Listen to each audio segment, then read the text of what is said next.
First Across the Continent. By Noah Brooks. Chapter 1. A Great Transaction in Land.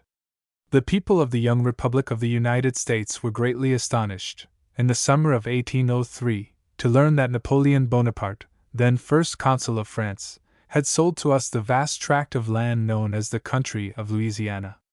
The details of this purchase were arranged in Paris, on the part of the United States, by Robert R.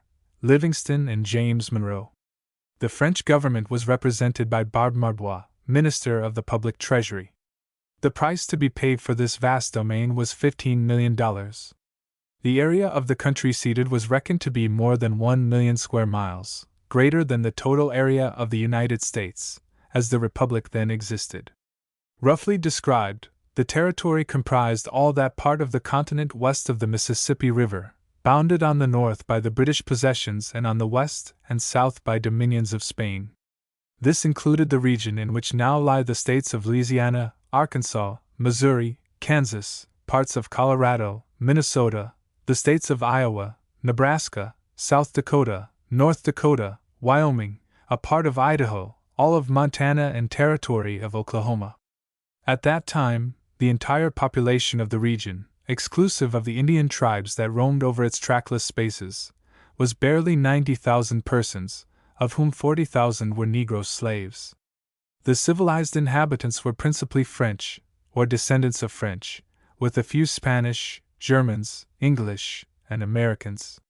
The purchase of this tremendous slice of territory could not be complete without an approval of the bargain by the United States Senate. Great opposition to this was immediately excited by people in various parts of the Union, especially in New England, where there was a very bitter feeling against the prime mover in this business, Thomas Jefferson, then President of the United States. The scheme was ridiculed by persons who insisted that the region was not only wild and unexplored, but uninhabitable and worthless. They derided the Jefferson Purchase, as they called it, as a useless piece of extravagance and folly. And in addition to its being a foolish bargain, it was urged that President Jefferson had no right, under the Constitution of the United States, to add any territory to the area of the Republic. Nevertheless, a majority of the people were in favor of the purchase, and the bargain was duly approved by the United States Senate. That body, July 31, 1803, just 3 months after the execution of the Treaty of Cession, formally ratified the important agreement between the two governments. The dominion of the United States was now extended across the entire continent of North America, reaching from the Atlantic to the Pacific. The territory of Oregon was already ours. This momentous transfer took place 100 years ago, when almost nothing was known of the region so summarily handed from the government of France to the government of the American Republic. Few white men had ever traversed those trackless plains, or scaled the frowning ranges of mountains that barred the way across the continent. There were living in the fastnesses of the mysterious interior of the Louisiana Purchase many tribes of Indians who had never looked in the face of the white man. Nor was the Pacific shore of the country any better known to civilized man than was the region lying between that coast and the Big Muddy, or Missouri River. Spanish voyagers, in 1602, had sailed as far north as the harbors of San Diego and Monterey, in what is now California, and other explorers, of the same nationality, in 1775, extended their discoveries as far north as the 58th degree of latitude. Famous Captain Cook, the great navigator of the Pacific Seas, in 1778, reached and entered Nootka Sound, and leaving numerous harbors and bays unexplored, he pressed on and visited the shores of Alaska, then called Unalaska, and traced the coast as far north as Icy Cape. Cold weather drove him westward across the Pacific, and he spent the next winter at Oahe, where, in February of the following year, he was killed by the natives. All these explorers were looking for chances for fur trading, which was at that time the chief industry of the Pacific coast. Curiously enough, they all passed by the mouth of the Columbia without observing that there was the entrance to one of the finest rivers on the American continent. Indeed, Captain Vancouver, a British explorer, who has left his name on the most important island of the North Pacific coast, baffled by the deceptive appearances of the two capes that guard the way to a noble stream, Cape Disappointment and Cape Deception, passed them without a thought. But Captain Gray, sailing the good ship Columbia, of Boston, who coasted those shores for more than 2 years, fully convinced that a strong current which he observed off those capes came from a river, made a determined effort, and on the 11th of May 1792, he discovered and entered the great river that now bears the name of his ship. At last the key that was to open the mountain fastnesses of the heart of the continent had been found. The names of the capes christened by Vancouver and rechristened by Captain Gray have disappeared from our maps, but in the words of one of the numerous editors, one, of the narrative of the exploring expedition of Lewis and Clark, the name of the good ship Columbia, it is not hard to believe, will flow with the waters of the bold river as long as grass grows or water runs in the valleys of the Rocky Mountains. It appears that the attention of President Jefferson had been early attracted to the vast, unexplored domain which his wise foresight was finally to add to the territory of the United States. While he was living in Paris, as the representative of the United States, in 1785–89, he made the acquaintance of John Ledyard, of Connecticut, the well-known explorer, who had then in mind a scheme for the establishment of a fur trading post on the western coast of America. Mr. Jefferson proposed to Ledyard that the most feasible route to the coveted fur-bearing lands would be through the Russian possessions and downward somewhere near to the latitude of the then unknown sources of the Missouri River, entering the United States by that route. This scheme fell through on account of the obstacles thrown in Ledyard's way by the Russian government. A few years later, in 1792, Jefferson, whose mind was apparently fixed on carrying out his project, proposed to the American Philosophical Society of Philadelphia that a subscription should be opened for the purpose of raising money to engage some competent person to explore that region in the opposite direction, from the Pacific coast, that is, by ascending the Missouri, crossing the Stony, Rocky Mountains, and descending the nearest river to the Pacific. This was the hint from which originated the famous expedition of Lewis and Clark. But the storyteller should not forget to mention that hardy and adventurous explorer, Jonathan Carver. This man, the son of a British officer, set out from Boston, in 1766, to explore the wilderness north of Albany and lying along the southern shore of the Great Lakes. He was absent 2 years and 7 months, and in that time he collected a vast amount of useful and strange information, besides learning the language of the Indians among whom he lived.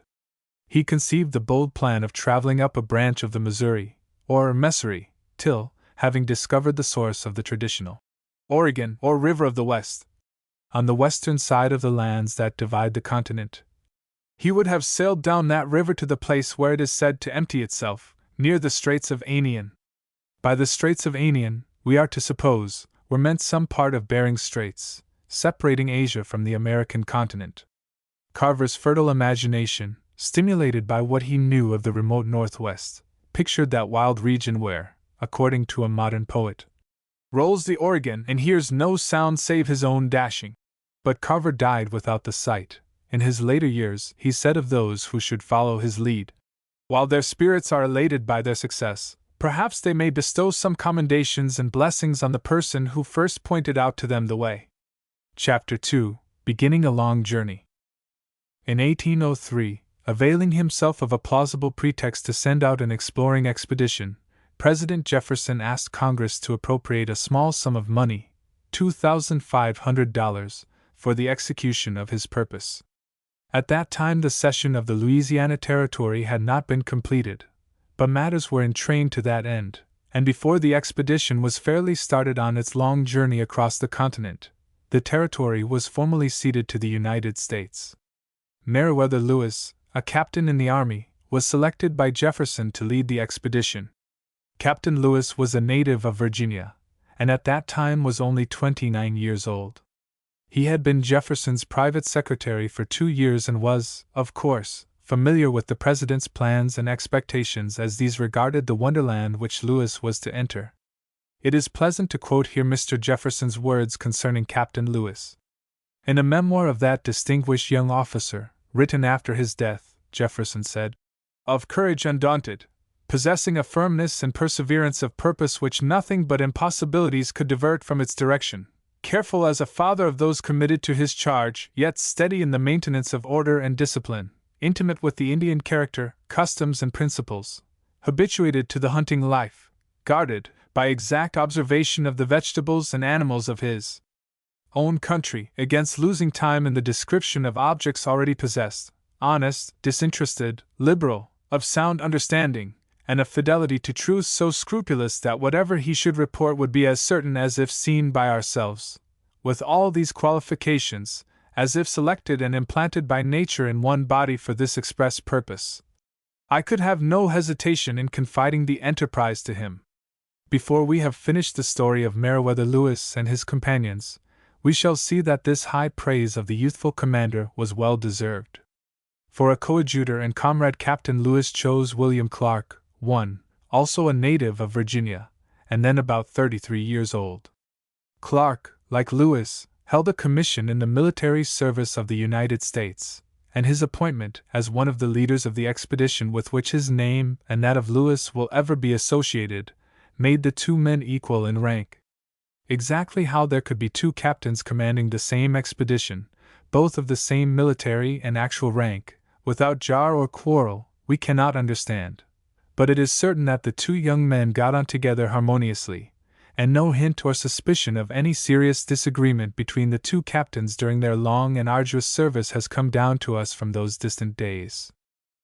As finally organized, the expedition was made up of the two captains, Lewis and Clark, and 26 men. These were 9 young men from Kentucky, who were used to life on the frontier among Indians, 14 soldiers of the United States Army, selected from many who eagerly volunteered their services, 2 French voyagers, or watermen, one of whom was an interpreter of Indian language, and the other a hunter, and 1 black man, a servant of Captain Clark. All these, except the Negro servant, were regularly enlisted as privates in the military service of the United States during the expedition, and 3 of them were by the captains appointed sergeants. In addition to this force, 9 voyagers and a corporal and 6 private soldiers were detailed to act as guides and assistants until the explorers should reach the country of the Mandan Indians, a region lying around the spot where is now situated the flourishing city of Bismarck, the capital of North Dakota. It was expected that if hostile Indians should attack the explorers anywhere within the limits of the little-known parts through which they were to make their way, such attacks were more likely to be made below the Mandan country than elsewhere. The duties of the explorers were numerous and important. They were to explore as thoroughly as possible the country through which they were to pass, making such observations of latitude and longitude as would be needed when maps of the region should be prepared by the War Department, observing the trade, commerce, tribal relations, manners and customs, language, traditions, and monuments, habits and industrial pursuits, diseases and laws of the Indian nations with whom they might come in contact. Note the floral, mineral, and animal characteristics of the country, and above all, to report whatever might be of interest to citizens who might thereafter be desirous of opening trade relations with those wild tribes of which almost nothing was then distinctly known. The list of articles with which the explorers were provided, to aid them in establishing peaceful relations with the Indians, might amuse traders of the present day. But in those primitive times, and among peoples entirely ignorant of the white man's riches and resources, coats richly laced with gilt braid, red trousers, medals, flags, knives, colored handkerchiefs, paints, small looking-glasses, beads, and tomahawks were believed to be so attractive to the simple-minded red man that he would gladly do much and give much of his own to win such prizes. Of these fine things there were 14 large bales and 1 box. The stores of the expedition were clothing, working tools, firearms, food supplies, powder, ball, lead for bullets, and flints for the guns then in use, the old-fashioned flintlock rifle and musket being still in vogue in our country, for all of this was at the beginning of the present century. As the party was to begin their long journey by ascending the Missouri River, their means of travel were provided in 3 boats. The largest, a keelboat, 55 feet long and drawing 3 feet of water, carried a big square sail and 22 seats for oarsmen. On board this craft was a small swivel gun.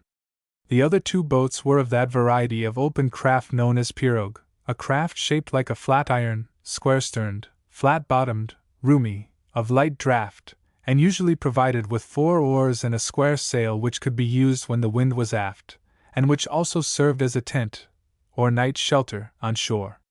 2 horses, for hunting or other occasional service, were led along the banks of the river. As we have seen, President Jefferson, whose mastermind organized and devised this expedition, had dwelt longingly on the prospect of crossing the continent from the headwaters of the Missouri to the headwaters of the then newly discovered Columbia. The route thus explored was more difficult than that which was later traveled by the first emigrants across the continent to California.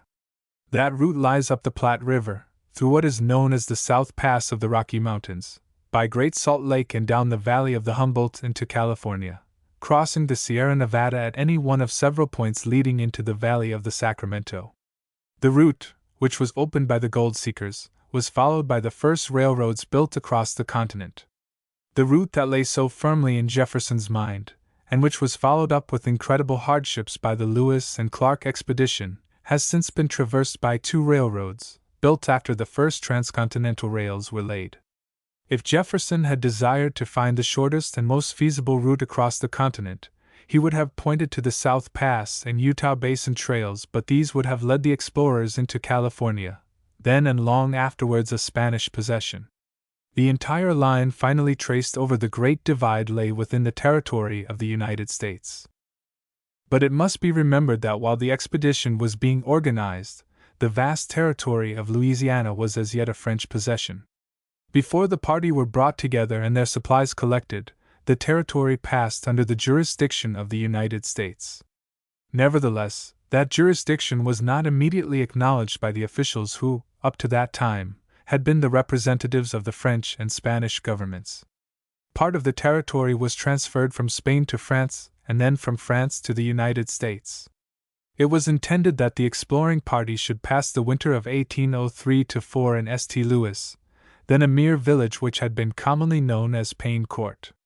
But the Spanish governor of the province had not been officially told that the country had been transferred to the United States, and, after the Spanish manner, he forbade the passage of the Americans through his jurisdiction. In those days, communication between frontier posts and points lying far to the eastward of the Mississippi was very difficult. It required 6 weeks to carry the mails between New York, Philadelphia, and Washington to St. Louis, and this was the reason why a treaty, ratified in July, was not officially heard of in St. Louis as late as December of that year.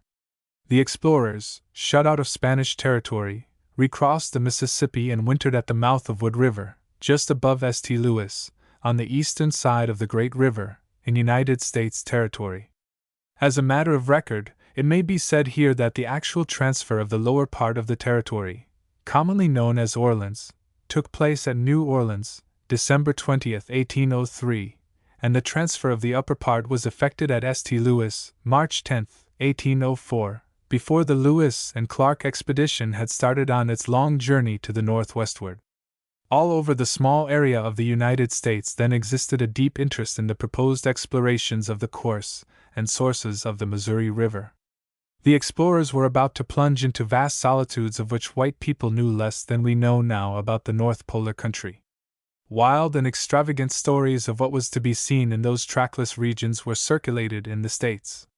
For example, it was said that Lewis and Clark expected to find the mammoth of prehistoric times still living and wandering in the upper Missouri region, and it was commonly reported that somewhere, 1,000 miles or so up the river, was a solid mountain of rock salt, 80 miles long and 45 miles wide, destitute of vegetation and glittering in the sun.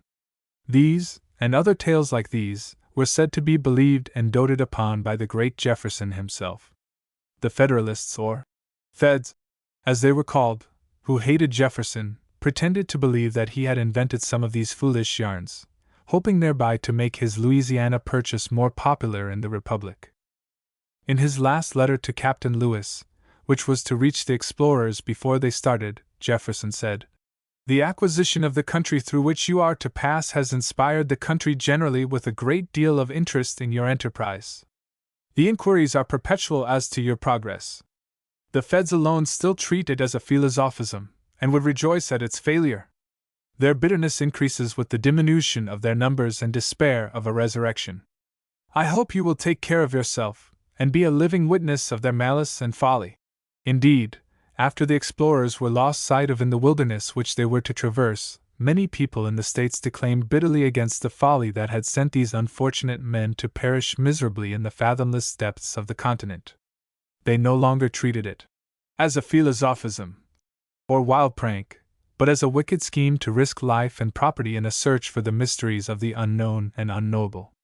As a striking illustration of this uncertainty of the outcome of the expedition, which exercised even the mind of Jefferson, it may be said that in his instructions to Captain Lewis he said, "Our consuls, Thomas Hughes, at Batavia in Java, William Buchanan in the Isles of France and Bourbon, and John Elmsley at the Cape of Good Hope, will be able to supply your necessities by drafts on us." All this seems strange enough to the young reader of the present day, but this was said and done 100 years ago. Chapter 3: From the Lower to the Upper River. The party finally set sail up the Missouri River on Monday, May 21, 1804, but made only a few miles, owing to headwinds. 4 days later they camped near the last white settlement on the Missouri, La Charrette, a little village of 7 poor houses. Here lived Daniel Boone, the famous Kentucky backwoodsman, then nearly 70 years old, but still vigorous, erect, and strong of limb. Here and above this place the explorers began to meet with unfamiliar Indian tribes and names. For example, they met 2 canoes loaded with furs. From the Mahar Nation, the writer of the Lewis and Clark Journal, upon whose notes we rely for our story, made many slips of this sort. By Mahars, we must understand that the Omahas were meant. We shall come across other such instances in which the strangers mistook the pronunciation of Indian names. For example, Kansas was by them misspelled as Kansas and Sanzan, and there appear some 13 or 14 different spellings of Sioux, of which one of the most far-fetched is Skirks. The explorers were now in a country unknown to them and almost unknown to any white man. On the 31st of May, a messenger came down the Grand Osage River bringing a letter from a person who wrote that the Indians, having been notified that the country had been ceded to the Americans, burned the letter containing the tidings, refusing to believe the report. The Osage Indians, through whose territory they were now passing, were among the largest and finest formed red men of the West. Their name came from the river along which they warred and hunted, but their proper title, as they called themselves, was the Wabashes, and from them, in later years, we derive the familiar name of Wabash. A curious tradition of this people, according to the Journal of Lewis and Clark, is that the founder of the nation was a snail, passing a quiet existence along the banks of the Osage, till a high flood swept him down to the Missouri, and left him exposed on the shore. The heat of the sun at length ripened him into a man, but with the change of his nature he had not forgotten his native seats on the Osage, towards which he immediately bent his way. He was, however, soon overtaken by hunger and fatigue, when happily the Great Spirit appeared, and giving him a bow and arrow, showed him how to kill and cook deer, and cover himself with the skin. He then proceeded to his original residence, but as he approached the river he was met by a beaver, who inquired haughtily who he was, and by what authority he came to disturb his possession. The Osage answered that the river was his own, for he had once lived on its borders. As they stood disputing, the daughter of the beaver came, and having, by her entreaties, reconciled her father to this young stranger, it was proposed that the Osage should marry the young beaver, and share with her family the enjoyment of the river. The Osage readily consented, and from this happy union there soon came the village and the nation of the Wabasha, or Osages, who have ever since preserved a pious reverence for their ancestors, abstaining from the chase of the beaver, because in killing that animal they killed a brother of the Osage.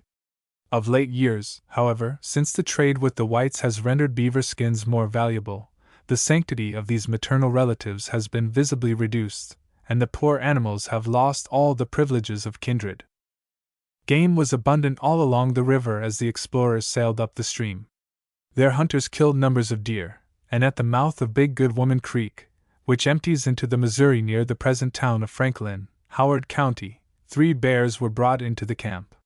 Here, too, they began to find salt springs, or salt licks, to which many wild animals resorted for salt, of which they were very fond. Saline County, Missouri, perpetuates the name given to the region by Lewis and Clark. Traces of buffalo were also found here, and occasional wandering traders told them that the Indians had begun to hunt the buffalo now that the grass had become abundant enough to attract this big game from regions lying further south. By the 10th of June the party had entered the country of the Iowa Nation. This was an easy way of spelling the word now familiar to us as Iowa. But before that spelling was reached, it was Iowa, Iowa, Iowa, Iowa, and so on. The remnants of this once powerful tribe now number scarcely 200 persons. In Lewis and Clark's time, they were a large nation, with several hundred warriors, and were constantly at war with their neighbors. Game here grew still more abundant, and in addition to deer and bear the hunters brought in a raccoon. One of these hunters brought into camp a wild tale of a snake which, he said, made a guttural noise like a turkey. One of the French voyageurs confirmed this story, but the croaking snake was never found and identified. On the 24th of June the explorers halted to prepare some of the meat which their hunters brought in. Numerous herds of deer were feeding on the abundant grass and young willows that grew along the river banks. The meat, cut in small strips, or ribbons, was dried quickly in the hot Sunday. This was called jerked meat. Later on the word was corrupted into jerked, and jerked beef is not unknown at the present day. The verb jerk is corrupted from the Chilean word charca, meaning sun-dried meat, but it is not easy to explain how the Chilean word got into the Northwest. As the season advanced, the party found many delicious wild fruits, such as currants, plums, raspberries, wild apples, and vast quantities of mulberries. Wild turkeys were also found in large numbers, and the party had evidently entered a land of plenty. Wild geese were abundant, and numerous tracks of elk were seen. But we may as well say here that the so-called elk of the Northwest is not the elk of ancient Europe. A more correct and distinctive name for this animal is wapiti, the name given the animal by the Indians. The European elk more closely resembles the American moose. Its antlers are flat, low, and palmate like our moose, whereas the antlers of the American elk, so-called, are long, high, and round-shaped with many sharp points or tines. The mouth of the Great Platte River was reached on the 21st of July. This famous stream was then regarded as a sort of boundary line between the known and unknown regions. As mariners crossing the equator require all their comrades, who have not been over the line, to submit to lathering and shaving, so the Western voyagers merely compelled their mates to submit to similar horseplay. The great river was also the mark above which explorers entered upon what was called the Upper Missouri. The expedition was now advancing into a region inhabited by several wandering tribes of Indians, chief of which were the Ottos, Missouris, and Pawnees. It was determined, therefore, to call a council of some of the chiefs of these bands and make terms of peace with them.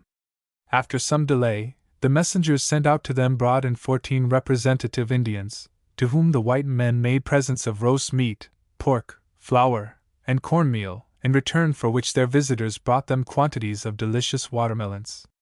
Next day, August 3rd, says the journal, the Indians, with their 6 chiefs, were all assembled under an awning formed with the mainsail, in presence of all our party, paraded for the occasion.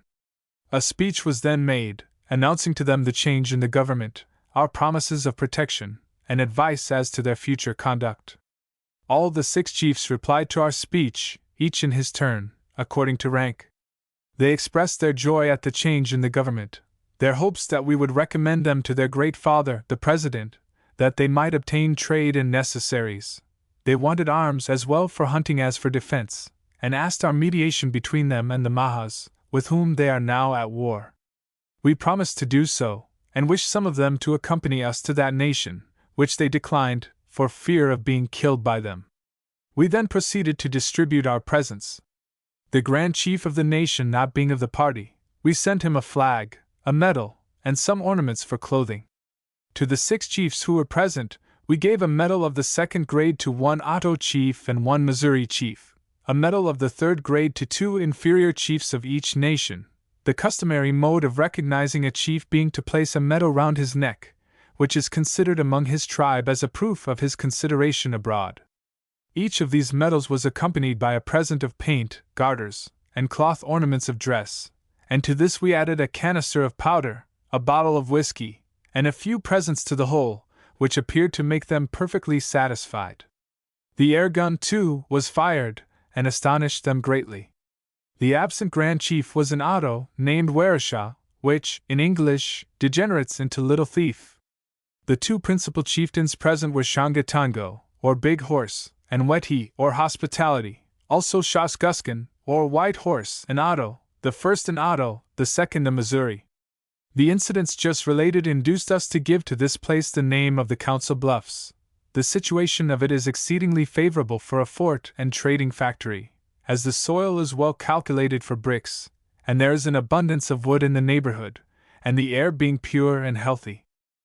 Of course, the reader will recognize, in the name given to this place by Lewis and Clark, the flourishing modern city of Council Bluffs, Iowa.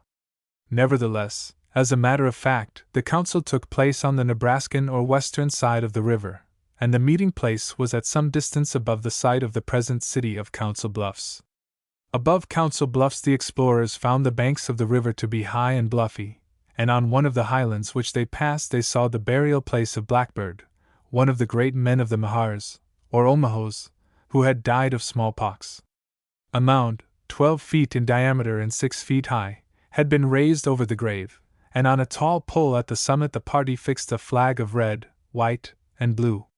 The place was regarded as sacred by the Omahas, who kept the dead chieftain well supplied with provisions. The smallpox had caused great mortality among the Indians, and a few years before the white men's visit, when the fell disease had destroyed 400 men, with a due proportion of women and children, the survivors burned their village and fled. They had been a military and powerful people, but when these warriors saw their strength wasting before a malady which they could not resist, their frenzy was extreme. They burned their village, and many of them put to death their wives and children, to save them from so cruel an affliction, and that all might go together to some better country. In Omaha, or Mahar Creek, the explorers made their first experiment in dragging the stream for fish. With a drag of willows, loaded with stones, they succeeded in catching a great variety of fine fish, over 300 at one haul, and 800 at another. These were pike, bass, salmon trout, catfish, buffalo fish, perch, and a species of shrimp, all of which proved an acceptable addition to their usual flesh bill of fare. Desiring to call in some of the surrounding Indian tribes, they here set fire to the dry prairie grass, that being the customary signal for a meeting of different bands of roving peoples. In the afternoon of August 18th, a party of Ottos, headed by Little Thief and Big Horse, came in, with 6 other chiefs and a French interpreter. The journal says, "We met them under a shade, and after they had finished a repast with which we supplied them, we inquired into the origin of the war between them and the Mahas, which they related with great frankness. It seems that 2 of the Missouris went to the Mahas to steal horses, but were detected and killed. The Ottos and Missouris thought themselves bound to avenge their companions, and the whole nations were at last obliged to share in the dispute. They are also in fear of a war from the Pawnees, whose village they entered this summer, while the inhabitants were hunting, and stole their corn." This ingenuous confession did not make us the less desirous of negotiating a peace for them, but no Indians have as yet been attracted by our fire. The evening was closed by a dance, and the next day, the chiefs and warriors being assembled at 10 o'clock, we explained the speech we had already sent from the Council Bluffs, and renewed our advice. They all replied in turn, and the presents were then distributed. We exchanged the small medal we had formerly given to the Big Horse for one of the same size with that of Little Thief. We also gave a small medal to a third chief, and a kind of certificate or letter of acknowledgment to 5 of the warriors expressive of our favor and their good intentions. One of them, dissatisfied, returned us the certificate, but the chief, fearful of our being offended, begged that it might be restored to him. This we declined, and rebuked them severely for having in view mere traffic instead of peace with their neighbors. This displeased them at first, but they at length all petitioned that it should be given to the warrior, who then came forward and made an apology to us. We then delivered it to the chief to be given to the most worthy, and he bestowed it on the same warrior, whose name was Great Blue Eyes. After a more substantial present of small articles and tobacco, the council was ended with a dram to the Indians. In the evening we exhibited different objects of curiosity, and particularly the air gun, which gave them great surprise. Those people are almost naked, having no covering except a sort of breechcloth round the middle, with a loose blanket or buffalo robe, painted, thrown over them. The names of these warriors, besides those already mentioned, were Karkapaha, or Crow's Head, and Nenasawa, or Black Cat, Mazuris, and Sananona, or Iron Eyes, Neswanja, or Big Ox, Stajonja, or Big Blue Eyes, and Wasashako, or Brave Man, all Ottos. Chapter 4. Novel Experiences Among the Indians. About this time, the 19th and 20th of August, the explorers lost by death the only member of their party who did not survive the journey. Floyd River, which flows into the upper Missouri, in the northwest corner of Iowa, still marks the last resting place of Sergeant Charles Floyd, who died there of bilious colic and was buried by his comrades near the mouth of the stream. Near here was a quarry of red pipestone, dear to the Indian fancy as a mine of material for their pipes. Traces of this deposit still remain. So fond of this red rock were the Indians that when they went there to get the stuff, even lifelong and vindictive enemies declared a truce while they gathered the material, and savage hostile tribes suspended their wars for a time. On the north side of the Missouri, at a point in what is now known as Clay County, South Dakota, Captains Lewis and Clark, with 10 men, turned aside to see a great natural curiosity, known to the Indians as the Hill of Little Devils. The hill is a singular mound in the midst of a flat prairie, 300 yards long, 60 or 70 yards wide, and about 70 feet high. The top is a smooth, level plain. The journal says, "The Indians have made it a great article of their superstition. It is called the Mountain of Little People, or Little Spirits, and they believe that it is the abode of little devils, in the human form, of about 18 inches high, and with remarkably large heads. They are armed with sharp arrows, with which they are very skillful, and are always on the watch to kill those who should have the hardihood to approach their residence. The tradition is that many have suffered from these little evil spirits, and among others 3 Maha Indians fell a sacrifice to them a few years since. This has inspired all the neighboring nations, Sioux, Mahas, and Ottos, with such terror that no consideration could tempt them to visit the hill. We saw none of these wicked little spirits, nor any place for them, except some small holes scattered over the top. We were happy enough to escape their vengeance, though we remained some time on the mound to enjoy the delightful prospect of the plain, which spreads itself out till the eye rests upon the northwest hills at a great distance, and those of the northeast, still farther off, enlivened by large herds of buffalo feeding at a distance. The present residents of the region, South Dakota, have preserved the Indian tradition, and Spirit Mound may be seen on modern maps of that country." Passing on their way up the Missouri, the explorers found several kinds of delicious wild plums and vast quantities of grapes. And here, too, they passed the mouth of the Yankton River, now known as the Dakota, at the mouth of which is the modern city of Yankton, South Dakota. The Yankton Sioux Indians, numbering about 1,000 people, inhabited this part of the country, and near here the white men were met by a large band of these Sioux who had come in at the invitation of Lewis and Clark. The messengers from the white men reported that they had been well received by the Indians, who, as a mark of respect, presented their visitors with a fat dog, already cooked, of which they partook heartily and found it well flavored. From this time, according to the journal, the explorers tasted occasionally of roast dog, and later on they adopted this dish as a regular feature of their bill of fare. They do tell us, however, that they had some difficulty in getting used to so novel an article of food. The Sioux and the white men held a grand council under an oak tree, from the top of which was flying the American flag. The head chief was presented with a gold-laced uniform of the United States Artillery, a cocked hat and red feather. The lesser chiefs were also presented with suitable gifts of lesser value. Various festivities followed the conference. Next day another powwow was held at which the head chief, Wucha, or Shake Hand, said, "I see before me my great father's 2 sons. You see me and the rest of our chiefs and warriors. We are very poor, we have neither powder, nor ball, nor knives, and our women and children at the village have no clothes. I wish that, as my brothers have given me a flag and a medal, they would give something to those poor people, or let them stop and trade with the first boat which comes up the river. I will bring the chiefs of the Pawnees and Mahas together, and make peace between them, but it is better that I should do it than my great father's sons, for they will listen to me more readily. I will also take some chiefs to your country in the spring, but before that time I cannot leave home. I went formerly to the English, and they gave me a medal and some clothes. When I went to the Spaniards they gave me a medal, but nothing to keep it from my skin. But now you give me a medal and clothes. But still we are poor, and I wish, brothers, you would give us something for our squaws. When he sat down, Madari, or White Crane, rose. I have listened, said he, to what our father's words were yesterday, and I am today glad to see how you have dressed our old chief. I am a young man, and do not wish to take much. My fathers have made me a chief. I had much sense before, but now I think I have more than ever. What the old chief has declared I will confirm, and do whatever he and you please. But I wish that you would take pity on us, for we are very poor.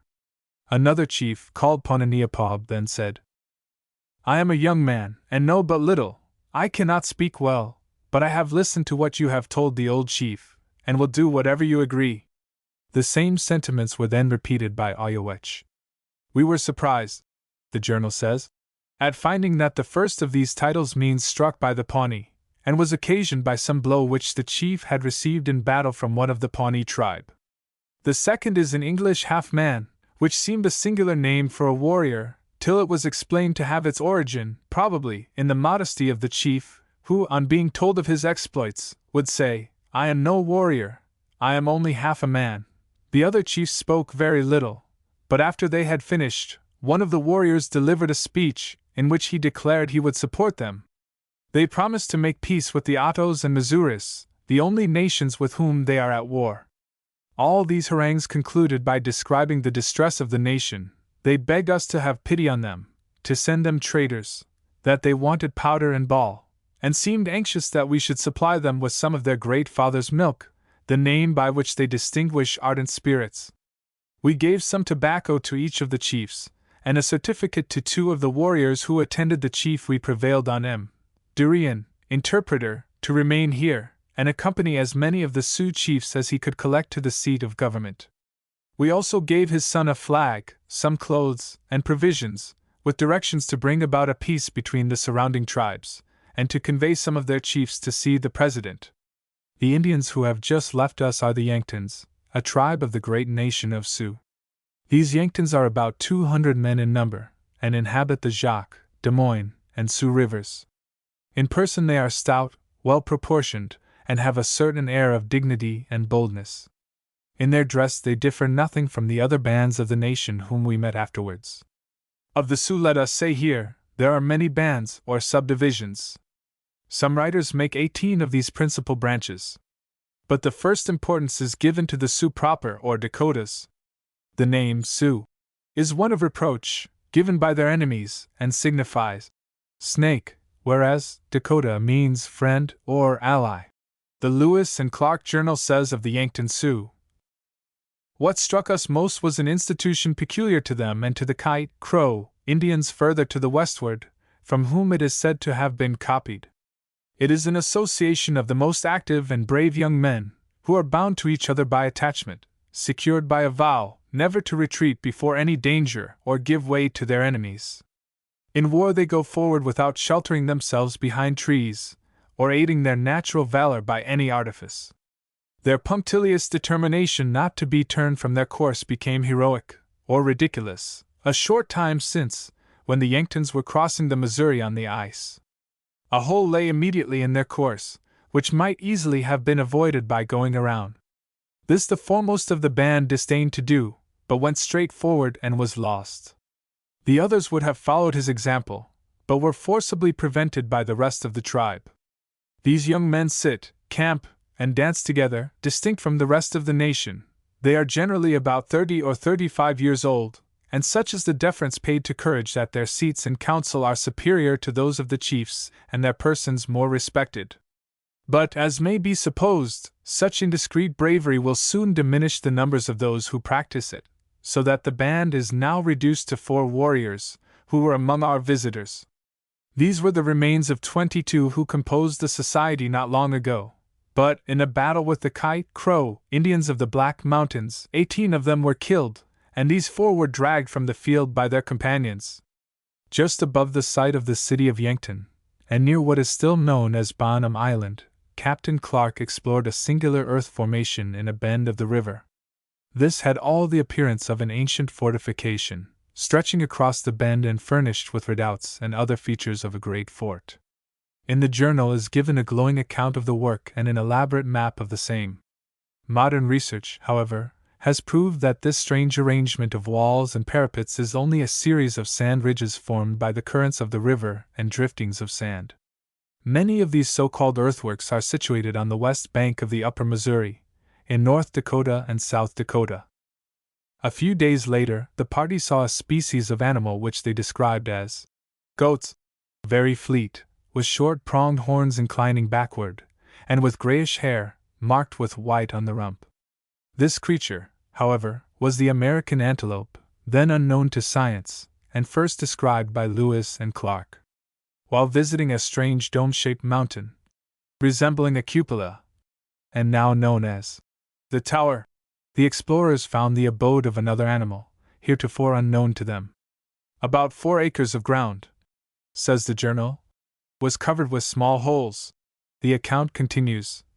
These are the residence of a little animal, called by the French petit chien, little dog, which sit erect near the mouth, and make a whistling noise, but when alarmed, take refuge in their holes.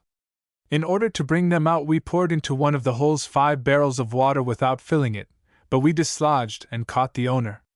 After digging down another of the holes for 6 feet, we found, on running a pole into it, that we had not yet dug halfway to the bottom. We discovered, however, 2 frogs in the hole, and near it we killed a dark rattlesnake, which had swallowed a small prairie dog.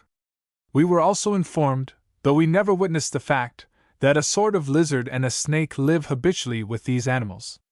The petit chien are justly named, as they resemble a small dog in some particulars, although they have also some points of similarity to the squirrel. The head resembles the squirrel in every respect, except that the ear is shorter, the tail like that of the ground squirrel, the toenails are long, the fur is fine, and the long hair is gray. Great confusion has been caused in the minds of readers on account of there being another burrowing animal, called by Lewis and Clark the burrowing squirrel, which resembles the petit chien in some respects. But the little animal described here is now well known as the prairie dog, an unfortunate and misleading name. It is in no sense a species of dog. The creature commonly weighs about 3 pounds, and its note resembles that of a toy dog. It is a species of marmot. It subsists on grass roots and other vegetable products. Its flesh is delicate and, when fat, of good flavor. The writer of these lines, when crossing the Great Plains, in early times, found the prairie dogs excellent eating, but difficult to kill. They are expert at diving into their holes at the slightest signal of danger. The following days they saw large herds of buffalo, and the copses of timber appeared to contain elk and deer. Just below Cedar Island, adds the journal, on a hill to the south is the backbone of a fish, 45 feet long, tapering towards the tail, and in a perfect state of petrifaction, fragments of which were collected and sent to Washington. This was not a fish, but the fossil remains of a reptile of one of the earliest geological periods. Here, too, the party saw immense herds of buffalo, thousands in number, some of which they killed for their meat and skins. They also saw elk, deer, turkeys, grouse, beaver, and prairie dogs. The journal bitterly complains of the mosquitoes, which were very troublesome. As mosquitoes we now know them. Oddly enough, the journal sometimes speaks of goats, and sometimes of antelopes, and the same animal is described in both instances. Here is a good story of the fleetness of the beautiful creature. Of all the animals we had seen, the antelope seems to possess the most wonderful fleetness. Shy and timorous, they generally repose only on the ridges, which command a view of all the approaches of an enemy. The acuteness of their sight distinguishes the most distant danger. The delicate sensibility of their smell defeats the precautions of concealment, and when alarmed, their rapid career seems more like the flight of birds than the movements of a quadruped. After many unsuccessful attempts, Captain Lewis at last, by winding around the ridges, approached a party of 7, which were on an eminence towards which the wind was unfortunately blowing. The only male of the party frequently encircled the summit of the hill, as if to announce any danger to the females, which formed a group at the top. Although they did not see Captain Lewis, the smell alarmed them, and they fled when he was at the distance of 200 yards. He immediately ran to the spot where they had been. A ravine concealed them from him, but the next moment they appeared on a second ridge, at the distance of 3 miles. He doubted whether they could be the same, but their number, and the extreme rapidity with which they continued their course, convinced him that they must have gone with a speed equal to that of the most distinguished racehorse. Among our acquisitions today were a mule deer, a magpie, a common deer, and buffalo. Captain Lewis also saw a hare, and killed a rattlesnake near the burrows of the barking squirrels. By barking squirrels, the reader must understand that the animal better known as the prairie dog is meant, and the mule deer, as the explorers called it, was not a hybrid, but a deer with very long ears, better known afterwards as the black-tailed deer. At the Big Bend of the Missouri, in the heart of what is now South Dakota, while camped on a sandbar, the explorers had a startling experience. Shortly after midnight, says the journal, the sleepers were startled by the sergeant on guard crying out that the sandbar was sinking, and the alarm was timely given, for scarcely had they got off with the boats before the bank under which they had been lying fell in, and by the time the opposite shore was reached, the ground on which they had been encamped sunk also. A man who was sent to step off the distance across the head of the bend made it but 2,000 yards, while its circuit is 30 miles. The next day, 3 Sioux boys swam the river and told them that 2 parties of their nation, one of 80 lodges, and one of 60 lodges, were camped up the river, waiting to have a palaver with the white explorers. These were Teton Sioux, and the river named for them still bears that title. Chapter 5, From the Tetons to the Mandans. On the morning of September 25th, says the journal, we raised a flagstaff and an awning, under which we assembled, with all the party parading under arms. The chiefs and warriors, from the camps 2 miles up the river, met us, about 50 or 60 in number, and after smoking we delivered them a speech, but as our Sioux interpreter, M. Durian, had been left with the Yanktons, we were obliged to make use of a Frenchman who could not speak fluently, and therefore we curtailed our harangue. After this we went through the ceremony of acknowledging the chiefs, by giving to the Grand Chief a medal, a flag of the United States, a laced uniform coat, a cocked hat and feather, to the 2 other chiefs, a medal and some small presents, and to 2 warriors of consideration, certificates. The name of the great chief is Untangasabal, or Black Buffalo, the second, Tordahonga, or the Partisan, the third, Tartangawaka, or Buffalo Medicine. The name of one of the warriors was Wozingo, that of the second, Matakokipa, or Second Bear. We then invited the chiefs on board, and showed them the boat, the air gun, and such curiosities as we thought might amuse them. In this we succeeded too well, for, after giving them a quarter of a glass of whiskey, which they seemed to like very much, and sucked the bottle, it was with much difficulty that we could get rid of them. They at last accompanied Captain Clark on shore, in a pirogue with 5 men, but it seems they had formed a design to stop us, for no sooner had the party landed than 3 of the Indians seized the cable of the pirogue, and one of the soldiers of the chief put his arms round the mast. The second chief, who affected intoxication, then said that we should not go on, that they had not received presents enough from us. Captain Clark told him that he would not be prevented from going on, that we were not squaws, but warriors, that we were sent by our great father, who could in a moment exterminate them. The chief replied that he too had warriors, and was proceeding to offer personal violence to Captain Clark, who immediately drew his sword, and made a signal to the boat to prepare for action.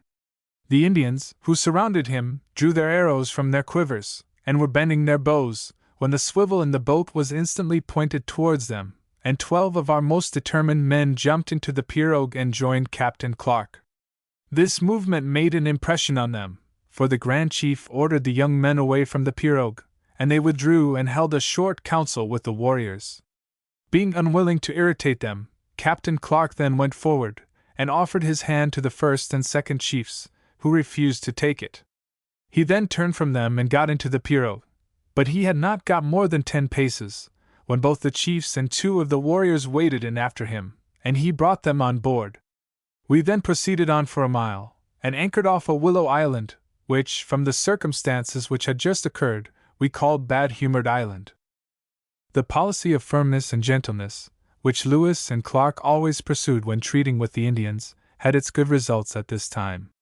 What might have been a bloody encounter was averted, and next day the Indians contritely came into camp and asked that their squaws and children might see the white men in their boats, which would be to them a novel sight. This was agreed to, and after the expedition had sailed up the river and had been duly admired by a great crowd of men, women, and children, the Tetons invited the white men to a dance. The journal adds, Captains Lewis and Clark, who went on shore one after the other, were met on landing by 10 well-dressed young men, who took them up in a robe highly decorated and carried them to a large council house, where they were placed on a dressed buffalo skin by the side of the Grand Chief. The hall or council room was in the shape of 3/4 of a circle, covered at the top and sides with skins well dressed and sewed together. Under this shelter sat about 70 men, forming a circle round the chief, before whom were placed a Spanish flag and the one we had given them yesterday. This left a vacant circle of about 6 feet diameter, in which the pipe of peace was raised on 2 forked sticks, about 6 or 8 inches from the ground, and under it the down of the swan was scattered. A large fire, in which they were cooking provisions, stood near, and in the center about 400 pounds of buffalo meat as a present for us. As soon as we were seated, an old man got up, and after approving what we had done, begged us take pity on their unfortunate situation. To this we replied with assurances of protection. After he had ceased, the great chief rose and delivered a harangue to the same effect. Then with great solemnity he took some of the most delicate parts of the dog which was cooked for the festival, and held it to the flag by way of sacrifice. This done, he held up the pipe of peace, and first pointed it toward the heavens, then to the 4 quarters of the globe, then to the earth, made a short speech, lighted the pipe, and presented it to us. We smoked, and he again harangued his people, after which the repast was served up to us. It consisted of the dog which they had just been cooking, this being a great dish among the Sioux, and used on all festivals. To this were added pemmican, a dish made of buffalo meat dried or jerked, and then pounded and mixed raw with grease, and a kind of ground potato, dressed like the preparation of Indian corn called hominy, to which it is little inferior. Of all these luxuries, which were placed before us in platters with horn spoons, we took the pemmican and the potato, which we found good, but we could as yet partake but sparingly of the dog. The pemmican, mentioned here, is better known as pemmican, a sort of dried meat, which may be eaten as prepared, or pounded fine and cooked with other articles of food. This festival concluded with a grand dance, which at midnight wound up the affair. As the description of these Tetons, given by Lewis and Clark, will give the reader a good idea of the manners, customs, and personal appearance of most of the Sioux nation, we will copy the journal in full. It is as follows.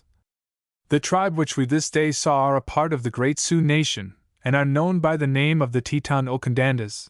They are about 200 men in number, and their chief residence is on both sides of the Missouri, between the Cheyenne and Teton rivers. In their persons they are rather ugly and ill-made, their legs and arms being too small, their cheekbones high, and their eyes projecting. The females, with the same character of form, are more handsome, and both sexes appear cheerful and sprightly. But in our intercourse with them we discovered that they were cunning and vicious. The men shave the hair off their heads, except a small tuft on the top, which they suffer to grow, and wear in plaits over the shoulders. To this they seem much attached, as the loss of it is the usual sacrifice at the death of near relations. In full dress, the men of consideration wear a hawk's feather, or calumet feather worked with porcupine quills, and fastened to the top of the head, from which it falls back. The face and body are generally painted with a mixture of grease and coal. Over the shoulders is a loose robe or mantle of buffalo skin dressed white, adorned with porcupine quills, loosely fixed, so as to make a jingling noise when in motion, and painted with various uncouth figures, unintelligible to us, but to them emblematic of military exploits or any other incident. The hair of the robe is worn next the skin in fair weather, but when it rains the hair is put outside, and the robe is either thrown over the arm or wrapped round the body, all of which it may cover. Under this, in the winter season, they wear a kind of shirt resembling ours, made either of skin or cloth, and covering the arms and body. Round the middle is fixed a girdle of cloth, or procured dressed elk skin, about an inch in width, and closely tied to the body. To this is attached a piece of cloth, or blanket, or skin, about a foot wide, which passes between the legs, and is tucked under the girdle both before and behind. From the hip to the ankle is covered by leggings of dressed antelope skins, with seams at the sides 2 inches in width, and ornamented by little tufts of hair, the produce of the scalps they have made in war, which are scattered down the leg. The winter moccasins are of dressed buffalo skin, the hair being worn inward, and sold with thick elkskin parchment. Those for summer are of deer or elk skin, dressed without the hair, and with soles of elk skin. On great occasions, or whenever they are in full dress, the young men drag after them the entire skin of a polecat fixed to the heel of the moccasin. Another skin of the same animal, either tucked into the girdle or carried in the hand, serves as a pouch for their tobacco, or what the French traders call bois rule. 1. This is the inner bark of a species of red willow, which, being dried in the sun or over the fire, is rubbed between the hands and broken into small pieces, and used alone or mixed with tobacco. The pipe is generally of red earth, the stem made of ash, about 3 or 4 feet long, and highly decorated with feathers, hair, and porcupine quills. While on shore today we witnessed a quarrel between 2 squaws, which appeared to be growing every moment more boisterous, when a man came forward, at whose approach every one seemed terrified and ran. He took the squaws and without any ceremony whipped them severely. On inquiring into the nature of such summary justice, we learned that this man was an officer well known to this and many other tribes. His duty is to keep the peace, and the whole interior police of the village is confided to 2 or 3 of these officers, who are named by the chief and remain in power some days, at least till the chief appoints a successor. They seem to be a sort of constable or sentinel, since they are always on the watch to keep tranquility during the day and guard the camp in the night. The short duration of the office is compensated by its authority. His power is supreme, and in the suppression of any riot or disturbance no resistance to him is suffered. His person is sacred, and if in the execution of his duty he strikes even a chief of the second class, he cannot be punished for this salutary insolence. In general he accompanies the person of the chief, and when ordered to any duty, however dangerous, it is a point of honor rather to die than to refuse obedience. Thus, when they attempted to stop us yesterday, the chief ordered one of these men to take possession of the boat. He immediately put his arms around the mast, and, as we understood, no force except the command of the chief would have induced him to release his hold. Like the other men, his body is blackened, but his distinguishing mark is a collection of 2 or 3 raven skins fixed to the girdle behind the back in such a way that the tails stick out horizontally from the body. On his head, too, is a raven skin split into 2 parts, and tied so as to let the beak project from the forehead. When the party of explorers subsequently made ready to leave, signs of reluctance to have them go were apparent among the Indians. Finally, several of the chief warriors sat on the rope that held the boat to the shore. Irritated by this, Captain Lewis got ready to fire upon the warriors, but, anxious to avoid bloodshed, he gave them more tobacco, which they wanted, and then said to the chief, "You have told us that you were a great man, and have influence. Now show your influence by taking the rope from those men, and we will then go on without further trouble." This appeal to the chieftain's pride had the desired effect. The warriors were compelled to give up the rope, which was delivered on board, and the party set sail with a fresh breeze from the southeast. The explorers were soon out of the country of the Tetons Sioux and into that of the Rickaras, or, as these Indians are more commonly called, the Rickarees. On the first day of October they passed the mouth of a river incorrectly known as Dog River, as if corrupted from the French word chien. But the true name is Cheyenne, from the Indians who bear that title. The stream rises in the region called the Black Mountains by Lewis and Clark, on account of the great quantity of dark cedar and pine trees that cover the hills. This locality is now known as the Black Hills, in the midst of which is the famous mining district of Deadwood. In these mountains, according to Lewis and Clark, were to be found great quantities of goats, white bear, prairie cocks, and a species of animal which resembled a small elk, with large circular horns. By the white bear, the reader must understand that the grizzly bear is meant. Although this animal, which was first discovered and described by Lewis and Clark, is commonly referred to in the earlier pages of the journal as white, the error naturally came from a desire to distinguish it from the black and the cinnamon-colored bears. Afterwards, the journal refers to this formidable creature as the grizzly, and again as the grizzly. Certainly, the bear was a grizzled gray, but the name, grizzly, that is to say, horrible, or frightful, fitted him very well. The Latin name, Ursus horribilis, is not unlike one of those of Lewis and Clark's selection. The animals with circular curled horns, which the explorers thought resembled a small elk, are now known as the Rocky Mountain sheep, or bighorn. They very little resemble sheep, however, except in color, head, horns, and feet. They are now so scarce as to be almost extinct. They were among the discoveries of Lewis and Clark. The prairie cock is known to Western sportsmen as prairie chicken. It is a species of grouse. It was now early in October, and the weather became very cool.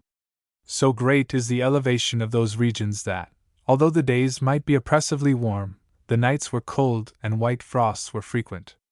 Crossing the Rocky Mountains at the South Pass, far south of Lewis and Clark's route, emigrants who suffered from intense heat during the middle of day found water in their pails frozen solid in the morning. The Rickarees were very curious and inquisitive regarding the white men. But the journal adds, the object which appeared to astonish the Indians most was Captain Clark's servant York, a remarkably stout, strong Negro. They had never seen a being of that color, and therefore flocked round him to examine the extraordinary monster.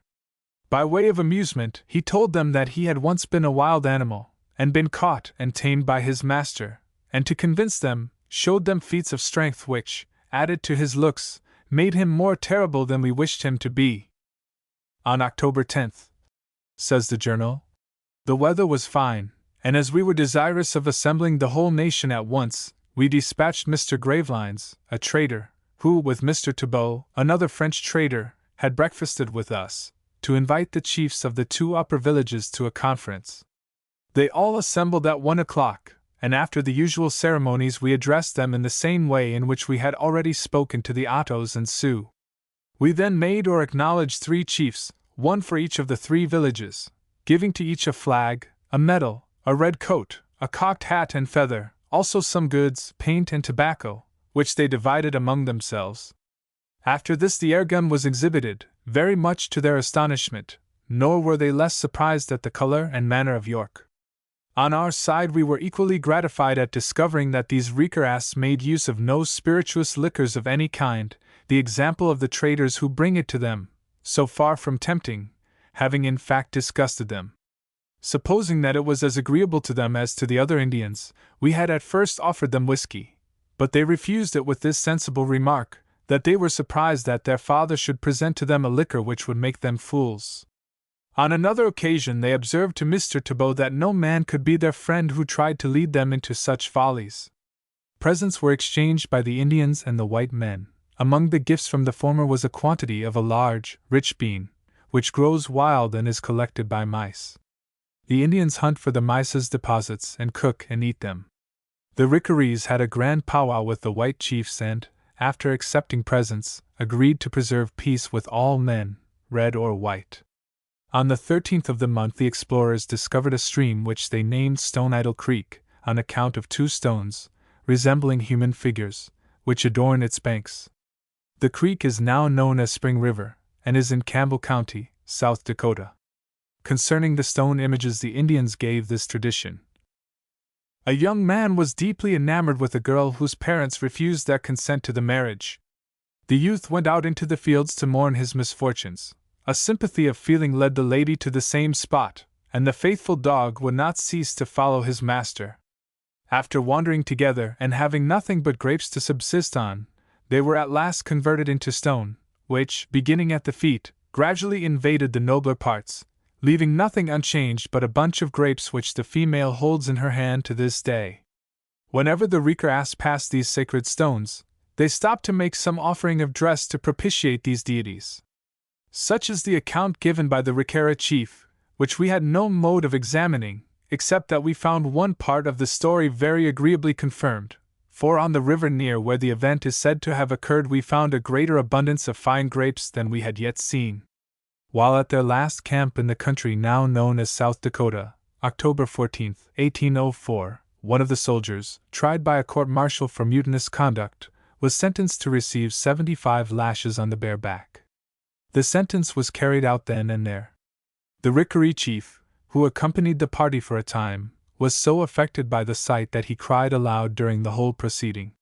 When the reasons for the punishment were explained to him, he acknowledged the justice of the sentence, but said he would have punished the offender with death. His people, he added, never whip even their children at any age whatever. On the 18th of October, the party reached Cannonball River, which rises in the Black Hills and empties in the Missouri in Morton County, North Dakota. Its name is derived from the perfectly round, smooth, black stones that line its bed and shores. Here they saw great numbers of antelope and herds of buffalo, and of elk. They killed 6 fallow deer, and next day they counted 52 herds of buffalo and 3 herds of elk at one view. They also observed deer, wolves, and pelicans in large numbers. The ledges in the bluffs along the river often held nests of the calumet bird, or golden eagle. These nests, which are apparently resorted to year after year by the same pair of birds, are usually out of reach, except by means of ropes by which the hunters are let down from the cliffs overhead. The tail feathers of the bird are 12 in number, about a foot long, and are pure white except at the tip, which is jet black. So highly prized are these by the Indians that they have been known to exchange a good horse for 2 feathers. The party saw here a great many elk, deer, antelope, and buffalo, and these last were dogged along their way by wolves who follow them to feed upon those that die by accident, or are too weak to keep up with the herd. Sometimes the wolves would pounce upon a calf, too young and feeble to trot with the other buffalo, and although the mother made an effort to save her calf, the creature was left to the hungry wolves, the herd moving along without delay. On the 21st of October, the explorers reached a creek to which the Indians gave the name of Chishitaw, now known as Heart River, which, rising in Stark County, North Dakota, and running circuitously through Morton County, empties into the Missouri opposite the city of Bismarck. At this point the Northern Pacific Railway now crosses the Missouri, and here, where is built the capital of North Dakota, began, in those days, a series of Mandan villages, with the people of which the explorers were to become tolerably well acquainted, for it had been decided that the increasing cold of the weather would compel them to winter in this region. But they were as yet uncertain as to the exact locality at which they would build their camp of winter. Here they met one of the grand chiefs of the Mandans, who was on a hunting excursion with his braves. This chief greeted with much ceremony the Rickaree chief who accompanied the exploring party. The Mandans and Rickarees were ancient enemies, but following the peaceful counsels of the white men, the chiefs professed amity and smoked together the pipe of peace. A son of the Mandan chief was observed to have lost both of his little fingers, and when the strangers asked how this happened, they were told that the fingers had been cut off, according to the Mandan custom, to show the grief of the young man at the loss of some of his relations. Chapter 6: Winter among the Mandans. Before finally selecting the spot on which to build their winter quarters, Lewis and Clark held councils with the chiefs of the tribes who were to be their neighbors during the cold season. These were Mandans, Anahoes, and Minnetarees, tribes living peacefully in the same region of country. The principal Mandan chief was Black Cat. White buffalo robe unfolded represented the Anahoes, and the Minnetare chief was Black Moccasin. This last named chief could not come to the council, but was represented by Caltacota, or Cherry on a Bush. The palaver being over, presents were distributed. The account says, one chief of each town was acknowledged by a gift of a flag, a medal with the likeness of the President of the United States, a uniform coat, hat and feather. To the second chiefs we gave a medal representing some domestic animals and a loom for weaving. To the third chiefs, medals with the impressions of a farmer sowing grain. A variety of other presents were distributed, but none seemed to give them more satisfaction than an iron corn mill which we gave to the Mandans. In the evening the prairie took fire, either by accident or design, and burned with great fury, the whole plain being enveloped in flames. So rapid was its progress that a man and a woman were burned to death before they could reach a place of safety. Another man, with his wife and child, were much burned, and several other persons narrowly escaped destruction. Among the rest, a boy of the half-white breed escaped unhurt in the midst of the flames. His safety was ascribed to the great medicine spirit, who had preserved him on account of his being white. But a much more natural cause was the presence of mind of his mother, who, seeing no hopes of carrying off her son, threw him on the ground, and covering him with the fresh hide of a buffalo, escaped herself from the flames. As soon as the fire had passed, she returned and found him untouched, the skin having prevented the flame from reaching the grass on which he lay. Next day, says the journal, we were visited by 2 persons from the lower village, one, the big white, the chief of the village, the other, the Cheyenne, called the big man.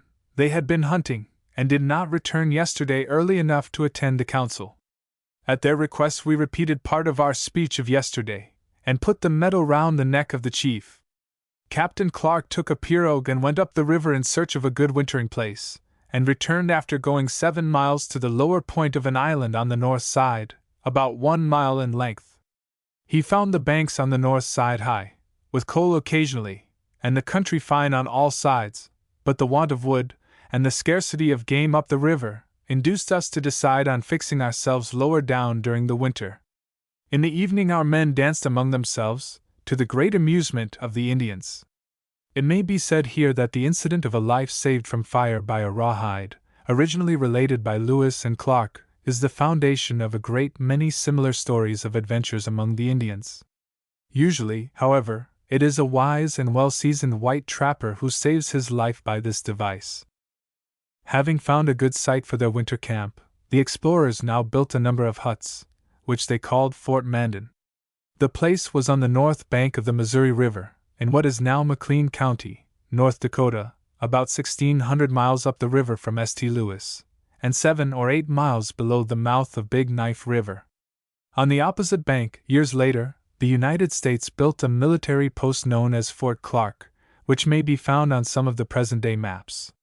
The huts were built of logs, and were arranged in 2 rows, 4 rooms in each hut, the whole number being placed in the form of an angle, with a stockade, or picket, across the 2 outer ends of the angle, in which was a gate, kept locked at night.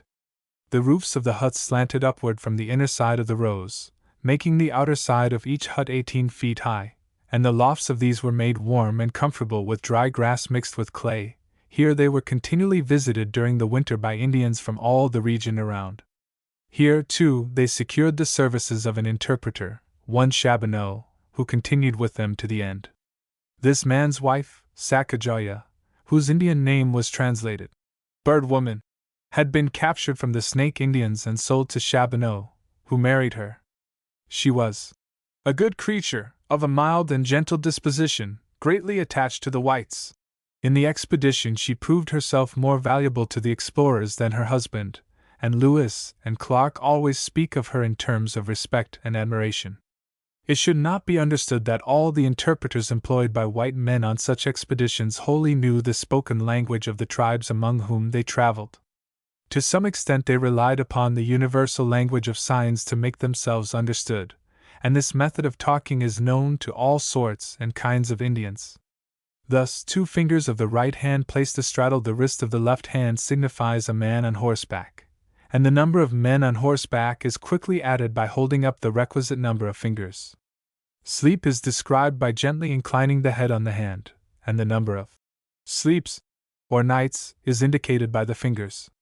Killed, or dead, is described by closed eyes and a sudden fall of the head on the talker's chest, and so on, an easily understood gesture, with a few Indian words, being sufficient to tell a long story very clearly. Lewis and Clark discovered here a species of ermine before unknown to science. They called it a weasel, perfectly white except at the extremity of the tail, which was black. This animal, highly prized on account of its pretty fur, was not scientifically described until as late as 1829. It is a species of stoat. The wars of some of the Indian tribes gave Lewis and Clark much trouble and uneasiness. The Sioux were at war with the Minnetarees, Gros Ventres, or Big Bellies, and the Assiniboines, who lived further to the north, continually harassed the Sioux and the Mandans, treating these as the latter did the Rickarees. The white chiefs had their hands full all winter while trying to preserve peace among these quarrelsome and thieving tribes, their favorite game being to steal each other's horses. The Indian method of caring for their horses in the cold winter was to let them shift for themselves during the day, and to take them into their own lodges at night where they were fed with the juicy, brittle twigs of the cottonwood tree. With this spare fodder the animals thrive and keep their coats fine and glossy. Late in November, a collision between the Sioux and the Mandans became almost certain, in consequence of the Sioux having attacked a small hunting party of the Mandans, killing 1, wounding 2, and capturing 9 horses. Captain Clark mustered and armed 24 of his men, crossed over into the Mandan village and offered to lead the Indians against their enemies. The offer was declined on account of the deep snows which prevented a march, but the incident made friends for white men, and the tidings of it had a wholesome effect on the other tribes. The whole religion of the Mandans, like that of many other savage tribes, says the journal, consists in the belief of one great spirit presiding over their destinies. This being must be in the nature of a good genius, since it is associated with the healing art, and great spirit is synonymous with great medicine, a name applied to everything which they do not comprehend. Each individual selects for himself the particular object of his devotion, which is termed his medicine, and is either some invisible being, or more commonly some animal, which thenceforward becomes his protector or his intercessor with the Great Spirit, to propitiate whom every attention is lavished and every personal consideration is sacrificed. I was lately owner of 17 horses, said a Mandan to us one day, but I have offered them all up to my medicine and am now poor. He had in reality taken all his wealth, his horses, into the plain, and turning them loose, committed them to the care of his medicine and abandoned them forever. The horses, less religious, took care of themselves, and the pious votary traveled home on foot. To this day, all the Northwest Indians speak of anything that is highly useful or influential as great medicine. One cold December day, a Mandan chief invited the explorers to join them in a grand buffalo hunt. The journal adds, Captain Clark with 15 men went out and found the Indians engaged in killing buffalo. The hunters, mounted on horseback and armed with bows and arrows, encircle the herd and gradually drive them into a plain or an open place fit for the movements of horse. They then ride in among them, and singling out a buffalo, a female being preferred, go as close as possible and wound her with arrows till they think they have given the mortal stroke, when they pursue another, till the quiver is exhausted. If, which rarely happens, the wounded buffalo attacks the hunter, he evades his blow by the agility of his horse, which is trained for the combat with great dexterity. When they have killed the requisite number, they collect their game, and the squaws and attendants come up from the rear and skin and dress the animals. Captain Clark killed 10 buffalo, of which 5 only were brought to the fort, the rest, which could not be conveyed home, being seized by the Indians, among whom the custom is that whenever a buffalo is found dead without an arrow or any particular mark, he is the property of the finder, so that often a hunter secures scarcely any of the game he kills, if the arrow happens to fall off. The weather now became excessively cold, the mercury often going 32 degrees below zero. Notwithstanding this, however, the Indians kept up their outdoor sports, one favorite game of which resembled billiards. But instead of a table, the players had an open flooring, about 50 yards long, and the balls were rings of stone, shot along the flooring by means of sticks like billiard cues. The white men had their sports, and they forbade the Indians to visit them on Christmas Day, as this was one of their great medicine days. The American flag was hoisted on the fort, and saluted with a volley of musketry. The men danced among themselves, their best provisions were brought out, and the day passed, says the journal, in great festivity. The party also celebrated New Year's Day by similar festivities. 16 of the men were given leave to go up to the first Mandan village with their musical instruments, where they delighted the whole tribe with their dances, one of the French voyageurs being especially applauded when he danced on his hands with his head downwards. The dancers and musicians were presented with several buffalo robes and a large quantity of Indian corn. The cold grew more intense, and on the 10th of the month the mercury stood at 40 degrees below zero. Some of the men were badly frostbitten, and a young Indian, about 13 years old, who had been lost in the snows, came into the fort. The journal says, his father, who came last night to inquire after him very anxiously, had sent him in the afternoon to the fort.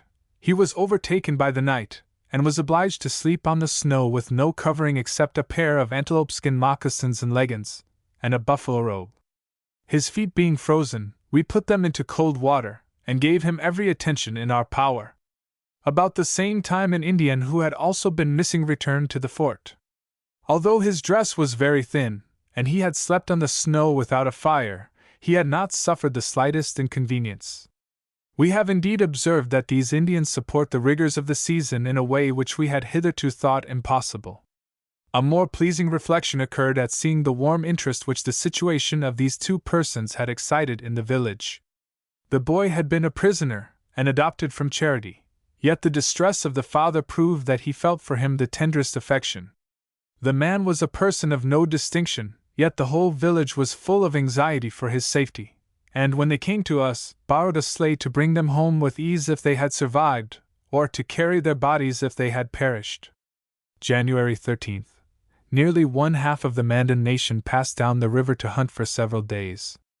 In these excursions, men, women, and children, with their dogs, all leave the village together, and, after discovering a spot convenient for the game, fix their tents.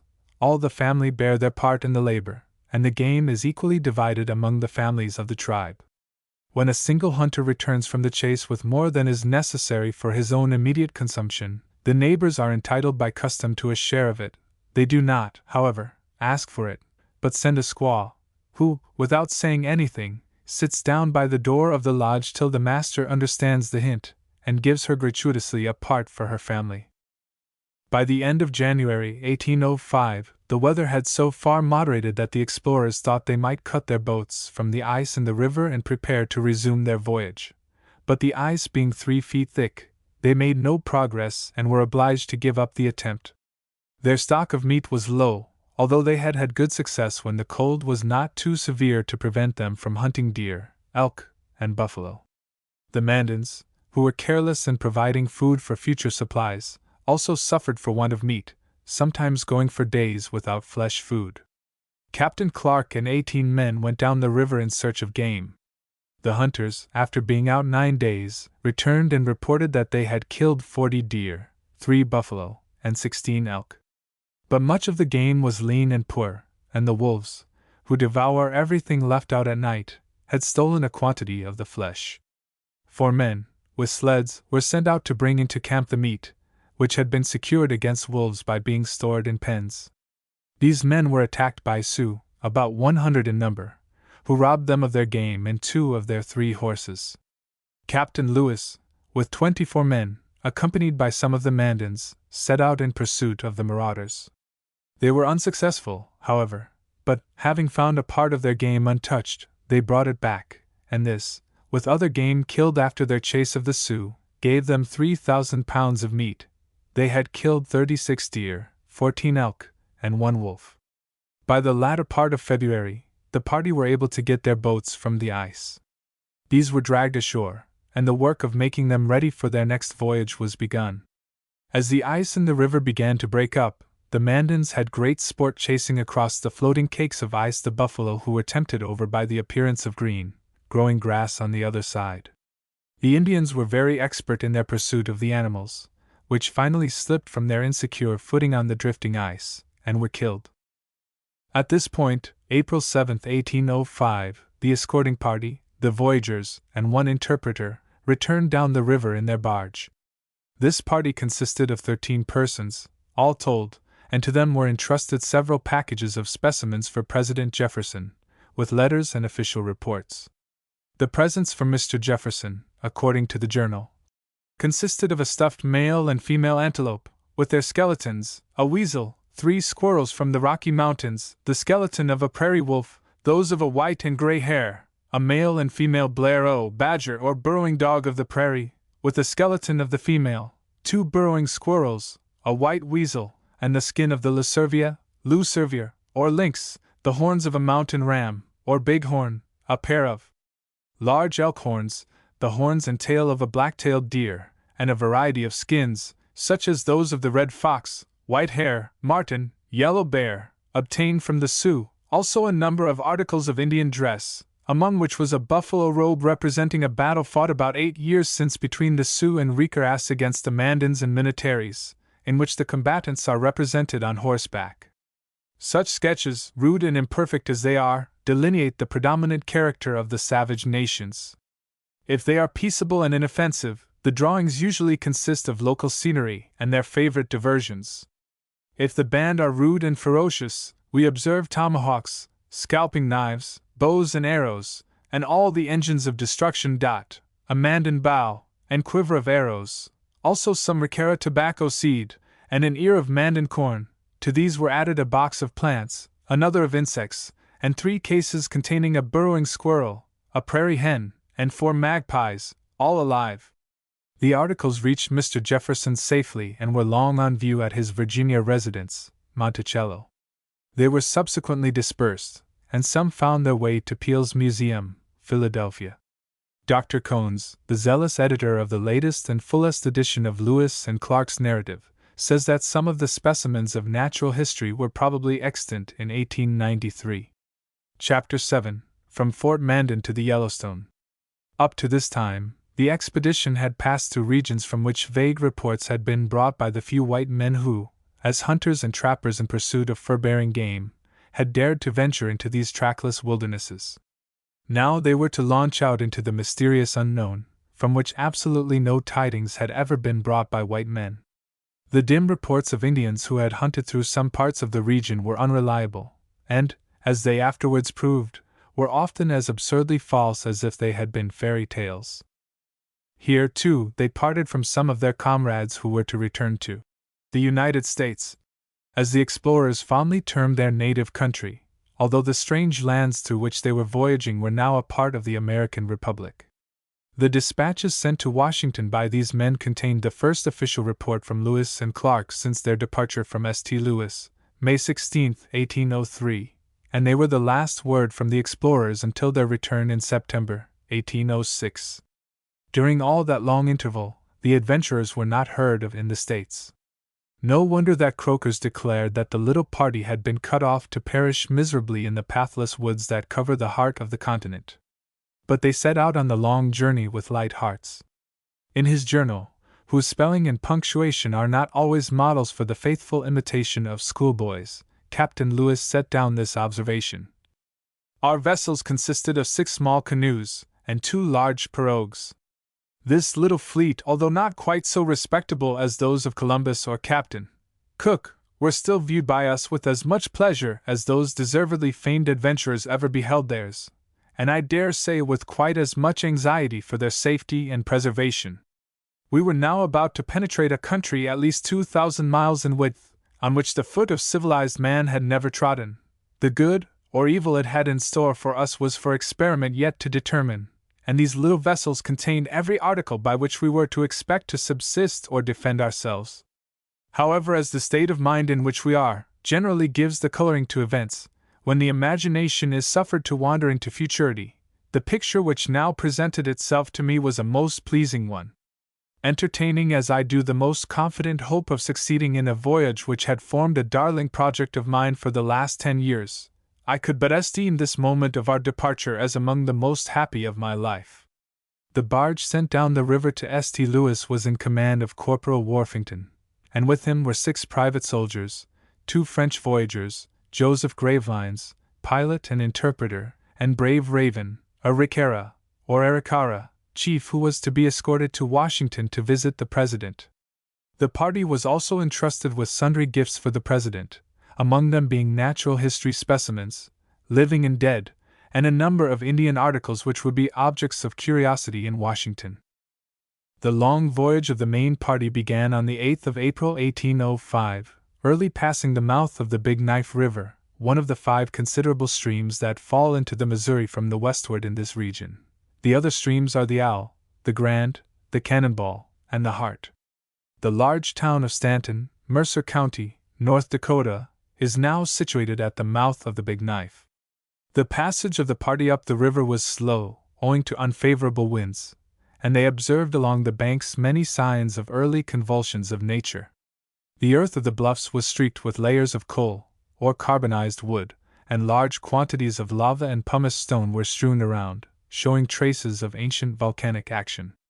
The Journal of April 9 says, "A great number of Brandt's snow geese pass up the river. Some of them are perfectly white, except the large feathers of the first joint of the wing, which are black, though in every other characteristic they resemble common gray Brandt. We also saw but could not procure an animal, gopher, that burrows in the ground, and is similar in every respect to the burrowing squirrel, except that it is only 1/3 of its size.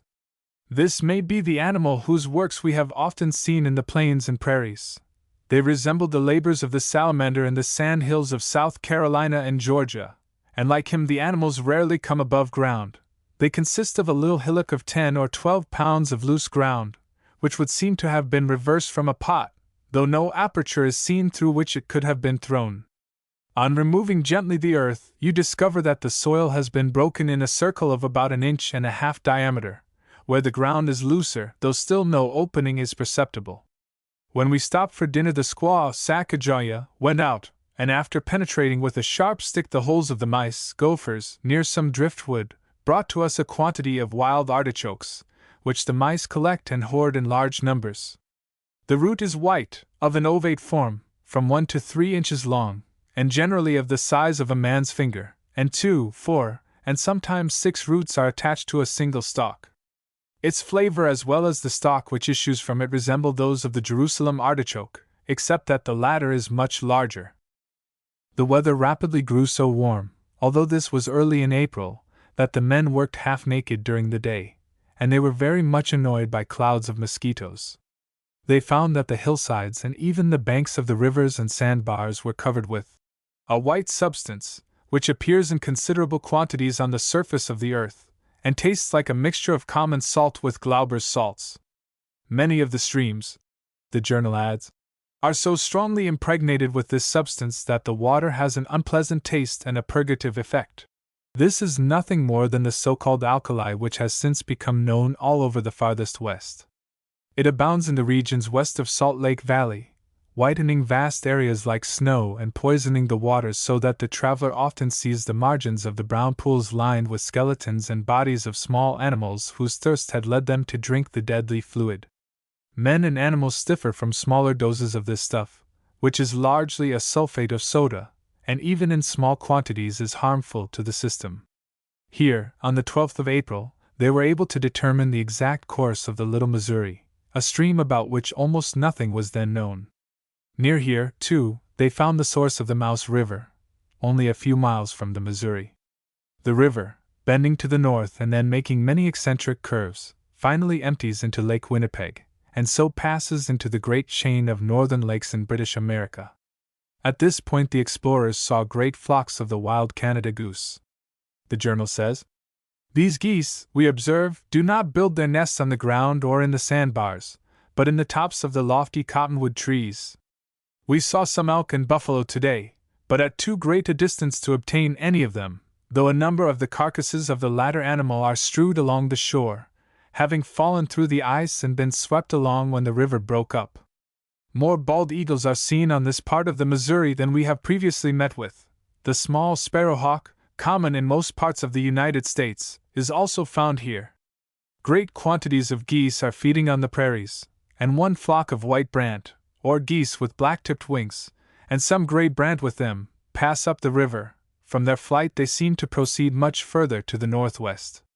We killed 2 antelopes, which were very lean, and caught last night 2 beavers." Lewis and Clark were laughed at by some very knowing people who scouted the idea that wild geese build their nests in trees. But later travelers have confirmed their story.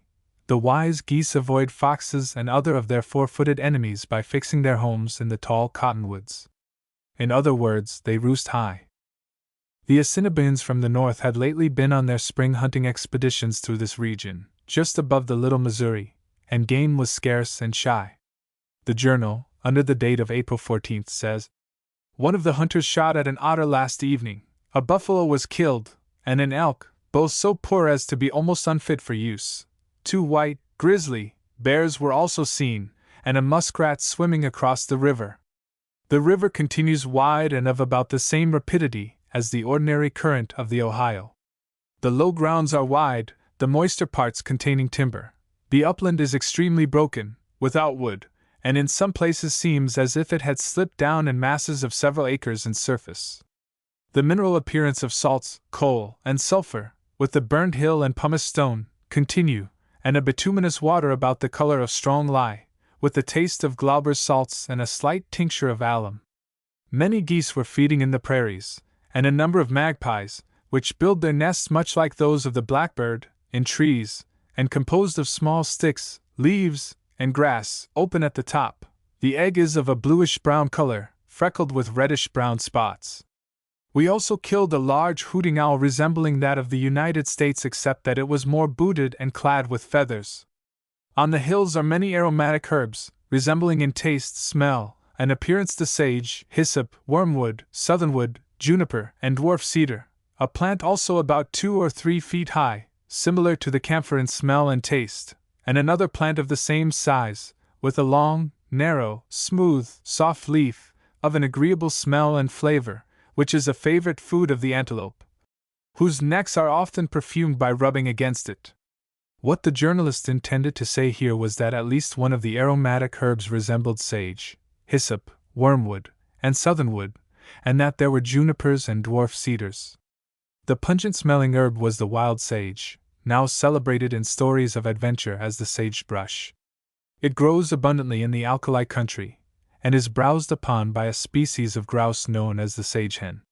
Junipers and dwarf cedars also grow on the hills of the alkali and sagebrush country. The sage belongs to the Artemisia family of plants. 4 days later, the journal had this interesting entry. The country today presented the usual variety of highlands interspersed with rich plains. In one of these we observed a species of pea bearing a yellow flower, which is now in blossom, the leaf and stalk resembling the common pea. It seldom rises higher than 6 inches, and the root is perennial. On the rose bushes we also saw a quantity of the hair of a buffalo, which had become perfectly white by exposure and resembled the wool of the sheep, except that it was much finer and more soft and silky. A buffalo which we killed yesterday had shed his long hair, and that which remained was about 2 inches long, thick, fine, and would have furnished 5 pounds of wool, of which we have no doubt an excellent cloth may be made. Our game today was a beaver, a deer, an elk, and some geese. On the hills we observed considerable quantities of dwarf juniper, which seldom grows higher than 3 feet. We killed in the course of the day an elk, 3 geese, and a beaver. The beaver on this part of the Missouri are in greater quantities, larger and fatter, and their fur is more abundant and of a darker color than any we have hitherto seen. Their favorite food seems to be the bark of the cottonwood and willow, as we have seen no other species of tree that has been touched by them, and these they gnaw to the ground through a diameter of 20 inches. And on the 21st of April the journal says, "Last night there was a hard white frost, and this morning the weather was cold, but clear and pleasant. In the course of the day, however, it became cloudy and the wind rose. The country is of the same description as within the few last days. We saw immense quantities of buffalo, elk, deer, antelopes, geese, and some swans and ducks, out of which we procured 3 deer and 4 buffalo calves, which last are equal in flavor to the most delicious veal, also 2 beaver and an otter." As the party advanced to the westward, following the crooked course of the Missouri, they were very much afflicted with inflamed eyes, occasioned by the fine, alkaline dust that blew so lightly that it sometimes floated for miles, like clouds of smoke. The dust even penetrated the works of one of their watches, although it was protected by tight, double cases. In these later days, even the double windows of the railway trains do not keep out this penetrating dust, which makes one's skin dry and rough. On the 25th of April, the explorers believed, by the signs which they observed, that they must be near the great unknown river of which they had dimly heard as rising in the rocky passes of the Great Divide and emptying into the Missouri.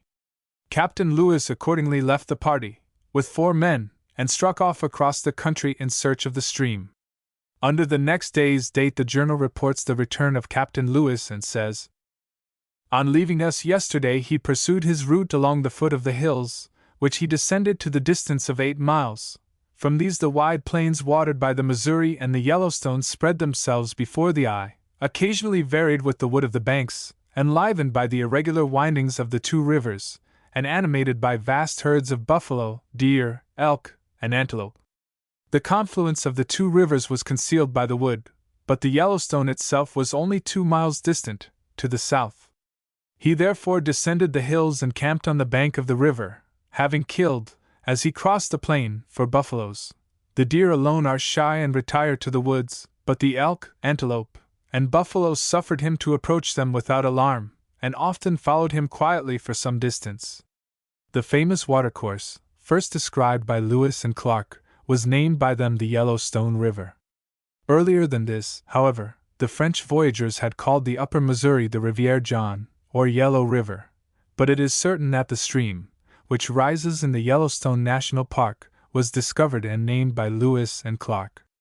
One of the party, Private Joseph Fields, was the first white man who ever ascended the Yellowstone for any considerable distance. Sent up the river by Captains Lewis and Clark, he traveled about 8 miles, and observed the currents and sandbars. Leaving the mouth of the river, the party went on their course along the Missouri. The journal, under date of April 27, says, "From the point of junction wood occupies the space between the two rivers, which at the distance of a mile come within 250 yards of each other. There a beautiful low plain commences, widening as the rivers recede, and extends along each of them for several miles, rising about half a mile from the Missouri into a plain 12 feet higher than itself.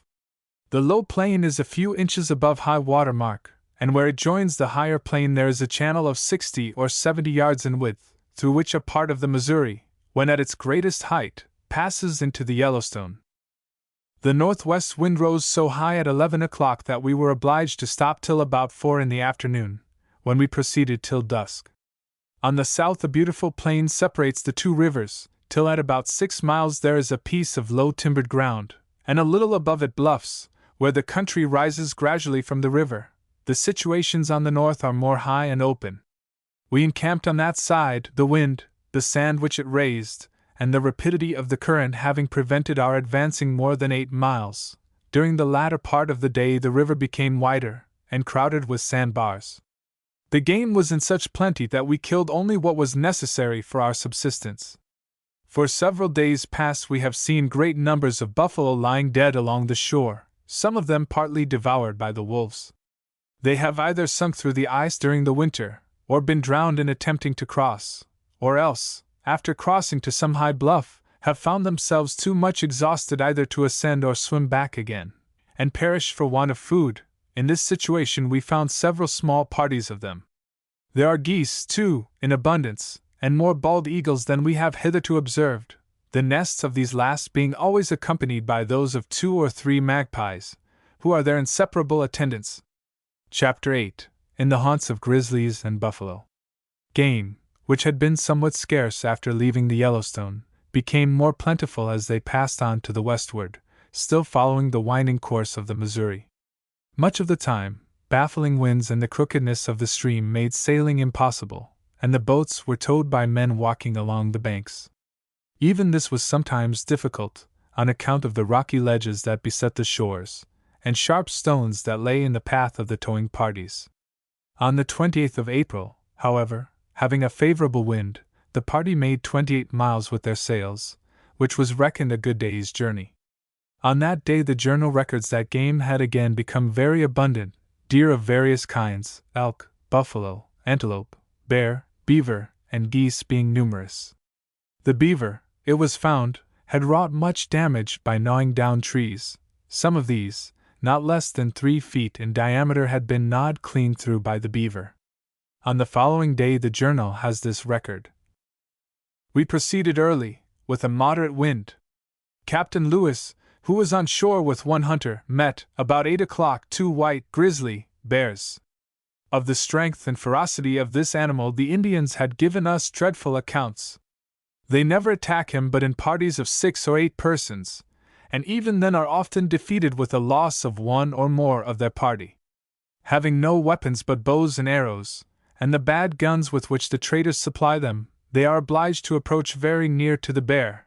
As no wound except through the head or heart is mortal, they frequently fall a sacrifice if they miss their aim.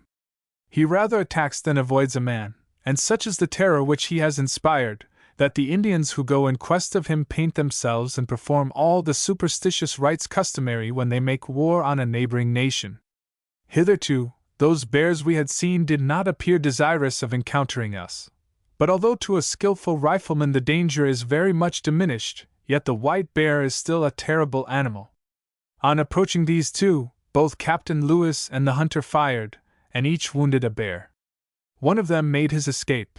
The other turned upon Captain Lewis and pursued him 70 or 80 yards, but being badly wounded, the bear could not run so fast as to prevent him from reloading his piece, which he again aimed at him, and a third shot from the hunter brought him to the ground.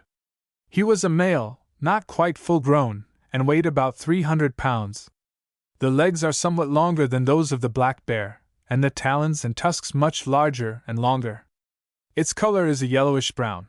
The eyes are small, black, and piercing.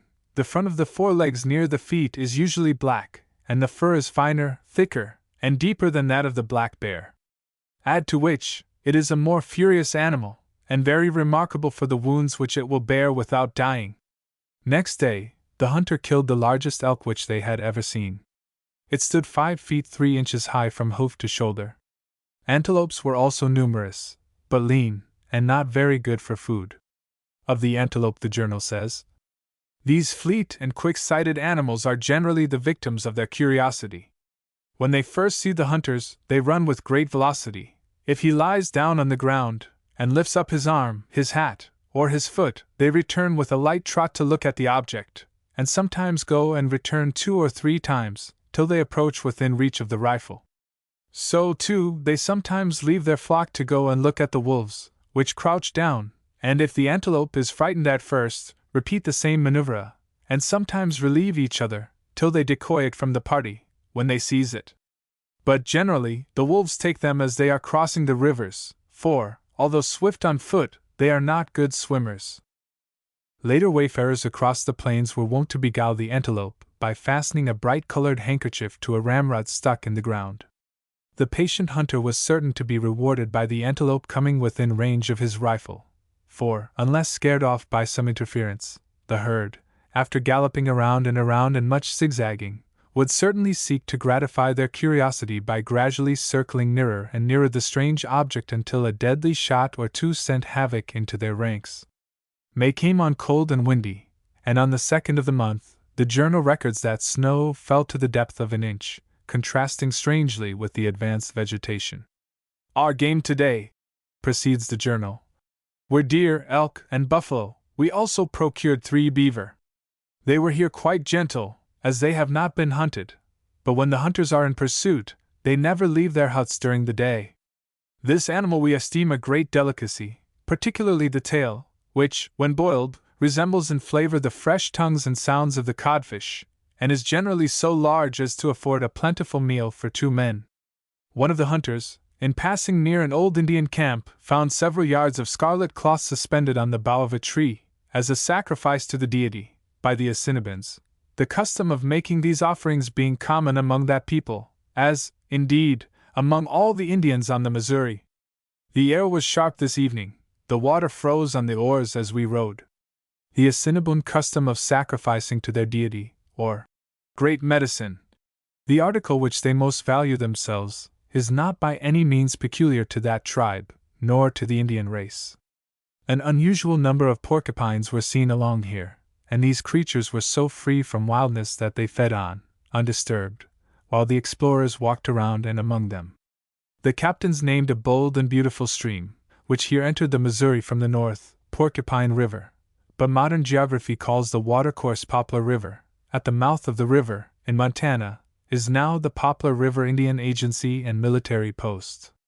The waters of this stream, the explorers found, were clear and transparent, an exception to all the streams, which, discharging into the Missouri, give it its name of the Big Muddy. The journal adds, "A quarter of a mile beyond this river a creek falls in on the south, to which, on account of its distance from the mouth of the Missouri, we gave the name of 2,000-Mile Creek. It is a bold stream with a bed 30 yards wide.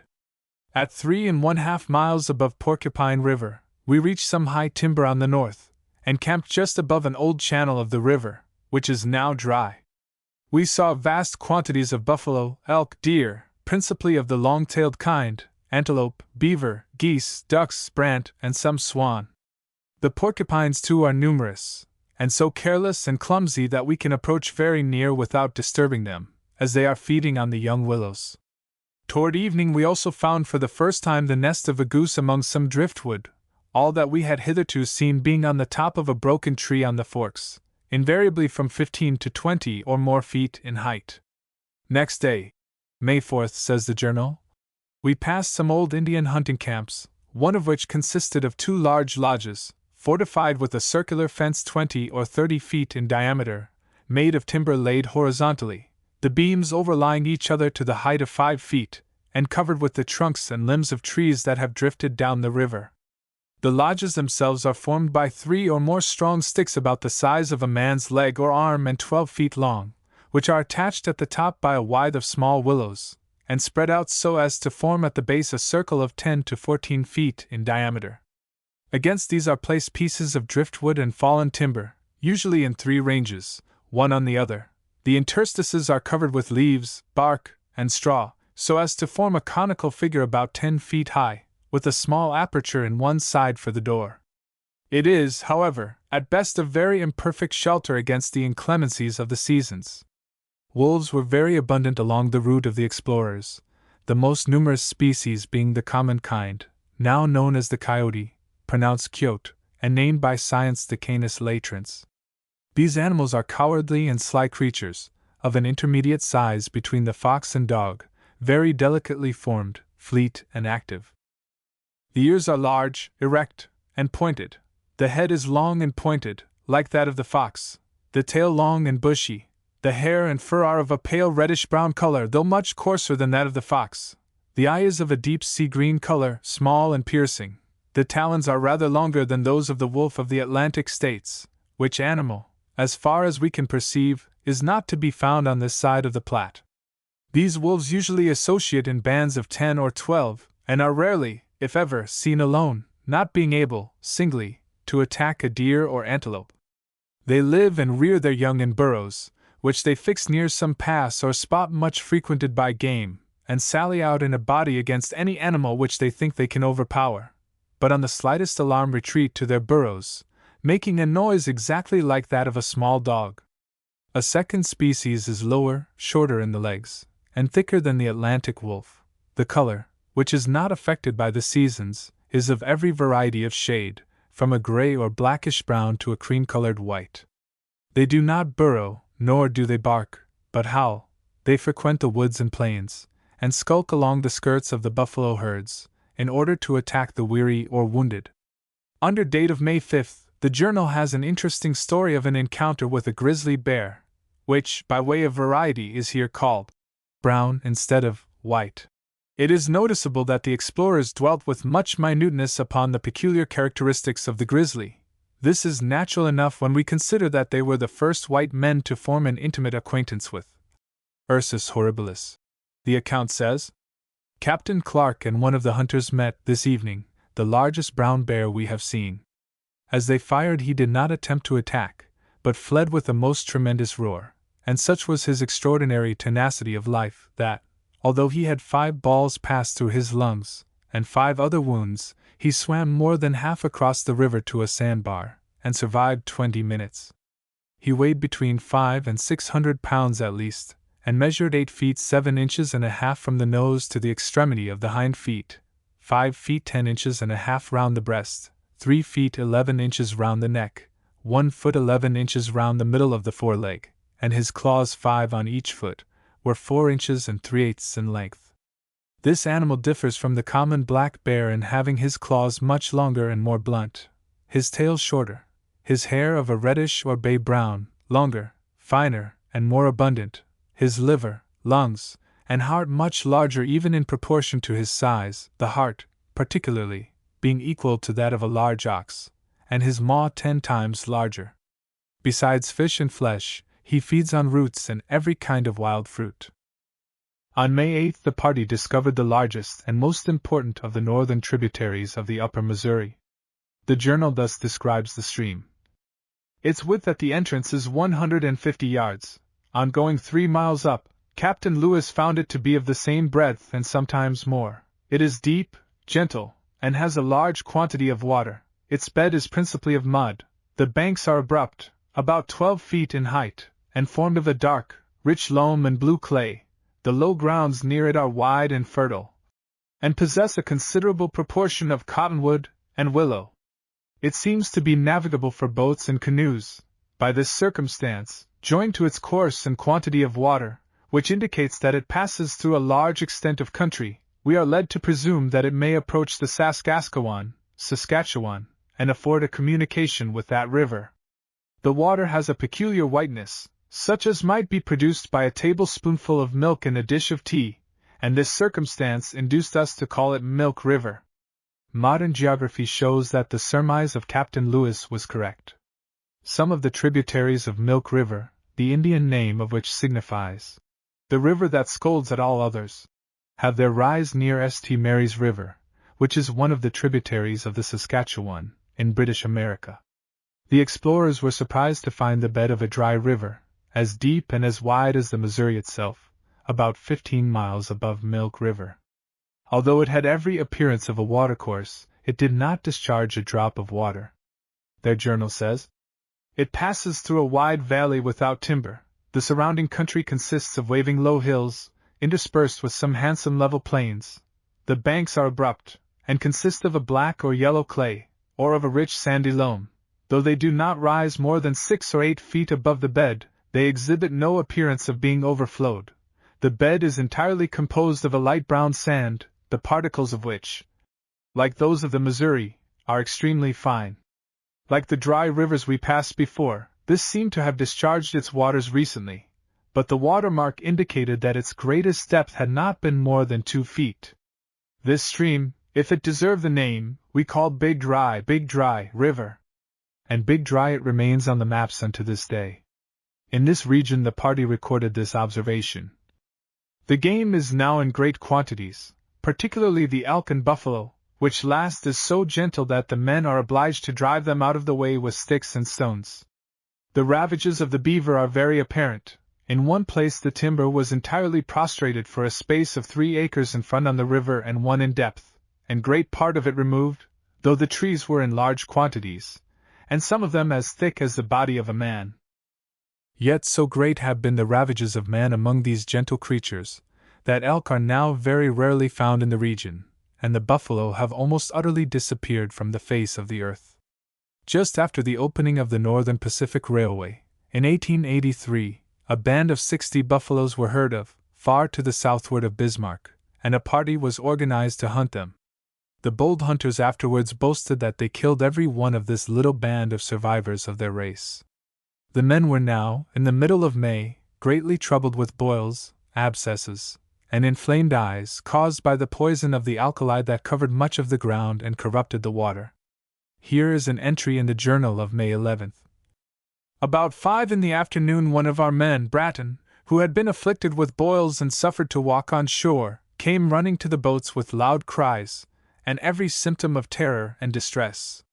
For some time after we had taken him on board he was so much out of breath as to be unable to describe the cause of his anxiety, but he at length told us that about 1.5 miles below he had shot a brown bear, which immediately turned and was in close pursuit of him, but the bear being badly wounded could not overtake him. Captain Lewis, with 7 men, immediately went in search of him. Having found his track they followed him by the blood for 1 mile, found him concealed in some thick brushwood, and shot him with 2 balls through the skull. Though somewhat smaller than that killed a few days ago, he was a monstrous animal, and a most terrible enemy. Our man had shot him through the center of the lungs, yet he had pursued him furiously for 1/2 mile, then returned more than twice that distance, and with his talons prepared himself a bed in the earth 2 feet deep and 5 feet long. He was perfectly alive when they found him, which was at least 2 hours after he had received the wound. The wonderful power of life which these animals possess renders them dreadful. Their very track in the mud or sand, which we have sometimes found 11 inches long and 7 1/4 wide, exclusive of the talons, is alarming, and we had rather encounter 2 Indians than meet a single brown bear. There is no chance of killing them by a single shot unless the ball goes through the brain, and this is very difficult on account of 2 large muscles which cover the side of the forehead and the sharp projection of the center of the frontal bone, which is also thick. Our camp was on the south, at the distance of 16 miles from that of last night. The fleece and skin of the bear were a heavy burden for 2 men, and the oil amounted to 8 gallons. The name of the badly scared Bratton was bestowed upon a creek which discharges into the Missouri near the scene of this encounter. Game continued to be very abundant. On the 14th, according to the journal, the hunters were hunted, to their great discomfiture. The account says, "Toward evening the men in the hindmost canoes discovered a large brown, grizzly bear lying in the open grounds, about 300 paces from the river. 6 of them, all good hunters, immediately went to attack him, and concealing themselves by a small eminence came unperceived within 40 paces of him. 4 of the hunters now fired, and each lodged a ball in his body, 2 of them directly through the lungs. The furious animal sprang up and ran open-mouthed upon them. As he came near, the 2 hunters who had reserved their fire gave him 2 wounds, one of which, breaking his shoulder, retarded his motion for a moment. But before they could reload he was so near that they were obliged to run to the river, and before they had reached it he had almost overtaken them. 2 jumped into the canoe, the other 4 separated, and concealing themselves in the willows, fired as fast as they could reload. They struck him several times, but, instead of weakening the monster, each shot seemed only to direct him towards the hunters, till at last he pursued 2 of them so closely that they threw aside their guns and pouches, and jumped down a perpendicular bank of 20 feet into the river. The bear sprang after them, and was within a few feet of the hindmost, when one of the hunters on shore shot him in the head, and finally killed him. They dragged him to the shore, and found that 8 balls had passed through him in different directions. The bear was old, and the meat tough, so that they took the skin only, and rejoined us at camp, where we had been as much terrified by an accident of a different kind.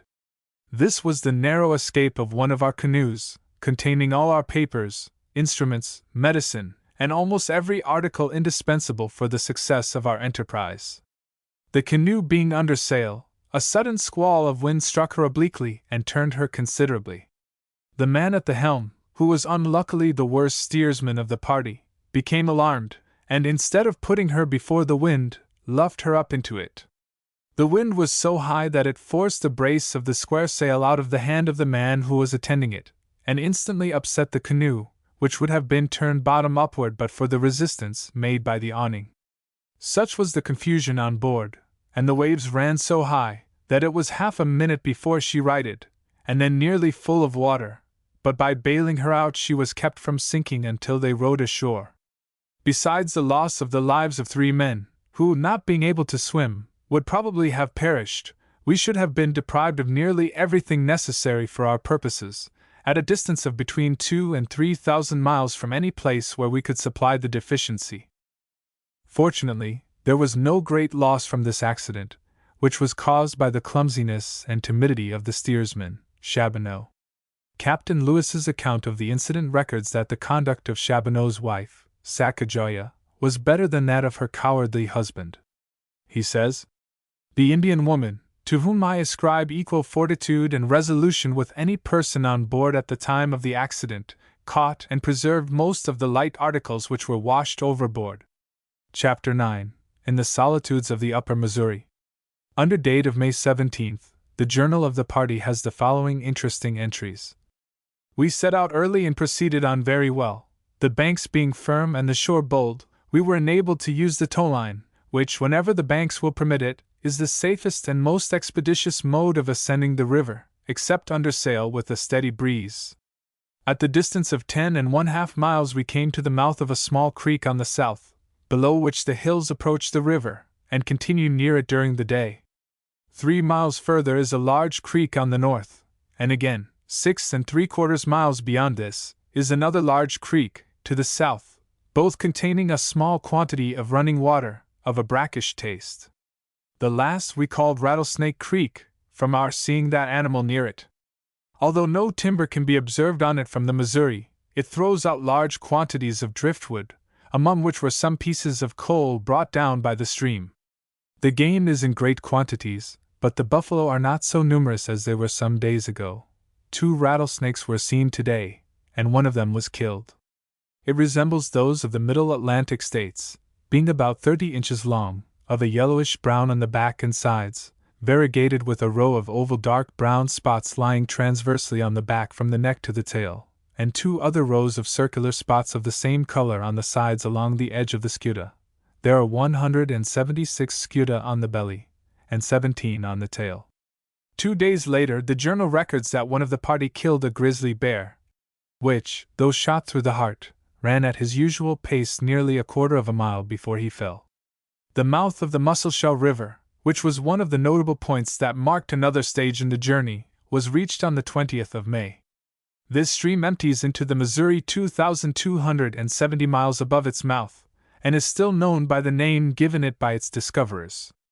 The journal says, "It is 110 yards wide, and contains more water than streams of that size usually do in this country. Its current is by no means rapid, and there is every appearance of its being susceptible of navigation by canoes for a considerable distance.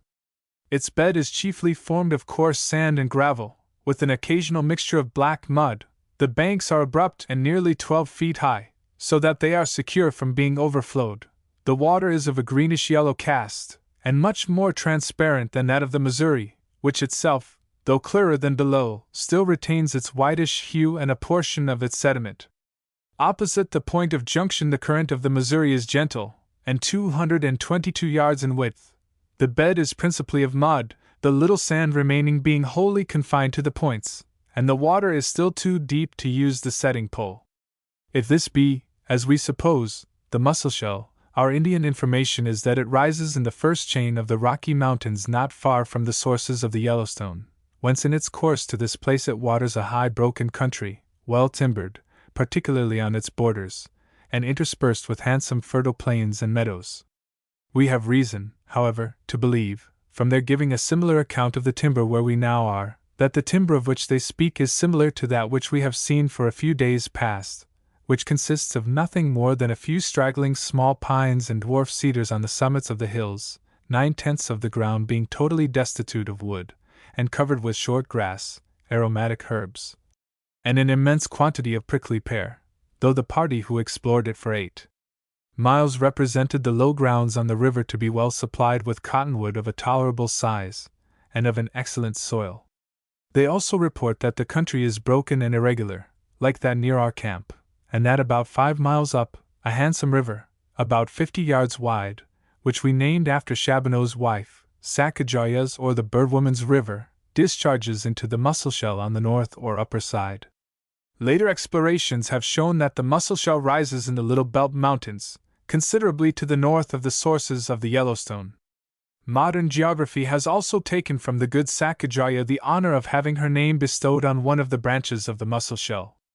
The stream once named for her is now known as Crooked Creek. It joins the river near its mouth, in the central portion of Montana. The journal, under date of May 22, has this entry.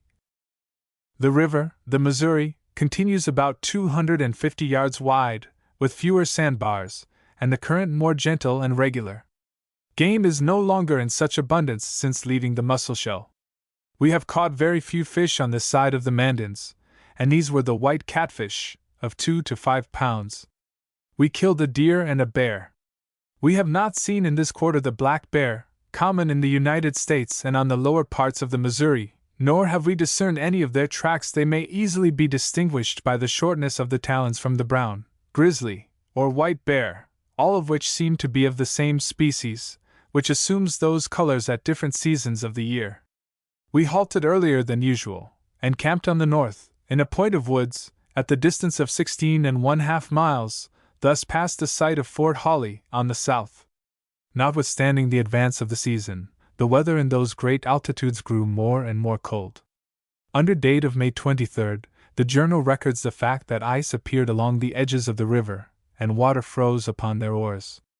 But notwithstanding the coolness of the nights and mornings, mosquitoes were very troublesome. The explorers judged that the cold was somewhat unusual for that locality, inasmuch as the cottonwood trees lost their leaves by the frost, showing that vegetation, generally well suited to the temperature of its country, or habitat, had been caught by an unusual nip of the frost. The explorers noticed that the air of those highlands was so pure and clear that objects appeared to be much nearer than they really were. A man who was sent out to explore the country attempted to reach a ridge, now known as the Little Rocky Mountains, apparently about 15 miles from the river. He traveled about 10 miles, but finding himself not halfway to the object of his search, he returned without reaching it. The party was now just westward of the site of the present town of Carroll, Montana, on the Missouri. Their journal says, "The low grounds are narrow and without timber. The country is high and broken. A large portion of black rock and brown sandy rock appears in the face of the hills, the tops of which are covered with scattered pine, spruce, and dwarf cedar. The soil is generally poor, sandy near the tops of the hills, and nowhere producing much grass, the low grounds being covered with little else than the hyssop, or southernwood, and the pulpy-leaved thorn. Game is more scarce, particularly beaver, of which we have seen but few for several days, and the abundance or scarcity of which seems to depend on the greater or less quantity of timber. At 24½ miles we reached a point of woodland on the south, where we observed that the trees had no leaves, and camped for the night. The hyssop or southernwood, the reader now knows to be the wild sage, or sagebrush. The pulpy-leaved thorn, mentioned in the journal, is the greasewood, and both of these shrubs flourish in the poverty-stricken, sandy, alkaline soil of the far west and northwest. The woody fiber of these furnished the only fuel available for early overland emigrants to the Pacific. The character of this country now changed considerably as the explorers turned to the northward, in their crooked course, with the river. On the 25th of May the journal records this. The country on each side is high, broken, and rocky, the rock being either a soft brown sandstone, covered with a thin stratum of limestone, or else a hard, black, rugged granite, both usually in horizontal strata, and the sandrock overlaying the other. Salts and quartz, as well as some coal and pumice stone, still appear. The bars of the river are composed principally of gravel. The river low grounds are narrow, and afford scarcely any timber, nor is there much pine on the hills. The buffalo have now become scarce. We saw a polecat skunk this evening, which was the first for several days. In the course of the day we also saw several herds of the big-horned animals among the steep cliffs on the north, and killed several of them. The big-horned animals, the first of which were killed here, were sometimes called Rocky Mountain sheep. But sheep they were not, bearing hair and not wool. As we have said, they are now more commonly known as bighorns. The patience of the explorers was rewarded, on Sunday, May 26, 1806, by their first view of the Rocky Mountains. Here is the journal's record on that date. It was here, Cow Creek, Montana, that, after ascending the highest summit of the hills on the north side of the river, Captain Lewis first caught a distant view of the Rock Mountains, the object of all our hopes, and the reward of all our ambition. On both sides of the river, and at no great distance from it, the mountains followed its course. Above these, at the distance of 50 miles from us, an irregular range of mountains spread from west to northwest from his position. To the north of these, a few elevated points, the most remarkable of which bore N. 65 feet 0 inches W, appeared above the horizon, and as the sun shone on the snows of their summits, he obtained a clear and satisfactory view of those mountains which close on the Missouri the passage to the Pacific. As they continued to ascend the Missouri, they found themselves confronted by many considerable rapids which sometimes delayed their progress. They also set forth this observation: "The only animals we have observed are the elk, the bighorn, and the hare common to this country. Wayfarers across the plains now call this hare the jackrabbit." The river soon became very rapid with a marked descent, indicating their nearness to its mountain sources. The journal says, "Its general width is about 200 yards, the shoals are more frequent, and the rocky points at the mouths of the gullies more troublesome to pass. Great quantities of stone lie in the river and on its bank, and seem to have fallen down as the rain washed away the clay and sand in which they were embedded. The water is bordered by high, rugged bluffs, composed of irregular but horizontal strata of yellow and brown or black clay, brown and yellowish white sand, soft yellowish white sandstone, and hard dark brown freestone.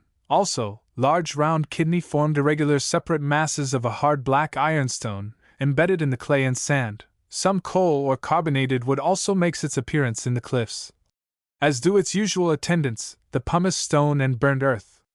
The salts and quartz are less abundant, and generally speaking, the country is, if possible, more rugged and barren than that we passed yesterday, the only growth of the hills being a few pine, spruce, and dwarf cedar, interspersed with an occasional contrast, once in the course of some miles, of several acres of level ground, which supply a scanty subsistence for a few little cottonwoods.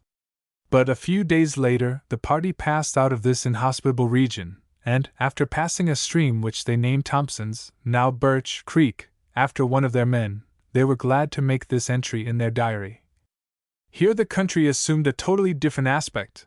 The hills retired on both sides from the river, which spreads to more than 3 times its former size, and is filled with a number of small handsome islands covered with cottonwood. The low grounds on its banks are again wide, fertile, and enriched with trees. Those on the north are particularly wide, the hills being comparatively low, and opening into 3 large valleys, which extend themselves for a considerable distance towards the north. These appearances of vegetation are delightful after the dreary hills among which we have passed, and we have now to congratulate ourselves at having escaped from the last ridges of the Black Mountains. On leaving Thompson's Creek we passed 2 small islands, and at 23 miles distance encamped among some timber, on the north, opposite to a small creek, which we named Bull Creek. The bighorn are in great quantities, and must bring forth their young at a very early season, as they are now half grown. One of the party saw a large bear also, but being at a distance from the river, and having no timber to conceal him, he would not venture to fire. A curious adventure happened on the 28th, of which the journal, next day, makes this mention. Last night we were alarmed by a new sort of enemy. A buffalo swam over from the opposite side, and to the spot where lay one of our canoes, over which he clambered to the shore. Then, taking fright, he ran full speed up the bank towards our fires, and passed within 18 inches of the heads of some of the men before the sentinel could make him change his course. Still more alarmed, he ran down between 4 fires, and within a few inches of the heads of a second row of the men, and would have broken into our lodge if the barking of the dog had not stopped him. He suddenly turned to the right, and was out of sight in a moment, leaving us all in confusion, every one seizing his rifle and inquiring the cause of the alarm. On learning what had happened, we had to rejoice at suffering no more injury than some damage to the guns that were in the canoe which the buffalo crossed.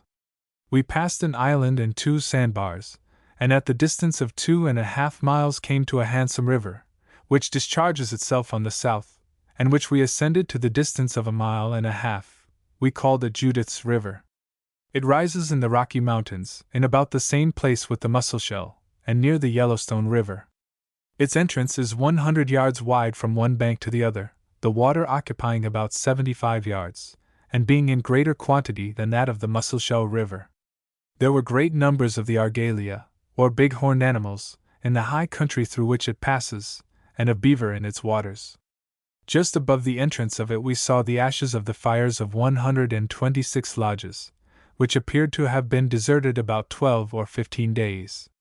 Leaving Judith's River, named for a sweet Virginia lass, the explorers sailed, or were towed, 17 miles up the river, where they camped at the mouth of a bold, running river to which they gave the name of Slaughter River. The stream is now known as the Arrow. The appropriateness of the title conferred on the stream by Lewis and Clark appears from the story which they tell of their experience just below Slaughter River, as follows. On the north we passed a precipice about 120 feet high, under which lay scattered the fragments of at least 100 carcasses of buffaloes, although the water which had washed away the lower part of the hill must have carried off many of the dead. These buffaloes had been chased down the precipice in a way very common on the Missouri, by which vast herds are destroyed in a moment. The mode of hunting is to select one of the most active and fleet young men, who is disguised by a buffalo skin round his body, the skin of the head with the ears and horns being fastened on his own head in such a way as to deceive the buffalo. Thus dressed, he fixes himself at a convenient distance between a herd of buffalo and any of the river precipices, which sometimes extend for some miles. His companions in the meantime get in the rear and side of the herd, and at a given signal show themselves and advance toward the buffaloes. These instantly take the alarm, and finding the hunters beside them, they run toward the disguised Indian or decoy, who leads them on at full speed toward the river, when, suddenly securing himself in some crevice of the cliff which he had previously fixed on, the herd is left on the brink of the precipice. It is then in vain for the foremost buffaloes to retreat or even to stop. They are pressed on by the hindmost rank, which, seeing no danger but from the hunters, goad on those before them till the whole are precipitated, and the shore is strewn with their dead bodies. Sometimes, in this perilous seduction, the Indian is himself either trodden underfoot by the rapid movements of the buffaloes, or missing his footing in the cliff is urged down the precipice by the falling herd. The Indians then select as much meat as they wish. The rest is abandoned to the wolves, and creates a most dreadful stench. The wolves which had been feasting on these carcasses were very fat, and so gentle that one of them was killed with an espontoon. 1. The dryness and purity of the air roused the admiration of the explorers, who noticed that the woodwork of the cases of their instruments shrank, and the joints opened, although the wood was old and perfectly seasoned. A tablespoonful of water, exposed to the air in an open saucer, would wholly evaporate in 36 hours, when the thermometer did not mark higher than the temperate point at the warmest hour of the day. Contrary to their expectations, they had not yet met with any Indians, although they saw many signs of their having recently been in that vicinity. The journal says, in the course of the day, May 30th, we passed several encampments of Indians, the most recent of which seemed to have been evacuated about 5 weeks since, and from the several apparent dates, we supposed that they were formed by a band of about 100 lodges, who were traveling slowly up the river. Although no part of the Missouri from the Minnetarees to this place exhibits signs of permanent settlements, yet none seem exempt from the transient visits of hunting parties. We know that the Minnetarees of the Missouri extend their excursions on the south side of the river as high as the Yellowstone, and the Assiniboines visit the northern side, most probably as high as Porcupine River. All the lodges between that place and the Rocky Mountains we suppose to belong to the Minnetarees of Fort de Prairie, who live on the south fork of the Saskatchewan. The party now entered upon some of the natural wonders of the West, which have since become famous. Their journal says, these hills and river cliffs exhibit a most extraordinary and romantic appearance. They rise in most places nearly perpendicular from the water, to the height of between 200 and 300 feet, and are formed of very white sandstone, so soft as to yield readily to the impression of water, in the upper part of which lie embedded 2 or 3 thin horizontal strata of white freestone, insensible to the rain. On the top is a dark rich loam, which forms a gradually ascending plane, from a mile to a mile and a half in extent, when the hills again rise abruptly to the height of about 300 feet more. In trickling down the cliffs, the water has worn the soft sandstone into 1,000 grotesque figures, among which, with a little fancy, may be discerned elegant ranges of freestone buildings, with columns variously sculptured, and supporting long and elegant galleries, while the parapets are adorned with statuary. On a nearer approach they represent every form of elegant ruins, columns, some with pedestals and capitals entire, others mutilated and prostrate, and some rising pyramidally over each other till they terminate in a sharp point. These are varied by niches, alcoves, and the customary appearances of desolated magnificence. The illusion is increased by the number of martins, which have built their globular nests in the niches, and hover over these columns, as in our country they are accustomed to frequent large stone structures. As we advance there seems no end to the visionary enchantment which surrounds us. In the midst of this fantastic scenery are vast ranges of walls, which seem the productions of art, so regular is the workmanship. They rise perpendicularly from the river, sometimes to the height of 100 feet, varying in thickness from 1 to 12 feet, being as broad at the top as below. The stones of which they are formed are black, thick, durable, and composed of a large portion of earth, intermixed and cemented with a small quantity of sand and a considerable proportion of talc, or quartz. These stones are almost invariably regular parallelepipeds of unequal sizes in the wall, but equally deep and laid regularly in ranges over each other like bricks, each breaking and covering the interstice of the two on which it rests. But though the perpendicular interstice be destroyed, the horizontal one extends entirely through the whole work. The stones are proportioned to the thickness of the wall in which they are employed, being largest in the thickest walls. The thinner walls are composed of a single depth of the parallelepiped, while the thicker ones consist of 2 or more depths. These walls pass the river at several places, rising from the water's edge much above the sandstone bluffs, which they seem to penetrate. Thence they cross in a straight line, on either side of the river, the plains, over which they tower to the height of from 10 to 70 feet, until they lose themselves in the second range of hills. Sometimes they run parallel in several ranges near to each other, sometimes intersect each other at right angles, and have the appearance of walls of ancient houses or gardens.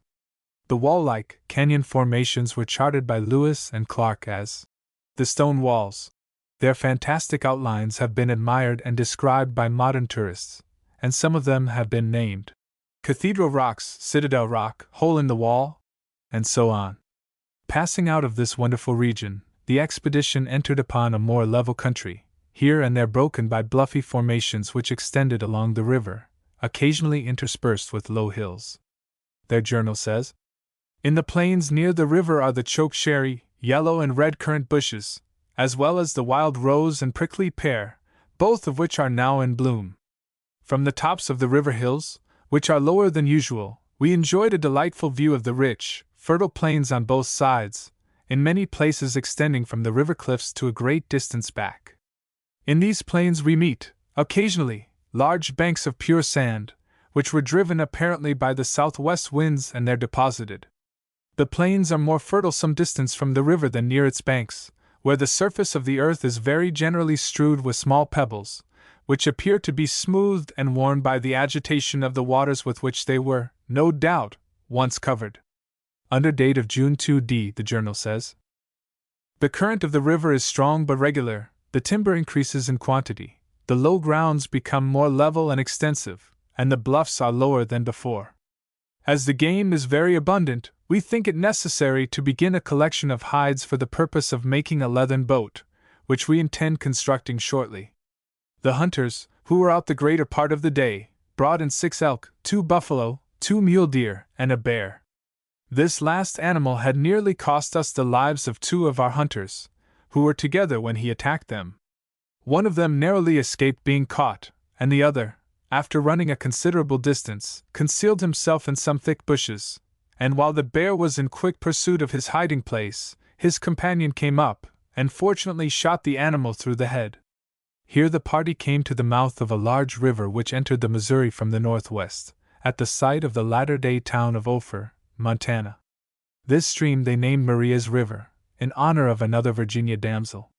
So large and important in appearance was Maria's River that the explorers were not certain which was the main stream, that which came in from the north, or that which, flowing here in a general course from southwest to northeast, was really the true Missouri." The journal says, "It now became an interesting question, which of these 2 streams is what the militaries call Amatiaza, or Missouri, which they describe as approaching very near to the Columbia. On our right decision much of the fate of the expedition depends, since if, after ascending to the Rocky Mountains or beyond them, we should find that the river we were following did not come near the Columbia, and be obliged to return, we should not only lose the traveling season, 2 months of which have already elapsed, but probably dishearten the men so much as to induce them either to abandon the enterprise, or yield us a cold obedience, instead of the warm and zealous support which they have hitherto afforded us. We determined, therefore, to examine well before we decided on our future course. For this purpose we dispatched 2 canoes with 3 men up each of the streams, with orders to ascertain the width, depth, and rapidity of the current, so as to judge of their comparative bodies of water. At the same time parties were sent out by land to penetrate the country, and discover from the rising grounds, if possible, the distant bearings of the 2 rivers, and all were directed to return toward evening. Both parties returned without bringing any information that would settle the point. Which was the true Missouri still remained uncertain. Under these circumstances, it became necessary that there should be a more thorough exploration, and the next morning Captains Lewis and Clark set out at the head of two separate parties, the former to examine the north, and the latter the south fork. In his progress Captain Lewis and his party were frequently obliged to quit the course of the river and cross the plains and hills, but he did not lose sight of its general direction, and carefully took the bearings of the distant mountains. On the morning of the third day he became convinced that this river pursued a course too far north for his contemplated route to the Pacific, and he accordingly determined to return, but judged it advisable to wait till noon, that he might obtain a meridian altitude. In this, however, he was disappointed, owing to the state of the weather. Much rain had fallen, and their return was somewhat difficult, and not unattended with danger, as the following incident, which occurred on June 7th, will show. In passing along the side of a bluff at a narrow pass 30 yards in length, Captain Lewis slipped, and but for a fortunate recovery by means of his spontoon, would have been precipitated into the river over a precipice of about 90 feet. He had just reached a spot where, by the assistance of his spontoon, he could stand with tolerable safety, when he heard a voice behind him cry out, "Good God, Captain, what shall I do?" He turned instantly, and found it was Windsor, who had lost his foothold about the middle of the narrow pass, and had slipped down to the very verge of the precipice, where he lay on his belly, with his right arm and leg over it, while with the other leg and arm he was with difficulty holding on to keep himself from being dashed to pieces below. His dreadful situation was instantly perceived by Captain Lewis, who, stifling his alarm, calmly told him that he was in no danger, that he should take his knife out of his belt with his right hand, and dig a hole in the side of the bluff to receive his right foot. With great presence of mind he did this, and then raised himself on his knees. Captain Lewis then told him to take off his moccasins and come forward on his hands and knees, holding the knife in one hand and his rifle in the other. He immediately crawled in this way till he came to a secure spot. The men who had not attempted this passage were ordered to return and wade the river at the foot of the bluff, where they found the water breast high. This adventure taught them the danger of crossing the slippery heights of the river, but as the plains were intersected by deep ravines, almost as difficult to pass, they continued down the river, sometimes in the mud of the low grounds, sometimes up to their arms in the water, and when it became too deep to wade, they cut footholds with their knives in the sides of the banks. In this way they traveled through the rain, mud, and water, and having made only 18 miles during the whole day, camped in an old Indian lodge of sticks, which afforded them a dry shelter. Here they cooked part of 6 deer they had killed in the course of their walk, and having eaten the only morsel they had tasted during the whole day, slept comfortably on some willow boughs. Chapter 10. To the Great Falls of the Missouri. Next day, June 8th, the Lewis party returned to the main body of the expedition. They reported that timber was scarce along the river, except in the lowlands, where there were pretty groves and thickets. These trees, the journal says, were the haunts of innumerable birds, which, as the sun rose, sung delightfully. Among these birds they distinguished the brown thrush, robin, turtledove, linnet, goldfinch, large and small blackbird, wren, and some others. As they came along, the whole party were of opinion that this river was the true Missouri, but Captain Lewis, being fully persuaded that it was neither the main stream, nor that which it would be advisable to ascend, gave it the name of Maria's River. After traveling all day they reached camp about 5 o'clock in the afternoon, and found Captain Clark and the party very anxious for their safety. As they had stayed 2 days longer than had been expected, and as Captain Clark had returned at the appointed time, it was feared that they had met with some accident. As we now know, the stream that came in from the north was that which is still called Maria's, or Murray, River, and the so-called branch from the southwest was the Missouri River. Lewis and Clark, however, were in the dark as to the relations of the two streams. Which was the parent? Which was the branch?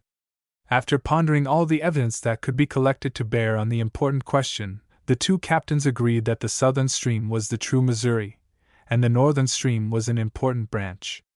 The journal says, "These observations, which satisfied our minds completely, we communicated to the party, but every one of them was of a contrary opinion.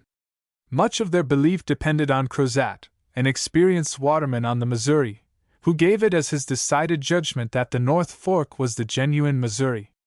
The men, therefore, mentioned that, although they would most cheerfully follow us wherever we should direct, yet they were afraid that the South Fork would soon terminate in the Rocky Mountains, and leave us at a great distance from the Columbia. In order that nothing might be omitted which could prevent our falling into an error, it was agreed that one of us should ascend the southern branch by land, until we reached either the falls or the mountains. In the meantime, in order to lighten our burdens as much as possible, we determined to deposit here one of the pirogues, and all the heavy baggage which we could possibly spare, as well as some provision, salt, powder, and tools. This would at once lighten the other boats, and give them the crew which had been employed on board the pirogue. On the 10th of June, the weather being fair and pleasant, they dried all their baggage and merchandise, and secreted them in places of deposits, called caches, as follows. These deposits, or caches, as they are called by the Missouri traders, are very common, particularly among those who deal with the Sioux, as the skins and merchandise will keep perfectly sound for years, and are protected from robbery. Our cache was built in the usual manner. In the high plain on the north side of the Missouri, and 40 yards from a steep bluff, we chose a dry situation, and then, describing a small circle of about 20 inches diameter, removed the sod as gently and carefully as possible. The hole was then sunk perpendicularly for a foot deep. It was now worked gradually wider as it descended, till at length it became 6 or 7 feet deep, shaped nearly like a kettle, or the lower part of a large still with the bottom somewhat sunk at the center. As the earth was dug, it was handed up in a vessel, and carefully laid on a skin or cloth, in which it was carried away and thrown into the river, so as to leave no trace of it. A floor of 3 or 4 inches in thickness was then made of dry sticks, on which was placed a hide perfectly dry. The goods, being well aired and dried, were laid on this floor, and prevented from touching the wall by other dried sticks, as the merchandise was stowed away. When the hole was nearly full, a skin was laid over the goods, and on this earth was thrown and beaten down, until, with the addition of the sod first removed, the hole was on a level with the ground, and there remained not the slightest appearance of an excavation. In addition to this, we made another of smaller dimensions, in which we placed all the baggage, some powder, and our blacksmith's tools, having previously repaired such of the tools as we carry with us that require mending. To guard against accident, we had 2 parcels of lead and powder in the 2 places. The red pirogue was drawn up on the middle of a small island, at the entrance of Maria's River, and secured, by being fastened to the trees, from the effects of any floods. We now took another observation of the meridian altitude of the sun, and found that the mean latitude of Maria's River, as deduced from 3 observations, is 49 feet 0 inches 25 feet 17.2 inches N. In order to make assurance doubly sure, Captain Lewis resolved to take 4 men with him and ascend the South Branch, that is, the true Missouri, before committing the expedition to that route as the final one. His proposition was that his party should proceed up the river as rapidly as possible in advance of the main party. On the second day out, says the journal, Captain Lewis left the bank of the river in order to avoid the steep ravines, which generally run from the shore to the distance of 1 or 2 miles in the plain. Having reached the open country, he went for 12 miles in a course a little to the W. of SW. When, the sun becoming warm by 9 o'clock, he returned to the river in quest of water, and to kill something for breakfast, there being no water in the plain, and the buffalo, discovering them before they came within gunshot, took to flight. They reached the banks in a handsome open low ground with cottonwood. After 3 miles' walk here they saw 2 large brown bears, and killed them both at the first fire, a circumstance which has never before occurred since we have seen that animal. Having made a meal of a part, and hung the remainder on a tree, with a note for Captain Clark, they again ascended the bluffs into the open plains. Here they saw great numbers of the burrowing squirrel, also some wolves, antelopes, mule deer, and vast herds of buffalo. They soon crossed a ridge considerably higher than the surrounding plains, and from its top had a beautiful view of the Rocky Mountains, which are now completely covered with snow. Their general course is from SE to N, of NW, and they seem to consist of several ranges which successively rise above each other, till the most distant mingles with the clouds. After traveling 12 miles they again met the river, where there was a handsome plain of cottonwood. Again leaving the river, Captain Lewis bore off more to the north, the stream here bearing considerably to the south, with difficult bluffs along its course. But fearful of passing the great falls before reaching the Rocky Mountains, he again changed his course and, leaving the bluffs to his right, he turned towards the river. The journal gives this description of what followed. In this direction Captain Lewis had gone about 2 miles, when his ears were saluted with the agreeable sound of a fall of water, and as he advanced a spray, which seemed driven by the high southwest wind, arose above the plain like a column of smoke, and vanished in an instant. Toward this point he directed his steps. The noise increased as he approached, and soon became too tremendous to be mistaken for anything but the great falls of the Missouri. Having traveled 7 miles after first hearing the sound, he reached the falls about 12 o'clock. The hills as he approached were difficult of access and 200 feet high. Down these he hurried with impatience, and seating himself on some rocks under the center of the falls, enjoyed the sublime spectacle of this stupendous object, which since the creation had been lavishing its magnificence upon the desert, unknown to civilization. The river immediately at this cascade is 300 yards wide, and is pressed in by a perpendicular cliff on the left, which rises to about 100 feet and extends up the stream for a mile. On the right the bluff is also perpendicular for 300 yards above the falls. For 90 or 100 yards from the left cliff, the water falls in one smooth, even sheet, over a precipice of at least 80 feet. The remaining part of the river precipitates itself with a more rapid current, but being received as it falls by the irregular and somewhat projecting rocks below, forms a splendid prospect of perfectly white foam, 200 yards in length and 80 in perpendicular elevation. This spray is dissipated into 1,000 shapes, sometimes flying up in columns of 15 or 20 feet, which are then oppressed by larger masses of the white foam, on all of which the sun impresses the brightest colors of the rainbow. Below the fall the water beats with fury against a ledge of rocks, which extends across the river at 150 yards from the precipice. From the perpendicular cliff on the north to the distance of 120 yards, the rocks are only a few feet above the water, and when the river is high, the stream finds a channel across them 40 yards wide, and near the higher parts of the ledge, which rise about 20 feet, and terminate abruptly within 80 or 90 yards of the southern side. Between them and the perpendicular cliff on the south, the whole body of water runs with great swiftness. A few small cedars grow near this ridge of rocks, which serves as a barrier to defend a small plain of about 3 acres shaded with cottonwood, at the lower extremity of which is a grove of the same trees, where are several deserted Indian cabins of sticks, below which the river is divided by a large rock several feet above the surface of the water, and extending down the stream for 20 yards. At the distance of 300 yards from the same ridge is a second abutment of solid perpendicular rock, about 60 feet high, projecting at right angles from the small plain on the north for 134 yards into the river. After leaving this, the Missouri again spreads itself to its previous breadth of 300 yards, though with more than its ordinary rapidity. One of Lewis's men was sent back to inform Captain Clark of this momentous discovery, which finally settled all doubt as to which was the true Missouri. The famous Great Falls of the river had been finally reached. Captain Lewis next went on to examine the rapids above the falls. The journal says, after passing one continued rapid and 3 cascades, each 3 or 4 feet high, he reached, at the distance of 5 miles, a second fall. The river is here about 400 yards wide, and for the distance of 300 rushes down to the depth of 19 feet, and so regularly that he gave it the name of the Crooked Falls. From the southern shore it extends obliquely upward about 150 yards, and then forms an acute angle downward nearly to the commencement of 4 small islands close to the northern side. From the perpendicular pitch to these islands, a distance of more than 100 yards, the water glides down a sloping rock with a velocity almost equal to that of its fall. Above this fall the river bends suddenly to the northward.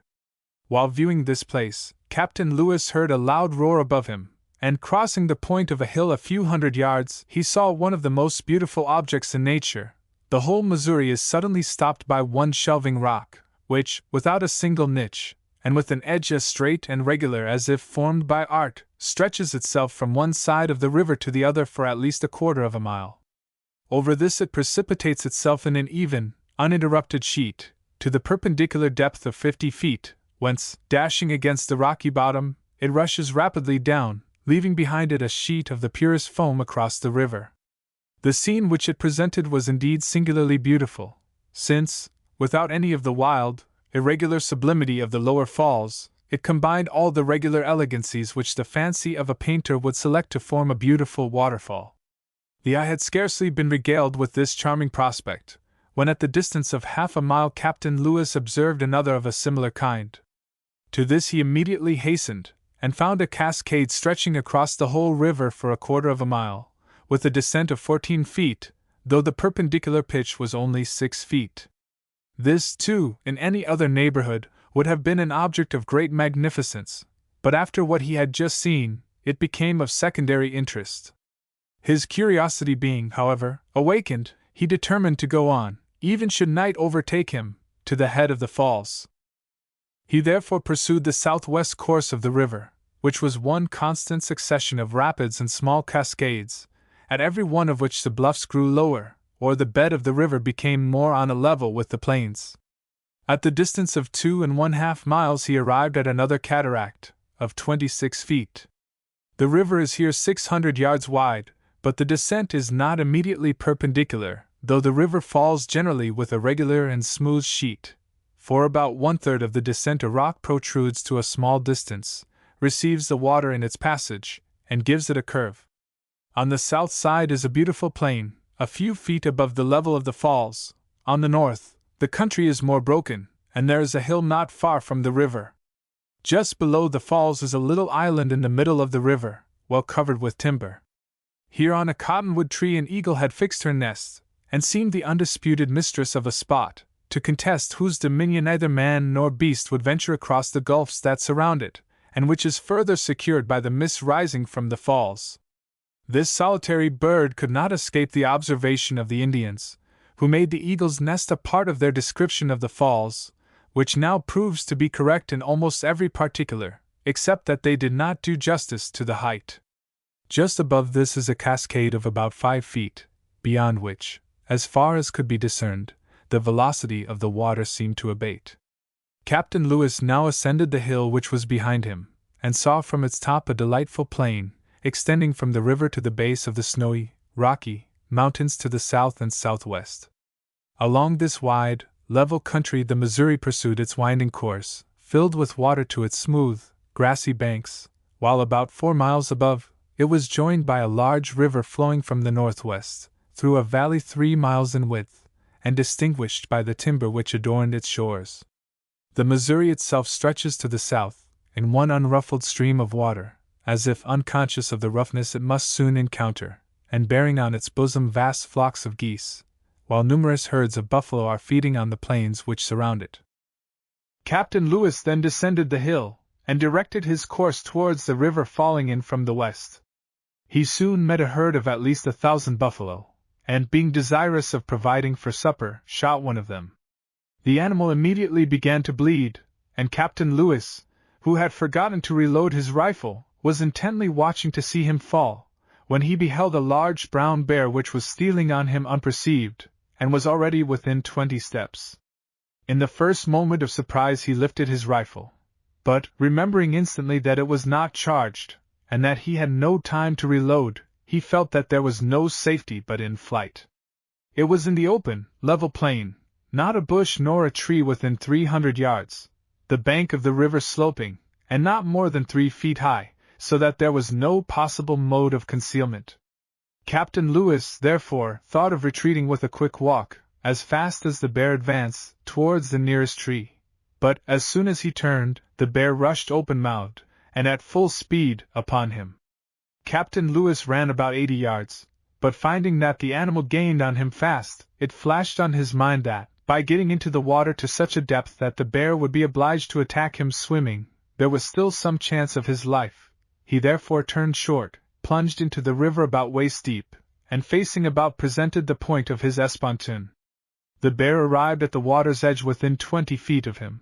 But as soon as he put himself in this posture of defense, the bear seemed frightened, and wheeling about, retreated with as much precipitation as he had pursued. Very glad to be released from this danger, Captain Lewis returned to the shore, and observed him run with great speed, sometimes looking back as if he expected to be pursued, till he reached the woods. He could not conceive the cause of the sudden alarm of the bear, but congratulated himself on his escape when he saw his own track torn to pieces by the furious animal, and learned from the whole adventure never to suffer his rifle to be a moment unloaded. Captain Lewis now resumed his progress towards the Western, or Sun, River, then more commonly known among the Indians as Medicine River. In going through the lowlands of this stream, he met an animal which he thought was a wolf, but which was more likely a wolverine, or carcajou. The journal says, it proved to be some brownish-yellow animal, standing near its burrow, which, when he came nigh, crouched, and seemed as if about to spring on him. Captain Lewis fired, and the beast disappeared in its burrow. From the track, and the general appearance of the animal, he supposed it to be of the tiger kind. He then went on, but as if the beasts of the forest had conspired against him, 3 buffalo bulls, which were feeding with a large herd at the distance of half a mile, left their companions, and ran at full speed towards him. He turned round, and unwilling to give up the field, advanced to meet them. When they were within 100 yards they stopped, looked at him for some time, and then retreated as they came. He now pursued his route in the dark, reflecting on the strange adventures and sights of the day, which crowded on his mind so rapidly, that he should have been inclined to believe it all enchantment if the thorns of the prickly pear, piercing his feet, had not dispelled at every moment the illusion. He at last reached the party, who had been very anxious for his safety, and who had already decided on the route which each should take in the morning to look for him. Being much fatigued, he supped, and slept well during the night. On awaking the next morning, Captain Lewis found a large rattlesnake coiled on the trunk of a tree under which he had been sleeping. He killed it, and found it like those he had seen before, differing from those of the Atlantic states, not in its colors, but in the form and arrangement of them.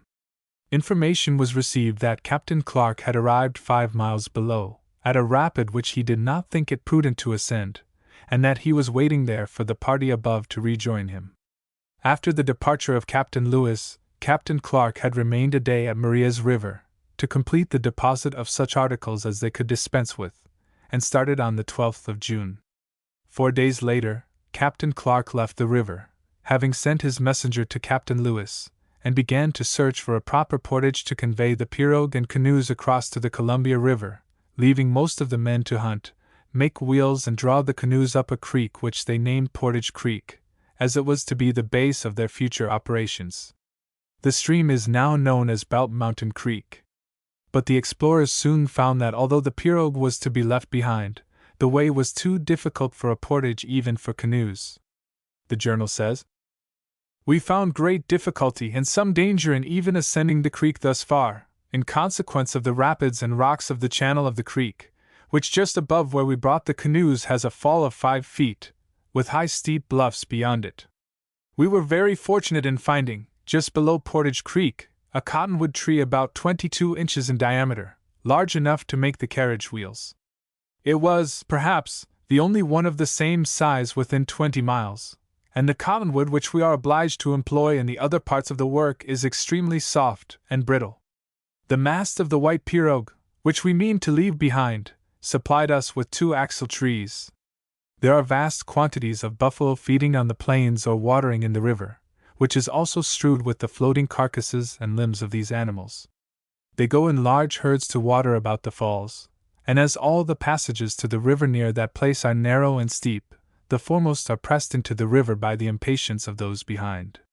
In this way we have seen 10 or a dozen disappear over the falls in a few minutes. They afford excellent food for the wolves, bears, and birds of prey, which circumstance may account for the reluctance of the bears to yield their dominion over the neighborhood. The pirogue was drawn up a little below our camp, and secured in a thick copse of willow bushes. We now began to form a cache or place of deposit, and to dry our goods and other articles which required inspection. The wagons are completed.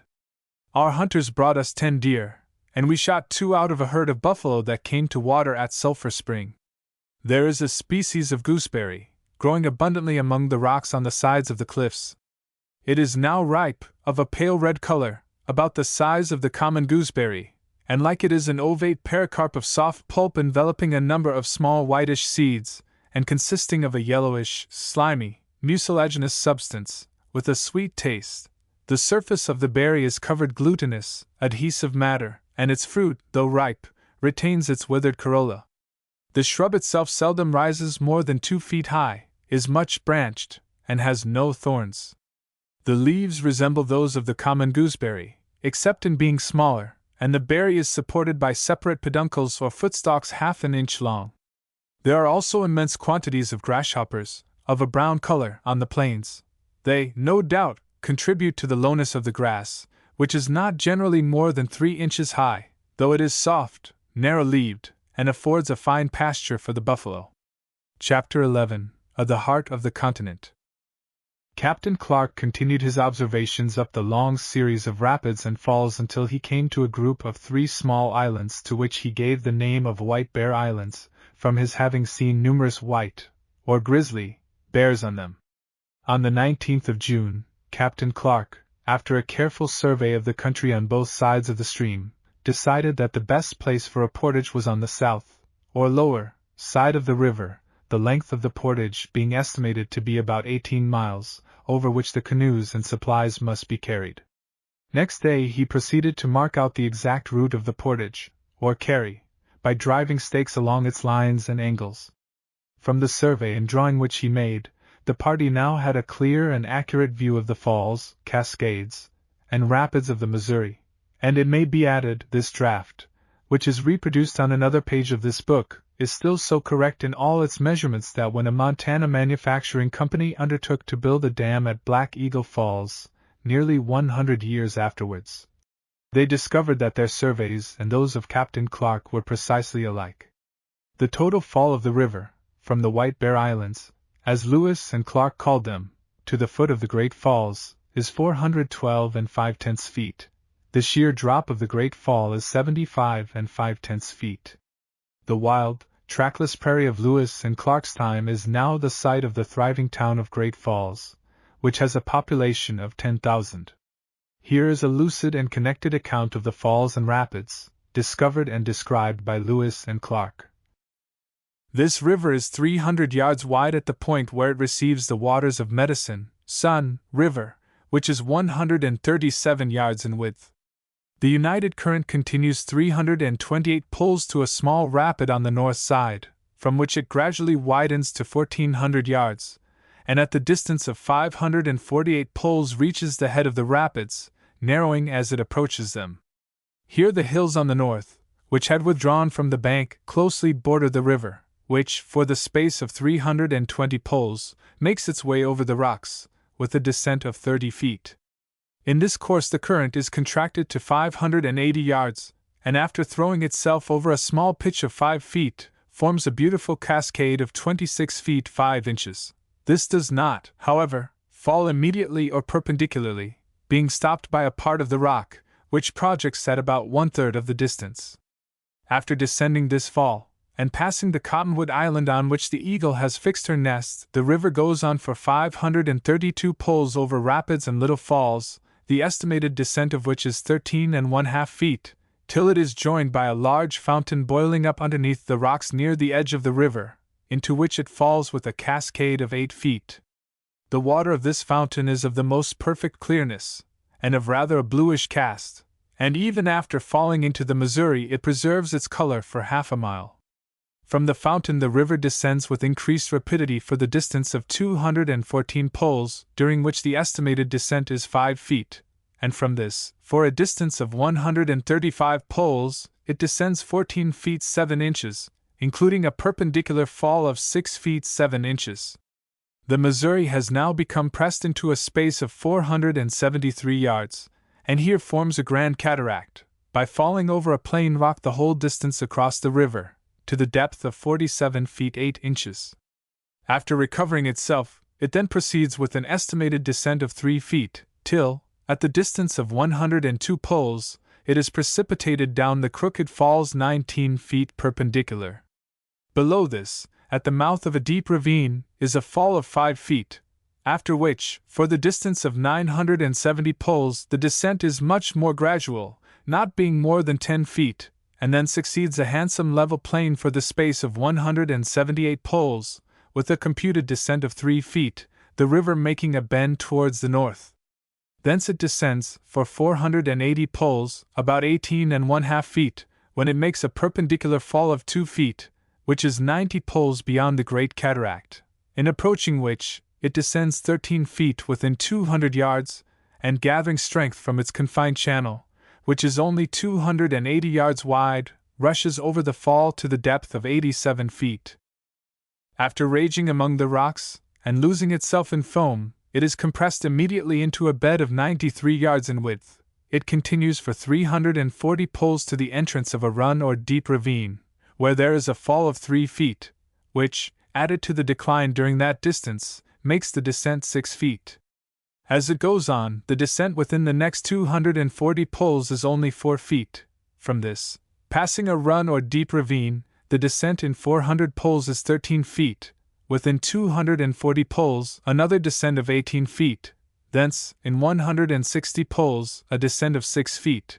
After which, to the mouth of Portage Creek, a distance of 280 poles, the descent is 10 feet.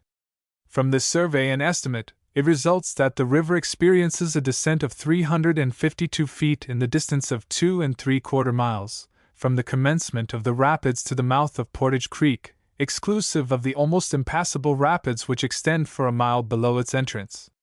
On the 21st of the month, all the needed preparations having been finished, the arduous work of making the portage, or carry, was begun. All the members of the expedition were now together, and the 2 captains divided with their men the labor of hunting, carrying luggage, boat building, exploring, and so on. They made 3 camps, the lower one on Portage Creek, the next at Willow Run, see map, and a third at a point opposite White Bear Islands. The portage was not completed until July 2nd. They were often delayed by the breaking down of their rude carriages, and during the last stage of their journey much of their luggage was carried on the backs of the men. They were also very much annoyed with the spines of the prickly pear, a species of cactus, which, growing low on the ground, is certain to be trampled upon by the wayfarer. The spines ran through the moccasins of the men, and sorely wounded their feet. Thus, under date of June 24th, the journal says, it should be understood that the portage was worked from above and below the rapids. On going down yesterday, Captain Clar cut off several angles of the former route, so as to shorten the portage considerably, and marked it with stakes. He arrived there in time to have 2 of the canoes carried up in the high plain, about a mile in advance. Here they all repaired their moccasins, and put on double soles to protect them from the prickly pear, and from the sharp points of earth which have been formed by the trampling of the buffalo during the late rains. This of itself is sufficient to render the portage disagreeable to one who has no burden. But as the men are loaded as heavily as their strength will permit, the crossing is really painful. Some are limping with the soreness of their feet, others are scarcely able to stand for more than a few minutes, from the heat and fatigue. They are all obliged to halt and rest frequently. At almost every stopping place they fall, and many of them are asleep in an instant, yet no one complains, and they go on with great cheerfulness. At the camp, midway in the portage, Drewier and Fields joined them, for, while Captain Lewis was looking for them at Medicine River, they returned to report the absence of Shannon, about whom they had been very uneasy. They had killed several buffalo at the bend of the Missouri above the falls, dried about 800 pounds of meat, and got 100 pounds of tallow. They had also killed some deer, but had seen no elk. Under this date, too, Captain Lewis, who was with another branch of the expedition, makes this note. Such as were able to shake a foot amused themselves in dancing on the green to the music of the violin which Cruzat plays extremely well. The journal continues. We were now occupied, at White Bear Camp, in fitting up a boat of skins, the frame of which had been prepared for the purpose at Harper's Ferry in Virginia. It was made of iron, 36 feet long, 4½ feet in the beam, and 26 inches wide in the bottom. 2 men had been sent this morning for timber to complete it, but they could find scarcely any even tolerably straight sticks 4½ feet long, and as the cottonwood is too soft and brittle, we were obliged to use willow and box elder.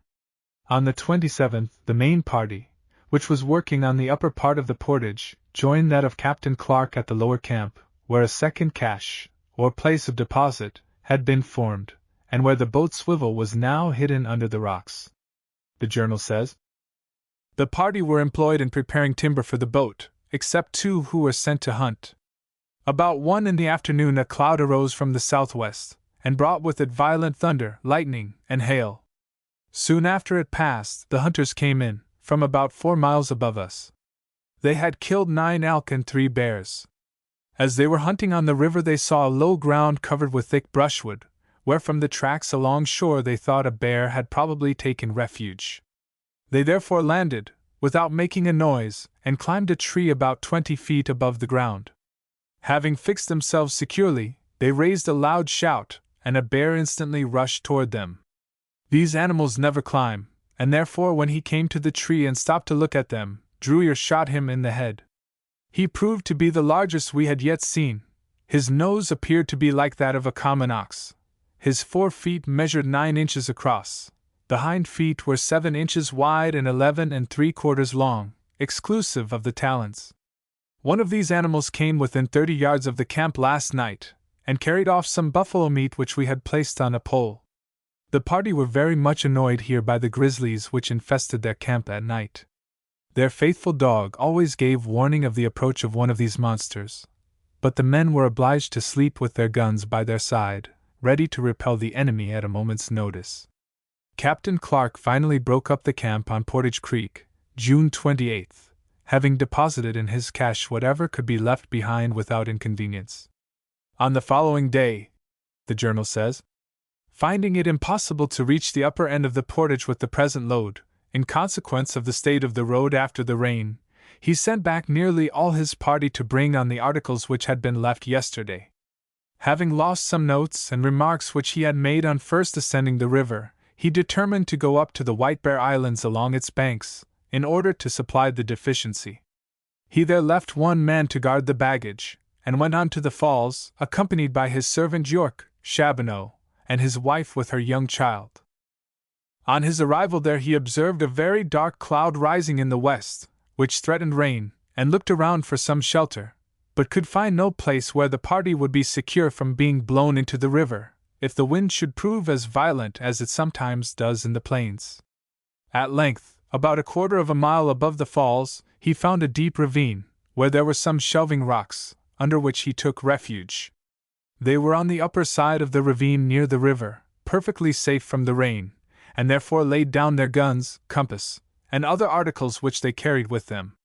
The shower was at first moderate, it then increased to a heavy rain, the effects of which they did not feel, but soon after, a torrent of rain and hail descended. The rain seemed to fall in a solid mass, and instantly, collecting in the ravine, came rolling down in a dreadful current, carrying the mud, rocks, and everything that opposed it. Captain Clark fortunately saw it a moment before it reached them, and springing up with his gun and shot pouch in his left hand, with his right clambered up the steep bluff, pushing on the Indian woman with her child in her arms.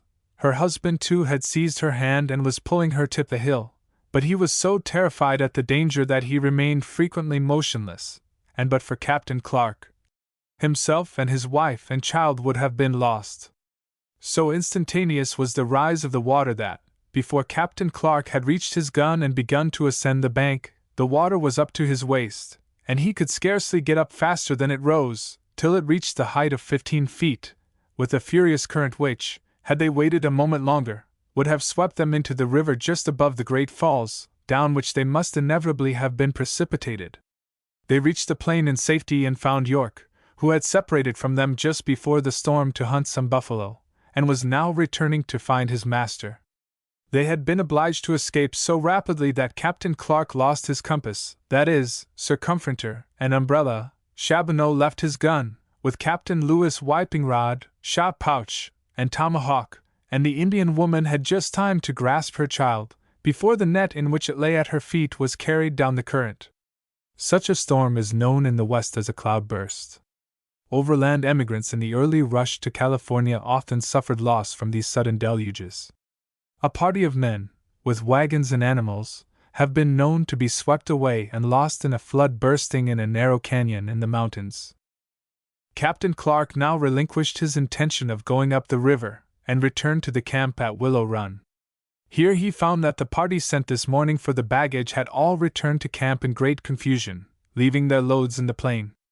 On account of the heat, they generally go nearly naked, and with no covering on their heads.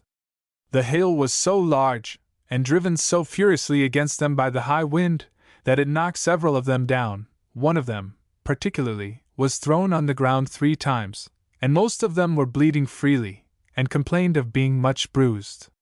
Willow Run had risen 6 feet since the rain, and, as the plains were so wet that they could not proceed, they passed the night at their camp. At the White Bear camp, also, says Lewis, we had not been insensible to the hailstorm, though less exposed. In the morning there had been a heavy shower of rain, after which it became fair. After assigning to the men their respective employments, Captain Lewis took one of them, and went to see the large fountain near the falls. It is, perhaps, the largest in America, and is situated in a pleasant level plain, about 25 yards from the river, into which it falls over some steep, irregular rocks, with a sudden ascent of about 6 feet in one part of its course. The water boils up from among the rocks, and with such force near the center that the surface seems higher there than the earth on the sides of the fountain, which is a handsome turf of fine green grass. The water is extremely pure, cold, and pleasant to the taste, not being impregnated with lime or any foreign substance. It is perfectly transparent, and continues its bluish cast for half a mile down the Missouri, notwithstanding the rapidity of the river. After examining it for some time, Captain Lewis returned to the camp. 2 men were sent, June 30th, to the falls to look for the articles lost yesterday, but they found nothing but the compass, covered with mud and sand, at the mouth of the ravine. The place at which Captain Clark had been caught by the storm was filled with large rocks. The men complained much of the bruises received yesterday from the hail. A more than usual number of buffalo appeared about the camp today, and furnished plenty of meat. Captain Clark thought that at one view he must have seen at least 10,000. Of the party at the upper camp, opposite White Bear Islands, the journal makes this observation. The party continues to be occupied with the boat, the crossbars for which are now finished, and there remain only the strips to complete the woodwork. The skins necessary to cover it have already been prepared. They amount to 28 elk skins and 4 buffalo skins. Among our game were 2 beaver, which we have had occasion to observe are found wherever there is timber. We also killed a large bullbat or goatsucker, of which there are many in this neighborhood, resembling in every respect those of the same species in the United States. We have not seen the leather-winged bat for some time, nor are there any of the small goatsucker in this part of the Missouri. We have not seen that species of goatsucker called the whippoorwill, which is commonly confounded in the United States with the large goatsucker which we observe here. This last prepares no nest, but lays its eggs on the open plains. They generally begin to sit on 2 eggs, and we believe raise only 1 brood in a season. At the present moment they are just hatching their young.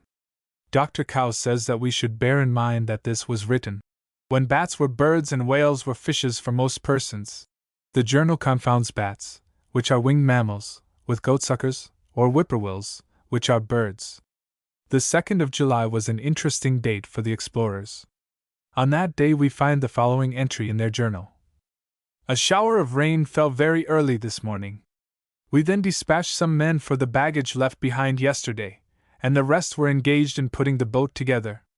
This was accomplished in about 3 hours, and then we began to sew on the leather over the crossbars of iron on the inner side of the boat which formed the ends of the sections.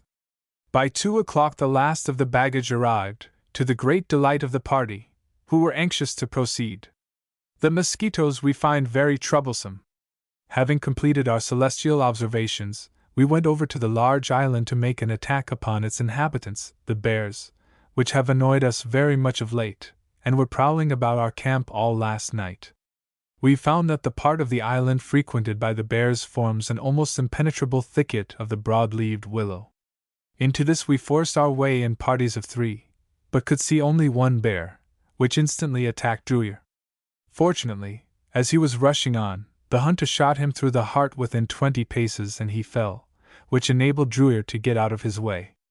We then followed him 100 yards, and found that the wound had been mortal. Not being able to discover any more of these animals, we returned to camp. Here, in turning over some of the baggage, we caught a rat somewhat larger than the common European rat, and of a lighter color, the body and outer parts of the legs and head of a light lead color, the inner side of the legs, as well as the belly, feet, and ears, white.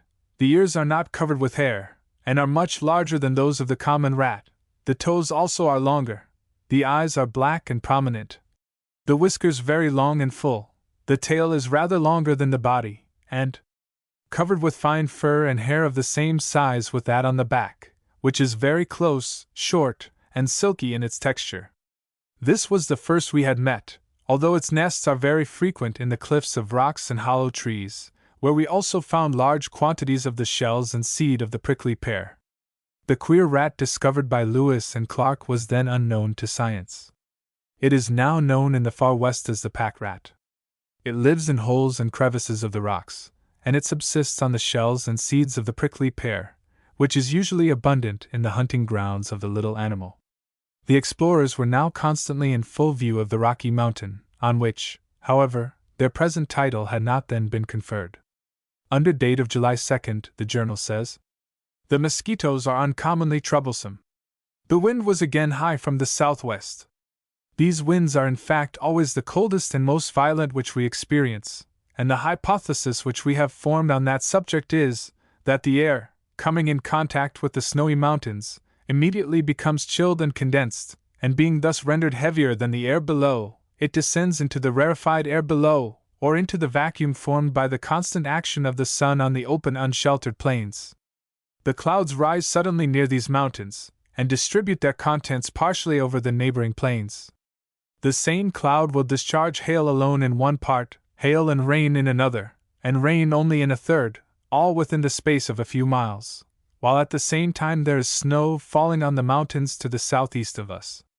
There is at present no snow on those mountains, that which covered them on our arrival, as well as that which has since fallen, having disappeared.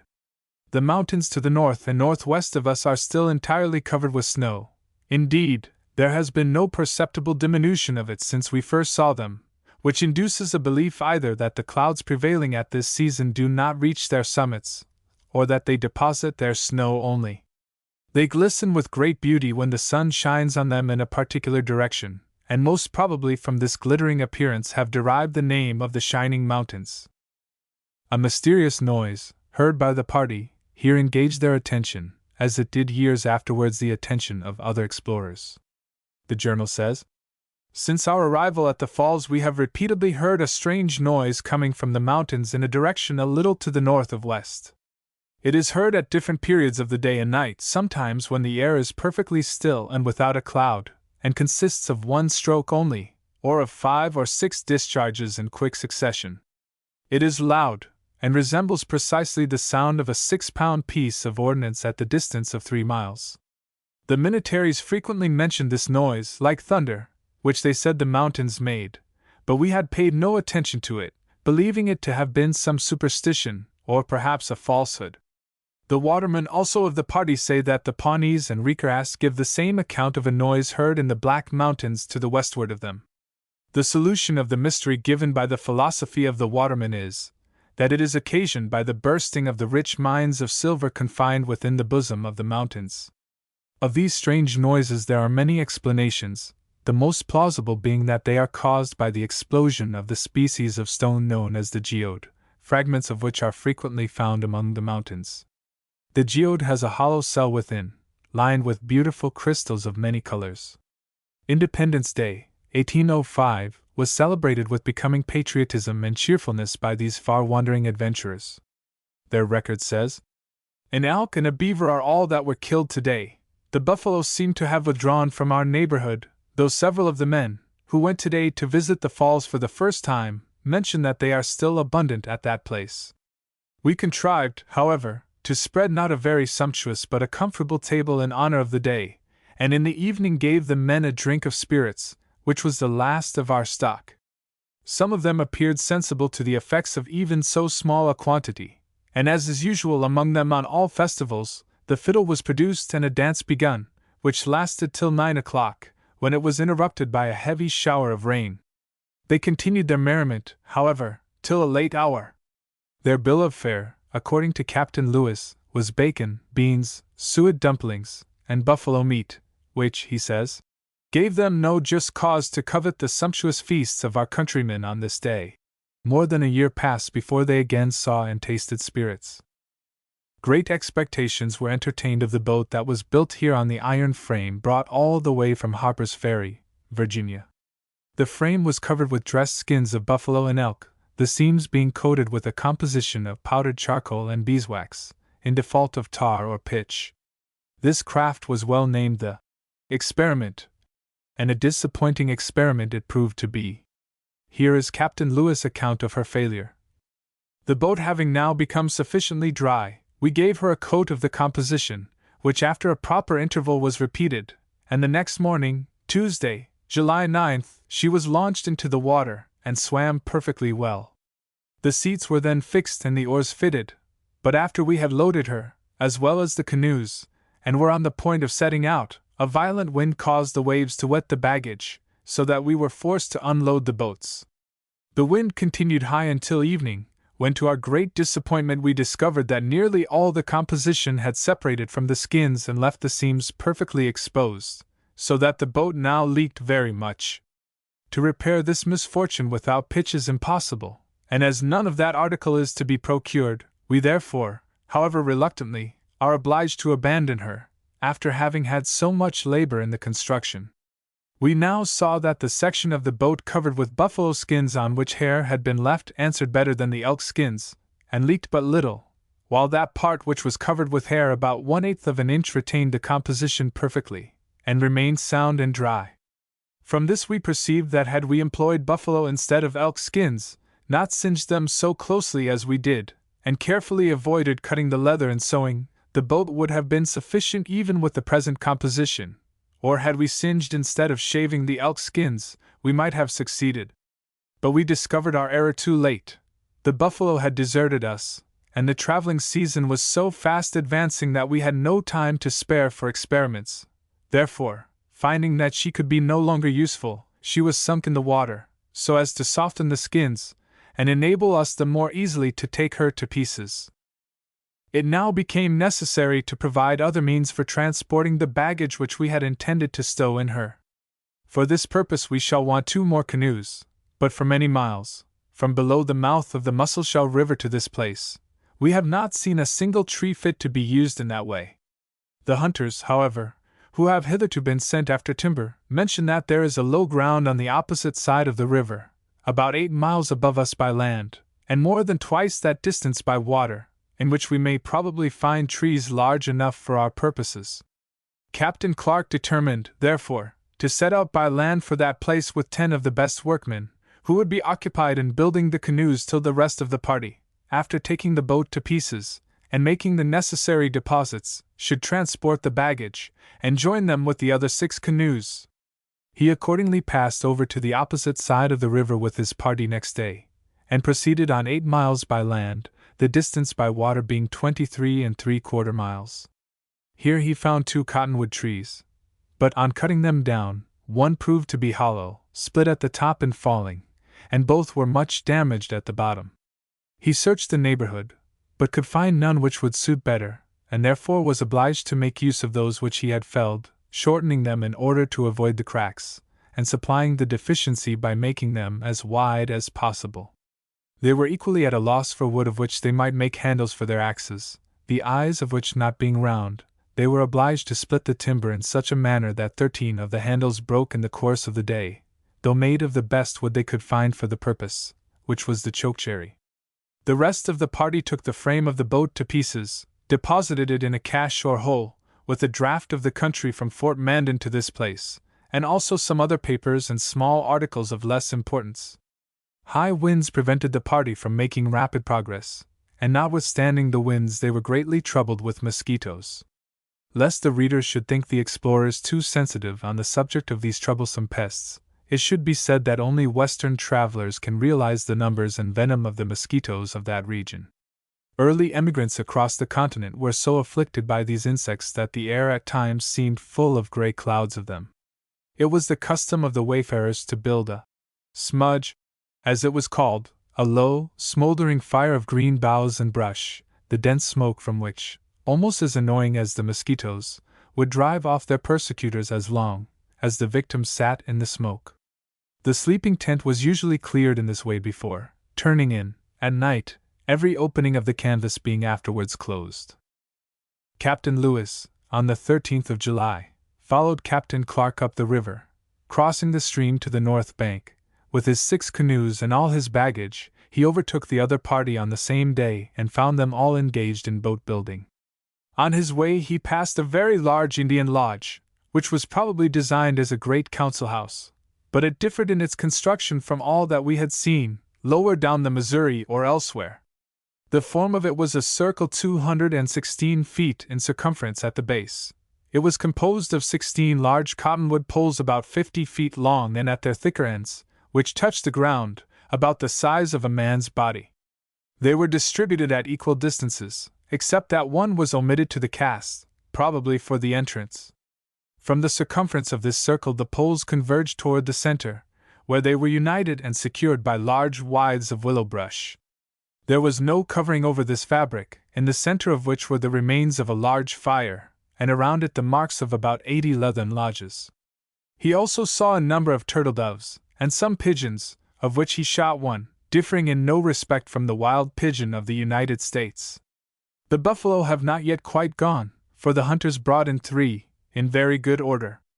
It requires some diligence to supply us plentifully, for as we reserve our parched meal for the Rocky Mountains, where we do not expect to find much game, our principal article of food is meat, and the consumption of the whole 32 persons belonging to the party amounts to 4 deer, an elk and a deer, or 1 buffalo, every 24 hours. The mosquitoes and gnats persecute us as violently as below, so that we can get no sleep unless defended by biers, nets, with which we are all provided.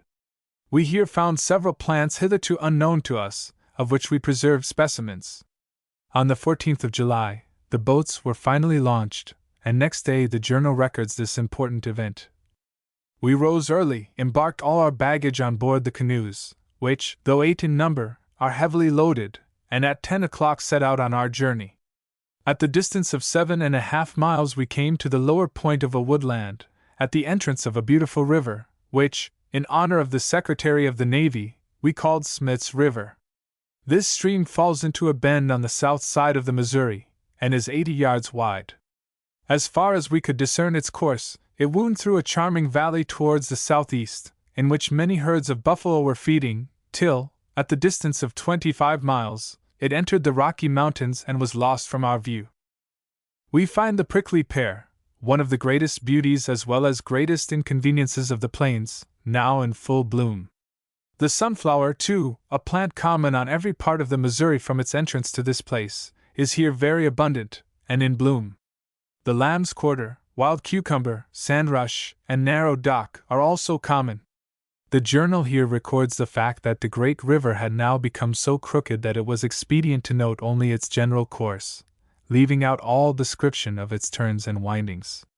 The Missouri was now flowing due north, leaving its bends out of account, and the explorers, ascending the river, were therefore traveling south, and although the journal sets forth the north bank and the south bank, it should be understood that west is meant by the one, and east by the other. Buffalo were observed in great numbers. Many obstacles to navigating the river were encountered. Under date of July 17th, the journal says, "The navigation is now very laborious. The river is deep, but with little current, and from 70 to 100 yards wide. The low grounds are very narrow, with but little timber, and that chiefly the aspen tree. The cliffs are steep, and hang over the river so much that often we could not cross them, but were obliged to pass and repass from one side of the river to the other, in order to make our way. In some places the banks are formed of dark or black granite rising perpendicularly to a great height, through which the river seems, in the progress of time, to have worn its channel. On these mountains we see more pine than usual, but it is still in small quantities. Along the bottoms, which have a covering of high grass, we observe the sunflower blooming in great abundance.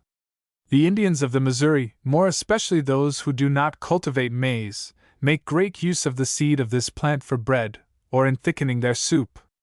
They first parch and then pound it between two stones, until it is reduced to a fine meal. Sometimes they add a portion of water, and drink it thus diluted. At other times they add a sufficient proportion of marrow grease to reduce it to the consistency of common dough, and eat it in that manner. This last composition we preferred to all the rest, and thought it at that time a very palatable dish. They also feasted on a great variety of wild berries, purple, yellow, and black currants, which were delicious and more pleasant to the palate than those grown in their Virginia home gardens. Also service berries, popularly known to later emigrants as sarvice berries. These grow on small bushes, 2 or 3 feet high, and the fruit is purple-skinned, with a white pulp, resembling a ripe gooseberry. The journal, next day, has the following entry. This morning early, before our departure, we saw a large herd of the bighorn animals, which were bounding among the rocks on the opposite cliff with great agility. These inaccessible spots secure them from all their enemies, and their only danger is in wandering among these precipices, where we would suppose it scarcely possible for any animal to stand. A single false step would precipitate them at least 500 feet into the water. At 1 1/4 miles we passed another single cliff on the left, at the same distance beyond which is the mouth of a large river emptying from the north.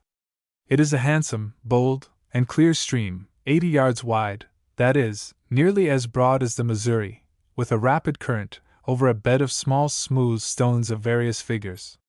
The water is extremely transparent, the low grounds are narrow, but possess as much wood as those of the Missouri. The river has every appearance of being navigable, though to what distance we cannot ascertain, as the country which it waters is broken and mountainous. In honor of the Secretary of War we called it Dearborn's River. General Henry Dearborn, who was then Secretary of War, in Jefferson's administration, gave his name, a few years later, to a collection of camps and log cabins on Lake Michigan, and in due time Fort Dearborn became the great city of Chicago. Continuing, the journal says, being now very anxious to meet with the Shoshones or Snake Indians, for the purpose of obtaining the necessary information of our route, as well as to procure horses, it was thought best for one of us to go forward with a small party and endeavor to discover them, before the daily discharge of our guns, which is necessary for our subsistence, should give them notice of our approach. If by an accident they hear us, they will most probably retreat to the mountains, mistaking us for their enemies, who usually attack them on this side. Captain Clark was now in the lead with a small party, and he came upon the remains of several Indian camps formed of willow brush. Traces of Indians became more plentiful. The journal adds, at the same time Captain Clark observed that the pine trees had been stripped of their bark about the same season, which our Indian woman says her countrymen do in order to obtain the sap and the soft parts of the wood and bark for food. About 11 o'clock he met a herd of elk and killed 2 of them, but such was the want of wood in the neighborhood that he was unable to procure enough to make a fire, and was therefore obliged to substitute the dung of the buffalo, with which he cooked his breakfast. They then resumed their course along an old Indian road. In the afternoon they reached a handsome valley, watered by a large creek, both of which extended a considerable distance into the mountain.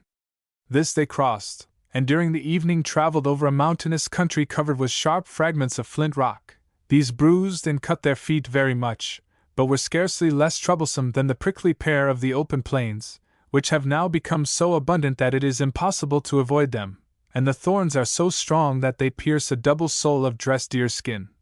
The best resource against them is a sole of buffalo hide and parchment, that is, hard dried. At night they reached the river much fatigued, having passed 2 mountains in the course of the day, and traveled 30 miles. Captain Clark's first employment, on lighting a fire, was to extract from his feet the thorns, which he found 17 in number. The dung of the buffalo, exposed for many years to the action of sun, wind, and rain, became as dry and firm as the finest compressed hay. As buffalo chips, in these treeless regions, it was the overland emigrant's sole dependence for fuel. The explorers now approached a wonderful pass in the Rocky Mountains which their journal thus describes.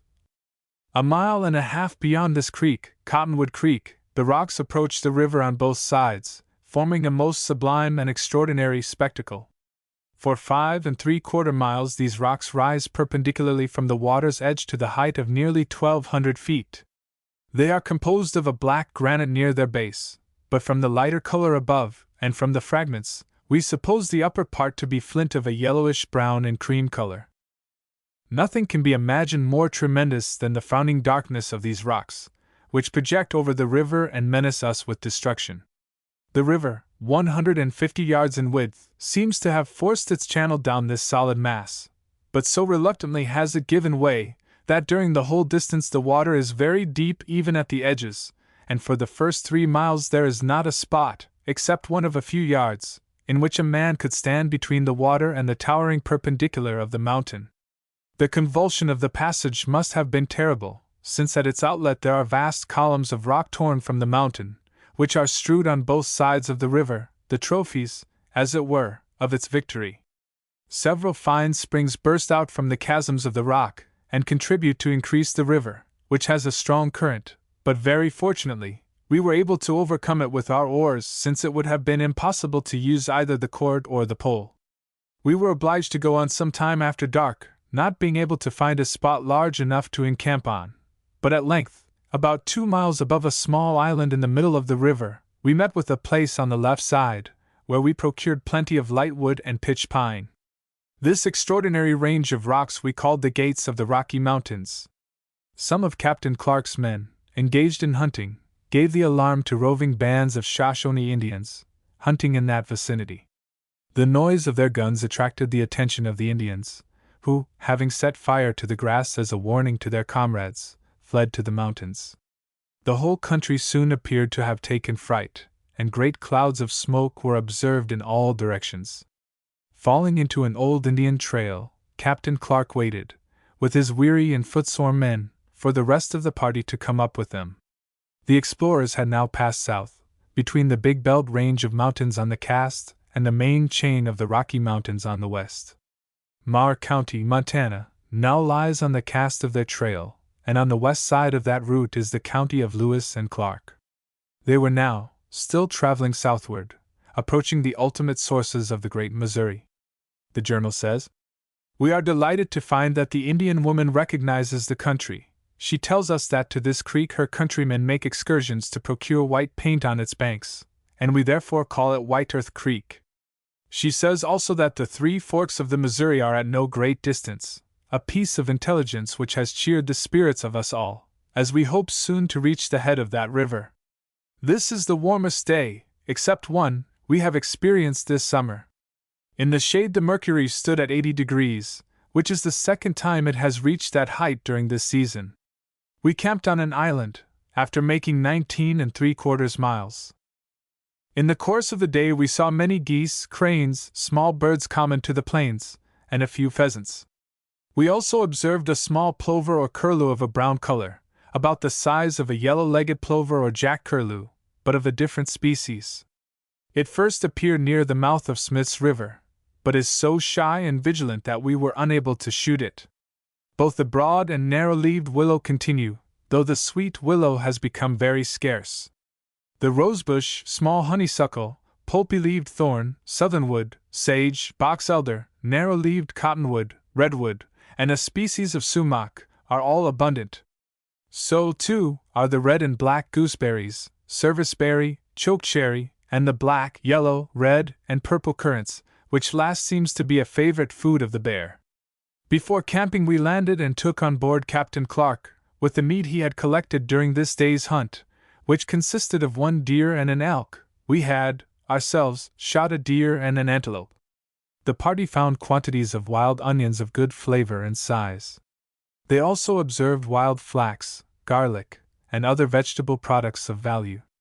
The journal adds, "We saw many otter and beaver today, July 24th. The latter seemed to contribute very much to the number of islands, and the widening of the river. They begin by damming up the small channels of about 20 yards between the islands. This obliges the river to seek another outlet, and as soon as this is effected, the channel stopped by the beaver becomes filled with mud and sand. The industrious animal is then driven to another channel, which soon shares the same fate, till the river spreads on all sides, and cuts the projecting points of the land into islands. We killed a deer, and saw great numbers of antelopes, cranes, some geese, and a few red-headed ducks. The small birds of the plains and the curlew are still abundant. We saw a large bear, but could not come within gunshot of him.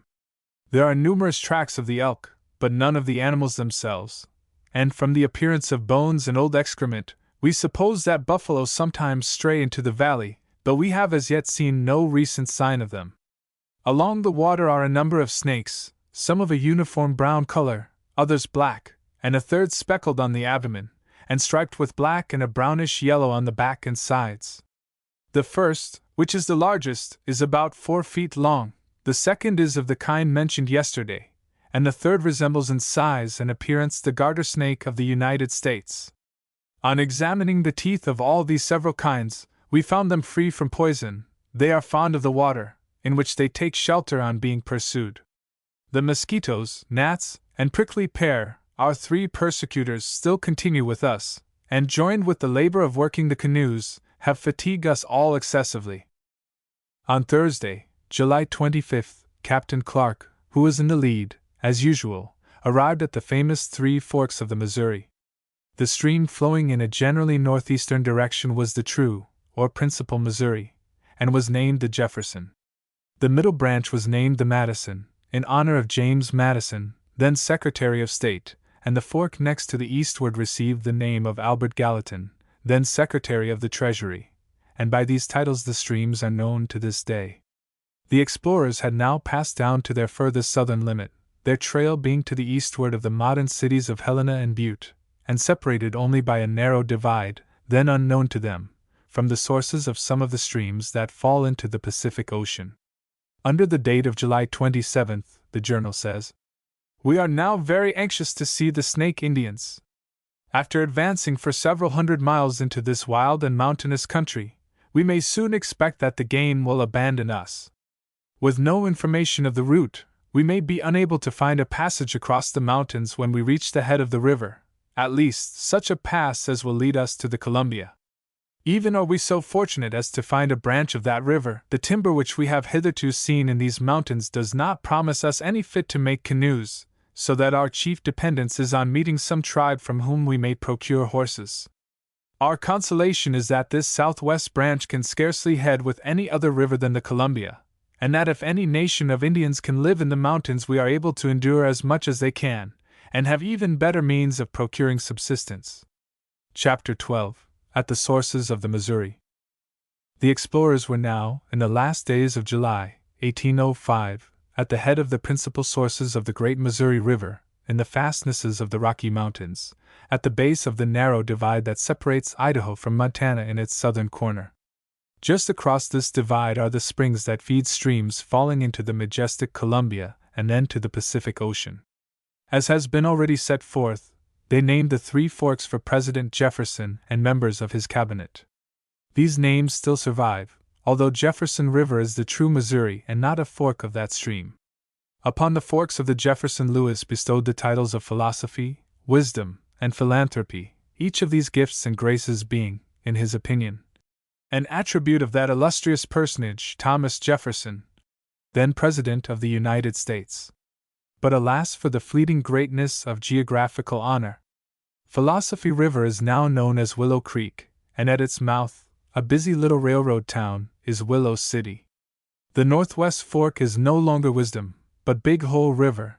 Deep valleys among the mountains are known as holes, and the stream called by that name, once Wisdom, is followed along its crooked course by a railroad that connects Dillon, Silver Bow, and Butte City, Montana. Vulgarity does its worst for philanthropy. Its modern name on the map is Stinking Water. On the 30th of July, the party, having camped long enough to unpack and dry their goods, dress their deerskins and make them into leggings and moccasins, reloaded their canoes and began the toilsome ascent of the Jefferson. The journal makes this record. Sacagawea, our Indian woman, informs us that we are encamped on the precise spot where her countrymen, the Snake Indians, had their huts 5 years ago, when the Minnetarees of Knife River first came in sight of them, and from whom they hastily retreated 3 miles up the Jefferson, and concealed themselves in the woods. The Minnetarees, however, pursued and attacked them, killed 4 men, as many women, and a number of boys, and made prisoners of 4 other boys and all the females, of whom Sakajaya was one. She does not, however, show any distress at these recollections, nor any joy at the prospect of being restored to her country, for she seems to possess the folly, or the philosophy, of not suffering her feelings to extend beyond the anxiety of having plenty to eat and a few trinkets to wear. This morning the hunters brought in some fat deer of the long-tailed red kind, which are quite as large as those of the United States, and are, indeed, the only kind we have found at this place. There are numbers of the sandhill cranes feeding in the meadows. We caught a young one of the same color as the red deer, which, though it had nearly attained its full growth, could not fly. It is very fierce, and strikes a severe blow with its beak. Captain Lewis proceeded after dinner through an extensive low ground of timber and meadowland intermixed, but the bayous were so obstructed by beaver dams that, in order to avoid them, he directed his course toward the high plain on the right. This he gained with some difficulty, after wading up to his waist through the mud and water of a number of beaver dams.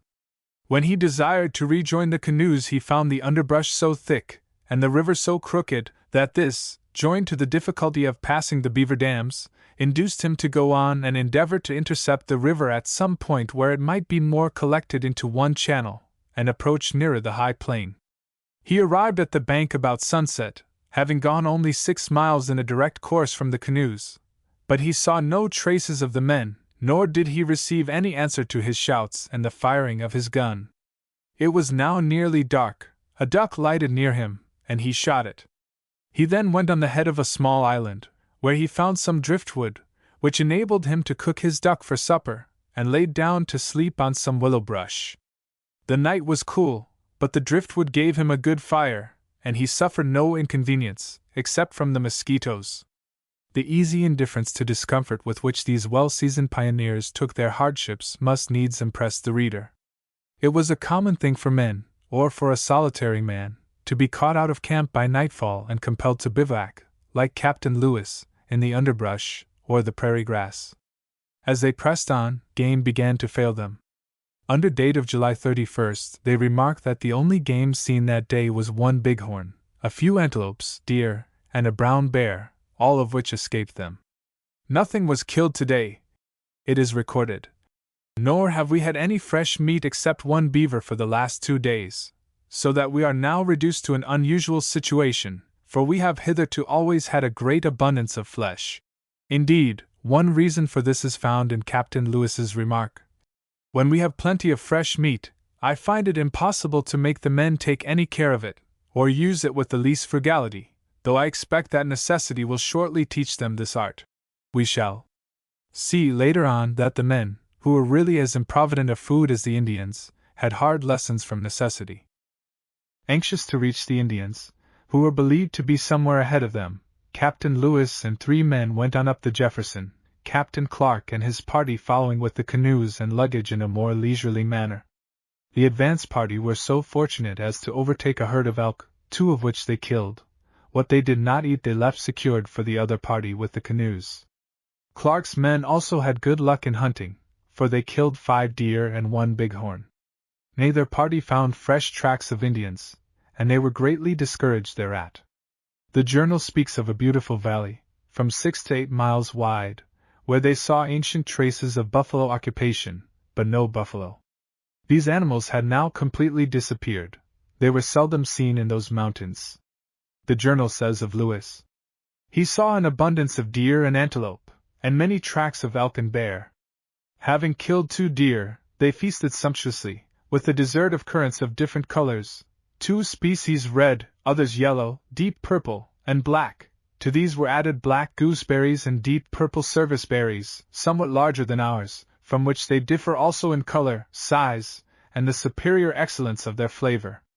In the low grounds of the river were many beaver dams formed of willow brush, mud, and gravel, so closely interwoven that they resist the water perfectly. Some of them were 5 feet high, and caused the river to overflow several acres of land. Meanwhile, the party with the canoes were having a fatiguing time as they toiled up the river. On the 4th of August, after they had made only 15 miles, the journal has this entry. The river is still rapid, and the water, though clear, is very much obstructed by shoals or ripples at every 200 or 300 yards. At all these places we are obliged to drag the canoes over the stones, as there is not a sufficient depth of water to float them, and in the other parts the current obliges us to have recourse to the cord. But as the brushwood on the banks will not permit us to walk on shore, we are under the necessity of wading through the river as we drag the boats. This soon makes our feet tender, and sometimes occasions severe falls over the slippery stones, and the men, by being constantly wet, are becoming more feeble. In the course of the day the hunters killed 2 deer, some geese and ducks, and the party saw some antelopes, cranes, beaver, and otter. Captain Lewis had left a note for Captain Clark at the forks of the Jefferson and Wisdom rivers. Clark's journal says, "We arrived at the forks about 4 o'clock, but unluckily, Captain Lewis's note had been attached to a green pole, which the beaver had cut down, and carried off with the note on it, an accident which deprived us of all information as to the character of the 2 branches of the river. Observing, therefore, that the northwest fork was most in our direction, we ascended it.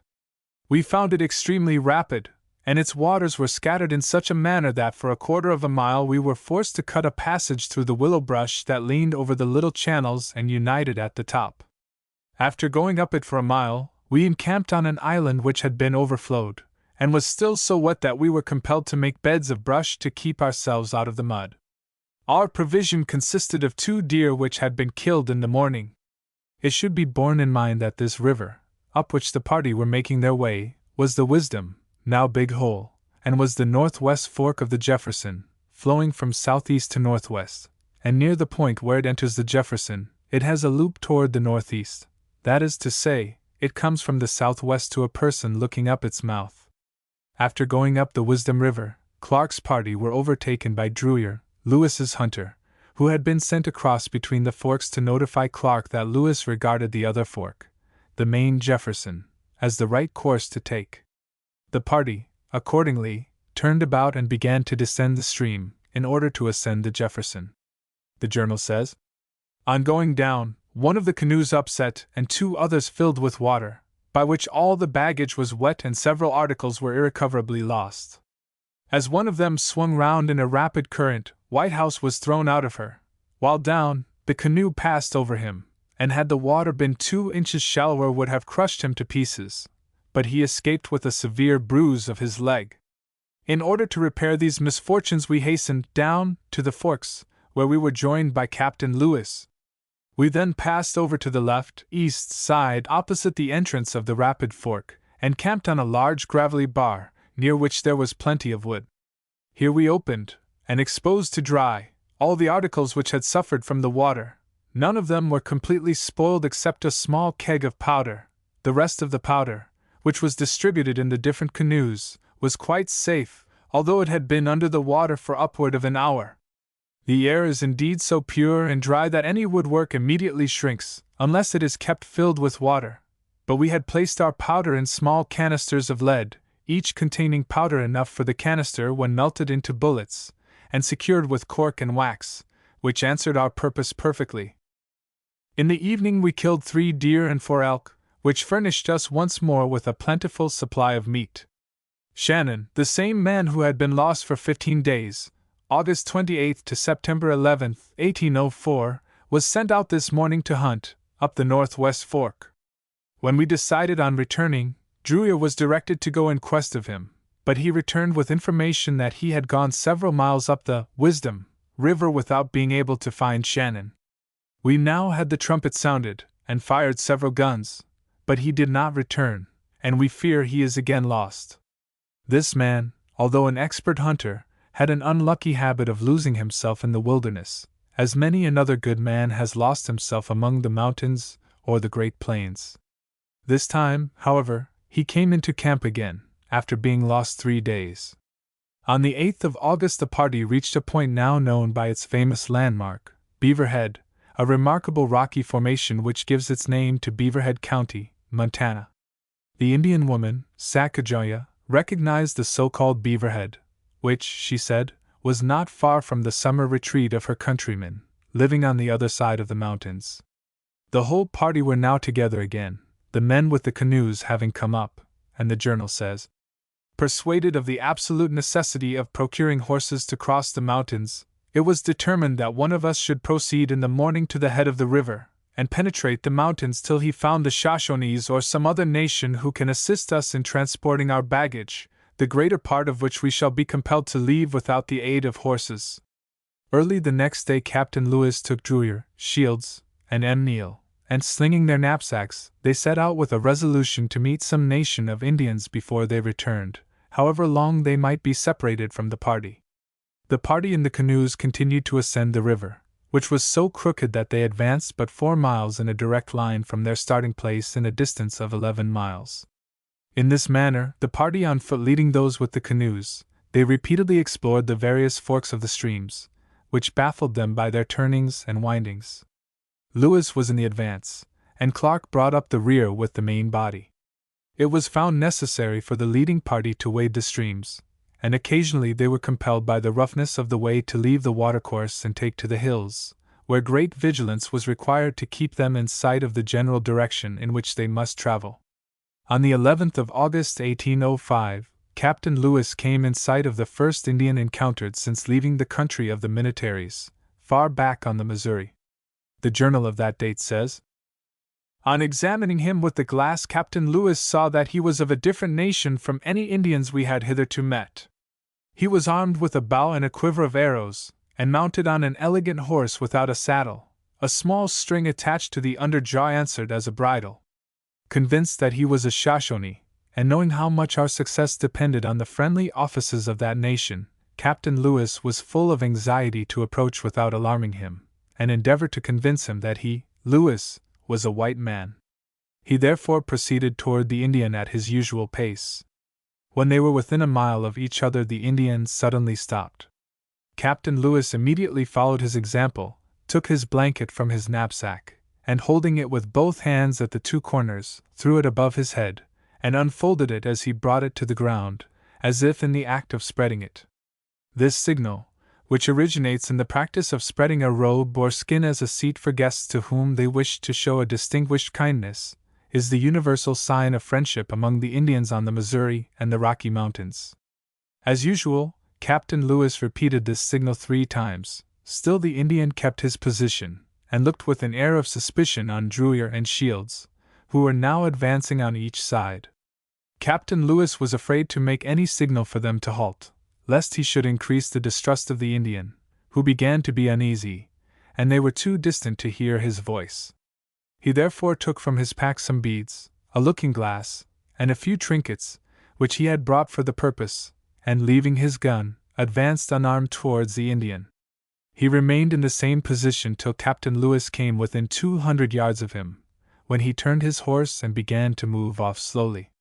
Captain Lewis then called out to him in as loud a voice as he could, repeating the words Tababone, which in the Shoshone language mean white man. But looking over his shoulder, the Indian kept his eyes on Druyer and Shields, who were still advancing, without recollecting the impropriety of doing so at such a moment, till Captain Lewis made a signal to them to halt. This Druyer obeyed, but Shields did not observe it, and still went forward. Seeing Druyer halt, the Indian turned his horse about as if to wait for Captain Lewis, who now reached within 150 paces, repeating the words Tababone, and holding up the trinkets in his hand, at the same time stripping up the sleeve of his shirt to show the color of his skin. The Indian suffered him to advance within 100 paces, then suddenly turned his horse, and giving him the whip, leaped across the creek, and disappeared in an instant among the willow bushes. With him vanished all the hopes which the sight of him had inspired, of a friendly introduction to his countrymen. Sadly disappointed by the clumsy imprudence of his men, Captain Lewis now endeavored to follow the track of the retreating Indian, hoping that this might lead them to an encampment, or village, of the Shoshones. He also built a fire, the smoke of which might attract the attention of the Indians.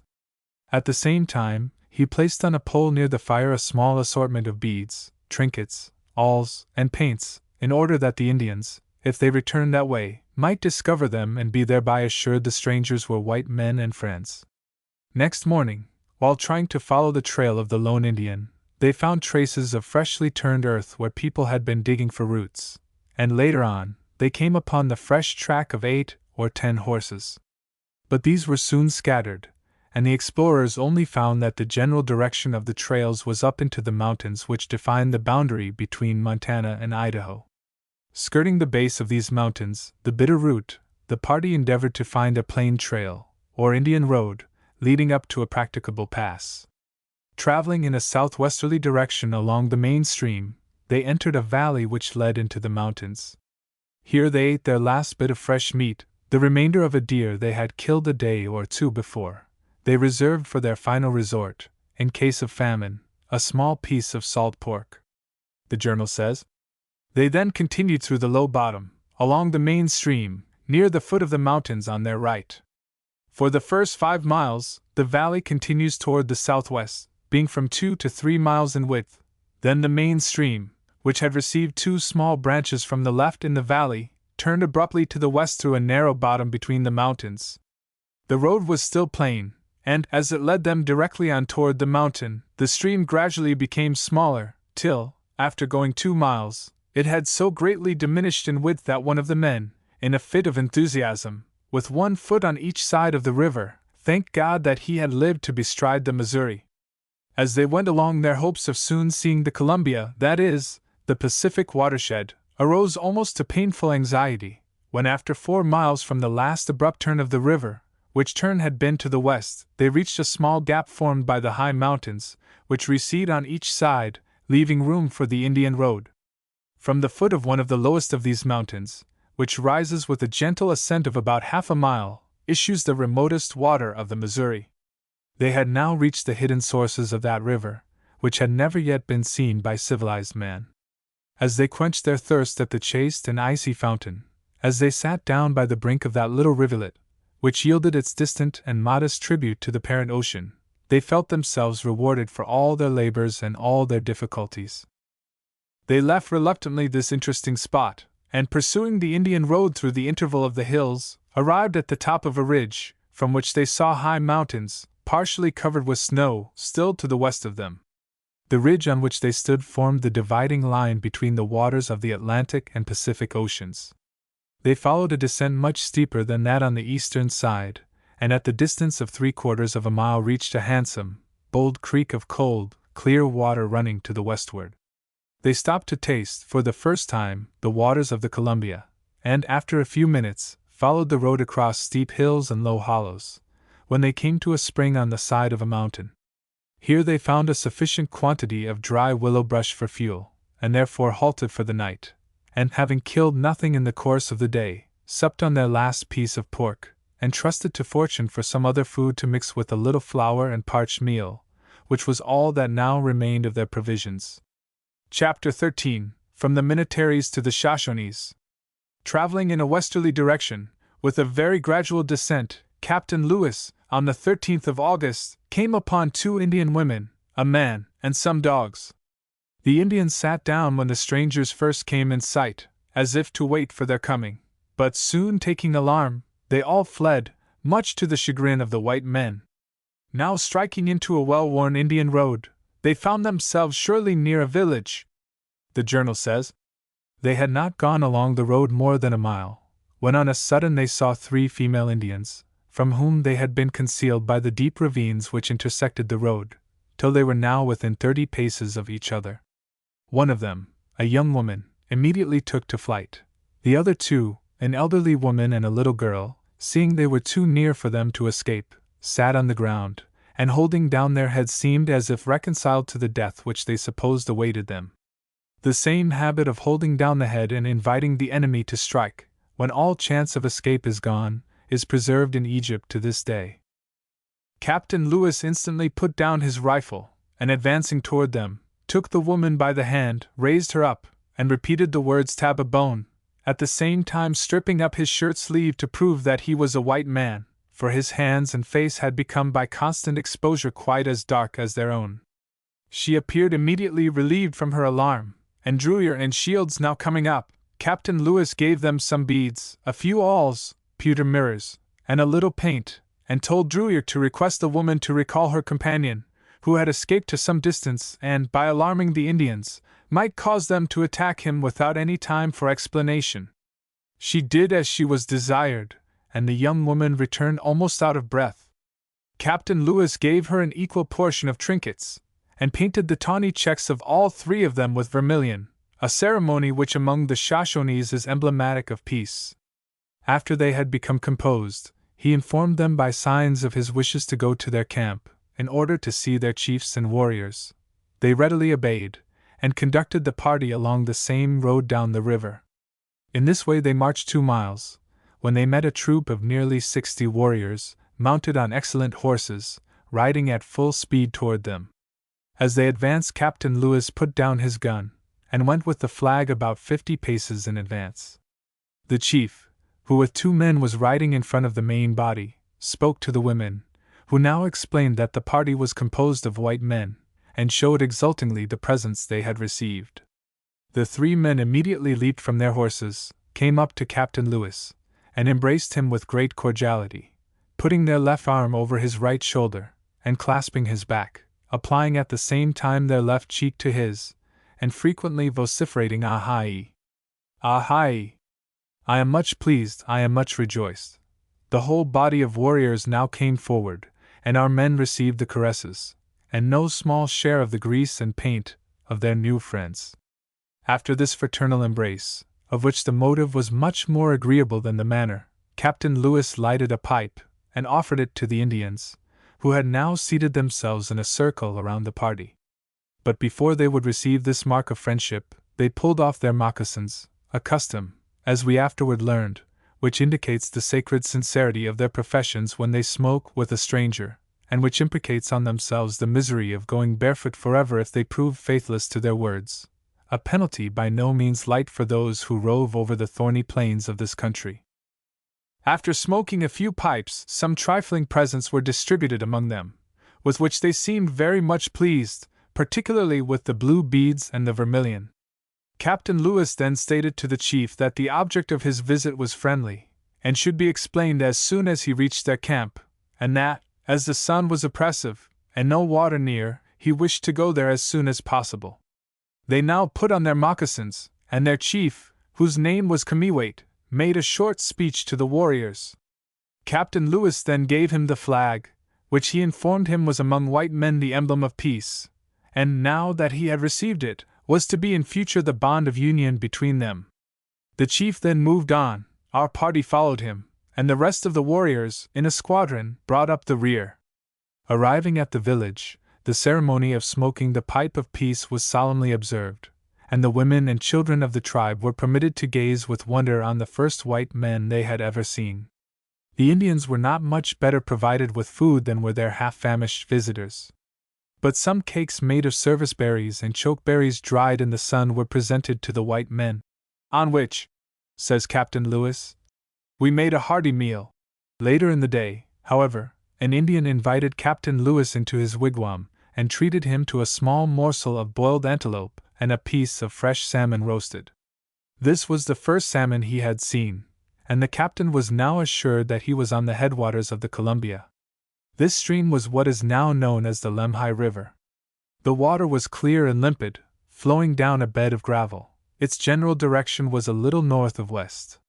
The journal says, the chief informed him that this stream discharged, at the distance of half a day's march, into another, Salmon River, of twice its size coming from the southwest, but added, on further inquiry, that there was scarcely more timber below the junction of those rivers than in this neighborhood, and that the river was rocky, rapid, and so closely confined between high mountains that it was impossible to pass down it either by land or water to the great lake, Pacific Ocean, where, as he had understood, the white men lived.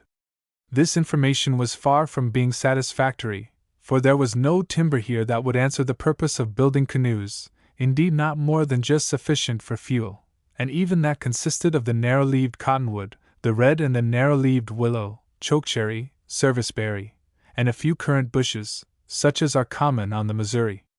The prospect of going on by land is more pleasant, for there are great numbers of horses feeding in every direction round the camp, which will enable us to transport our stores, if necessary, over the mountains. While Captain Lewis was thus engaged, his companions in the canoes were slowly and laboriously ascending the river on the other side of the divide. The character of the stream was much as it had been for several days, and the men were in the water 3/4 of the time, dragging the boats over the shoals. They had but little success in killing game, but caught, as they had done for some days before, numbers of fine trout. August 14th. In order to give time for the boats to reach the forks of Jefferson River, proceeds the narrative, Captain Lewis determined to remain where he was, and obtain all the information he could collect in regard to the country. Having nothing to eat but a little flour and parched meal, with the berries of the Indians, he sent out Druyer and Shields, who borrowed horses from the natives, to hunt for a few hours. About the same time the young warriors set out for the same purpose. There are but few elk or black-tailed deer in this neighborhood, and as the common red deer secrete themselves in the bushes when alarmed, they are soon safe from the arrows, which are but feeble weapons against any animals which the huntsmen cannot previously run down with their horses. The chief game of the Shoshones, therefore, is the antelope, which, when pursued, retreats to the open plains, where the horses have full room for the chase. But such is its extraordinary fleetness and wind, that a single horse has no possible chance of outrunning it or tiring it down, and the hunters are therefore obliged to resort to stratagem. About 20 Indians, mounted on fine horses, and armed with bows and arrows, left the camp. In a short time they descried a herd of 10 antelope. They immediately separated into little squads of 2 or 3, and formed a scattered circle round the herd for 5 or 6 miles, keeping at a wary distance, so as not to alarm them till they were perfectly enclosed, and selecting, as far as possible, some commanding eminence as a stand. Having gained their positions, a small party rode towards the animals, and with wonderful dexterity the huntsmen preserved their seats, and the horses their footing, as they ran at full speed over the hills, down the steep ravines, and along the borders of the precipices. They were soon outstripped by the antelopes, which, on gaining the other extremity of the circle, were driven back and pursued by the fresh hunters. They turned and flew, rather than ran, in another direction, but there, too, they found new enemies. In this way they were alternately pursued backward and forward, till at length, notwithstanding the skill of the hunters, they all escaped, and the party, after running for 2 hours, returned without having caught anything, and their horses foaming with sweat. This chase, the greater part of which was seen from the camp, formed a beautiful scene, but to the hunters it is exceedingly laborious, and so unproductive, even when they are able to worry the animal down and shoot him, that 40 or 50 hunters will sometimes be engaged for half a day without obtaining more than 2 or 3 antelope. Soon after they returned, our 2 huntsmen came in with no better success. Captain Lewis therefore made a little paste with the flour, and the addition of some berries formed a very palatable repast.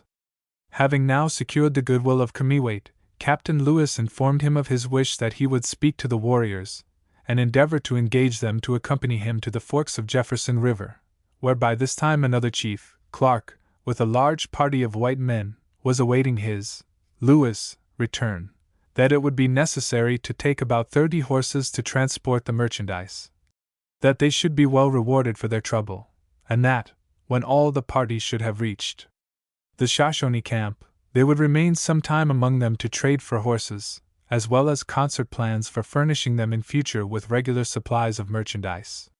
He readily consented to do so, and after collecting the tribe together, he made a long harangue.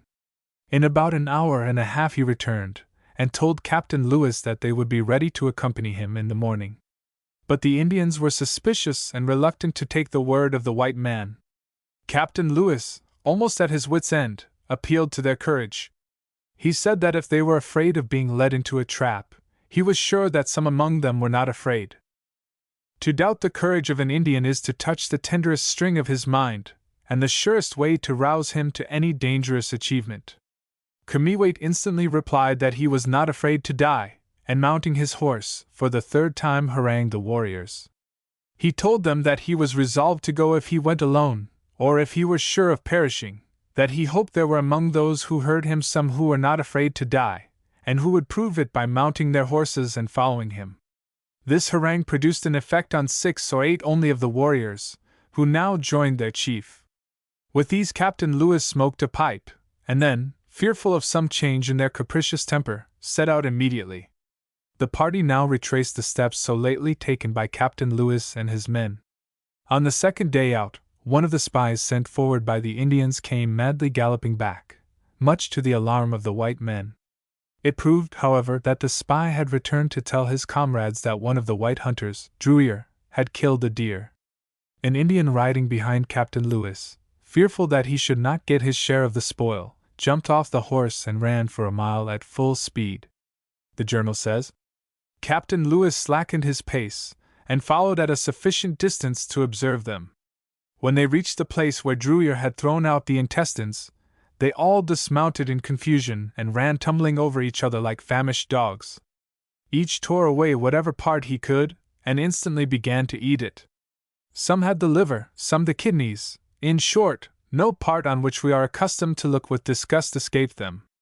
One of them, who had seized about 9 feet of the entrails, was chewing at one end, while with his hand he was diligently clearing his way by discharging the contents at the other.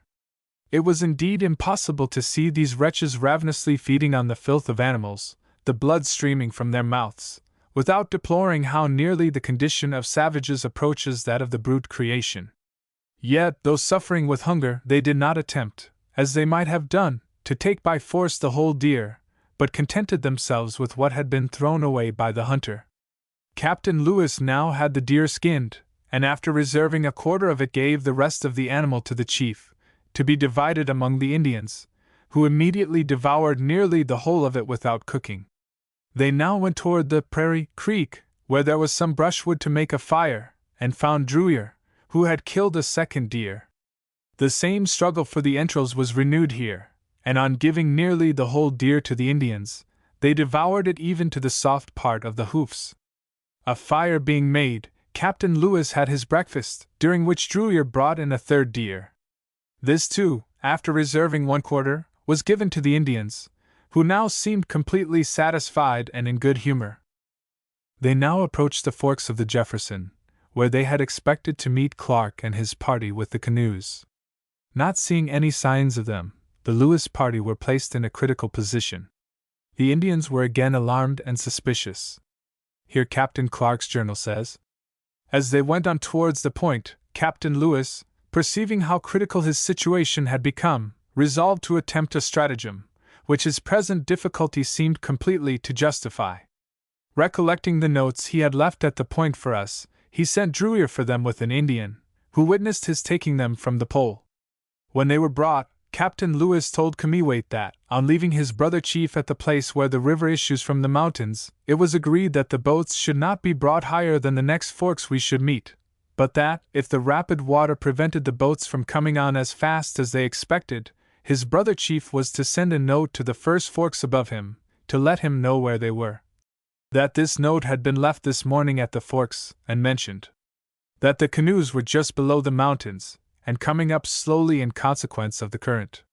Captain Lewis added that he would stay at the forks for his brother chief, but would send a man down the river, and that if Kamiwait doubted what he said, one of their young men could go with him, while he and the other 2 remained at the forks. This story satisfied the chief and the greater part of the Indians, but a few did not conceal their suspicions, observing that we told different stories, and complaining that their chief exposed them to danger by a mistaken confidence. Captain Lewis now wrote, by the light of some willow brush, a note to Captain Clark, which he gave to Drouillard, with an order to use all possible expedition in descending the river, and engaged an Indian to accompany him by the promise of a knife and some beads. At bedtime the chief and 5 others slept round the fire of Captain Lewis, and the rest hid themselves in different parts of the willow brush to avoid the enemy, who, they feared, would attack them in the night. Captain Lewis endeavored to assume a cheerfulness he did not feel, to prevent the despondency of the savages. After conversing gaily with them he retired to his mosquito bier, by the side of which the chief now placed himself. He lay down, yet slept but little, being in fact scarcely less uneasy than his Indian companions. He was apprehensive that, finding the ascent of the river impracticable, Captain Clark might have stopped below Rattlesnake Bluff, and the messenger would not meet him. The consequence of disappointing the Indians at this moment would most probably be that they would retire and secrete themselves in the mountains, so as to prevent our having an opportunity of recovering their confidence.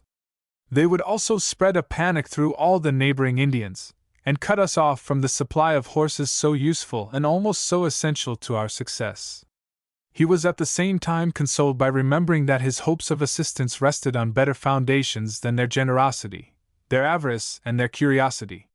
He had promised liberal exchanges for their horses, but what was still more seductive, he had told them that one of their countrywomen, who had been taken with the militaries, accompanied the party below, and one of the men had spread the report of our having with us a man, York, perfectly black, whose hair was short and curled. This last account had excited a great degree of curiosity, and they seemed more desirous of seeing this monster than of obtaining the most favorable barter for their horses. On the following day, August 17th, the two parties of explorers finally met.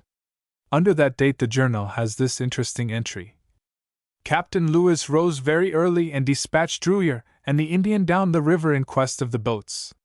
Shields was sent out at the same time to hunt, while M. Neal prepared a breakfast out of the remainder of the meat. Drouillard had been gone about 2 hours, and the Indians were all anxiously waiting for some news, when an Indian, who had straggled a short distance down the river, returned with a report that he had seen the white men, who were only a short distance below, and were coming on. The Indians were transported with joy, and the chief, in the warmth of his satisfaction, renewed his embrace to Captain Lewis, who was quite as much delighted as the Indians themselves. The report proved most agreeably true.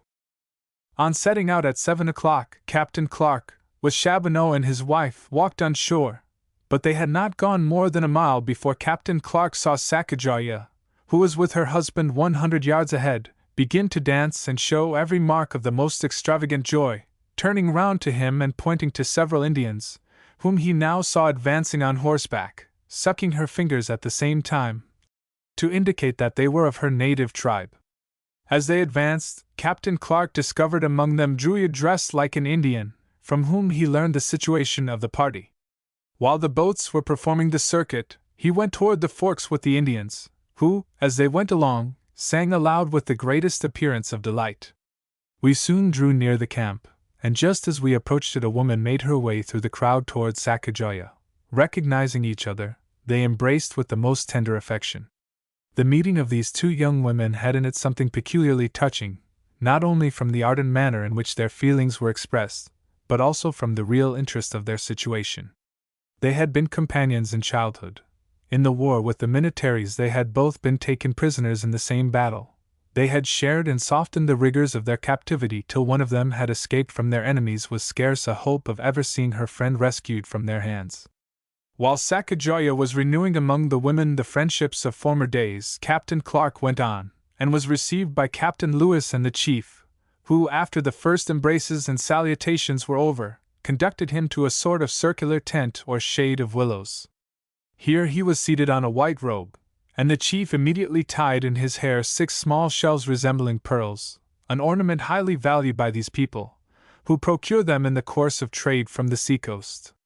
The moccasins of the whole party were then taken off, and, after much ceremony, the smoking began. After this the conference was to be opened, and glad of an opportunity of being able to converse more intelligibly, Sacagawea was sent for. She came into the tent, sat down, and was beginning to interpret, when in the person of Kamiwait she recognized her brother. She instantly jumped up, and ran and embraced him, throwing over him her blanket, and weeping profusely. The chief was himself moved, though not in the same degree. After some conversation between them she resumed her seat, and attempted to interpret for us. But her new situation seemed to overpower her, and she was frequently interrupted by her tears. After the council was finished, the unfortunate woman learned that all her family were dead except 2 brothers, one of whom was absent, and a son of her eldest sister, a small boy, who was immediately adopted by her. The two parties, Indian and white, now went into a conference, the white chiefs explaining that it would be needful for their Indian friends to collect all their horses and help to transport the goods of the explorers over the Great Divide. The journal says, "This speech made a favorable impression. The chief, in reply, thanked us for our expressions of friendship toward himself and his nation, and declared their willingness to render us every service. He lamented that it would be so long before they should be supplied with firearms, but that till then they could subsist as they had heretofore done. He concluded by saying that there were not horses enough here to transport our goods, but that he would return to the village tomorrow, bring all his own horses, and encourage his people to come over with theirs. The conference being ended to our satisfaction, we now inquired of Kamiwate what chiefs were among the party, and he pointed out 2 of them.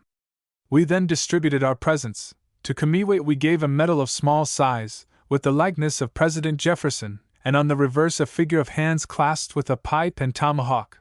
To this was added an uniform coat, a shirt, a pair of scarlet leggings, a carrot, or twist, of tobacco, and some small articles. Each of the other chiefs received a small medal struck during the presidency of General Washington, a shirt, handkerchief, leggings, knife, and some tobacco. Medals of the same sort were also presented to 2 young warriors, who, though not chiefs, were promising youths and very much respected in the tribe. These honorary gifts were followed by presents of paint, moccasins, awls, knives, beads, and looking-glasses. We also gave them all a plentiful meal of Indian corn, of which the hull is taken off by being boiled in lye. As this was the first they had ever tasted, they were very much pleased with it. They had, indeed, abundant sources of surprise in all they saw: the appearance of the men, their arms, their clothing, the canoes, the strange looks of the Negro, and the sagacity of our dog. All in turn shared their admiration, which was raised to astonishment by a shot from the air gun. This operation was instantly considered great medicine, by which they, as well as the other Indians, mean something emanating directly from the Great Spirit, or produced by his invisible and incomprehensible agency. After the council was over we consulted as to our future operations. The game did not promise to last here for many days, and this circumstance combined with many others to induce our going on as soon as possible. Our Indian information as to the state of the Columbia was of a very alarming kind, and our first object was, of course, to ascertain the practicability of descending it, of which the Indians discouraged our expectations. It was therefore agreed that Captain Clark should set off in the morning with 11 men, furnished, besides their arms, with tools for making canoes, that he should take Chaboneau and his wife to the camp of the Shoshones, where he was to leave them, in order to hasten the collection of horses, that he should then lead his men down to the Columbia, and if he found it navigable, and the timber in sufficient quantity, begin to build canoes. As soon as he had decided as to the propriety of proceeding down the Columbia or across the mountains, he was to send back one of the men with information of it to Captain Lewis, who by that time would have brought up the whole party, and the rest of the baggage, as far as the Shoshone village. Preparations were accordingly made at once to carry out the arrangement. In order to relieve the men of Captain Clark's party from the heavy weight of their arms, provisions, and tools, we exposed a few articles to barter for horses, and soon obtained 3 very good ones, in exchange for which we gave a uniform coat, a pair of leggings, a few handkerchiefs, 3 knives, and some other small articles, the whole of which did not, in the United States, cost more than $20. A 4th was purchased by the men for an old checkered shirt, a pair of old leggings, and a knife. The Indians seemed to be quite as well pleased as ourselves at the bargain they had made. We now found that the 2 inferior chiefs were somewhat displeased at not having received a present equal to that given to the great chief, who appeared in a dress so much finer than their own. To allay their discontent, we bestowed on them 2 old coats, and promised them if they were active in assisting us across the mountains they should have an additional present. This treatment completely reconciled them, and the whole Indian party, except 2 men and 2 women, set out in perfect good humor to return to their home with Captain Clark. Chapter 14. Across the Great Divide. Captain Clark had now left the watershed of the Missouri behind him, and was pressing on, over a broken, hilly country, to the lands from which issued the tributaries of the Columbia. The Indian village which Captain Lewis had previously visited had been removed 2 miles up the stream on which it was situated, and was reached by Clark on August 20th. The party was very ceremoniously received by Chief Kamiwate, and all hands began to explain to the white men the difficulties of the situation. How to transport the canoes and baggage over the mountains to some navigable stream leading into the Columbia was now the serious problem. The Indian chief and his old men dwelt on the obstacles in the way and argued that it was too late in the season to make the attempt. They even urged the white men to stay with them until another spring, when Indian guides would be furnished them to proceed on their journey westward. On the 21st, Clark passed the junction of two streams, the Salmon and the Lemhi, which is now the site of Salmon City, Idaho. As Captain Lewis was the first white man who had seen these waters, Clark gave to the combined watercourse the name of Lewis River. The mountains here assumed a formidable aspect, and the stream was too narrow, rapid, and rock-bound to admit of navigation. The journal says of Captain Clark, "He soon began to perceive that the Indian accounts had not been exaggerated. At the distance of a mile he passed a small creek, on the right, and the points of 4 mountains, which were rocky, and so high that it seemed almost impossible to cross them with horses. The road lay over the sharp fragments of rocks which had fallen from the mountains, and were strewed in heaps for miles together, yet the horses, altogether unshod, traveled across them as fast as the men, without detaining them a moment. They passed 2 bold running streams, and reached the entrance of a small river, where a few Indian families resided, who had not been previously acquainted with the arrival of the whites. The guide was behind, and the woods were so thick that we came upon them unobserved, till at a very short distance. As soon as they saw us, the women and children fled in great consternation. The men offered us everything they had, the fish on the scaffolds, the dried berries, and the collars of elk's tushes worn by the children. We took only a small quantity of the food, and gave them in return some small articles which conduced very much to pacify them. The guide, now coming up, explained to them who we were and the object of our visit, which seemed to relieve their fears. Still a number of the women and children did not recover from their fright, but cried during our stay, which lasted about an hour. The guide, whom we found a very intelligent, friendly old man, informed us that up this river there was a road which led over the mountains to the Missouri. To add to their difficulties, game had almost entirely disappeared, and the abundant fish in the river could not be caught for lack of proper fishing tackle. Timber from which canoes could be made, there was none, and the rapids in the rivers were sharp and violent. With his Indian guide and 3 men, Captain Clark now pressed on his route of survey, leaving the remainder of his men behind to hunt and fish. He went down the Salmon River about 52 miles, making his way as best he could along its banks. Finding the way absolutely blocked for their purposes, Captain Clark returned on the 25th of August and rejoined the party that he had left behind. These had not been able to kill anything, and for a time starvation stared them in the face. Under date of August 27th, the journal says, "The men, who were engaged last night in mending their moccasins, all except one, went out hunting, but no game was to be procured. One of the men, however, killed a small salmon, and the Indians made a present of another, on which the whole party made a very slight breakfast. These Indians, to whom this life is familiar, seem contented, although they depend for subsistence on the scanty productions of the fishery. But our men, who are used to hardships, but have been accustomed to have the first wants of nature regularly supplied, feel very sensibly their wretched situation. Their strength is wasting away. They begin to express their apprehensions of being without food in a country perfectly destitute of any means of supporting life, except a few fish. In the course of the day an Indian brought into the camp 5 salmon, 2 of which Captain Clark bought and made a supper for the party. 2 days later, Captain Clark and his men joined the main party, having met the only repulse that was suffered by the expedition from first to last. Eluding the vigilance of the Indians, caches, or hiding places, for the baggage were constructed, filled, and concealed, the work being done after dark. The weather was now very cold, although August had not passed. Ink froze in the pen during the night, and the meadows were white with frost, but the days were warm, even hot. In the absence of Captain Clark, his colleague and party had been visited by Kamiwait, and about 50 of his band, with their women and children. Captain Lewis' journal says, "After they had camped near us and turned loose their horses, we called a council of all the chiefs and warriors, and addressed them in a speech. Additional presents were then distributed, particularly to the 2 second chiefs, who had, agreeably to their promises, exerted themselves in our favor. The council was then adjourned, and all the Indians were treated with an abundant meal of boiled Indian corn and beans. The poor wretches, who had no animal food and scarcely anything but a few fish, had been almost starved, and received this new luxury with great thankfulness. Out of compliment to the chief, we gave him a few dried squashes, which we had brought from the Mandans, and he declared it was the best food he had ever tasted except sugar, a small lump of which he had received from his sister Sacagawea.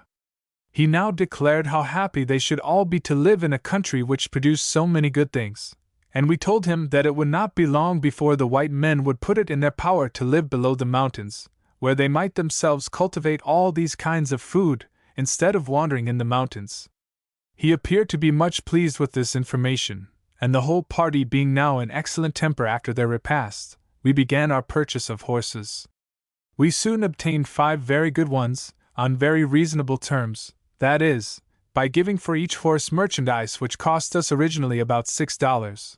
We have again to admire the perfect decency and propriety of the Indians, for though so numerous, they do not attempt to crowd round our camp or take anything which they see lying about, and whenever they borrow knives or kettles or any other article from the men, they return them with great fidelity. Captain Lewis anxiously wished to push on to meet Clark, who, as we have seen, was then far down on the Salmon River.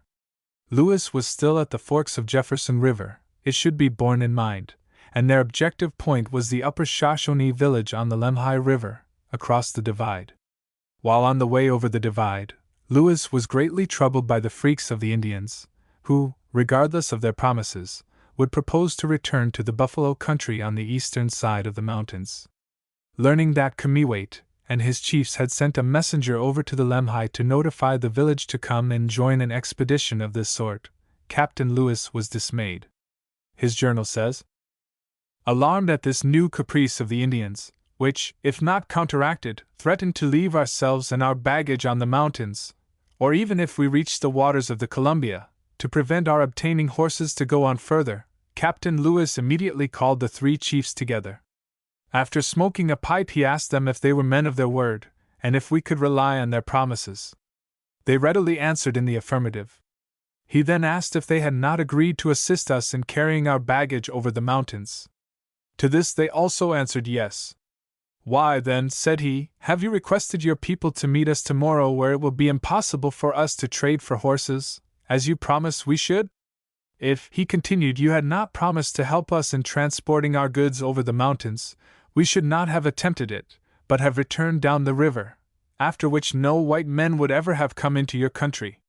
If you wish the whites to be your friends, to bring you arms, and to protect you from your enemies, you should never promise what you do not mean to perform. When I first met you, you doubted what I said, yet you afterwards saw that I told you the truth. How, therefore, can you doubt what I now tell you? You see that I divide amongst you the meat which my hunters kill, and I promise to give all who assist us a share of whatever we have to eat. If, therefore, you intend to keep your promise, send one of the young men immediately, to order the people to remain at the village till we arrive. The 2 inferior chiefs then said that they had wished to keep their word and to assist us, that they had not sent for the people, but on the contrary had disapproved of that measure, which was done wholly by the first chief. Kamiwait remained silent for some time. At last he said that he knew he had done wrong, but that, seeing his people all in want of provisions, he had wished to hasten their departure for the country where their wants might be supplied. He, however, now declared that, having passed his word, he would never violate it, and counter-orders were immediately sent to the village by a young man, to whom we gave a handkerchief in order to ensure dispatch and fidelity. This difficulty being now adjusted, our march was resumed with an unusual degree of alacrity on the part of the Indians. We passed a spot where, 6 years ago, the Shoshones had suffered a very severe defeat from the Minnetarees, and late in the evening we reached the upper part of the cove, where the creek enters the mountains. The part of the cove on the northeast side of the creek has lately been burned, most probably as a signal on some occasion. Here we were joined by our hunters with a single deer, which Captain Lewis gave, as a proof of his sincerity, to the women and children, and remained supperless himself. As we came along we observed several large hares, some ducks, and many of the cock of the plains. In the low grounds of the cove were also considerable quantities of wild onions. Arriving at the Shoshone village on the Lemhi, Captain Lewis found a note from Captain Clark, sent back by a runner, informing him of the difficulty and impossibility of a water route to the Columbia. Kamiwait, being told that his white friends would now need 20 more horses, said that he would do what he could to help them. The journal here adds, in order not to lose the present favorable moment, and to keep the Indians as cheerful as possible, the violins were brought out and our men danced, to the great diversion of the Indians. This mirth was the more welcome because our situation was not precisely that which would most dispose us to gaiety, for we have only a little parched corn to eat, and our means of subsistence or of success depend on the wavering temper of the natives, who may change their minds tomorrow. The Shoshones are a small tribe of the nation called the Snake Indians, a vague appellation, which embraces at once the inhabitants of the southern parts of the Rocky Mountains and of the plains on either side. The Shoshones with whom we now are amount to about 100 warriors, and 3 times that number of women and children. Within their own recollection they formerly lived in the plains, but they have been driven into the mountains by the Pawkees, or the roving Indians of the Saskatchewan, and are now obliged to visit occasionally, and by stealth, the country of their ancestors. Their lives, indeed, are migratory. From the middle of May to the beginning of September they reside on the headwaters of the Columbia, where they consider themselves perfectly secure from the Pawkees, who have never yet found their way to that retreat. During this time they subsist chiefly on salmon, and, as that fish disappears on the approach of autumn, they are driven to seek subsistence elsewhere. They then cross the ridge to the waters of the Missouri, down which they proceed slowly and cautiously, till they are joined near the Three Forks by other bands, either of their own nation or of the Flatheads, with whom they associate against the common enemy. Being now strong in numbers, they venture to hunt the buffalo in the plains eastward of the mountains, near which they spend the winter, till the return of the salmon invites them to the Columbia. But such is their terror of the Pawkees that, so long as they can obtain the scantiest subsistence, they do not leave the interior of the mountains, and, as soon as they have collected a large stock of dried meat, they again retreat, thus alternately obtaining their food at the hazard of their lives, and hiding themselves to consume it. In this loose and wandering life they suffer the extremes of want. For 2/3 of the year they are forced to live in the mountains, passing whole weeks without meat, and with nothing to eat but a few fish and roots. Nor can anything be imagined more wretched than their condition at the present time, when the salmon is fast retiring, when roots are becoming scarce, and they have not yet acquired strength to hazard an encounter with their enemies. So insensible are they, however, to these calamities, that the Shoshones are not only cheerful, but even gay, and their character, which is more interesting than that of any Indians we have seen, has in it much of the dignity of misfortune. In their intercourse with strangers they are frank and communicative, in their dealings they are perfectly fair, nor have we, during our stay with them, had any reason to suspect that the display of all our new and valuable wealth has tempted them into a single act of dishonesty. While they have generally shared with us the little they possess, they have always abstained from begging anything from us.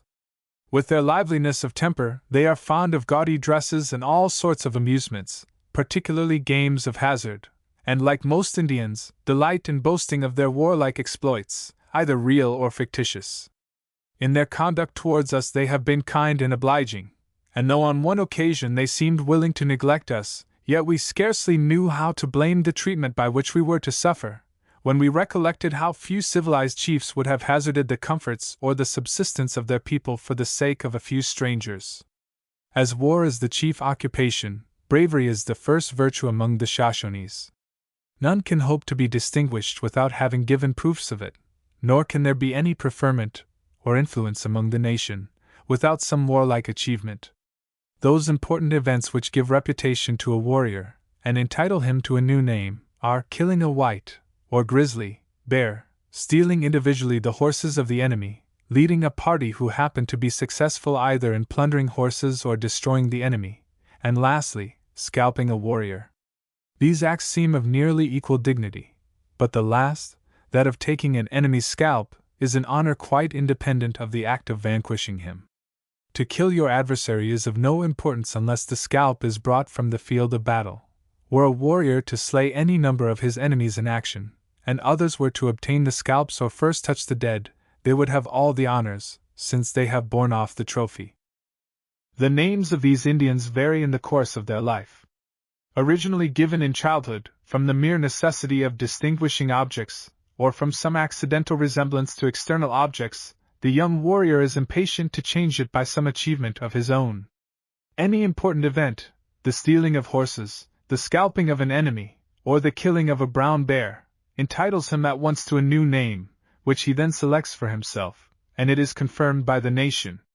Sometimes the two names subsist together. Thus, the chief Kamiwait, which means one who never walks, has the war name of Toeticone, or Black Gun, which he acquired when he first signalized himself.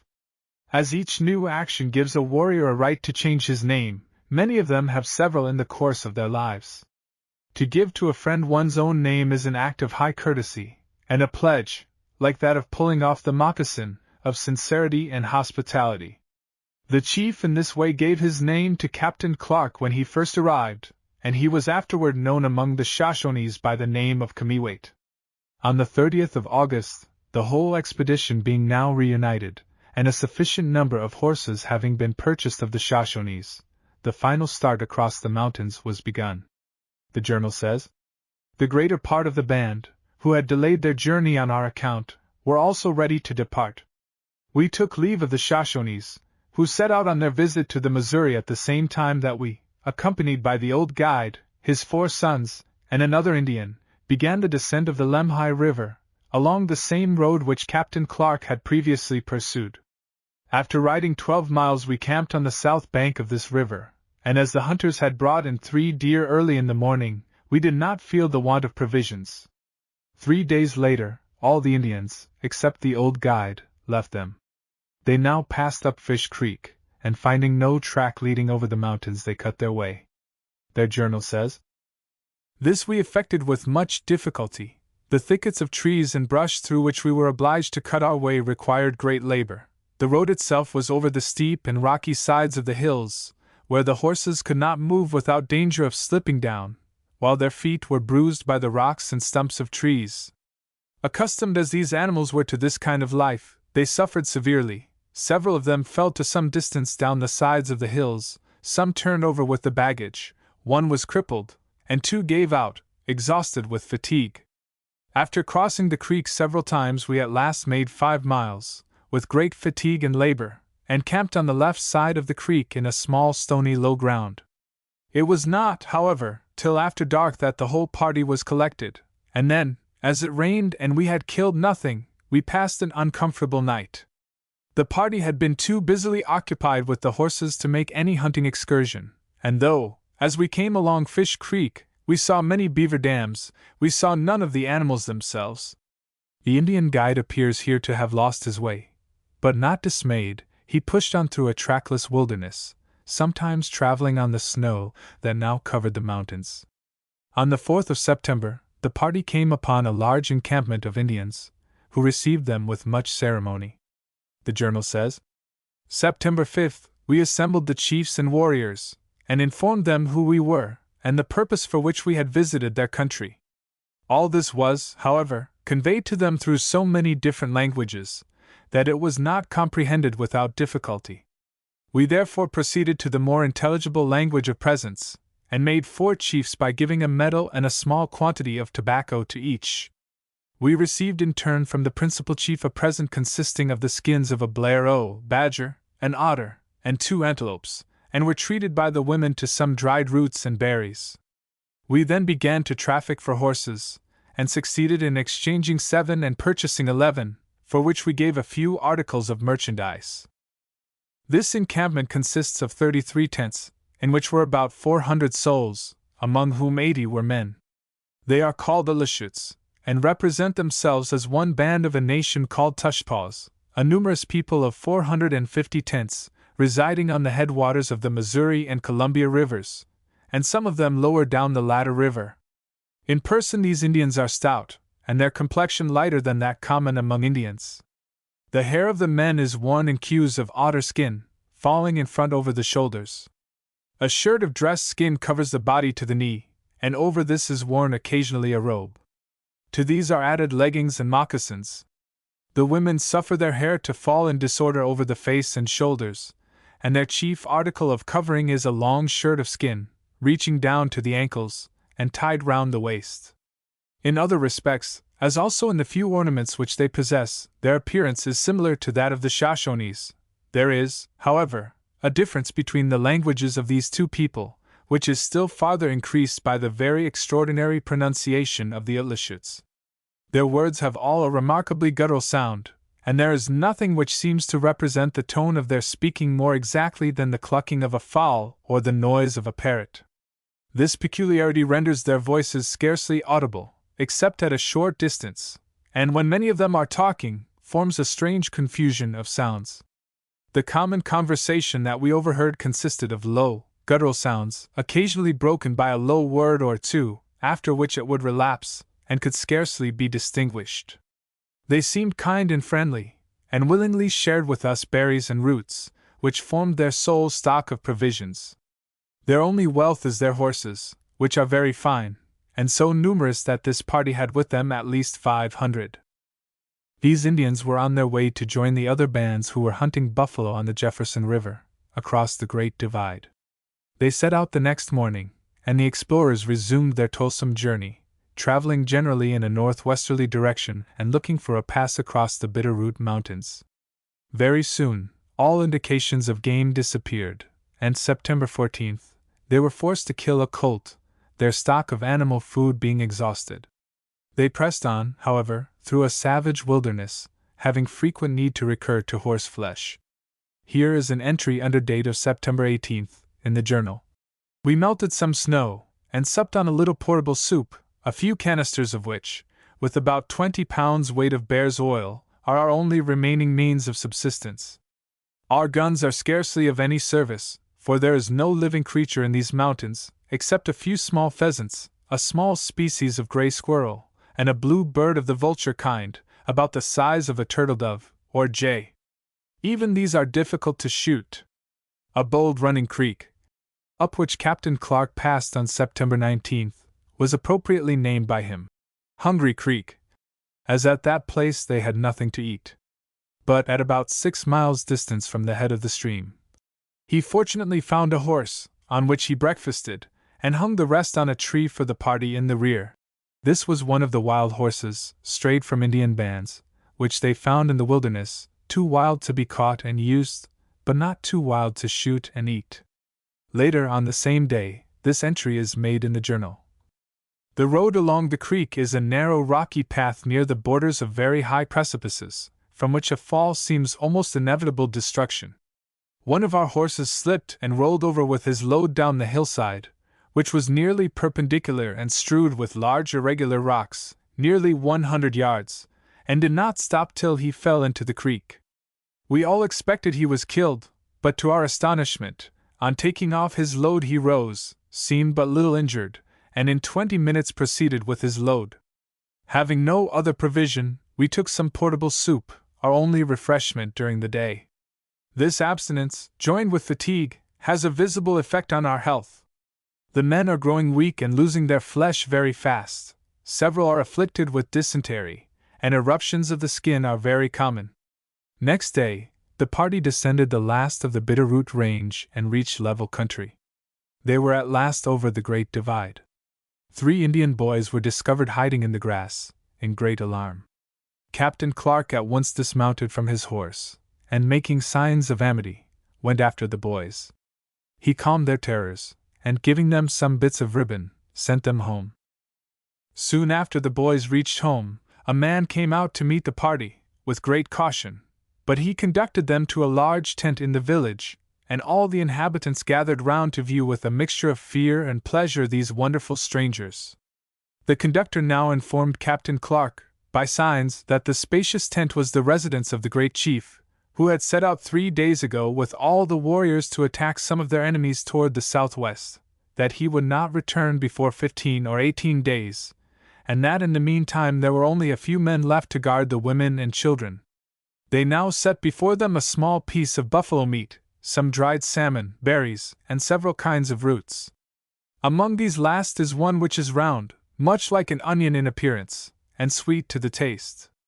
It is called quamash, and is eaten either in its natural state, or boiled into a kind of soup, or made into a cake, which is then called pashiko. After the long abstinence, this was a sumptuous treat. They returned the kindness of the people by a few small presents, and then went on in company with one of the chiefs to a second village in the same plain, at the distance of 2 miles. Here the party were treated with great kindness, and passed the night. The hunters were sent out, but though they saw some tracks of deer, were not able to procure anything. The root which the Indians used in so many ways is now known as camas. It is still much sought for by the Nez Perces and other wandering tribes in the northwest, and camas prairie, in that region, derives its name from the much sought for vegetable. Captain Clark and his men stayed with these hospitable Indians several days. The free use of wholesome food, to which he had not lately been accustomed, made Clark very ill, and he contented himself with staying in the Indian villages, of which there were 2. These Indians called themselves Chopunish, or Pierce Noses. This latter name is now more commonly rendered Nez Perces, the French voyagers having given it that translation into their own tongue. But these people, so far as known, did not pierce their noses. After sending a man back on the trail to notify Captain Lewis of his progress, Captain Clark went on to the village of Chief Twisted Hair. Most of the women and children, though notified of the coming of the white man, were so scared by the appearance of the strangers that they fled to the woods. The men, however, received them without fear and gave them a plentiful supply of food.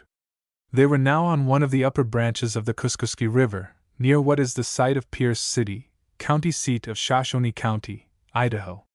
The Indians endeavored, by means of signs, to explain to their visitors the geography of the country beyond. Among others, Twisted Hair drew a chart of the river on a white elk skin. According to this, the Kuskuski forks, confluence of its North Fork, a few miles from this place. 2 days toward the south is another and larger fork, confluence of Snake River, on which the Shoshone or Snake Indians fish. 5 days' journey further is a large river from the northwest, that is, the Columbia itself, into which Clark's River empties.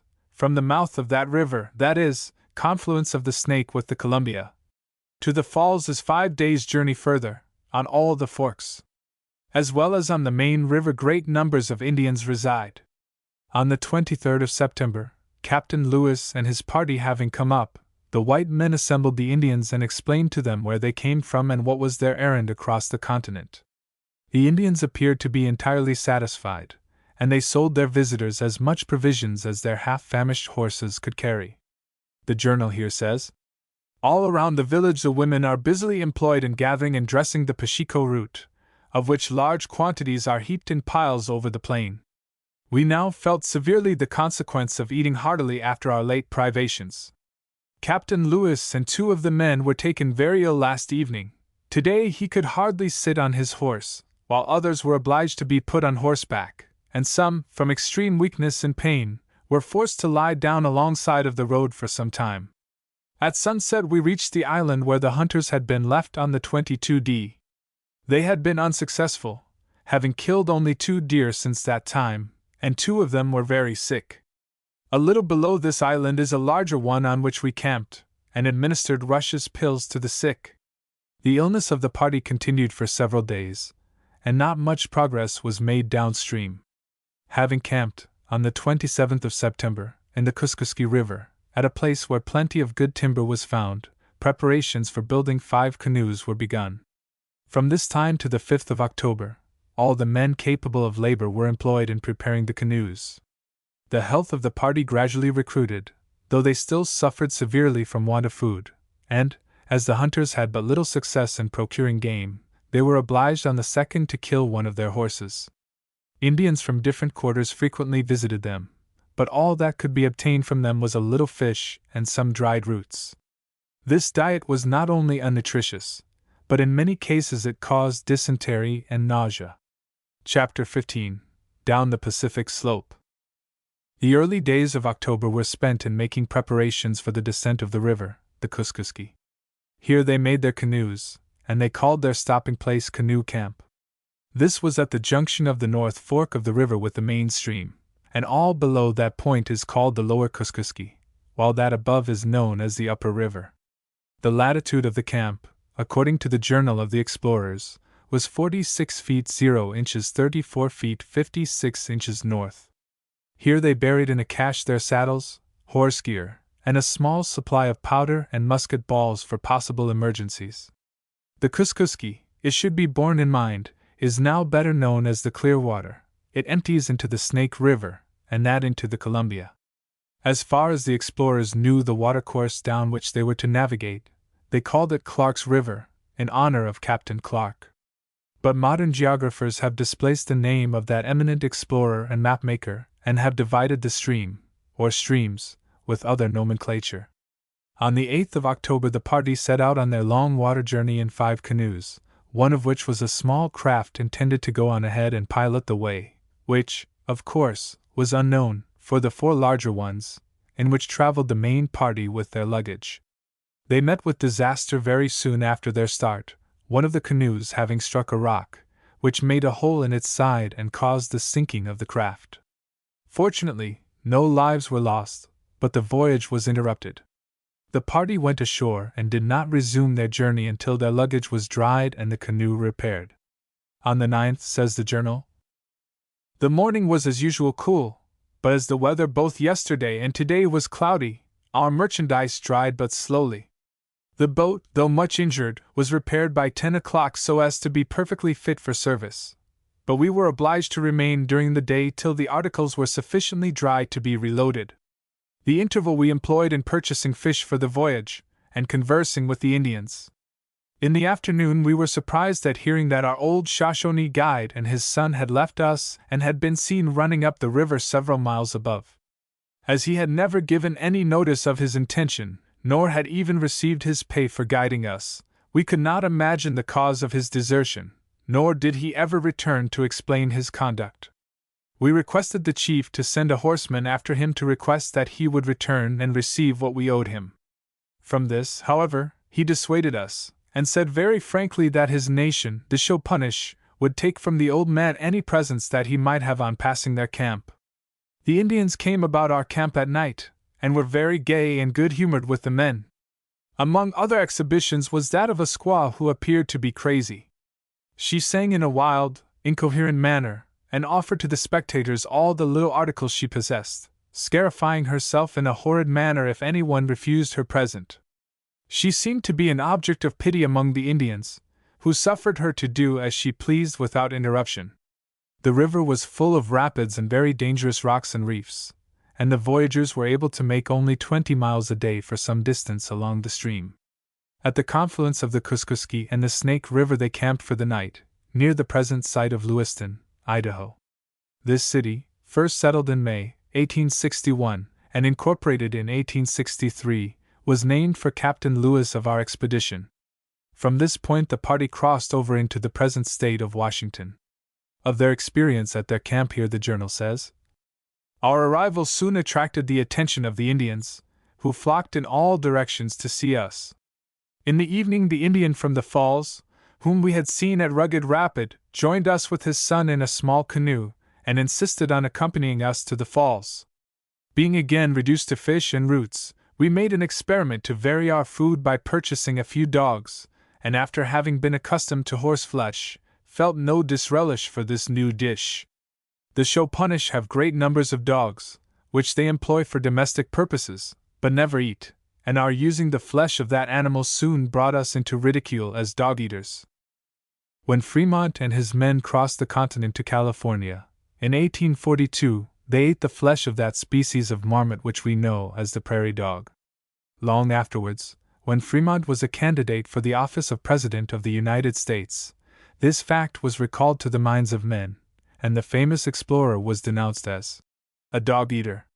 The Journal of the Explorers gives this interesting account of the Indians among whom they now found themselves. The Shopunish or Pierce-Nose Nation, who reside on the Kuskuski and Lewis, Snake, rivers, are in person stout, portly, well-looking men. The women are small, with good features and generally handsome, though the complexion of both sexes is darker than that of the Tushpaws. In dress they resemble that nation, being fond of displaying their ornaments. The buffalo or elkskin robe decorated with beads, seashells, chiefly mother of pearl, attached to an otterskin collar and hung in the hair, which falls in front in 2 cues, feathers, paints of different kinds, principally white, green, and light blue, all of which they find in their own country. These are the chief ornaments they use. In the winter they wear a short skirt of dress skins, long painted leggings and moccasins, and a plait of twisted grass round the neck. The dress of the women is more simple, consisting of a long shirt of argali, or ibex, bighorn, skin, reaching down to the ankles, without a girdle. To this are tied little pieces of brass, shells, and other small articles, but the head is not at all ornamented. The Chopunish have very few amusements, for their life is painful and laborious. All their exertions are necessary to earn even their precarious subsistence. During the summer and autumn they are busily occupied in fishing for salmon and collecting their winter store of roots. In winter they hunt the deer on snowshoes over the plains, and towards spring cross the mountains to the Missouri for the purpose of trafficking for buffalo robe. The inconveniences of their comfortless life are increased by frequent encounters with their enemies from the west, who drive them over the mountains with the loss of their horses, and sometimes the lives of many of the nation. After making a short stage on their journey, October 11th, the party stopped to trade with the Indians, their stock of provisions being low. They were able to purchase a quantity of salmon and 7 dogs. They saw here a novel kind of vapor bath which is thus described in the journal. While this traffic was going on, we observed a vapor bath or sweating house, in a different form from that used on the frontier of the United States or in the Rocky Mountains. It was a hollow square 6 or 8 feet deep, formed in the river bank by damming up with mud the other 3 sides and covering the whole completely, except an aperture about 2 feet wide at the top. The bathers descend by this hole, taking with them a number of heated stones and jugs of water. After being seated round the room, they throw the water on the stones till the steam becomes of a temperature sufficiently high for their purposes. The baths of the Indians in the Rocky Mountains are of different sizes, the most common being made of mud and sticks like an oven, but the mode of raising the steam is exactly the same. Among both these nations it is very uncommon for a man to bathe alone. He is generally accompanied by one or sometimes several of his acquaintances. Indeed, it is so essentially a social amusement, that to decline going in to bathe when invited by a friend is one of the highest indignities which can be offered to him. The Indians on the frontier generally use a bath which will accommodate only one person, formed of a wickerwork of willows about 4 feet high, arched at the top, and covered with skins. In this the patient sits, till by means of the heated stones and water he has perspired sufficiently. Almost universally these baths are in the neighborhood of running water, into which the Indians plunge immediately on coming out of the vapor bath, and sometimes return again and subject themselves to a second perspiration. This practice is, however, less frequent among our neighboring nations than those to the westward. This bath is employed either for pleasure or for health, and is used indiscriminately for all kinds of diseases. The expedition was now on the Snake River, making all possible speed toward the Columbia, commonly known to the Indians as the Great River. The stream was crowded with dangerous rapids, and sundry disasters were met with by the way. Thus, on the 14th of October, a high wind blowing, one of the canoes was driven upon a rock sidewise and filled with water. The men on board got out and dragged the canoe upon the rock, where they held her above water. Another canoe, having been unloaded, was sent to the relief of the shipwrecked men, who, after being left on the rock for some time, were taken off without any other loss than the bedding of 2 of them. But accidents like this delayed the party, as they were forced to land and remain long enough to dry the goods that had been exposed to the water.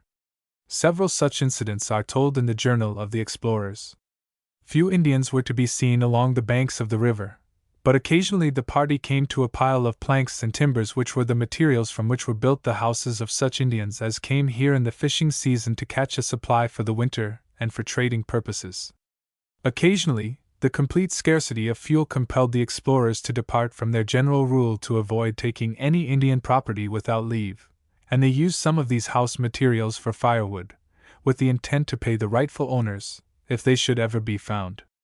On the 16th of October, they met with a party of Indians, of whom the journal gives this account. After crossing by land, we halted for dinner, and whilst we were eating were visited by 5 Indians, who came up the river on foot in great haste. We received them kindly, smoked with them, and gave them a piece of tobacco to smoke with their tribe. On receiving the present, they set out to return, and continued running as fast as they could while they remained in sight. Their curiosity had been excited by the accounts of our two chiefs, who had gone on in order to apprise the tribes of our approach and of our friendly disposition toward them. After dinner we reloaded the canoes and proceeded. We soon passed a rapid opposite the upper point of a sandy island on the left, which has a smaller island near it. At 3 miles is a gravelly bar in the river. 4 miles beyond this the Kimonim, Snake, empties into the Columbia, and at its mouth has an island just below a small rapid. We halted above the point of junction, on the Kimonim, to confer with the Indians, who had collected in great numbers to receive us.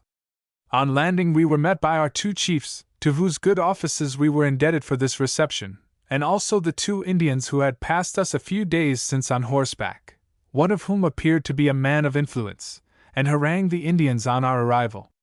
After smoking with the Indians, we formed a camp at the point where the 2 rivers unite, near to which we found some driftwood, and were supplied by our 2 old chiefs with the stalks of willows and some small bushes for fuel. We had scarcely fixed the camp and got the fires prepared, when a chief came from the Indian camp about a quarter of a mile up the Columbia, at the head of nearly 200 men. They formed a regular procession, keeping time to the music, or rather, noise of their drums, which they accompanied with their voices, and as they advanced, they ranged themselves in a semicircle around us, and continued singing for some time. We then smoked with them all, and communicated, as well as we could by signs, our friendly intentions towards every nation, and our joy at finding ourselves surrounded by our children. After this we proceeded to distribute presents among them, giving the principal chief a large medal, a shirt, and a handkerchief, to the second chief, a medal of a smaller size, and to a third, who had come down from some of the upper villages, a small medal and a handkerchief. This ceremony being concluded, they left us, but in the course of the afternoon several of them returned, and remained with us till a late hour. After they had dispersed, we proceeded to purchase provisions, and were enabled to collect 7 dogs, to which some of the Indians added small presents of fish, and one of them gave us 20 pounds of fat dried horse flesh. The explorers were still in the country which is now the state of Washington, at a point where the counties of Franklin, Yakima, and Walla Walla come together, at the junction of the Snake and the Columbia. We quote now from the journal. From the point of junction the country is a continued plain, low near the water, from which it rises gradually, and the only elevation to be seen is a range of high country running from northeast to southwest, where it joins a range of mountains from the southwest, and is on the opposite side about 2 miles from the Columbia. There is on this plain no tree, and scarcely any shrubs, except a few willow bushes. Even of smaller plants there is not much more than the prickly pear, which is in great abundance, and is even more thorny and troublesome than any we have yet seen. During this time the principal chief came down with several of his warriors, and smoked with us. We were also visited by several men and women, who offered dogs and fish for sale, but as the fish was out of season, and at present abundant in the river, we contented ourselves with purchasing all the dogs we could obtain. The nation among which we now are call themselves Sokulks. With them are united a few of another nation, who reside on a western branch which empties into the Columbia a few miles above the mouth of the latter river, and whose name is Chimnapum. The languages of these 2 nations, of each of which we obtained a vocabulary, differ but little from each other, or from that of the Shopunish who inhabit the Kuskusky and Lewis rivers. In their dress and general appearance they also much resemble those nations, the men wearing a robe of deer antelope skin, under which a few of them have a short leathern shirt. The most striking difference is among the females, the Sokok women being more inclined to corpulency than any we have yet seen. Their stature is low, their faces are broad, and their heads flattened in such a manner that the forehead is in a straight line from the nose to the crown of the head. Their eyes are of a dirty sable, their hair is coarse and black, and braided without ornament of any kind. Instead of wearing, as do the Shopunish, long leathern shirts highly decorated with beads and shells, the Sokok women have no other covering but a truss or piece of leather tied round the hips, and drawn tight between the legs. The ornaments usually worn by both sexes are large blue or white beads, either pendant from their ears, or round the neck, wrists, and arms, They have likewise bracelets of brass, copper, and horn, and some trinkets of shells, fish bones, and curious feathers. The houses of the Sokoks are made of large mats of rushes, and are generally of a square or oblong form, varying in length from 15 to 60 feet, and supported in the inside by poles or forks about 6 feet high. The top is covered with mats, leaving a space of 12 or 15 inches the whole length of the house, for the purpose of admitting the light and suffering the smoke to escape. The roof is nearly flat, which seems to indicate that rains are not common in this open country, and the house is not divided into apartments, the fire being in the middle of the enclosure, and immediately under the bowl in the roof. The interior is ornamented with their nets, gigs, and other fishing tackle, as well as the bow of each inmate, and a large quiver of arrows, which are headed with flint. The Sokoks seem to be of a mild and peaceable disposition, and live in a state of comparative happiness. The men, like those on the Kimonim, are said to content themselves with a single wife, with whom the husband, we observe, shares the labors of procuring subsistence much more than is common among savages. What may be considered an unequivocal proof of their good disposition, is the great respect which is shown to old age. Among other marks of it, we noticed in one of the houses an old woman perfectly blind, and who, we were told, had lived more than 100 winters. In this state of decrepitude, she occupied the best position in the house, seemed to be treated with great kindness, and whatever she said was listened to with much attention. They are by no means obtrusive, and as their fisheries supply them with a competent, if not an abundant subsistence, although they receive thankfully whatever we choose to give, they do not importune us by begging. Fish is, indeed, their chief food, except roots and casual supplies of antelope, which latter, to those who have only bows and arrows, must be very scanty. This diet may be the direct or the remote cause of the chief disorder which prevails among them, as well as among the Flatheads on the Kuskuski and Lewis rivers. With all these Indians a bad soreness of the eyes is a very common disorder, which is suffered to ripen by neglect, till many are deprived of one of their eyes, and some have totally lost the use of both. This dreadful calamity may reasonably, we think, be imputed to the constant reflection of the sun on the waters, where they are constantly fishing in the spring, summer, and fall, and during the rest of the year on the snows of a country which affords no object to relieve the sight. Among the Sokoks, indeed among all the tribes whose chief subsistence is fish, we have observed that bad teeth are very general. Some have the teeth, particularly those of the upper jaw, worn down to the gums, and many of both sexes, even of middle age, have lost them almost entirely. This decay of the teeth is a circumstance very unusual among Indians, either of the mountains or the plains, and seems peculiar to the inhabitants of the Columbia. We cannot avoid regarding as one principal cause of it the manner in which they eat their food. The roots are swallowed as they are dug from the ground, frequently covered with a gritty sand. So little idea have they that this is offensive that all the roots they offer us for sale are in the same condition. The explorers were now at the entrance of the mighty Columbia, the great river, of which they had heard so much from the Indians. We might suppose that when they actually embarked upon the waters of the famous stream, variously known as the River of the North and the Oregon, the explorers would be touched with a little of the enthusiasm with which they straddled the headwaters of the Missouri and gazed upon the snow-covered peaks of the Rocky Mountains. But no such kindling of the imagination seems to have been noted in their journal. In this commonplace way, according to their own account, Captain Clark entered upon the mighty Columbia. In the course of the day, October 17, 1805, Captain Clark, in a small canoe with 2 men, ascended the Columbia. At the distance of 5 miles he passed an island in the middle of the river, at the head of which was a small but not dangerous rapid. On the left bank, opposite to this island, was a fishing place consisting of 3 mat houses. Here were great quantities of salmon drying on scaffolds, and indeed, from the mouth of the river upward, he saw immense numbers of dead salmon strewed along the shore, or floating on the surface of the water, which is so clear that the fish may be seen swimming at the depth of 15 or 20 feet.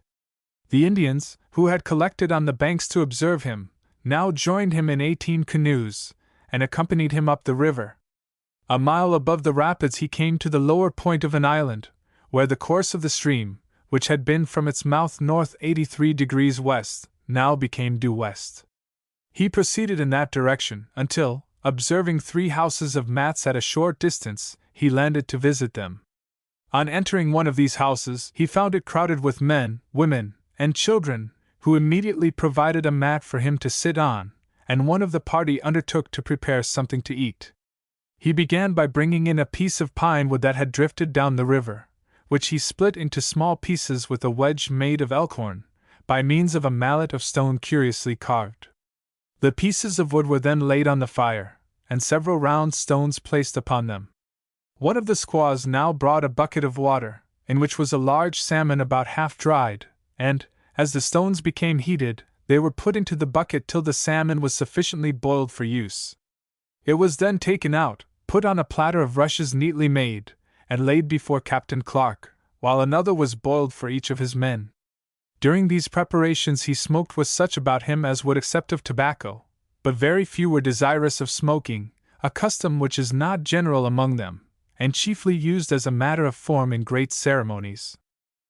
After eating the fish, which was of an excellent flavor, Captain Clark set out and, at the distance of 4 miles from the last island, came to the lower point of another near the left shore, where he halted at 2 large mat houses. Here, as at the 3 houses below, the inhabitants were occupied in splitting and drying salmon. The multitudes of this fish are almost inconceivable. The water is so clear that they can readily be seen at the depth of 15 or 20 feet. But at this season they float in such quantities down the stream, and are drifted ashore, that the Indians have only to collect, split, and dry them on the scaffolds. Where they procure the timber of which these scaffolds are composed he could not learn, but as there is nothing but willow bushes to be seen for a great distance from this place, it rendered very probable what the Indians assured him by signs, that they often use dried fish as fuel for the common occasions of cooking. From this island they showed him the entrance of the western branch of the Columbia, called the Tapteel, which, as far as could be seen, bears nearly west and empties about 8 miles above into the Columbia, the general course of which is northwest. The Tapteel, as the journal calls it, is now known as the Yakima, a stream which has its source in the Cascade Range of mountains, Washington. The party tarried here long enough to secure from the Indians a tolerably correct description of the river upon which they were about to embark. One of the chiefs drew upon the skin side of a buffalo robe a sketch of the Columbia, and this was transferred to paper and put into the journal. That volume adds here. Having completed the purposes of our stay, we now began to lay in our stores. Fish being out of season, we purchased 40 dogs, for which we gave small articles, such as bells, thimbles, knitting needles, brass wire, and a few beads, an exchange with which they all seemed perfectly satisfied. These dogs, with 6 prairie cocks killed this morning, formed a plentiful supply for the present. We here left our guide and the 2 young men who had accompanied him, 2 of the 3 being unwilling to go any further, and the third being of no use, as he was not acquainted with the river below. We therefore took no Indians but our 2 chiefs, and resumed our journey in the presence of many of the Sokolks, who came to witness our departure. The morning was cool and fair, and the wind from the southeast. They now began again to meet Indians who had never before seen white men. On the 19th, says the journal, the great chief, with 2 of his inferior chiefs and a third belonging to a band on the river below, made us a visit at a very early hour. The first of these was called Yellapit, a handsome, well-proportioned man, about 5 feet 8 inches high, and 35 years of age, with a bold and dignified countenance. The rest were not distinguished in their appearance. We smoked with them, and after making a speech, gave a medal, a handkerchief, and a string of wampum to Yellapit, but a string of wampum only to the inferior chiefs. He requested us to remain till the middle of the day, in order that all his nation might come and see us, but we excused ourselves by telling him that on our return we would spend 2 or 3 days with him. This conference detained us till 9 o'clock, by which time great numbers of the Indians had come down to visit us. On leaving them we went on for 8 miles, when we came to an island near the left shore, which continued 6 miles in length. At its lower extremity is a small island on which are 5 houses, at present vacant, though the scaffolds of fish are as usual abundant. A short distance below are 2 more islands, one of them near the middle of the river. On this there were 7 houses, but as soon as the Indians, who were drying fish, saw us, they fled to their houses, and not one of them appeared till we had passed, when they came out in greater numbers than is usual for houses of that size, which induced us to think that the inhabitants of the 5 lodges had been alarmed at our approach and taken refuge with them. We were very desirous of landing in order to relieve their apprehensions, but as there was a bad rapid along the island, all our care was necessary to prevent injury to the canoes. At the foot of this rapid is a rock on the left shore, which is 14 miles from our camp of last night, and resembles a hat in shape. Later in the day, Captain Clark ascended a bluff on the river bank, where he saw a very high mountain covered with snow. This was Mount St. Helens, in Cowlitz County, Washington. The altitude of the peak is 9,750 feet. Having arrived at the lower ends of the rapids below the bluff before any of the rest of the party, he sat down on a rock to wait for them, and seeing a crane fly across the river, shot it, and it fell near him. Several Indians had been before this passing on the opposite side towards the rapids, and some who were then nearly in front of him, being either alarmed at his appearance, or the report of the gun, fled to their houses.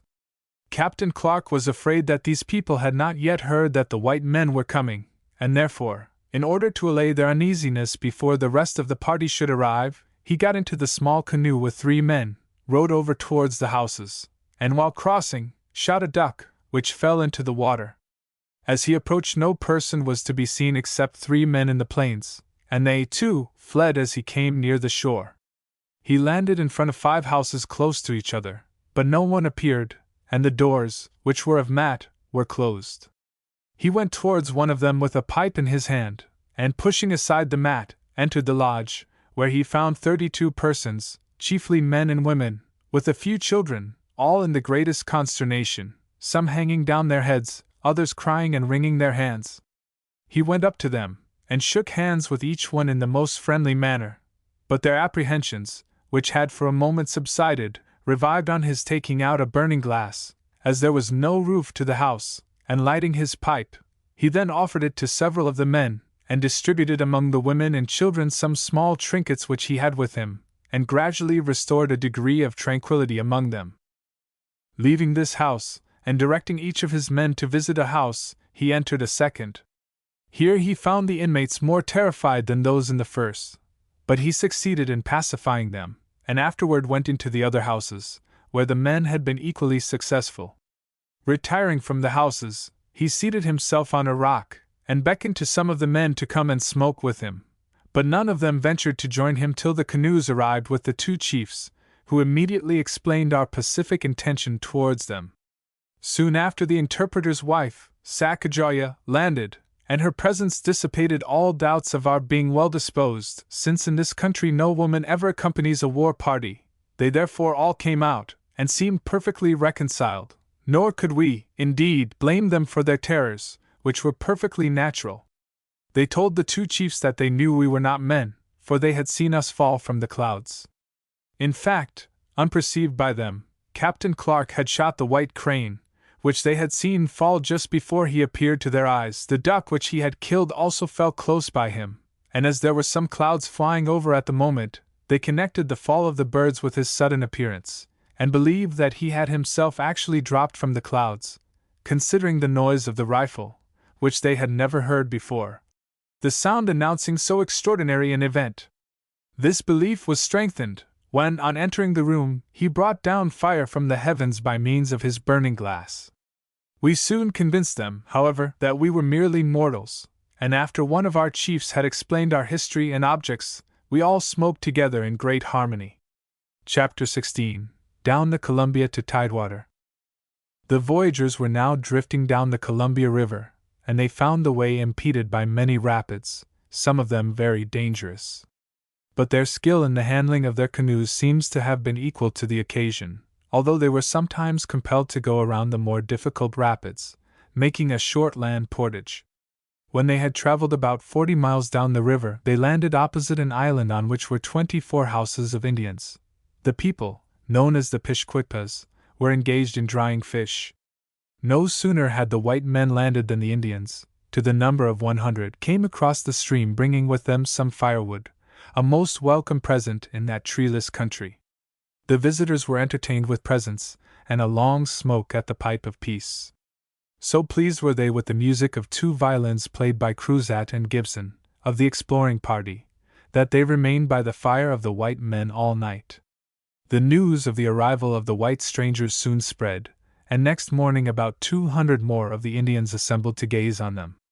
Later in the day, having gotten away from their numerous inquisitive visitors, the explorers passed downstream and landed on a small island to examine a curious vault, in which were placed the remains of the dead of the tribe.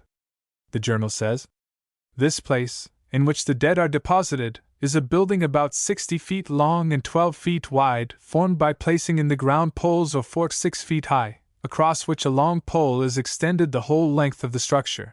Against this ridge pole are placed broad boards and pieces of canoes, in a slanting direction, so as to form a shed. It stands cast and west, and neither of the extremities is closed. On entering the western end we observed a number of bodies wrapped carefully in leather robes, and arranged in rows on boards, which were then covered with a mat. This was the part destined for those who had recently died. A little further on, bones half decayed were scattered about, and in the center of the building was a large pile of them heaped promiscuously on each other. At the eastern extremity was a mat, on which 21 skulls were placed in a circular form, the mode of interment being first to wrap the body in robes, then as it decays to throw the bones into the heap, and place the skulls together. From the different boards and pieces of canoes which formed the vault were suspended, on the inside, fishing nets, baskets, wooden bowls, robes, skins, trenchers, and trinkets of various kinds, obviously intended as offerings of affection to deceased relatives. On the outside of the vault were the skeletons of several horses, and great quantities of their bones were in the neighborhood, which induced us to believe that these animals were most probably sacrificed at the funeral rites of their masters. Just below this stand the party met Indians who traded with tribes living near the great falls of the Columbia. That place they designated as tum-tum, a word that signifies the throbbing of the heart. One of these Indians had a sailor's jacket, and others had a blue blanket and a scarlet blanket. These articles had found their way up the river from white traders on the seashore. On the 21st of October the explorers discovered a considerable stream which appeared to rise in the southeast and empty into the Columbia on the left. To this stream they gave the name of Lepage for Bastien Lepage, one of the voyagers accompanying the party. The watercourse, however, is now known as John Day's River. John Day was a mighty hunter and backwoodsman from Kentucky who went across the continent, 6 years later, with a party bound for Astoria, on the Columbia. From the rapids below the John Day River the Lewis and Clark party caught their first sight of Mount Hood, a famous peak of the Cascade Range of mountains, looming up in the southwest, 11,225 feet high. Next day they passed the mouth of another river entering the Columbia from the south and called by the Indians the Towanahooks, but known to modern geography as the Deschutes, one of the largest southern tributaries of the Columbia. 5 miles below the mouth of this stream the party camped. Near them was a party of Indians engaged in drying and packing salmon. Their method of doing this is thus described. The manner of doing this is by first opening the fish and exposing it to the sun on scaffolds.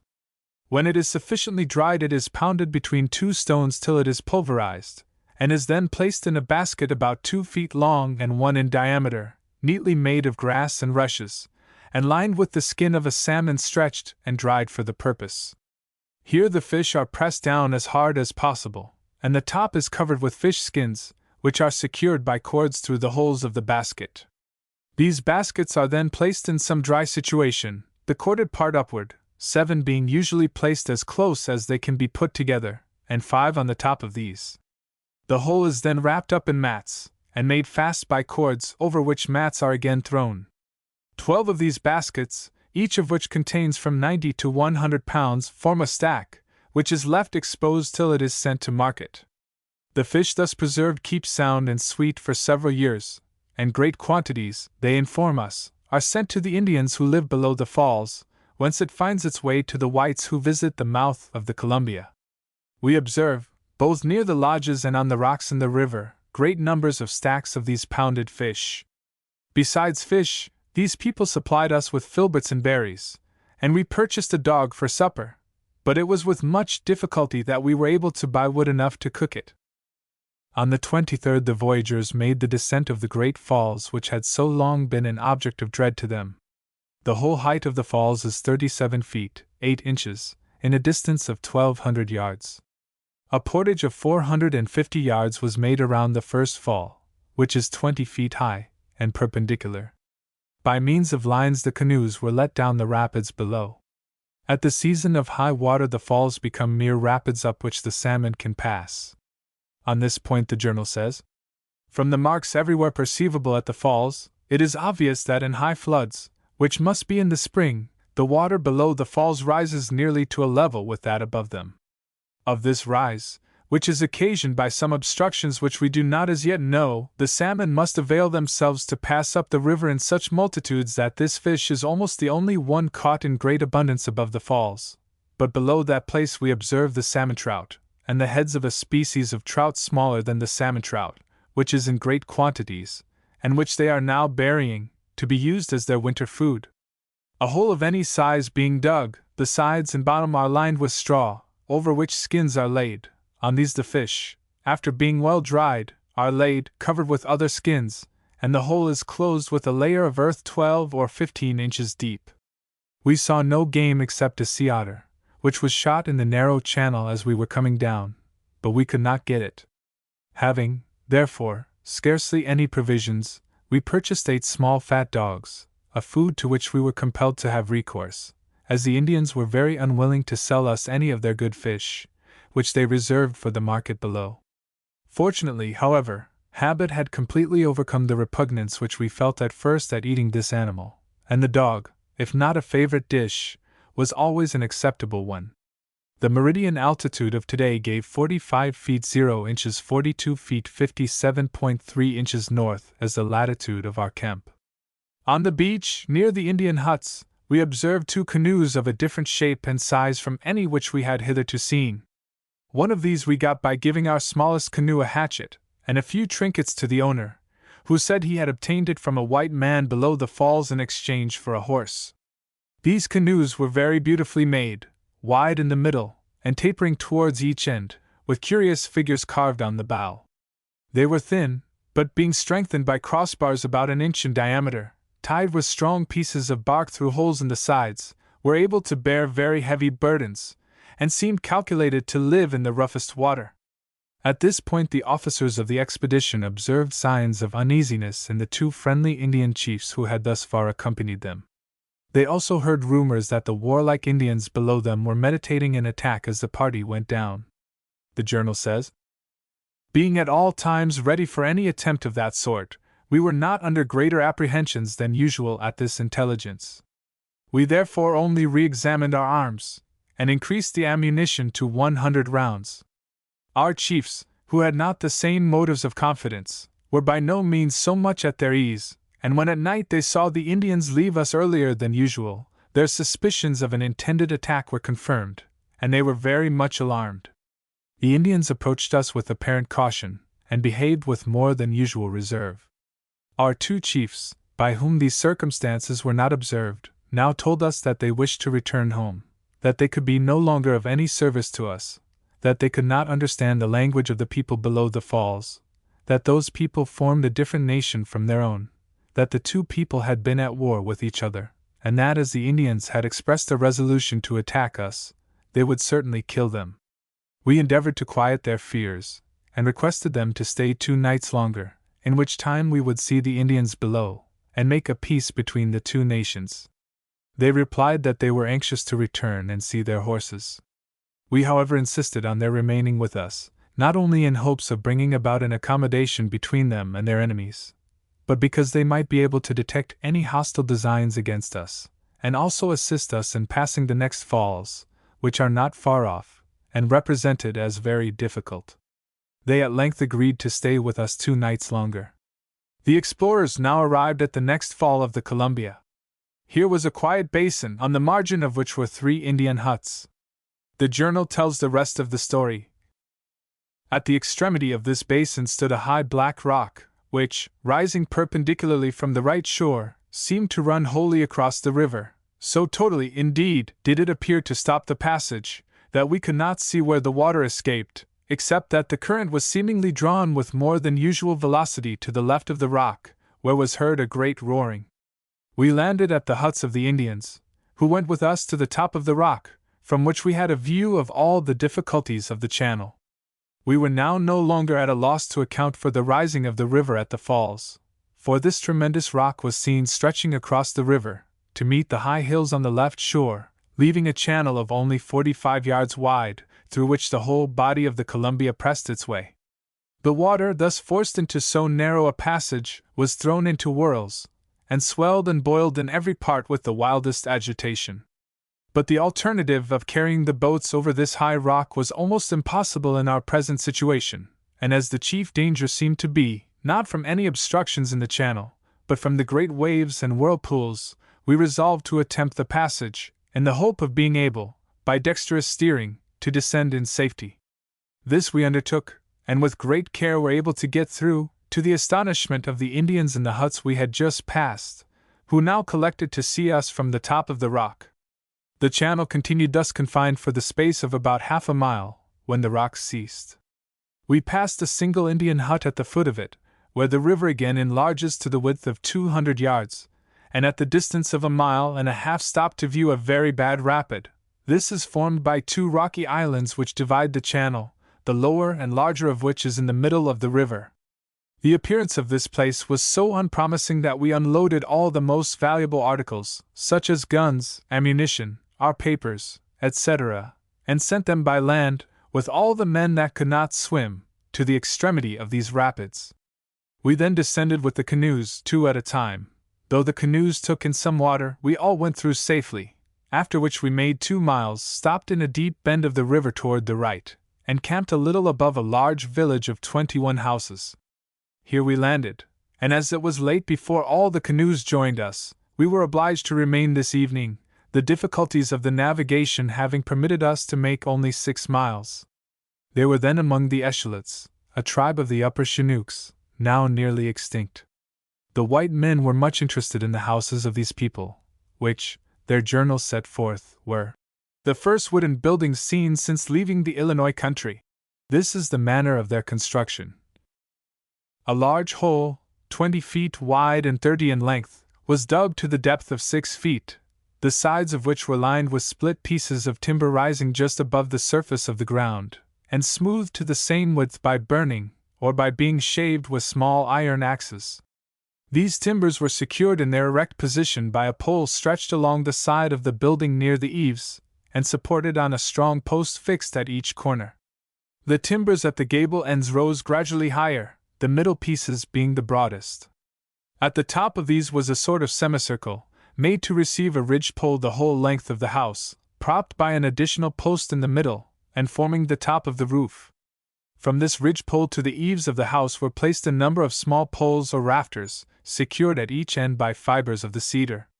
On these poles, which were connected by small transverse bars of wood, was laid a covering of white cedar or arborvitae, kept on by strands of cedar fibers, but a small space along the whole length of the ridge-pole was left uncovered, for the purpose of light, and of permitting the smoke to pass out. The roof, thus formed, had a descent about equal to that common among us, and near the eaves it was perforated with a number of small holes, made, most probably, for the discharge of arrows in case of an attack. The only entrance was by a small door at the gable end, cut out of the middle piece of timber, 29.5 inches high, 14 inches broad, and reaching only 18 inches above the earth. Before this hole is hung a mat. On pushing it aside and crawling through, the descent is by a small wooden ladder, made in the form of those used among us. One half of the inside is used as a place of deposit for dried fish, of which large quantities are stored away, and with a few baskets of berries form the only family provisions. The other half, adjoining the door, remains for the accommodation of the family. On each side are arranged near the walls small beds of mats placed on little scaffolds or bedsteads, raised from 18 inches to 3 feet from the ground, and in the middle of the vacant space is the fire, or sometimes 2 or 3 fires, when, as is usually the case, the house contains 3 families. Houses very like these are built by the Ots or Nootkas, a tribe of Indians inhabiting parts of Vancouver Island and the adjacent mainland. A Nootka calls his house an ort. The good offices of Lewis and Clark, who were always ready to make peace between hostile tribes, were again successful here. The Eshleets received the white men with much kindness, invited them to their houses, and returned their visits after the explorers had camped. Lewis and Clark told the Eshleet chiefs that the war was destroying them and their industries, bringing want and privation upon them. The Indians listened with attention to what was said, and after some talk they agreed to make peace with their ancient enemies. Impressed with the sincerity of this agreement, the captains of the expedition invested the principal chief with a medal and some small articles of clothing. The two faithful chiefs who had accompanied the white men from the headwaters of the streams now bade farewell to their friends and allies, the explorers. They bought horses of the Eshleets and returned to their distant homes by land.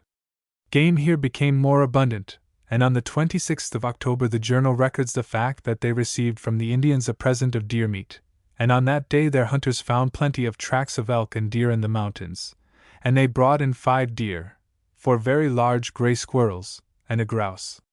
Besides these delicacies, one of the men killed in the river a salmon trout which was fried in bear's oil and, according to the journal, furnished a dish of a very delightful flavor. Doubtless a pleasing change from the diet of dog's flesh with which they had so recently been regaled. 2 of the Eshleet chiefs remained with the white men to guide them on their way down the river. These were joined by 7 others of their tribe, to whom the explorers were kind and attentive. But the visitors could not resist the temptation to pilfer from the goods exposed to dry in the sun. Being checked in this sly business, they became ill-humored and returned, angry, down the river. The explorers noticed here that the Indians flattened the heads of males as well as females. Higher up the river, only the women and female children had flat heads. The custom of artificially flattening the heads of both men and women, in infancy, was formerly practiced by nearly all the tribes of the Chinook family along the Columbia River. Various means are used to accomplish this purpose, the most common and most cruel being to bind a flat board on the forehead of an infant in such a way that it presses on the skull and forces the forehead up onto the top of the head. As a man whose head has been flattened in infancy grows older, the deformity partly disappears, but the flatness of the head is always regarded as a tribal badge of great merit. On the morning of the 28th, says the journal, having dried our goods, we were about setting out, when 3 canoes came from above to visit us, and at the same time 2 others from below arrived for the same purpose. Among these last was an Indian who wore his hair in a K, and had on a round hat and a sailor's jacket, which he said he had obtained from the people below the great rapids, who bought them from the whites. This interview detained us till 9 o'clock, when we proceeded down the river, which is now bordered with cliffs of loose dark-colored rocks about 90 feet high, with a thin covering of pines and other small trees. At the distance of 4 miles we reached a small village of 8 houses under some high rocks on the right with a small creek on the opposite side of the river. We landed and found the houses similar to those we had seen at the Great Narrows. On entering one of them we saw a British musket, a cutlass, and several brass tea kettles, of which they seemed to be very fond. There were figures of men, birds, and different animals, which were cut and painted on the boards which formed the sides of the room.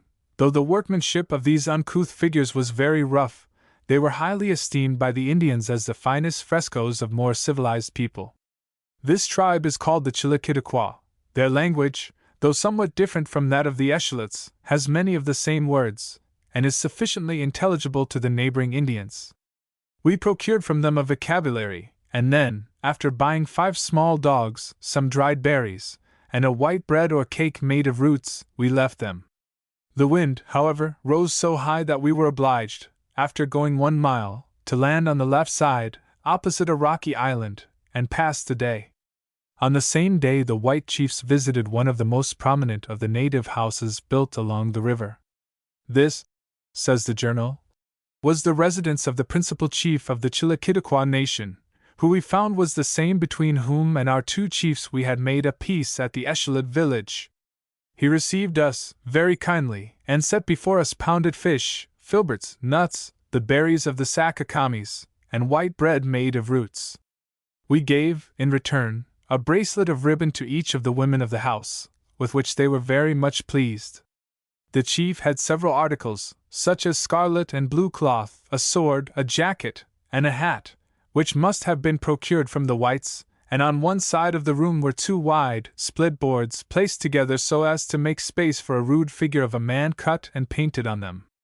On pointing to this, and asking him what it meant, he said something, of which all that we understood was good, and then stepped up to the painting, and took out his bow and quiver, which, with some other warlike instruments, were kept behind it. He then directed his wife to hand him his medicine bag, from which he drew out 14 forefingers, which he told us had belonged to the same number of his enemies, whom he had killed in fighting with the nations to the southeast, in which direction he pointed, alluding, no doubt, to the Snake Indians, the common enemy of the tribes on the Columbia. This bag is usually about 2 feet in length, and contains roots, pounded dirt, etc., which only the Indians know how to appreciate. It is suspended in the middle of the lodge, and it is considered as a species of sacrilege for any one but the owner to touch it. It is an object of religious fear, and from its supposed sanctity is the chief place for depositing their metals and more valuable articles. They have likewise small bags, which they preserve in their great medicine bag, from whence they are taken, and worn around their waists and necks as amulets against any real or imaginary evils. This was the first time we had been apprised that the Indians ever carried from the field any other trophy than the scalp.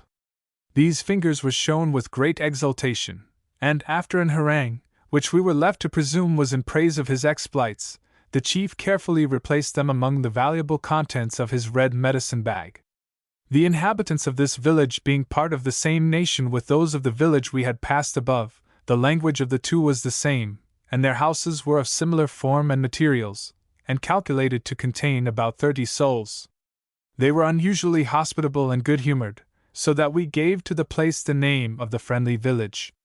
We breakfasted here, and after purchasing 12 dogs, 4 sacks of fish, and a few dried berries, proceeded on our journey. The hills as we passed were high, with steep, rocky sides, with pine and white oak, and an undergrowth of shrubs scattered over them. Leaving the Friendly Village, the party went on their way down the river. 4 miles below they came to a small and rapid river which they called the Cataract River, but which is now known as the Klickitat. The rapids of the stream, according to the Indians, were so numerous that salmon could not ascend it, and the Indians who lived along its banks subsisted on what game they could kill with their bows and arrows and on the berries which, in certain seasons, were plentiful. Again we noticed the purchase of dogs. This time only 4 were bought, and the party proceeded on their way. That night, having traveled 32 miles, they camped on the right bank of the river in what is now Skamania County, Washington. 3 huts were inhabited by a considerable number of Indians, of whom the journal has this to say. On our first arrival they seemed surprised, but not alarmed, and we soon became intimate by means of smoking and our favorite entertainment for the Indians, the violin. They gave us fruit, roots, and root bread, and we purchased from them 3 dogs. The houses of these people are similar to those of the Indians above, and their language is the same, their dress also, consisting of robes or skins of wolves, deer, elk, and wild cat, is made nearly after the same model. Their hair is worn in plaits down each shoulder, and round their neck is put a strip of some skin with the tail of the animal hanging down over the breast. Like the Indians above, they are fond of otter skins, and give a great price for them. We here saw the skin of a mountain sheep, which they say lives among the rocks in the mountains. The skin was covered with white hair, the wool was long, thick, and coarse, with long coarse hair on the top of the neck and on the back, resembling somewhat the bristles of a goat. Immediately behind the village is a pond, in which were great numbers of small swan. The mountain sheep mentioned here are not the bighorn of which we have heard something in the earlier part of this narrative, but a species of wild goat found among the Cascade Mountains. The wildcat, above referred to, is probably that variety of lynx known in Canada and most of the northern states and the Pacific as the loup-cervier, or vulgarly, the lucifee. On the last day of October, the next of the more difficult rapids being near, Captain Clark went ahead to examine the chute, as the explorers called the place which we know as the chute. In the thick wood that bordered the river he found an ancient burial place which he thus describes. It consists of 8 vaults made of pine or cedar boards closely connected, about 8 feet square and 6 in height, the top covered with wide boards sloping a little, so as to convey off the rain. The direction of all of these vaults is east and west, the door being on the eastern side, partially stopped with wide boards decorated with rude pictures of men and other animals. On entering he found in some of them 4 dead bodies, carefully wrapped in skins, tied with cords of grass and bark, lying on a mat, in a direction east and west. The other vaults contained only bones, which were in some of them piled to the height of 4 feet. On the tops of the vaults, and on poles attached to them, hung brass kettles and frying pans with holes in their bottoms, baskets, bowls, seashells, skins, pieces of cloth, hair, bags of trinkets and small bones, the offerings of friendship or affection, which have been saved by a pious veneration from the ferocity of war, or the more dangerous temptations of individual gain.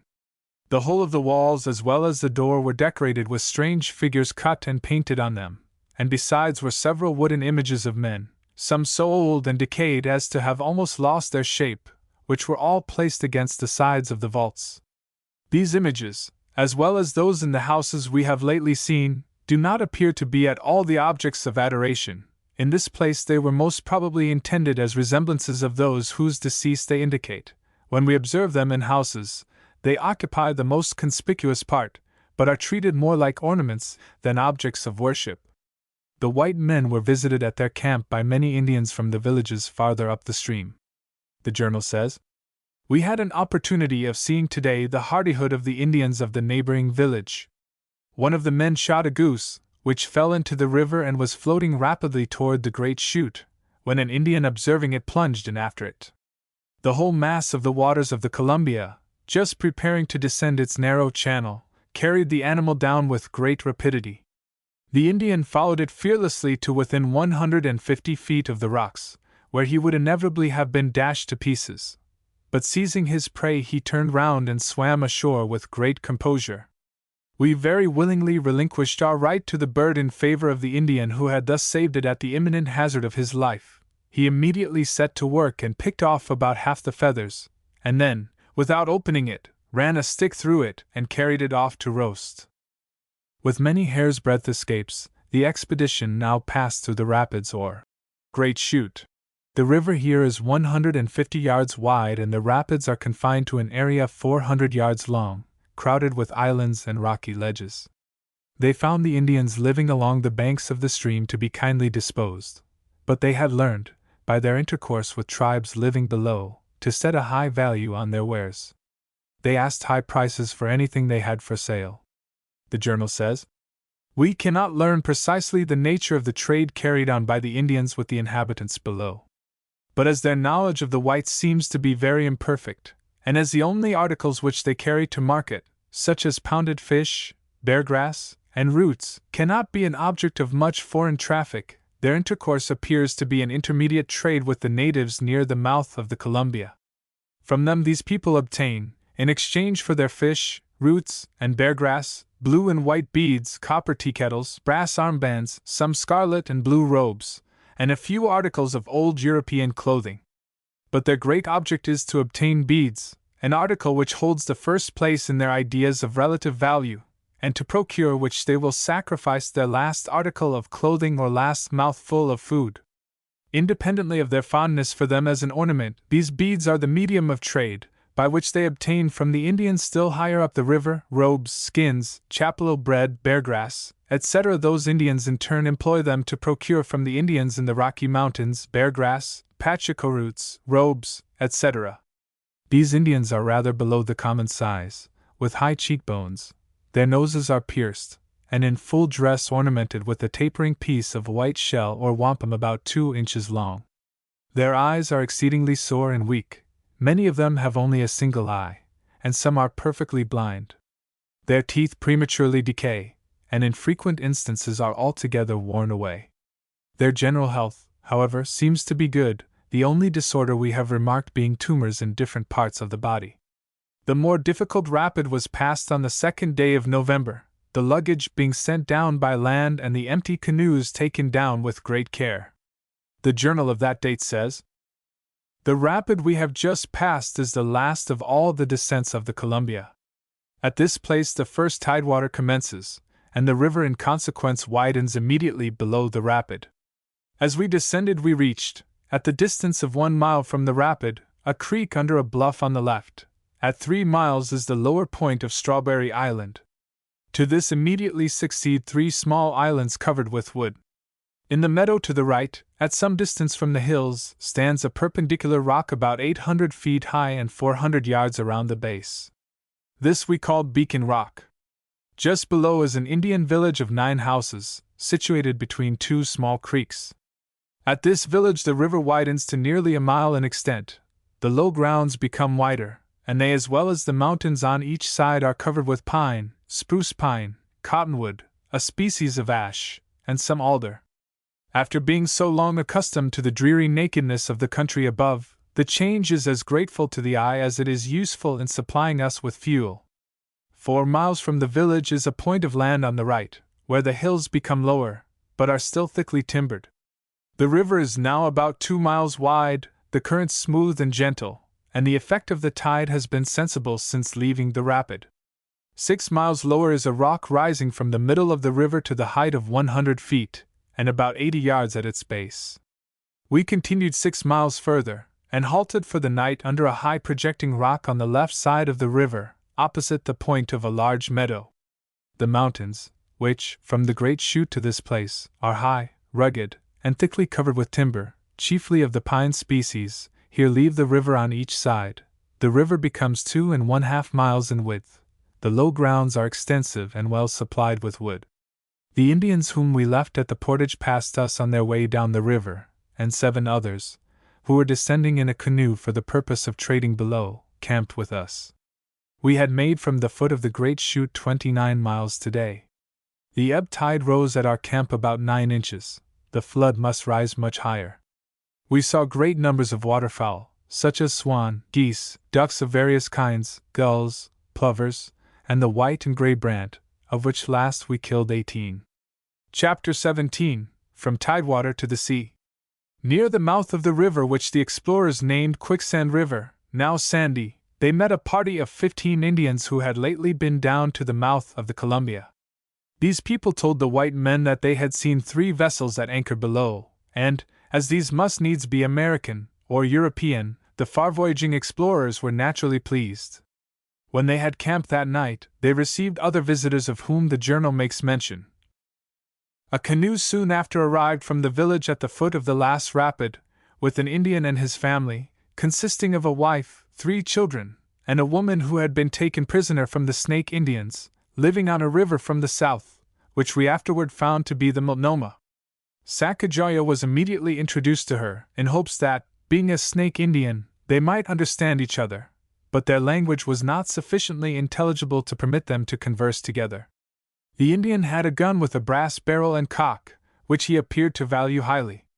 The party had missed the Multnomah River in their way down, although this is one of the 3 largest tributaries of the Columbia, John Day's River and the Deschutes being the other 2. A group of islands near the mouth of the Multnomah hides it from the view of the passing voyager. The stream is now more generally known as the Willamette, or Willamette.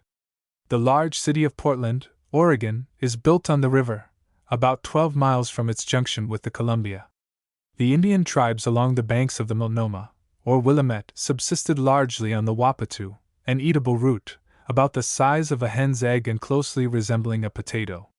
This root is much sought after by the Indians and is eagerly bought by tribes living in regions where it is not to be found.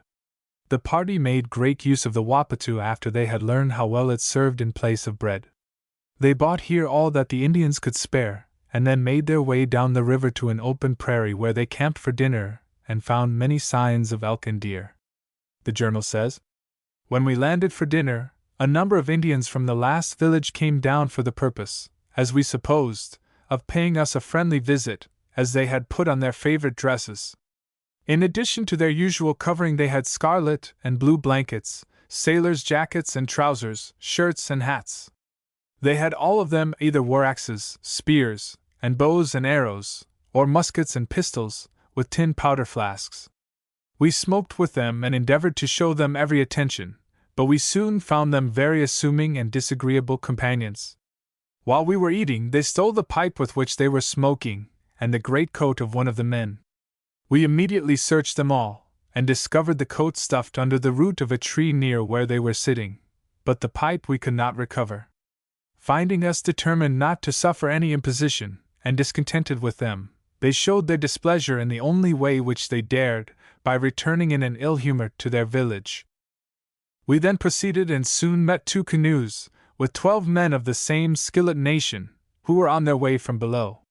The larger of the canoes was ornamented with the figure of a bear in the bow and a man in the stern, both nearly as large as life, both made of painted wood and very neatly fixed to the boat. In the same canoe were 2 Indians, finely dressed and with round hats. This circumstance induced us to give the name of Image Canoe to the large island, the lower end of which we now passed at the distance of 9 miles from its head. Here they had their first full view of Mt. Helens, sometimes called Mt. Rainier. The peak is in Washington, and is 9,750 feet high. It has a sugar loaf, or conical, shape and is usually covered with snow. The narrative of the expedition continues as follows. The Skillets that we passed today speak a language somewhat different from that of the Eshelets or Chillikidiquas near the Long Narrows. Their dress, however, is similar, except that the Skillets possess more articles procured from the white traders, and there is this farther difference between them, that the Skillets, both males and females, have the head flattened. Their principal food is fish, wappatu roots, and some elk and deer, in killing which with arrows they seem to be very expert, for during the short time we remained at the village, 3 deer were brought in. We also observed there a tame blaireau badger.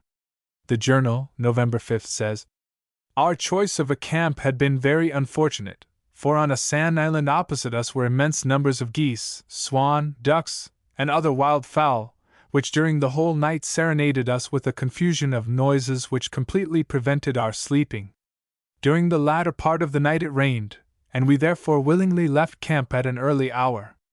We passed at 3 miles a small prairie, where the river is only 3/4 of a mile in width, and soon after 2 houses on the left, half a mile distant from each other, from one of which 3 men came in a canoe merely to look at us, and having done so returned home.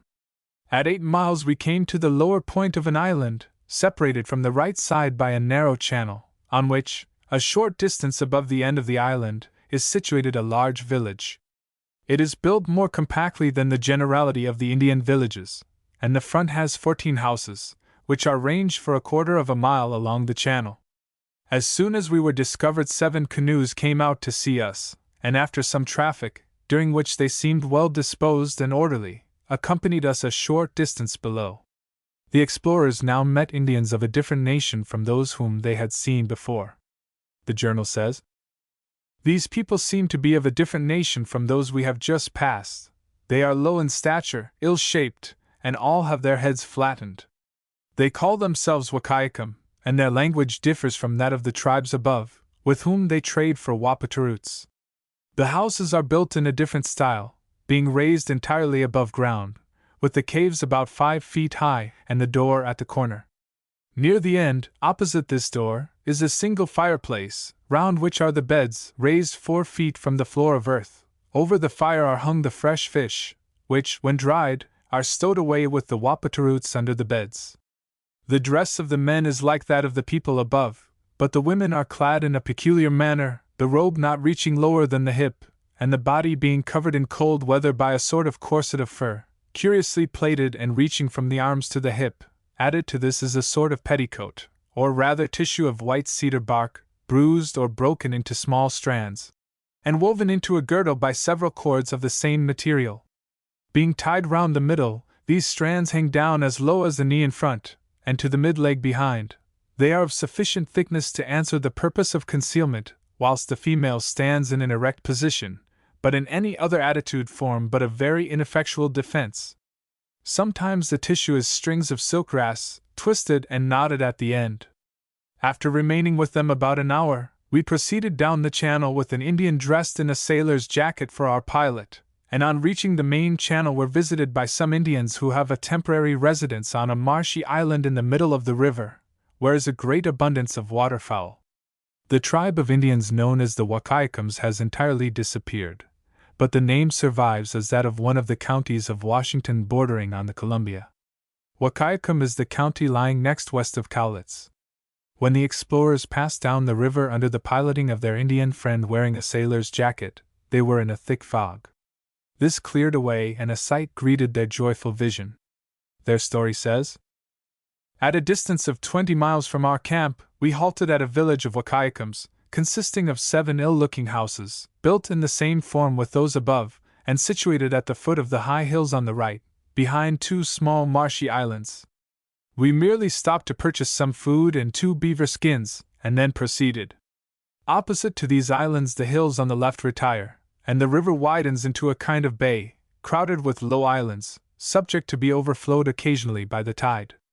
We had not gone far from this village when, the fog suddenly clearing away, we were at last presented with the glorious sight of the ocean, that ocean, the object of all our labors, the reward of all our anxieties. This animating sight exhilarated the spirits of all the party, who were still more delighted on hearing the distant roar of the breakers. We went on with great cheerfulness along the high, mountainous country which bordered the right bank. The shore, however, was so bold and rocky that we could not, until at a distance of 14 miles from the last village, find any spot fit for an encampment. Having made during the day 34 miles, we now spread our mats on the ground, and passed the night in the rain. Here we were joined by our small canoe, which had been separated from us during the fog this morning. 2 Indians from the last village also accompanied us to the camp, but, having detected them in stealing a knife, they were sent off. It is not very easy for us, who have lived comfortably at home, or who have traveled only in luxurious railway cars and handsomely equipped steamers, to realize the joy and rapture with which these far-wandering explorers hailed the sight of the sea to which they had so long been journeying, through deserts, mountain passes, and tangled wildernesses.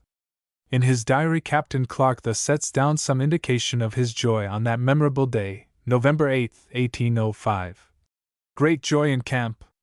We are in view of the ocean, this great Pacific Ocean which we have been so long anxious to see, and the roaring or noise made by the waves breaking on the rocky shores, as I suppose, may be heard distinctly. Later, same day, he says, "Ocean in view!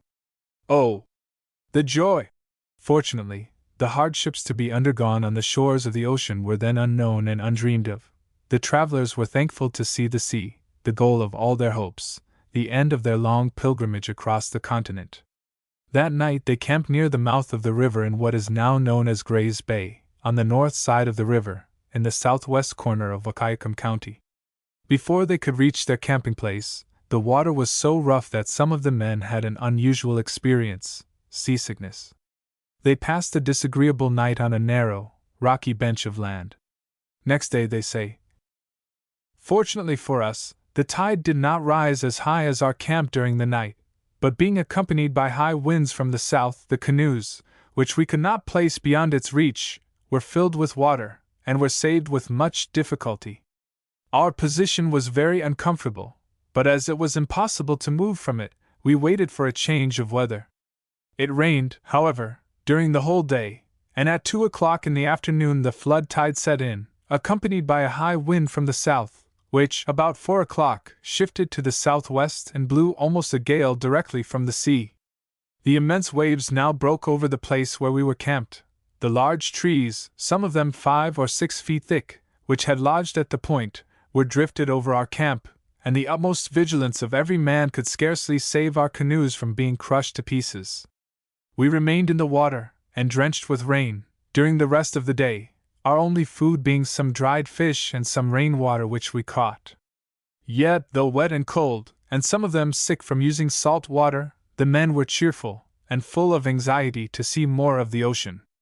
The rain continued all night. This was the beginning of troubles.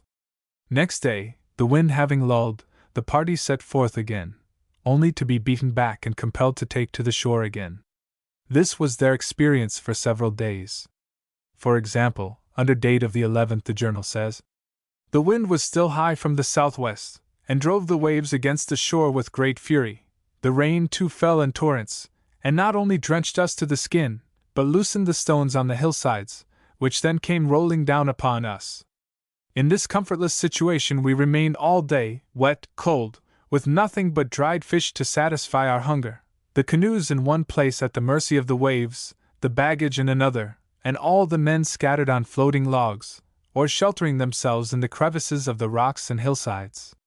A hunter was dispatched in hopes of finding some fresh meat, but the hills were so steep, and so covered with undergrowth and fallen timber, that he could not penetrate them, and he was forced to return. And this is the record for the next day. About 3 o'clock a tremendous gale of wind arose accompanied with lightning, thunder, and hail. At 6 it lightened up for a short time, but a violent rain soon began, and lasted through the day. During the storm, one of our boats, secured by being sunk with great quantities of stone, got loose, but drifting against a rock, was recovered without having received much injury. Our situation now became much more dangerous, for the waves were driven with fury against the rocks and trees, which till now had afforded us refuge. We therefore took advantage of the low tide, and moved about half a mile round a point to a small brook, which we had not observed before on account of the thick bushes and driftwood which concealed its mouth. Here we were more safe, but still cold and wet, our clothes and bedding rotten as well as wet, our baggage at a distance, and the canoes, our only means of escape from this place, at the mercy of the waves. Still, we continued to enjoy good health, and even had the luxury of feasting on some salmon and 3 salmon trout which we caught in the brook. 3 of the men attempted to go round a point in our small Indian canoe, but the high waves rendered her quite unmanageable, these boats requiring the seamanship of the natives to make them live in so rough a sea. It should be borne in mind that the canoes of the explorers were poor dugouts, unfit to navigate the turbulent waters of the bay, and the men were not so expert in that sort of seamanship as were the Indians whom they, with envy, saw breasting the waves and making short voyages in the midst of the storms. It continued to rain without any intermission, and the waves dashed up among the floating logs of the camp in a very distracting manner. The party now had nothing but dried fish to eat, and it was with great difficulty that a fire could be built. On the 15th of the month, Captain Lewis having found a better camping place near a sandy beach, they started to move their luggage thither. But before they could get under way, a high wind from the southwest sprung up and they were forced to remain. But the sun came out and they were enabled to dry their stuff, much of which had been spoiled by the rain which had prevailed for the past 10 days. Their fish also was no longer fit to eat, and they were indeed in poor case. Captain Lewis was out on a prospecting trip, and the party set out and found a beach through which a pleasant brook flowed to the river, making a very good camping place. At the mouth of this stream was an ancient Chinook village, which, says the journal, has at present no inhabitants but fleas. The adventurers were compelled to steer wide of all old Indian villages, they were so infested with fleas. At times, so great was the pest, the men were forced to take off all their clothing and soak themselves and their garments in the river before they could be rid of the insects. The site of their new camp was at the southeast end of Baker's Bay, sometimes called Haley's Bay, a mile above a very high point of rocks. On arriving at this place, the voyagers met with an unpleasant experience of which the journal gives this account. Here we met Shannon, who had been sent back to meet us by Captain Lewis. The day Shannon left us in the canoe, he and Willard proceeded till they met a party of 20 Indians, who, having never heard of us, did not know where they, our men, came from. They, however, behaved with so much civility, and seemed so anxious that the men should go with them toward the sea, that their suspicions were excited, and they declined going on. The Indians, however, would not leave them, the men being confirmed in their suspicions, and fearful that if they went into the woods to sleep they would be cut to pieces in the night, thought it best to pass the night in the midst of the Indians. They therefore made a fire, and after talking with them to a late hour, laid down with their rifles under their heads. As they awoke that morning they found that the Indians had stolen and concealed their guns. Having demanded them in vain, Shannon seized a club, and was about assaulting one of the Indians, whom he suspected as a thief, when another Indian began to load a fowling piece with the intention of shooting him. He therefore stopped, and explained by signs that if they did not give up the guns a large party would come down the river before the sun rose to such a height, and put every one of them to death. Fortunately, Captain Lewis and his party appeared at this time. The terrified Indians immediately brought the guns, and 5 of them came on with Shannon. To these men we declared that if ever any one of their nation stole anything from us, he should be instantly shot. They reside to the north of this place, and speak a language different from that of the people higher up the river. It was now apparent that the sea was at all times too rough for us to proceed further down the bay by water.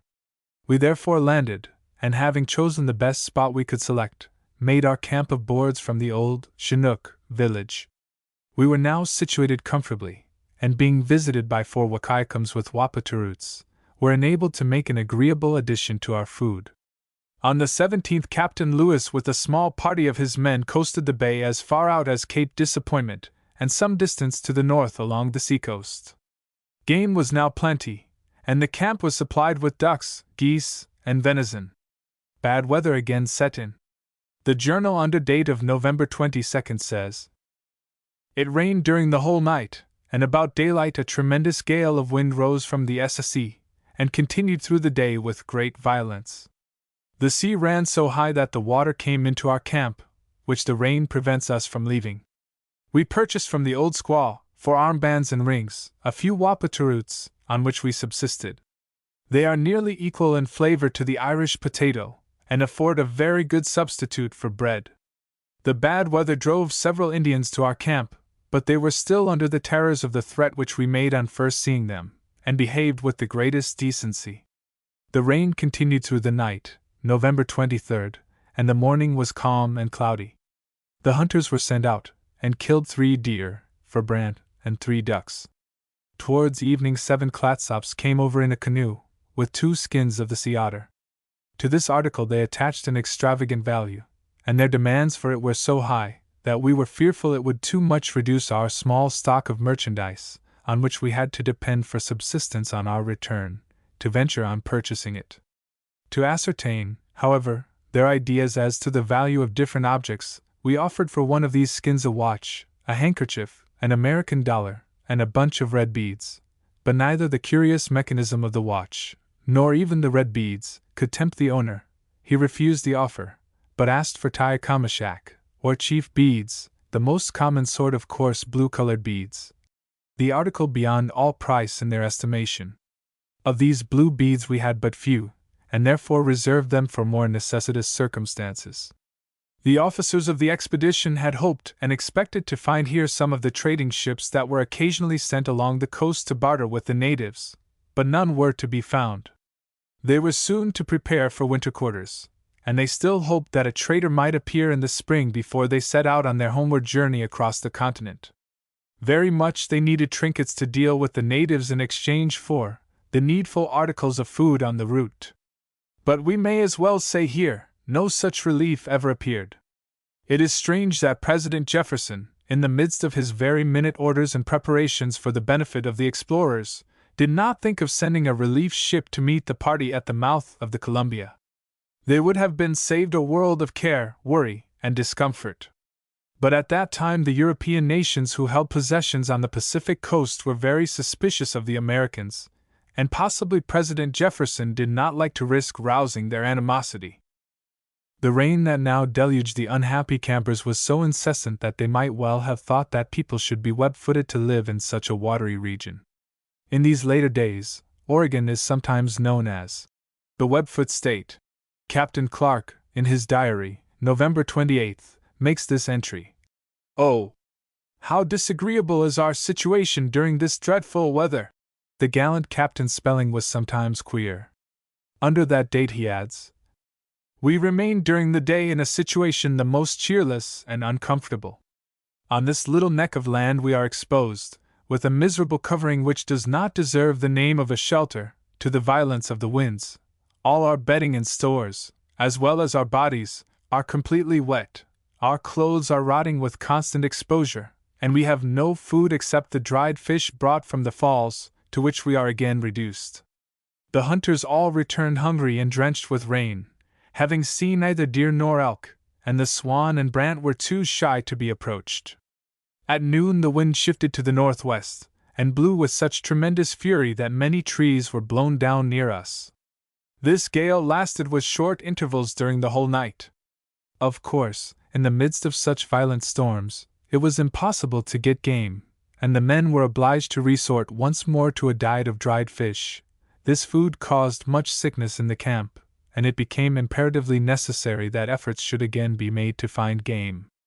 On the 2nd of December, to their great joy, an elk was killed, and next day they had a feast. The journal says, "The wind was from the east and the morning fair, but, as if one whole day of fine weather were not permitted, toward night it began to rain. Even this transient glimpse of sunshine revived the spirits of the party, who were still more pleased when the elk killed yesterday was brought into camp.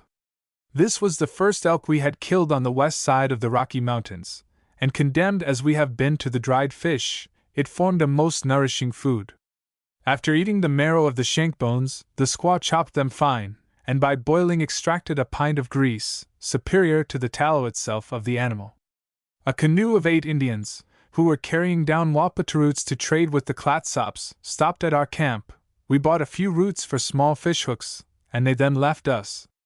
Accustomed as we were to the sight, we could not but view with admiration the wonderful dexterity with which they guide their canoes over the most boisterous seas, for though the waves were so high that before they had gone half a mile the canoe was several times out of sight, they proceeded with the greatest calmness and security.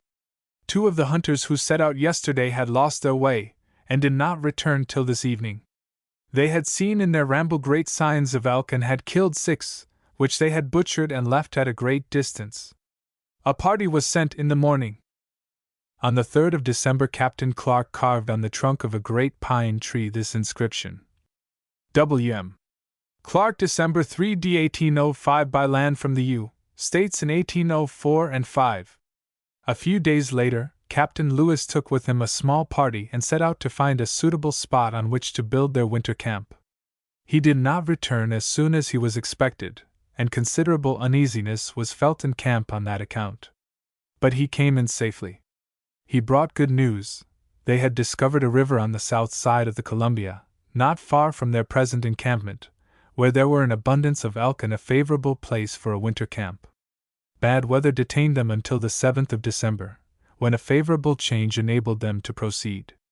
They made their way slowly and very cautiously downstream, the tide being against them. The narrative proceeds.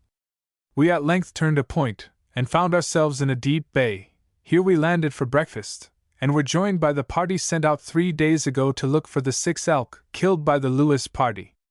They had lost their way for a day and a half, and when they at last reached the place, found the elk so much spoiled that they brought away nothing but the skins of 4 of them. After breakfast we coasted round the bay, which is about 4 miles across, and receives, besides several small creeks, 2 rivers, called by the Indians, the one Kilhoanackle, the other Nettle. We named it Meriwether's Bay, from the Christian name of Captain Lewis, who was, no doubt, the first white man who had surveyed it. The wind was high from the northeast, and in the middle of the day it rained for 2 hours, and then cleared off. On reaching the south side of the bay we ascended the Nettle 3 miles, to the first point of high land on its western bank, and formed our camp in a thick grove of lofty pines, about 200 yards from the water, and 30 feet above the level of the high tides. Chapter 18. Camping by the Pacific. Next in importance to the building of a winter camp was the fixing of a place where salt could be made. Salt is absolutely necessary for the comfort of man, and the supply brought out from the United States by the explorers was now nearly all gone. They were provided with kettles in which sea water could be boiled down, and salt be made. It would be needful to go to work at once, for the process of salt making by boiling in ordinary kettles is slow and tedious. Not only must enough for present uses be found, but a supply to last the party home again was necessary. Accordingly, on the 8th of December the journal has this entry to show what was to be done.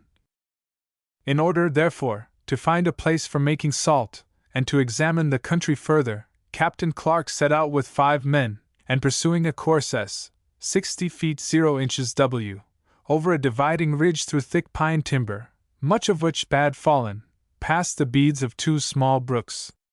In the neighborhood of these the land was swampy and overflowed, and they waded knee-deep till they came to an open ridgy prairie, covered with the plant known on our frontier by the name of Sakakamis, bearberry. Here is a creek about 60 yards wide and running toward Point Adams. They passed it on a small raft. At this place they discovered a large herd of elk, and after pursuing them for 3 miles over bad swamps and small ponds, killed one of them. The agility with which the elk crossed the swamps and bogs seems almost incredible. As we followed their track, the ground for a whole acre would shake at our tread, and sometimes we sunk to our hips without finding any bottom. Over the surface of these bogs is a species of moss, among which are great numbers of cranberries, and occasionally there rise from the swamps small steep knobs of earth, thickly covered with pine and laurel. On one of these we halted at night, but it was scarcely large enough to suffer us to lie clear of the water, and had very little dry wood. We succeeded, however, in collecting enough to make a fire, and having stretched the elk skin to keep off the rain, which still continued, slept till morning. Next day the party were met by 3 Indians who had been fishing for salmon, of which they had a goodly supply, and were now on their way home to their village on the seacoast. They invited Captain Clark and his men to accompany them, and the white men accepted the invitation. These were Clatsops. Their village consisted of 12 families living in houses of split pine boards, the lower half of the house being underground. By a small ladder in the middle of the house front, the visitors reached the floor, which was about 4 feet below the surface. 2 fires were burning in the middle of the room upon the earthen floor. The beds were ranged around the room next to the wall, with spaces beneath them for bags, baskets, and household articles. Captain Clark was received with much attention. Clean mats were spread for him, and a repast of fish, roots, and berries was set before him. He noticed that the Clatsops were well dressed and clean, and that they frequently washed their faces and hands, a ceremony, he remarked, that is by no means frequent among other Indians. A high wind now prevailed, and as the evening was stormy, Captain Clark resolved to stay all night with his hospitable Clatsops. The narrative proceeds. The men of the village now collected and began to gamble. The most common game was one in which one of the company was banker, and played against all the rest. He had a piece of bone, about the size of a large bean, and having agreed with any individual as to the value of the stake, would pass the bone from one hand to the other with great dexterity, singing at the same time to divert the attention of his adversary. Then holding it in his hands, his antagonist was challenged to guess in which of them the bone was, and lost or won as he pointed to the right or wrong hand. To this game of hazard they abandon themselves with great ardor. Sometimes everything they possess is sacrificed to it, and this evening several of the Indians lost all the beads which they had with them. This lasted for 3 hours, when, Captain Clark appearing disposed to sleep, the man who had been most attentive, and whose name was Cuskala, spread 2 new mats near the fire, ordered his wife to retire to her own bed, and the rest of the company dispersed at the same time. Captain Clark then lay down, but the violence with which the fleas attacked him did not leave his rest unbroken. Next morning, Captain Clark walked along the seashore, and he observed that the Indians were walking up and down, examining the shore and the margin of a creek that emptied here. The narrative says, he was at a loss to understand their object till one of them came to him, and explained that they were in search of any fish which might have been thrown on shore and left by the tide, adding in English, "Sturgeon is very good. There is, indeed, every reason to believe that these Clatsops depend for their subsistence, during the winter, chiefly on the fish thus casually thrown on the coast."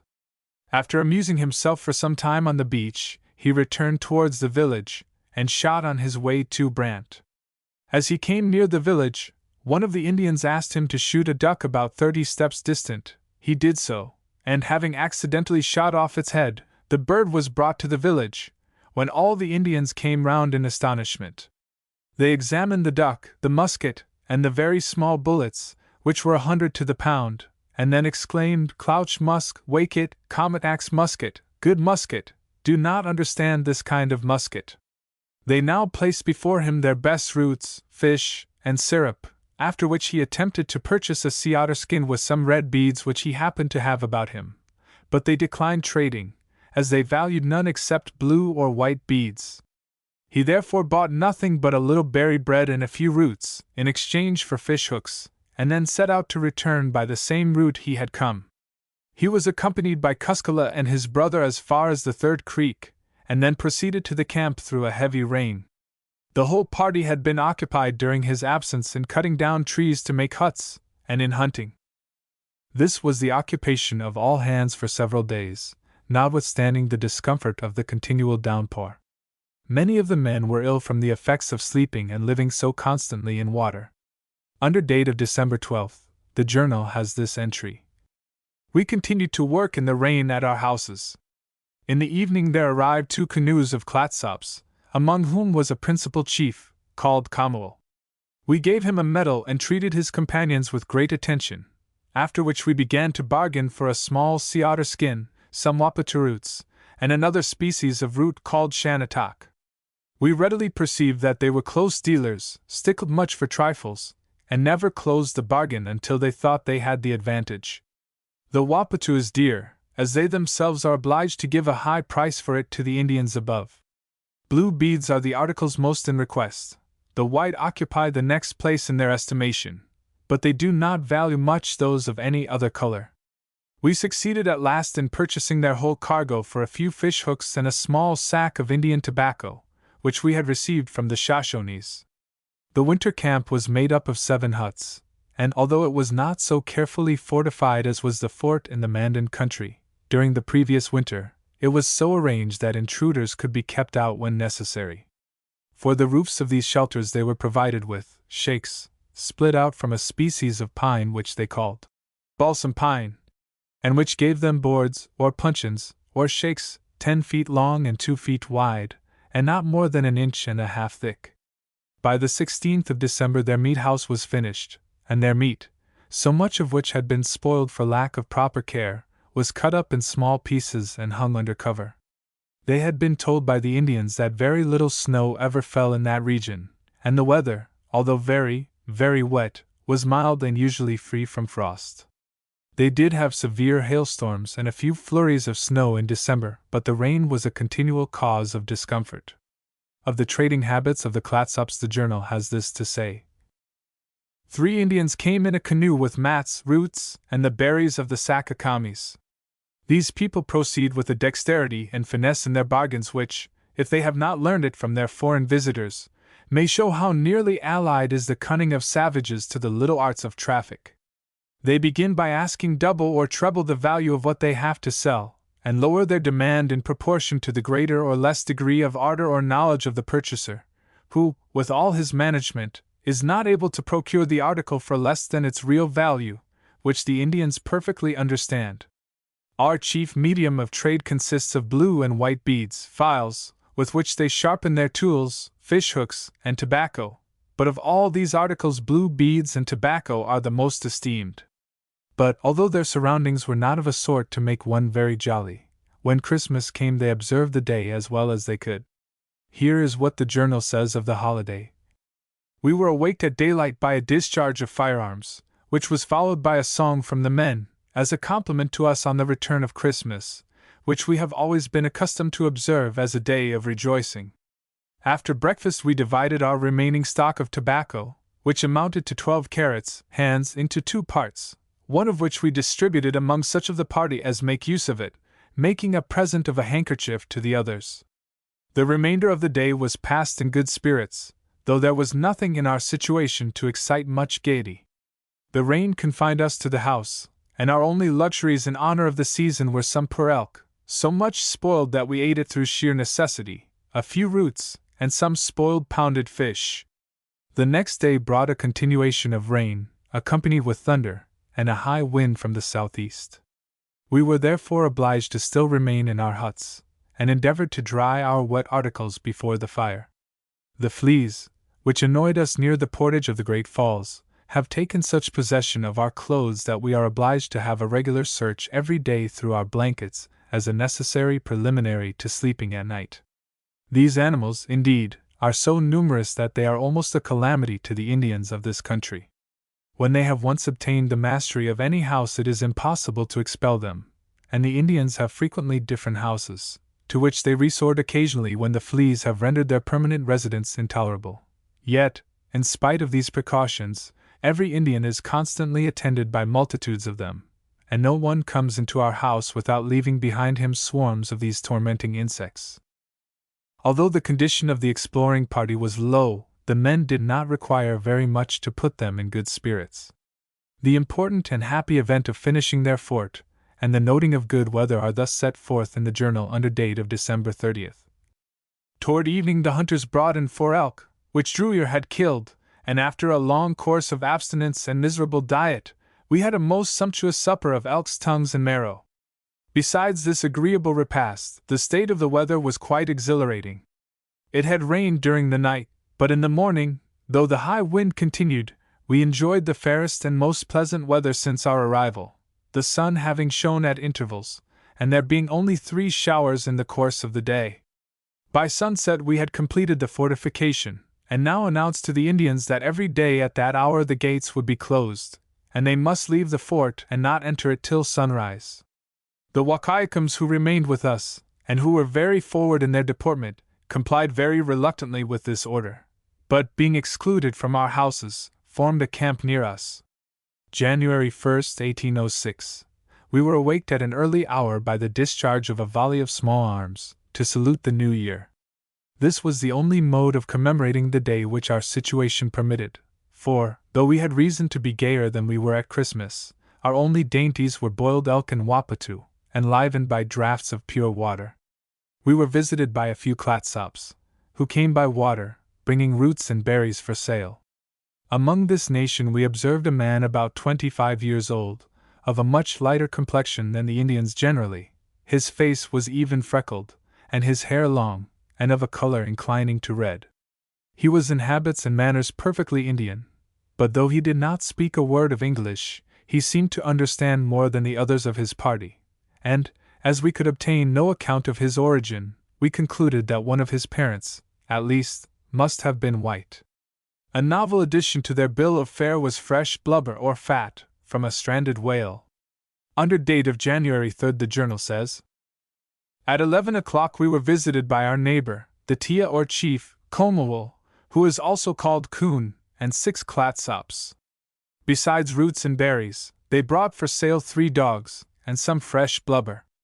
Having been so long accustomed to live on the flesh of dogs, the greater part of us have acquired a fondness for it, and our original aversion for it is overcome, by reflecting that while we subsisted on that food we were fatter, stronger, and in general enjoyed better health than at any period since leaving the buffalo country, eastward of the mountains. The blubber, which is esteemed by the Indians an excellent food, has been obtained, they tell us, from their neighbors, the Killamuks, a nation who live on the seacoast to the southeast, near one of whose villages a whale had recently been thrown and foundered.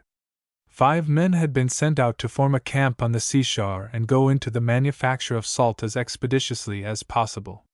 On the 5th of January, 2 of them came into the fort bringing a gallon of salt, which was decided to be white, fine, and very good, and a very agreeable addition to their food, which had been eaten perfectly fresh for some weeks past. Captain Clark, however, said it was a mere matter of indifference to him whether he had salt or not, but he hankered for bread. Captain Lewis, on the other hand, said the lack of salt was a great inconvenience. The want of bread I consider trivial, was his dictum. It was estimated that the salt makers could turn out 3 or 4 quarts a day, and there was good prospect of an abundant supply for present needs and for the homeward journey. An expedition to the seashore was now planned, and the journal goes on to tell how they set out. The appearance of the whales seemed to be a matter of importance to all the neighboring Indians, and as we might be able to procure some of it for ourselves, or at least purchase blubber from the Indians, a small parcel of merchandise was prepared, and a party of the men held in readiness to set out in the morning. As soon as this resolution was known, Chaboneau and his wife requested that they might be permitted to accompany us. The poor woman stated very earnestly that she had traveled a great way with us to see the great water, yet she had never been down to the coast, and now that this monstrous fish was also to be seen, it seemed hard that she should be permitted to see either the ocean nor the whale. So reasonable a request could not be denied. They were therefore suffered to accompany Captain Clark, who, January 6th, after an early breakfast, set out with 12 men in 2 canoes. After a long and tedious trip, the camp of the salt-makers was reached, and Captain Clark and his men went on to the remains of the whale, only the skeleton being left by the rapacious and hungry Indians. The whale had been stranded between 2 shore villages tenanted by the Tillamook's, as Captain Clark called them. They are now known as the Tillamook Indians, and their name is preserved in Tillamook County, Oregon. The white men found it difficult to secure much of the blubber, or the oil. Although the Indians had large quantities of both, they sold it with much reluctance. In Clark's private diary is found this entry: "Small as this stock of oil and lubber is, I prize it highly, and thank Providence for directing the whale to us, and think him more kind to us than he was to Jonah, having sent this monster to be swallowed by us instead of swallowing us as Jonah's did." While here, the party had a startling experience, as the journal says. While smoking with the Indians, Captain Clark was surprised, about 10 o'clock, by a loud, shrill outcry from the opposite village, on hearing which all the Indians immediately started up to cross the creek, and the guide informed him that someone had been killed. On examination, one of the men, M. Neal, was discovered to be absent, and a guard, Sergeant Pryor, and 4 men, dispatched, who met him crossing the creek in great haste.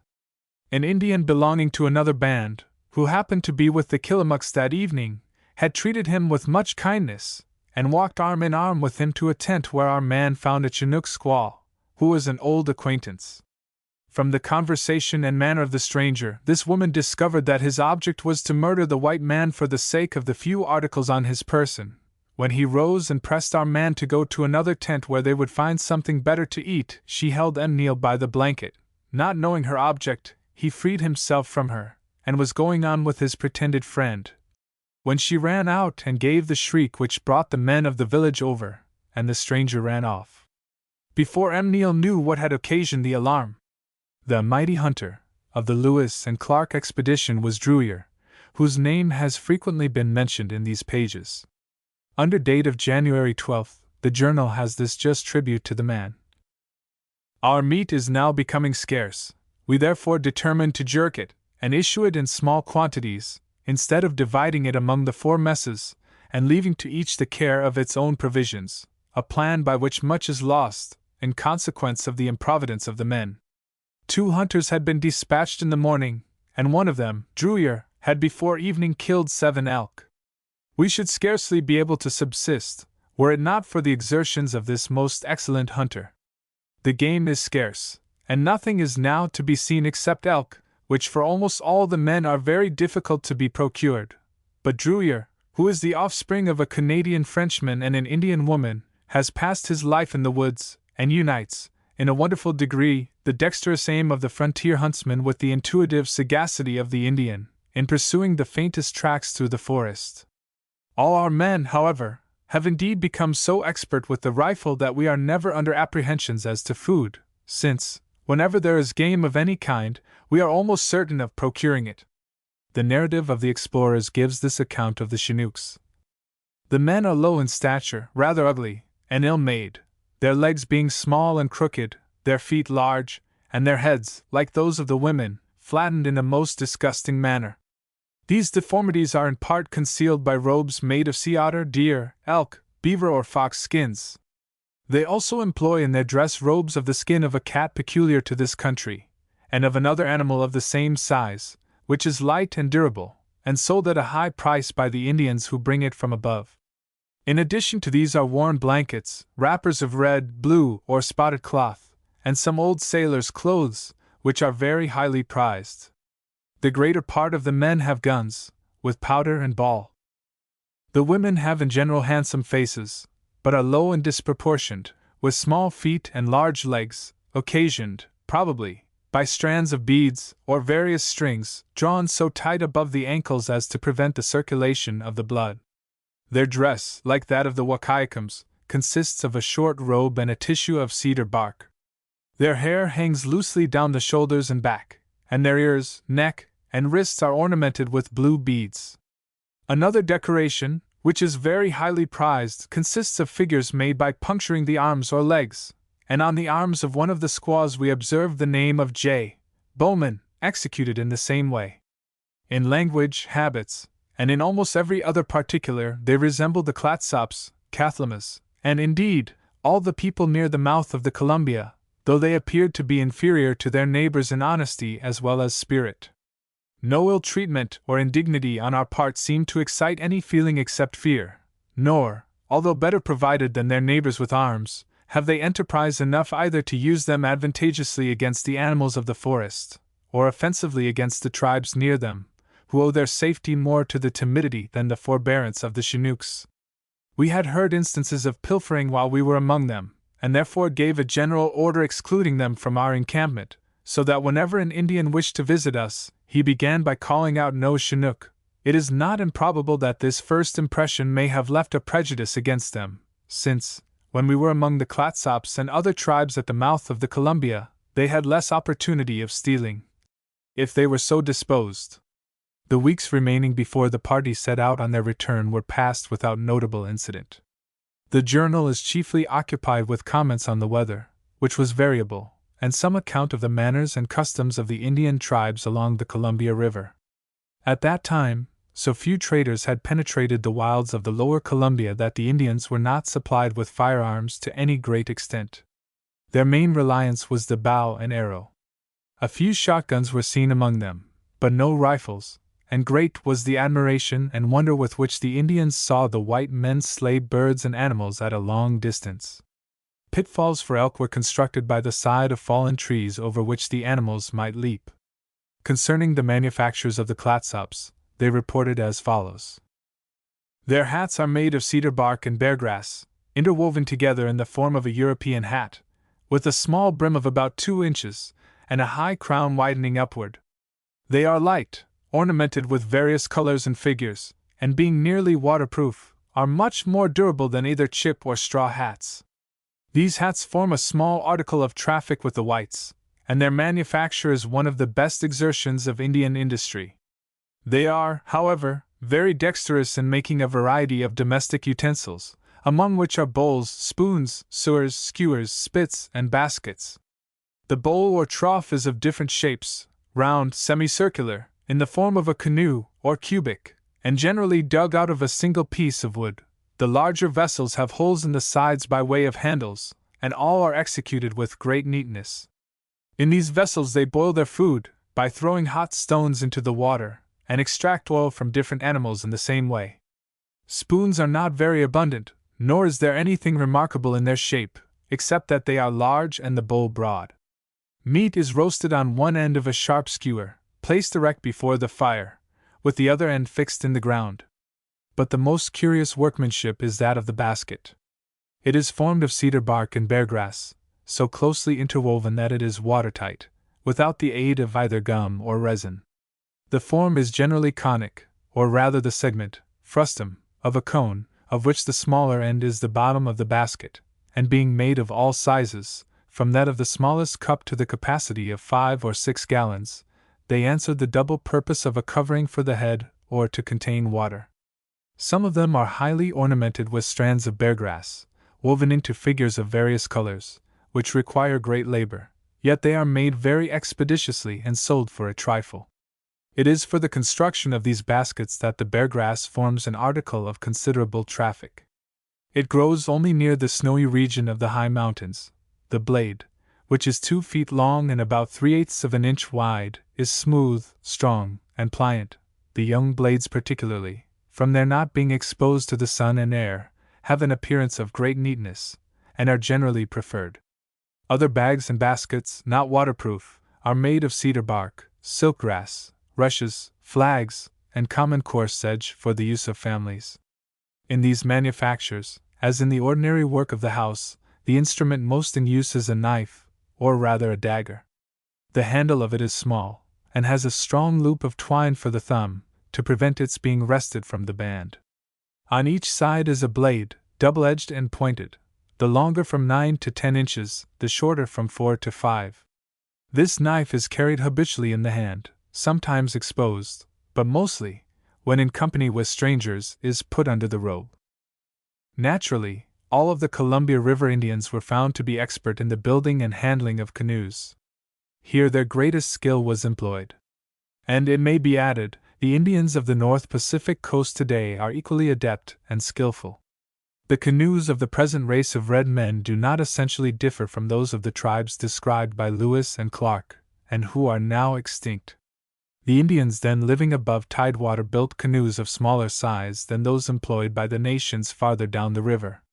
The canoes of the Tillamook's and other tribes living on the seacoast were upwards of 50 feet long, and would carry 8 or 10,000 pounds weight, or 25 or 30 persons. These were constructed from the trunk of a single tree, usually white cedar. The bow and stern rose much higher than the gunwale, and were adorned by grotesque figures excellently well carved and fitted to pedestals cut in the solid wood of the canoe. The same method of adornment may be seen among the aborigines of Alaska and other regions of the North Pacific, today. The figures are made of small pieces of wood neatly fitted together by inlaying and mortising, without any spike of any kind. When one reflects that the Indians seen by Lewis and Clark constructed their large canoes with very poor tools, it is impossible to withhold one's admiration of their industry and patience. The journal says, "Our admiration of their skill in these curious constructions was increased by observing the very inadequate implements which they use. These Indians possess very few axes, and the only tool they employ, from felling the tree to the delicate workmanship of the images, is a chisel made of an old file, about an inch or an inch and a half in width. Even of this, too, they have not learned the proper management, for the chisel is sometimes fixed in a large block of wood, and being held in the right hand, the block is pushed with the left, without the aid of a mallet. But under all these disadvantages, their canoes, which one would suppose to be the work of years, are made in a few weeks.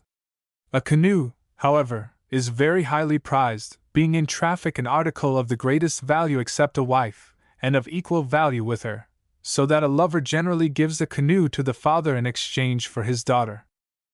The harmony of their private life is secured by their ignorance of spirituous liquors, the earliest and most dreadful present which civilization has given to the other natives of the continent. Although they have had so much intercourse with whites, they do not appear to possess any knowledge of those dangerous luxuries.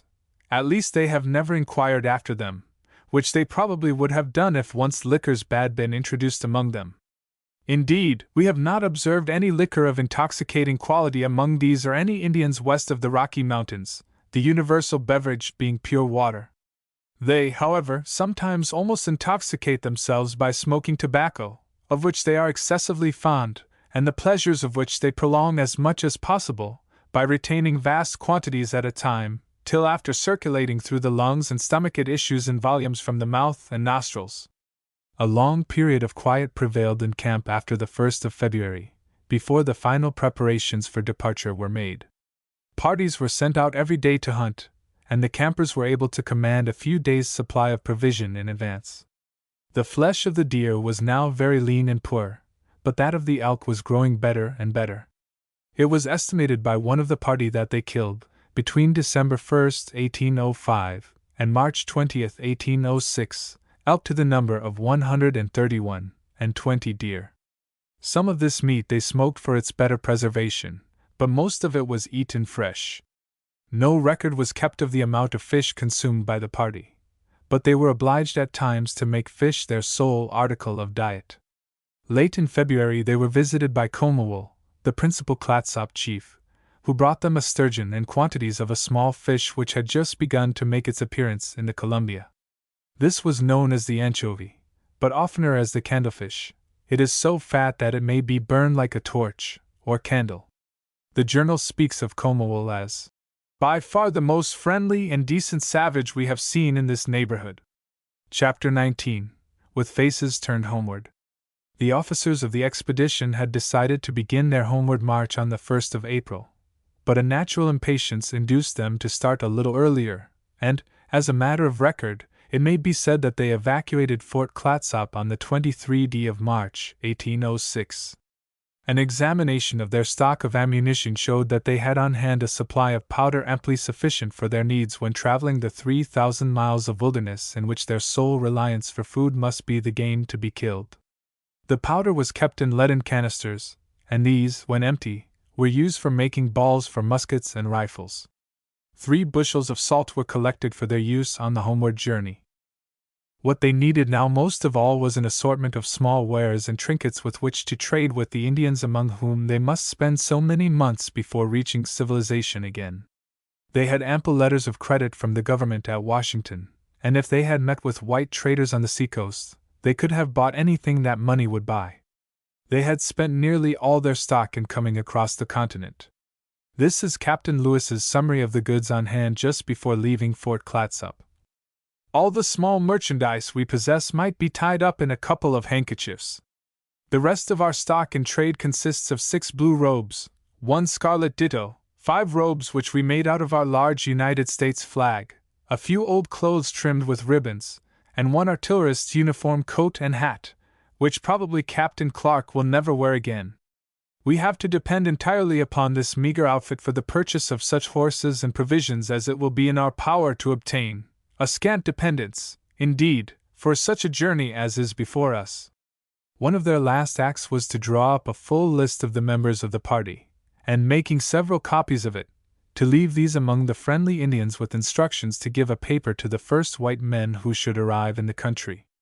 On the back of the paper was traced the track by which the explorers had come and that by which they expected to return. This is a copy of one of these important documents. The object of this list is, that through the medium of some civilized person who may see the same, it may be made known to the informed world, that the party consisting of the persons whose names are hereinto annexed, and who were sent out by the government of the U States in May, 1804, to explore the interior of the continent of North America, did penetrate the same by way of the Missouri and Columbia rivers, to the discharge of the latter into the Pacific Ocean, where they arrived on the 14th of November 1805, and from whence they departed the 23d day of March 1806, on their return to the United States by the same route they had come out. Curiously enough, one of these papers did finally reach the United States. During the summer of 1806, the brig Lydia, Captain Hill, entered the Columbia for the purpose of trading with the natives. From one of these Captain Hill secured the paper, which he took to Canton, China, in January 1807. Thence it was sent to a gentleman in Philadelphia, having traveled nearly all the way round the world.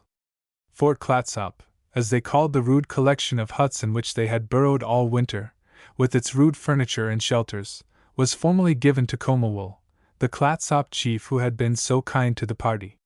Doubtless the crafty savage had had his eye on this establishment, knowing that it was to be abandoned in the spring. The voyagers left Fort Clatsop about 1 o'clock in the day, and, after making 16 miles up the river, camped for the night. Next day, they reached an Indian village where they purchased some wappatu and a dog for the invalids. They still had several men on the sick list in consequence of the hard fare of the winter. The weather was cold and wet, and wood for fuel was difficult to obtain. In a few days they found themselves among their old friends, the Skillets, who had lately been at war with the Chinooks. There was no direct intercourse between the two nations as yet, but the Chinooks traded with the Clatsops and Wakayacoms, and these in turn traded with the Skillets, and in this way the two hostile tribes exchanged the articles which they had for those which they desired. The journal has this to say about the game of an island on which the explorers tarried for a day or two, in order to dry their goods and mend their canoes. This island, which has received from the Indians the appropriate name of Ilala, or Deer Island, is surrounded on the water side by an abundant growth of cottonwood, ash, and willow, while the interior consists chiefly of prairies interspersed with ponds. These afford refuge to great numbers of geese, ducks, large swan, sandhill cranes, a few canvas-back ducks, and particularly the duck-in mallard, the most abundant of all. There are also great numbers of snakes resembling our garter snakes in appearance, and like them not poisonous. Our hunters brought in 3 deer, a goose, some ducks, an eagle, and a tiger cat. Such is the extreme voracity of the vultures, that they had devoured in the space of a few hours 4 of the deer killed this morning, and one of our men declared that they had besides dragged a large buck about 30 yards, skinned it, and broken the backbone. The vulture here referred to is better known as the California condor, a great bird of prey which is now so nearly extinct that few specimens are ever seen, and the eggs command a great price from those who make collections of such objects. A condor killed by one of the hunters of the Lewis and Clark expedition measured 9 feet and 6 inches from tip to tip of its wings, 3 feet and 10 inches from the point of the bill to the end of the tail, and 6 inches and a half from the back of the head to the tip of the beak. Very few of the condors of the Andes are much larger than this, though one measuring 11 feet from tip to tip has been reported. While camped at Quicksand, or Sandy River, the party learned that food supplies up the Columbia were scarce.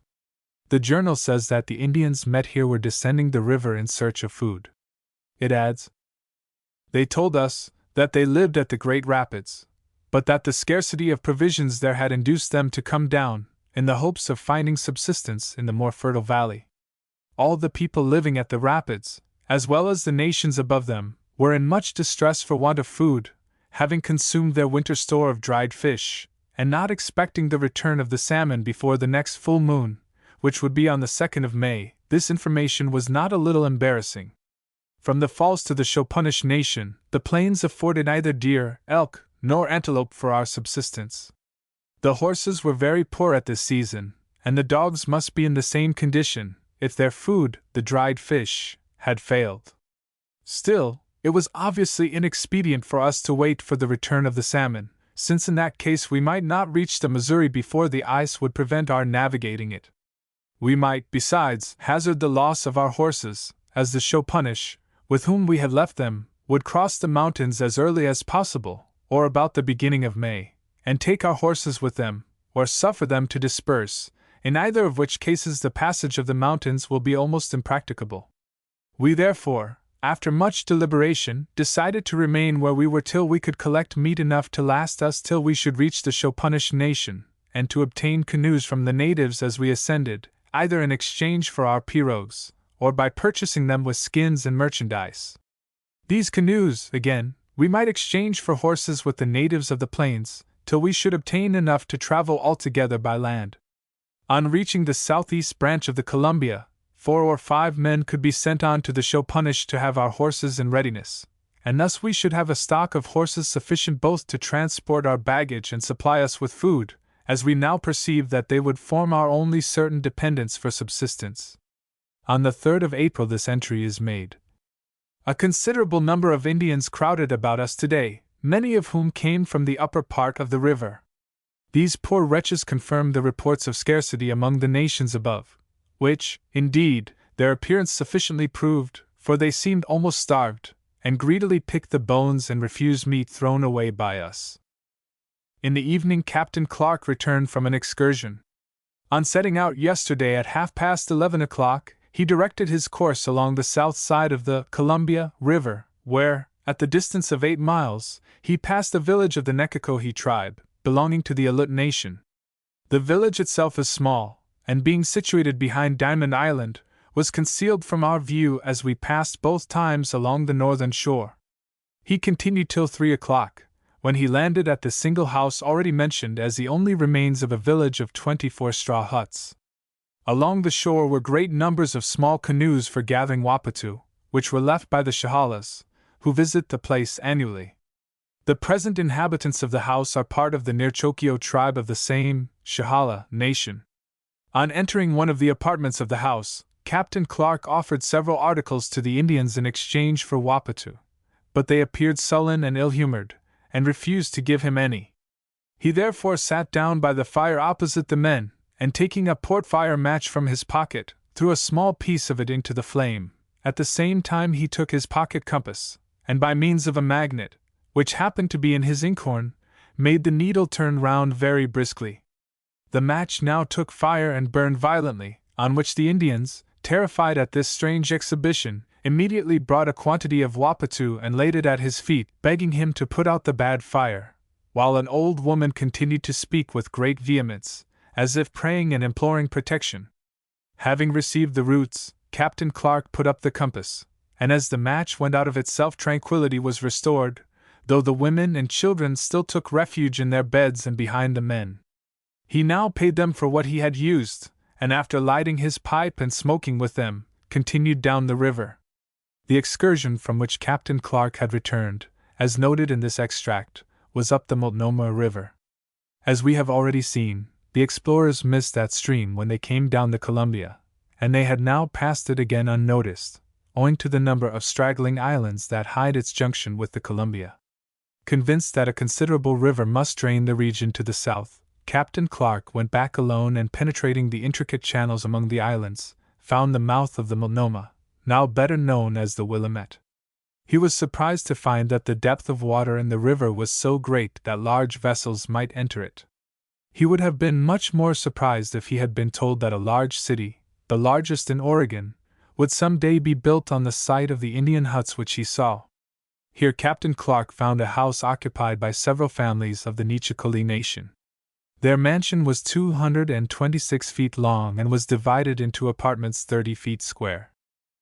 The most important point in this region of the Columbia was named Wapatu Island by the explorers. This is a large extent of country lying between the Willamette and an arm of the Columbia which they called Wapatu Inlet, but which is now known as Willamette Slough. It is 20 miles long and from 5 to 10 miles wide. Here is an interesting description of the manner of gathering the roots of the Wapatu, of which we have heard so much in this region of country. The chief wealth of this island consists of the numerous ponds in the interior, abounding with the common arrowhead, Sagittaria sagittifolia, to the root of which is attached a bulb growing beneath it in the mud. This bulb, to which the Indians give the name of Wapatu, is the great article of food, and almost the staple article of commerce on the Columbia. It is never out of season, so that at all times of the year the valley is frequented by the neighboring Indians who come to gather it. It is collected chiefly by the women, who employ for the purpose canoes from 10 to 14 feet in length, about 2 feet wide and 9 inches deep, and tapering from the middle, where they are about 20 inches wide. They are sufficient to contain a single person and several bushels of roots, yet so very light that a woman can carry them with ease. She takes one of these canoes into a pond where the water is as high as the breast, and by means of her toes separates from the root this bulb, which on being freed from the mud rises immediately to the surface of the water, and is thrown into the canoe. In this manner these patient females remain in the water for several hours, even in the depth of winter. This plant is found through the whole extent of the valley in which we now are, but does not grow on the Columbia farther eastward. The natives of this inland region, the explorers found, were larger and better shaped than those of the sea-coast, but they were nearly all afflicted with sore eyes. The loss of one eye was common, and not infrequently total blindness was observed in men of mature years, while blindness was almost universal among the old people. The white men made good use of the eye water which was among their supplies. It was gratefully received by the natives and won them friends among the people they met. On the 5th of April the journal has this entry. In the course of his chase yesterday, one of our men, Collins, who had killed a bear, found the den of another with 3 cubs in it. He returned today in hopes of finding her, but brought only the cubs, without being able to see the dam, and on this occasion Dreyer, our most experienced huntsman, assured us that he had never known a single instance where a female bear, which had once been disturbed by a hunter and obliged to leave her young, returned to them again. The young bears were sold for Wapatu to some of the many Indians who visited us in parties during the day and behaved very well. And on the 9th is this entry.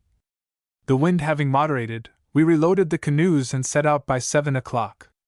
We stopped to take up the 2 hunters who left us yesterday, but were unsuccessful in the chase, and then proceeded to the Weklela village, situated on the north side of the river, about a mile below Beacon Rock.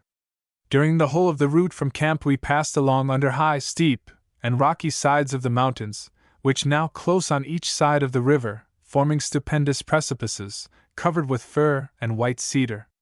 Down these heights frequently descend the most beautiful cascades, one of which, a large creek, throws itself over a perpendicular rock 300 feet above the water, while other smaller streams precipitate themselves from a still greater elevation, and evaporating in a mist, collect again and form a second cascade before they reach the bottom of the rocks. We stopped to breakfast at this village.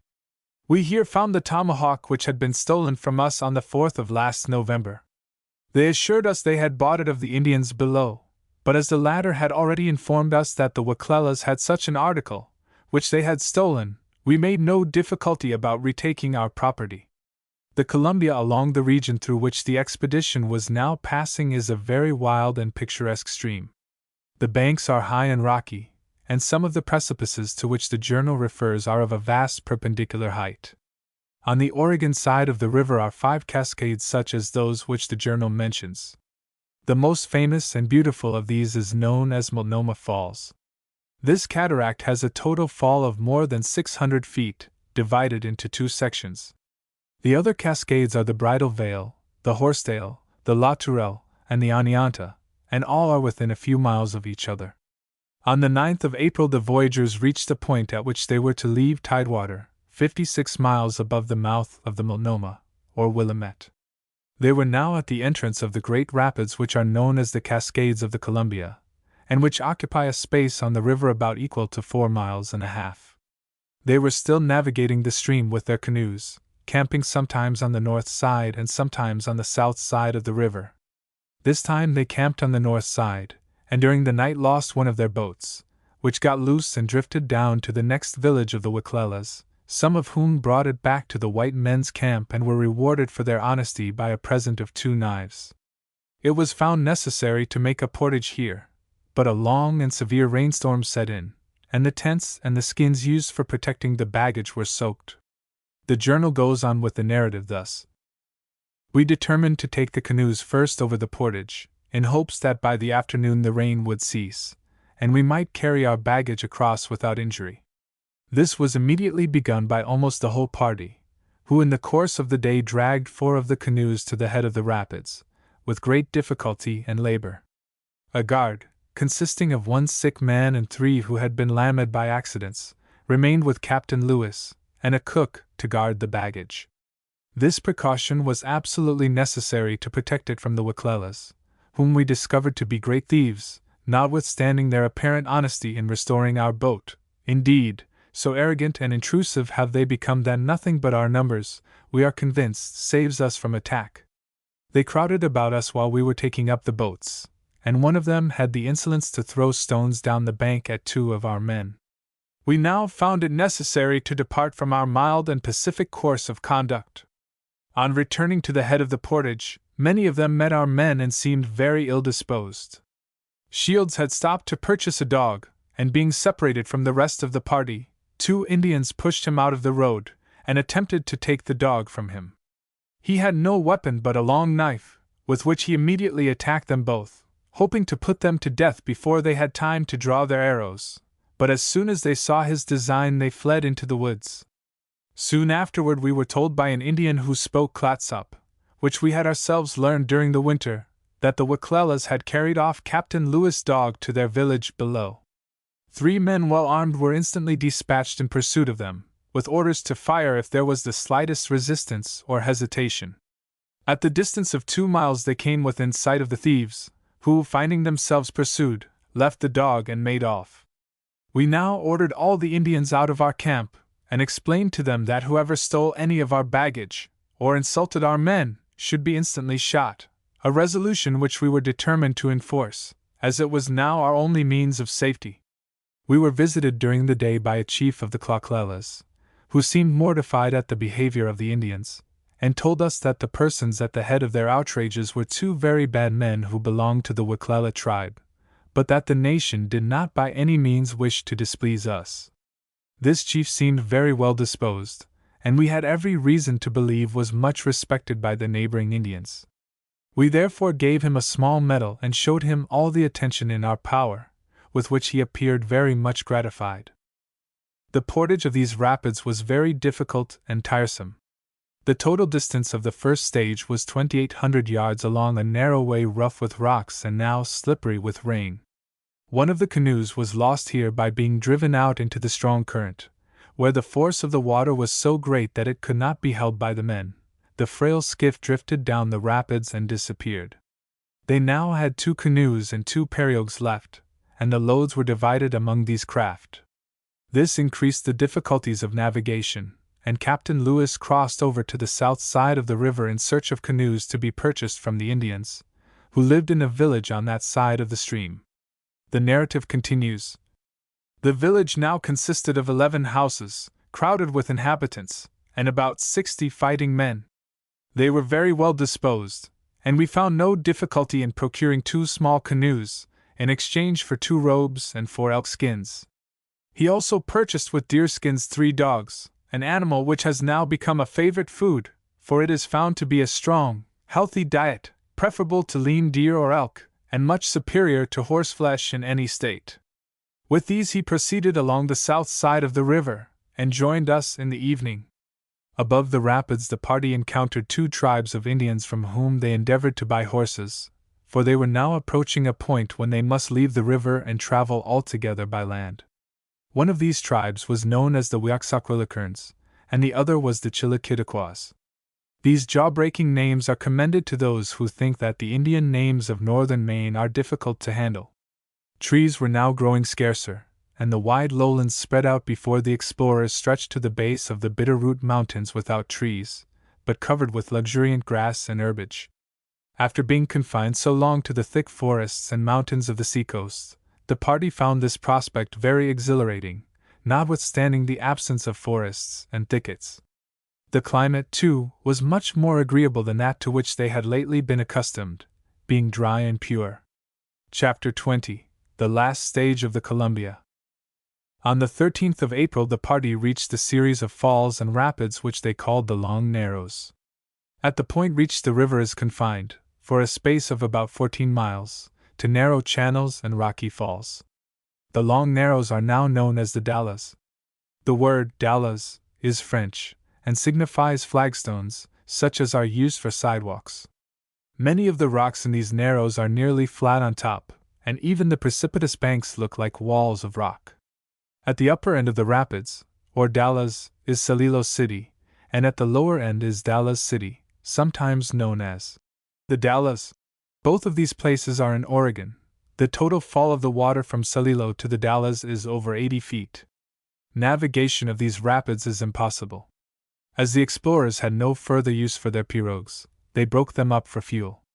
The merchandise was laboriously carried around on the river bank. They were able to buy 4 horses from the skillets for which they paid well in goods. It was now nearly time for the salmon to begin to run, and under date of April 19th the journal has this entry. The whole village was filled with rejoicing today at having caught a single salmon, which was considered as the harbinger of vast quantities in 4 or 5 days.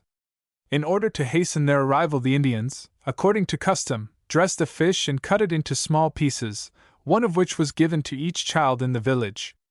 In the good humor excited by this occurrence they parted, though reluctantly, with 4 other horses, for which we gave them 2 kettles, reserving only a single small one for a mess of 8 men. Unluckily, however, we lost one of the horses by the negligence of the person to whose charge he was committed. The rest were, therefore, hobbled and tied, but as the nations here do not understand gelding, all the horses but one were stallions. This being the season when they are most vicious, we had great difficulty in managing them, and were obliged to keep watch over them all night.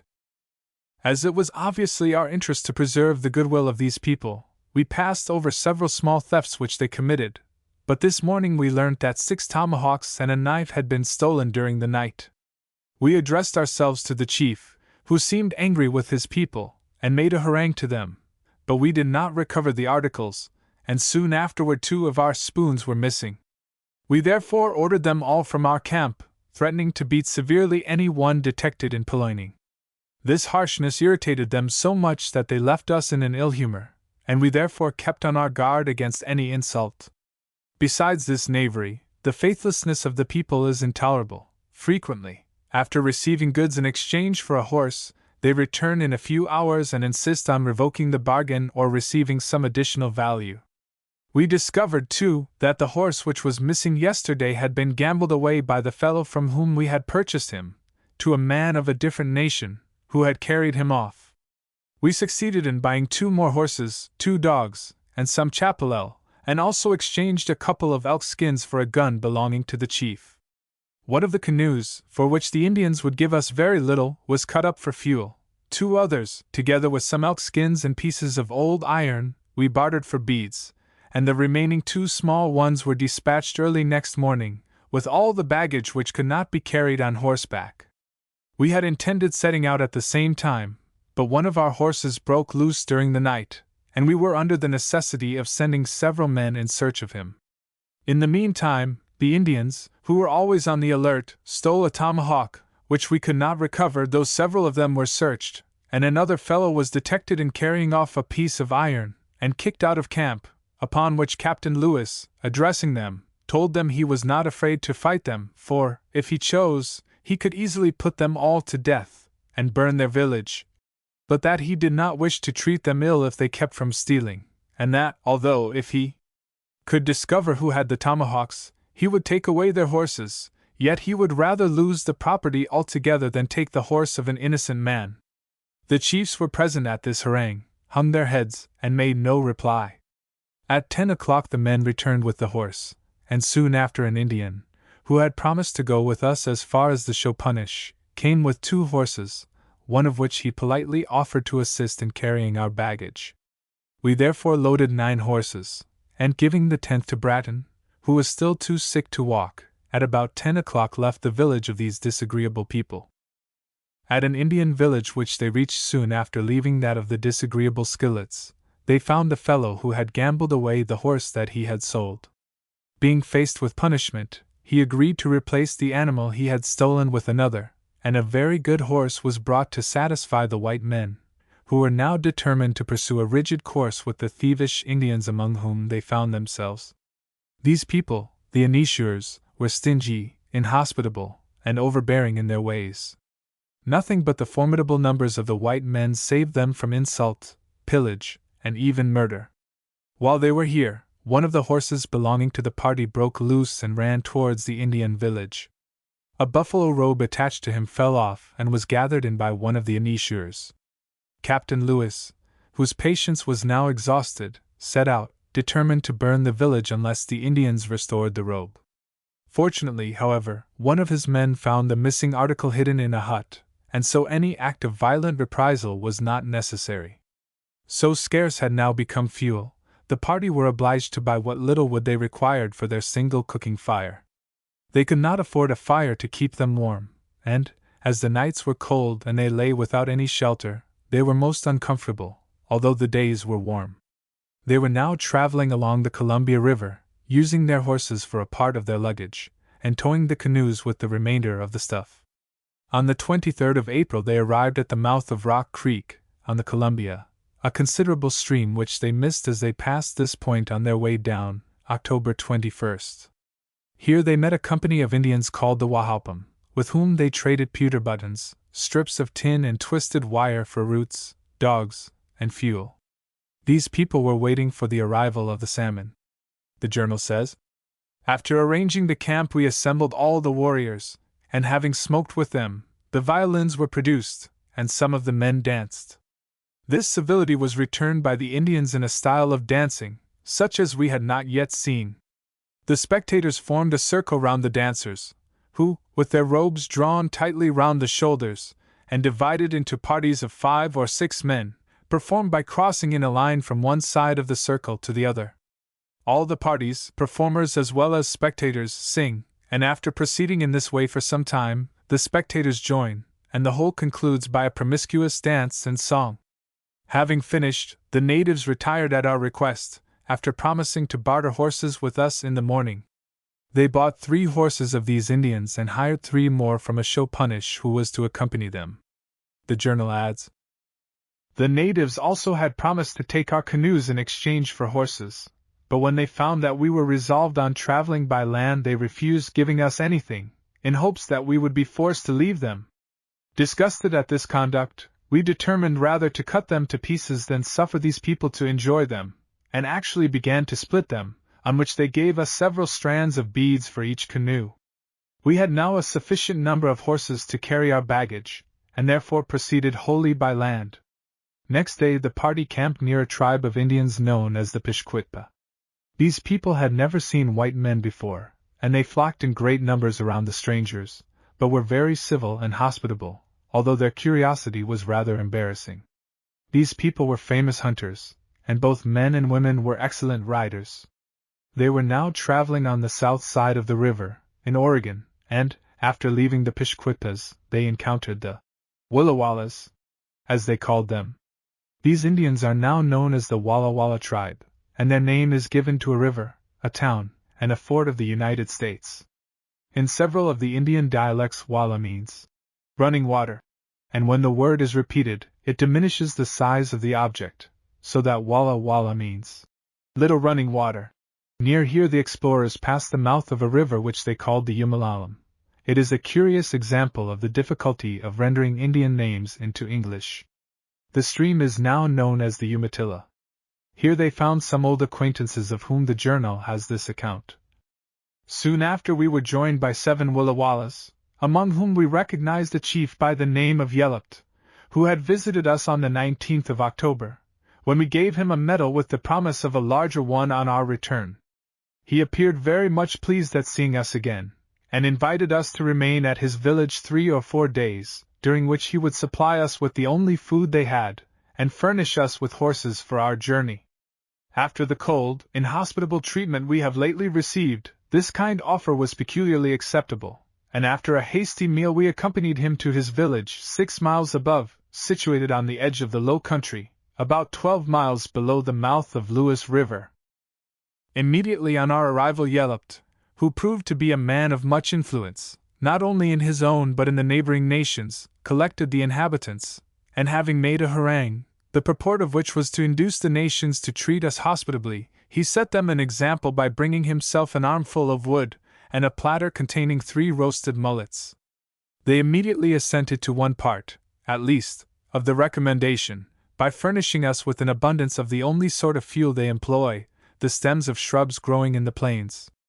We then purchased 4 dogs, on which we supped heartily, having been on short allowance for 2 days past. When we were disposed to sleep, the Indians retired immediately on our request, and indeed, uniformly conducted themselves with great propriety. These people live on roots, which are very abundant in the plains, and catch a few salmon trout, but at present they seem to subsist chiefly on a species of mullet, weighing from 1 to 3 pounds. They informed us that opposite the village there was a route which led to the mouth of the Kuskuski, on the south side of Lewis River, that the road itself was good, and passed over a level country well supplied with water and grass, and that we should meet with plenty of deer and antelope. We knew that a road in that direction would shorten the distance at least 80 miles, and as the report of our guide was confirmed by Yellopt and other Indians, we did not hesitate to adopt this route. They added, however, that there were no houses, nor permanent Indian residences on the road, and that it would therefore be prudent not to trust wholly to our guns, but to lay in a stock of provisions. Taking their advice, therefore, we next day purchased 10 dogs. While the trade for these was being conducted by our men, Yellopt brought a fine white horse, and presented him to Captain Clark, expressing at the same time a wish to have a kettle. But, on being informed that we had already disposed of the last kettle we could spare, he said he would be content with any present we chose to make him in return. Captain Clark thereupon gave him his sword, for which the chief had before expressed a desire, adding 100 balls, some powder, and other small articles, with which he appeared perfectly satisfied. We were now anxious to depart, and requested Yellopt to lend us canoes for the purpose of crossing the river, but he would not listen to any proposal of the kind.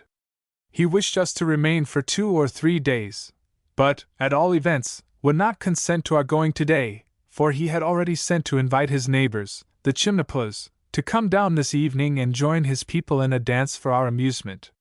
We urged in vain that, by setting out sooner, we would the earlier return with the articles they desired, for a day, he observed, would make but little difference. We at length mentioned that, as there was no wind, it was now the best time to cross the river, and we would merely take the horses over and return to sleep at their village. To this he assented. We then crossed with our horses, and having hobbled them, returned to their camp. Fortunately, there was among these Wallawallas a prisoner belonging to a tribe of Shoshone or Snake Indians, residing to the south of the Multnomah and visiting occasionally the heads of Wallawalla Creek. Our Shoshone woman, Sacagawea, though she belonged to a tribe near the Missouri, spoke the same language as this prisoner. By their means we were able to explain ourselves to the Indians, and answer all their inquiries with respect to ourselves and the object of our journey. Our conversation inspired them with much confidence, and they soon brought several sick persons, for whom they requested our assistance.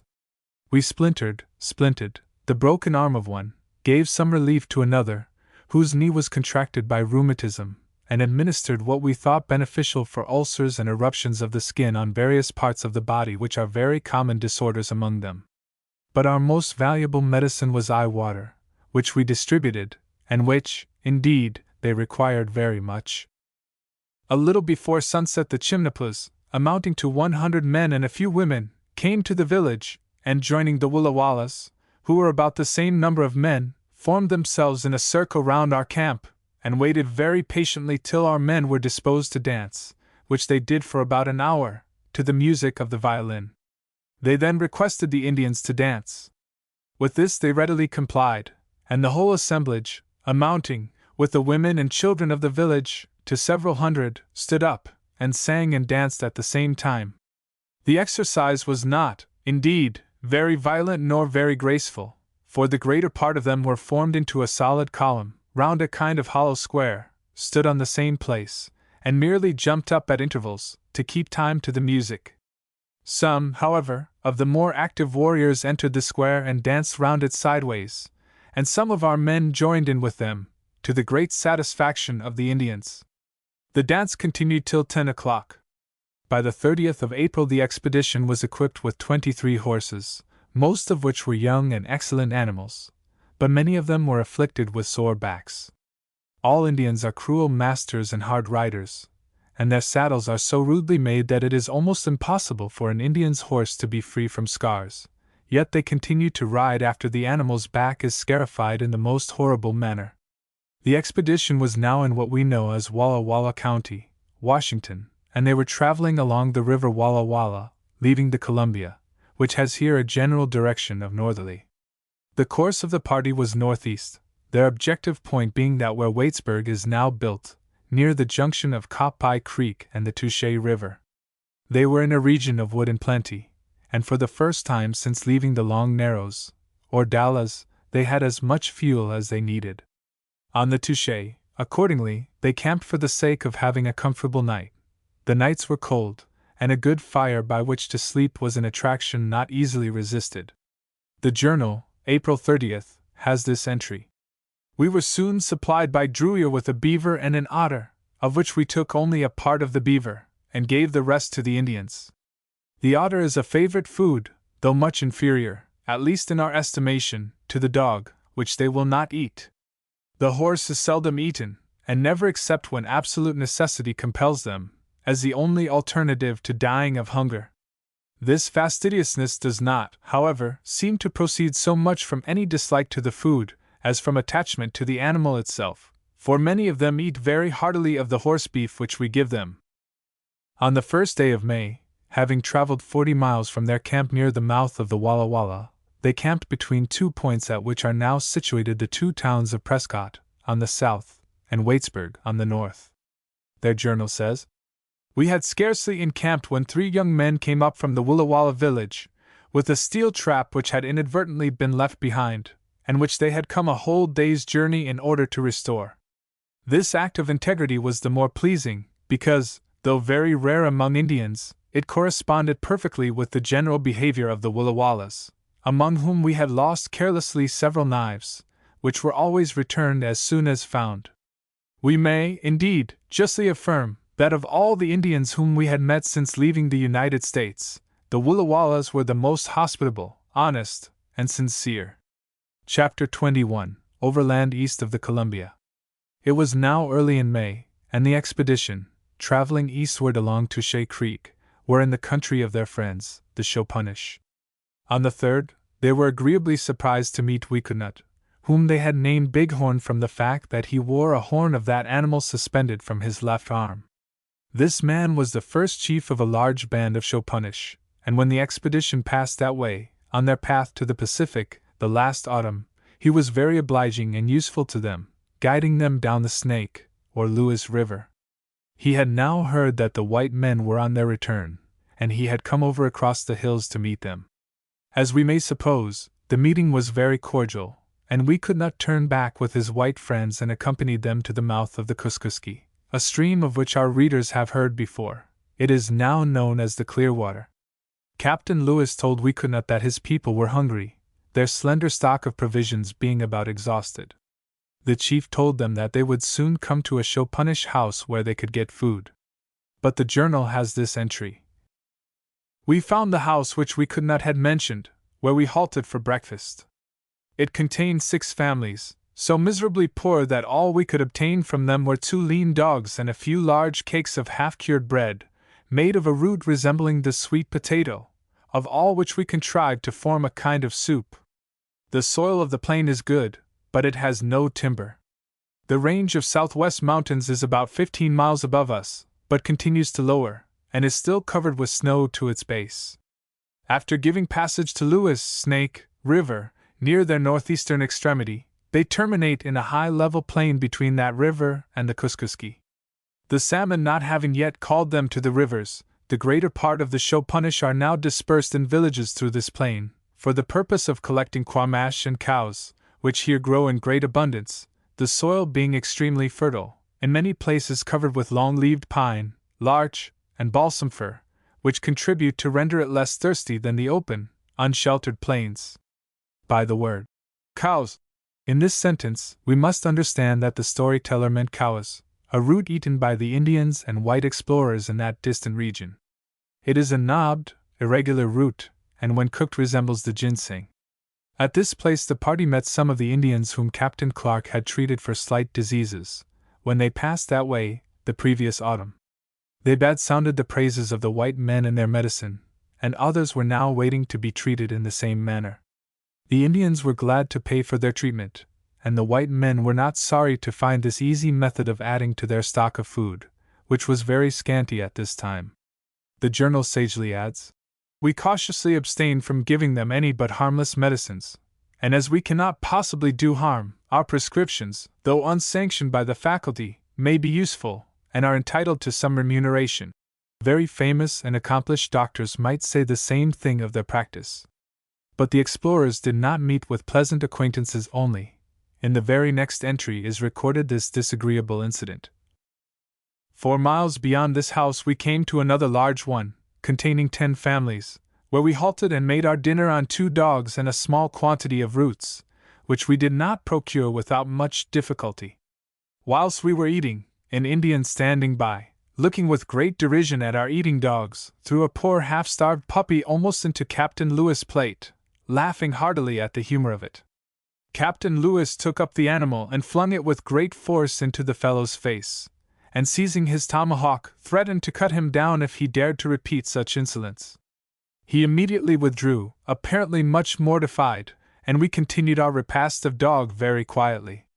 Here we met our old Chopunish guide, with his family, and soon afterward one of our horses, which had been separated from the rest in charge of Twisted Hair, and had been in this neighborhood for several weeks, was caught and restored to us.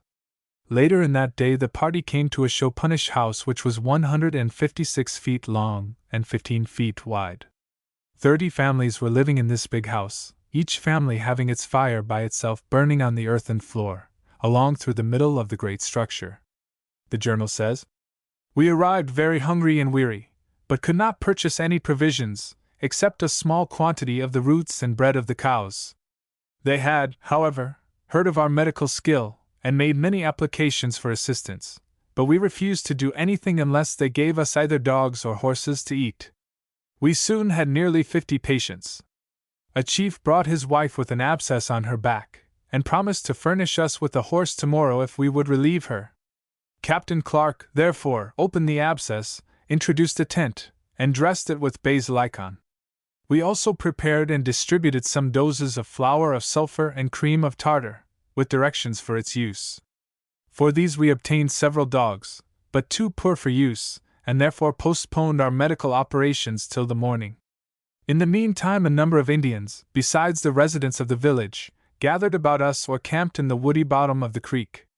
It will be recollected that when the expedition was in this region, on the Kuskuski, during the previous September, on their way westward, they left their horses with Chief Twisted Hair, traveling overland from that point. They were now looking for that chief, and the journal says, "About 2 o'clock we collected our horses and set out, accompanied by Wikunit, with 10 or 12 men and a man who said he was the brother of Twisted Hair. At 4 miles we came to a single house of 3 families, but could not procure provisions of any kind, and 5 miles further we halted for the night near another house, built like the rest, of sticks, mats, and dried hay, and containing 6 families. It was now so difficult to procure anything to eat that our chief dependence was on the horse which we received yesterday for medicine, but to our great disappointment he broke the rope by which he was confined, made his escape, and left us supperless in the rain. Next day they met an Indian who brought them 2 canisters of powder, which they at once knew to be some of that which they had buried last autumn.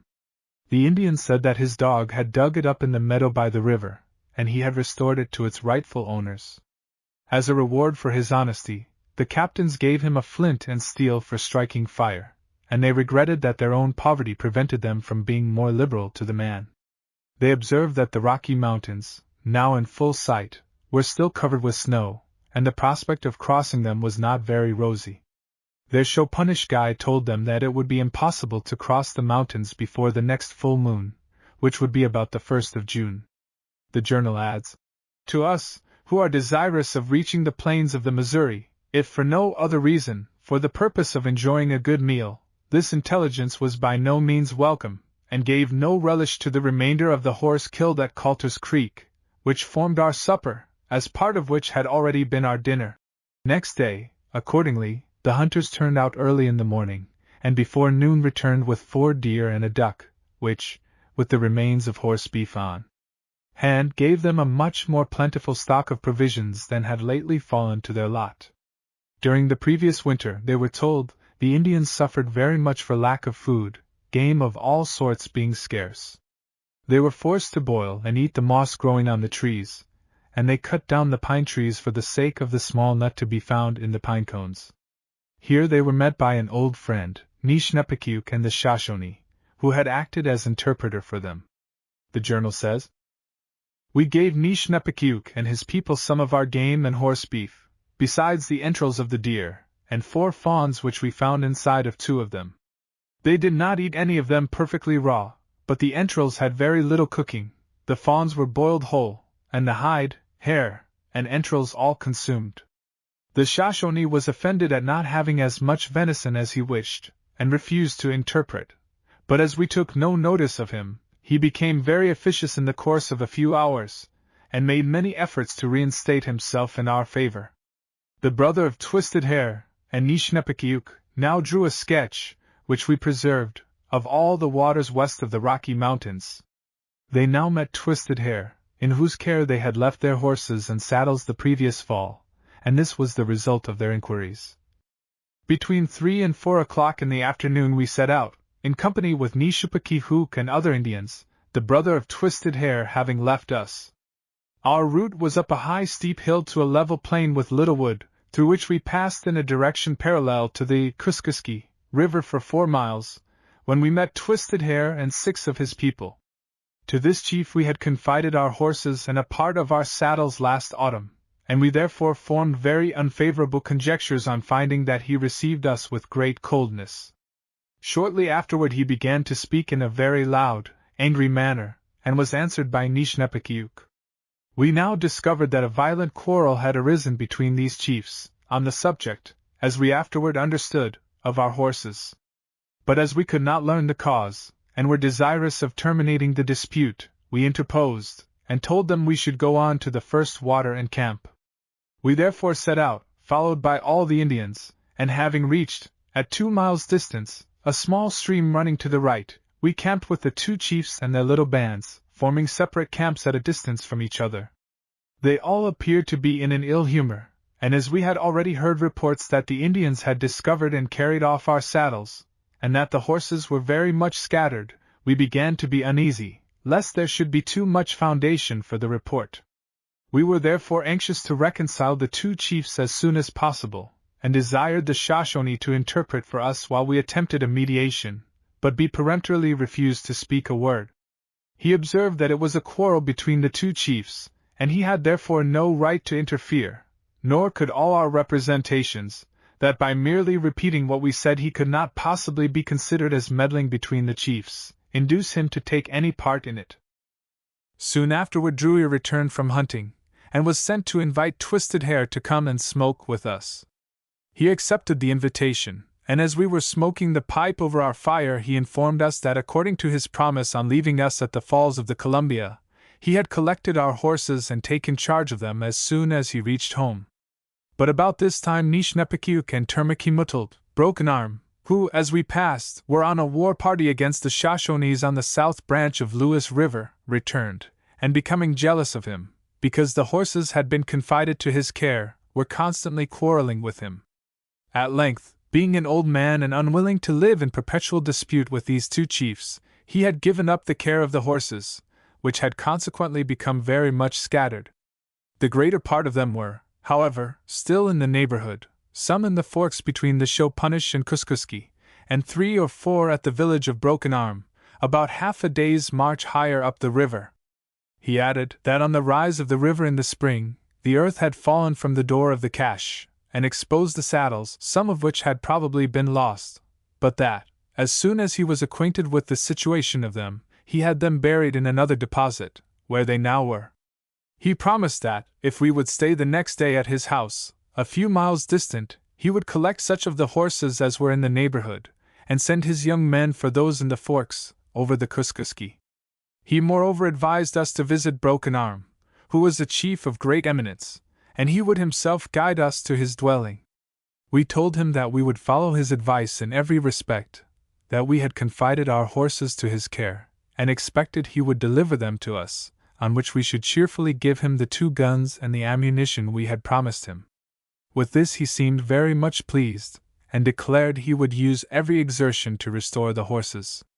We now sent for Nishnepekuk, or Cut Nose, and after smoking for some time, began by expressing to the 2 chiefs our regret at seeing a misunderstanding between them.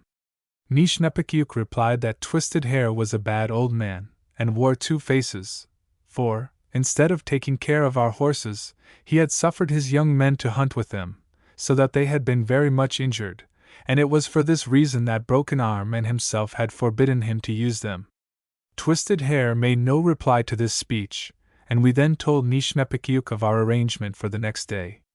He appeared to be very well satisfied, and said he would himself go with us to Broken Arm, who expected to see us, and had 2 bad horses for us, by which expression we understood that Broken Arm intended to make us a present of 2 horses.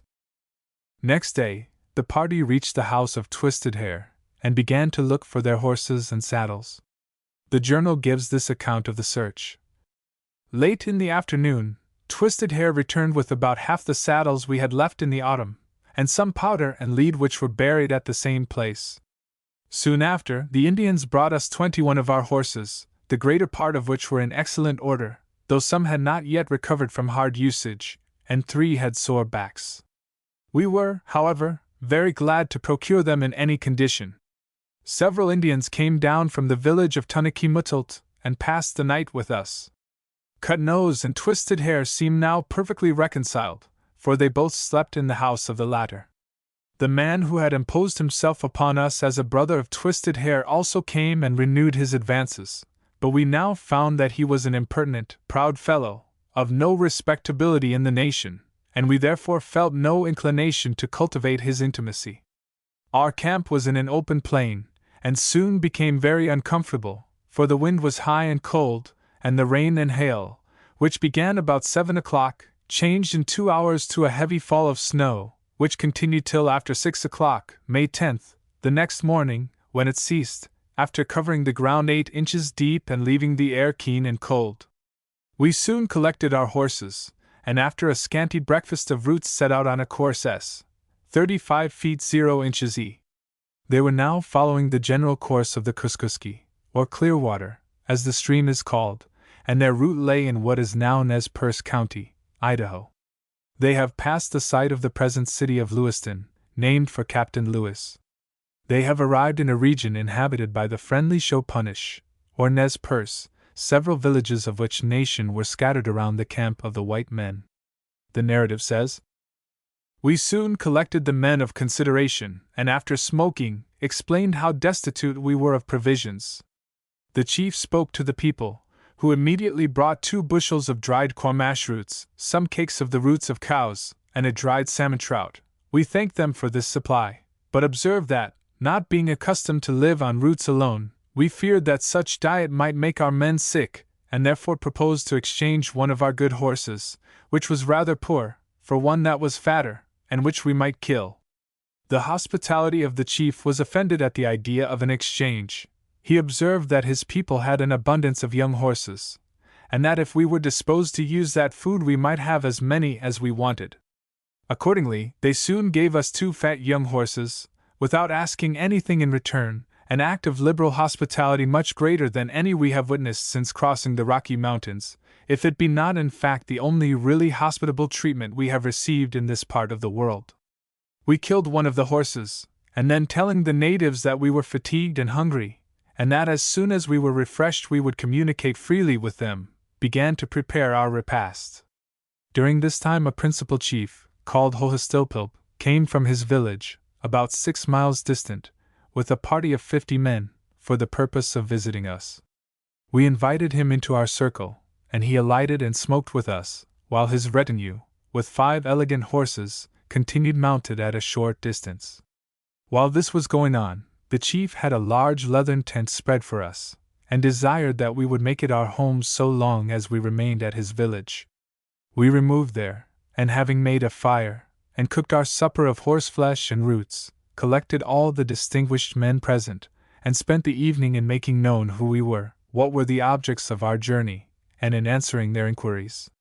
To each of the chiefs Tunnekimutult and Hohastilpilp we gave a small medal, explaining their use and importance as honorary distinctions both among the whites and the red men. Our men were well pleased at once more having made a hearty meal. They had generally been in the habit of crowding into the houses of the Indians, to purchase provisions on the best terms they could, for the inhospitality of the country was such, that often, in the extreme of hunger, they were obliged to treat the natives with but little ceremony. But this Twisted Hair had told us was very disagreeable. Finding that these people are so kind and liberal, we ordered our men to treat them with the greatest respect, and not to throng round their fires, so that they now agree perfectly well together. After the council the Indians felt no disposition to retire, and our tent was filled with them all night. As the expedition was here in a populous country, among many bands of Indians, it was thought wise to have a powwow with the head men and explain to them what were the intentions of the United States government. But owing to the crooked course which their talk must needs take, it was very difficult to learn if the Indians finally understood what was said. Here is the journal's account of the way in which the powwow was conducted. We collected the chiefs and warriors, and having drawn a map of the relative situation of our country on a mat with a piece of coal, detailed the nature and power of the American nation, its desire to preserve harmony between all its red brethren, and its intention of establishing trading houses for their relief and support. It was not without difficulty, nor till after nearly half the day was spent, that we were able to convey all this information to the Shopunish, much of which might have been lost or distorted in its circuitous route through a variety of languages, for in the first place, we spoke in English to one of our men, who translated it into French to Chaboneau. He interpreted it to his wife in the Minatari language.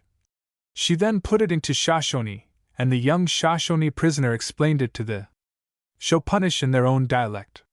At last we succeeded in communicating the impression we wished, and then adjourned the council, after which we amused them by showing the wonders of the compass, spyglass, magnet, watch, and air gun, each of which attracted its share of admiration.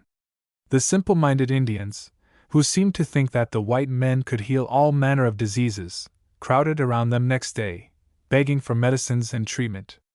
These were freely given, eye water being most in demand. There was a general medical powwow. The journal adds, shortly after, the chiefs and warriors held a council among themselves, to decide on an answer to our speech, and the result was, as we were informed, that they had full confidence in what we had told them, and were resolved to follow our advice. This determination having been made, the principal chief, Tunnekimutult, took a quantity of flour of the roots of Kawid Kawas, and going round to all the kettles and baskets in which his people were cooking, thickened the soup into a kind of mush. He then began an harangue, setting forth the result of the deliberations among the chiefs, and after exhorting them to unanimity, concluded with an invitation to all who acquiesced in the proceedings of the council to come and eat, while those who were of a different mind were requested to show their dissent by not partaking of the feast. During this animated harangue, the women, who were probably uneasy at the prospect of forming this proposed new connection with strangers, tore their hair, and wrung their hands with the greatest appearance of distress. But the concluding appeal of the orator effectually stopped the mouths of every malcontent, and the proceedings were ratified, and the mush devoured with the most zealous unanimity. The chiefs and warriors then came in a body to visit us as we were seated near our tent, and at their instance, 2 young men, one of whom was a son of Tunikimotult, and the other the youth whose father had been killed by the Pakis, presented to us each a fine horse. We invited the chiefs to be seated, and gave every one of them a flag, a pound of powder, and 50 balls, and a present of the same kind to the young men from whom we had received the horses. They then invited us into the tent, and said that they now wished to answer what we had told them yesterday, but that many of their people were at that moment waiting in great pain for our medical assistance. It was agreed, therefore, that Captain Clark, who seems to have been their favorite physician, should attend to the sick and lame, while Captain Lewis should conduct a council with the chiefs and listen to what they had to say. The upshot of the powwow was that the Shopunish said they had sent 3 of their warriors with a pipe to make peace with the Shoshones, last summer, as they had been advised to do by the white men. The Shoshones, unmindful of the sacredness of this embassy, had killed the young warriors and had invited the battle which immediately took place, in which the Shopunish killed 42 of the Shoshones, to get even for the wanton killing of their 3 young men. The white men now wanted some of the Shopunish to accompany them to the plains of the Missouri, but the Indians were not willing to go until they were assured that they would not be waylaid and slain by their enemies of the other side of the mountains. The Shopunish would think over the proposal that some of their young men should go over the range with the white men. A decision on this point should be reached before the white men left the country. Anyhow, the white men might be sure that the Indians would do their best to oblige their visitors. Their conclusion was, "For, although we are poor, our hearts are good." The story of this conference thus concludes. As soon as this speech was concluded, Captain Lewis replied at some length. With this they appeared highly gratified, and after smoking the pipe, made us a present of another fat horse for food. We, in turn, gave Broken Arm a phial of eye water, with directions to wash the eyes of all who should apply for it, and as we promised to fill it again when it was exhausted, he seemed very much pleased with our liberality. To Twisted Hair, who had last night collected 6 more horses, we gave a gun, 100 balls, and 2 pounds of powder, and told him he should have the same quantity when we received the remainder of our horses. In the course of the day 3 more of them were brought in, and a fresh exchange of small presents put the Indians in excellent humor. On our expressing a wish to cross the river and form a camp, in order to hunt and fish till the snows had melted, they recommended a position a few miles distant, and promised to furnish us tomorrow with a canoe to cross. We invited Twisted Hair to settle near our camp, for he has several young sons, one of whom we hope to engage as a guide, and he promised to do so. Having now settled all their affairs, the Indians divided themselves into 2 parties, and began to play the game of hiding a bone, already described as common to all the natives of this country, which they continued playing for beads and other ornaments. As there was so dismal a prospect for crossing the snow-covered mountains at this season of the year, the captains of the expedition resolved to establish a camp and remain until the season should be further advanced. Accordingly, a spot on the north side of the river, recommended to them by the Indians, was selected, and a move across the stream was made. A single canoe was borrowed for the transit of the baggage, and the horses were driven in to swim across, and the passage was accomplished without loss. The camp was built on the site of an old Indian house, in a circle about 30 yards in diameter, near the river and in an advantageous position. As soon as the party were encamped, the 2 Shopunish chiefs came down to the opposite bank, and with 12 of their nation, began to sing. This was the custom of these people, being a token of their friendship on such occasions. The captain sent a canoe over for the chiefs, and after smoking for some time, Hohastilpil presented Captain with a fine grey horse which he had brought over for that purpose, and he was perfectly satisfied to receive in return a handkerchief, 200 balls, and 4 pounds of powder. Here is some curious information concerning the bears which they found in this region. It must be borne in mind that they were still west of the Bitterroot Mountains. The hunters killed some pheasants, 2 squirrels, and a male and a female bear, the first of which was large, fat, and of a bay color, the second meager, grizzly, and of smaller size.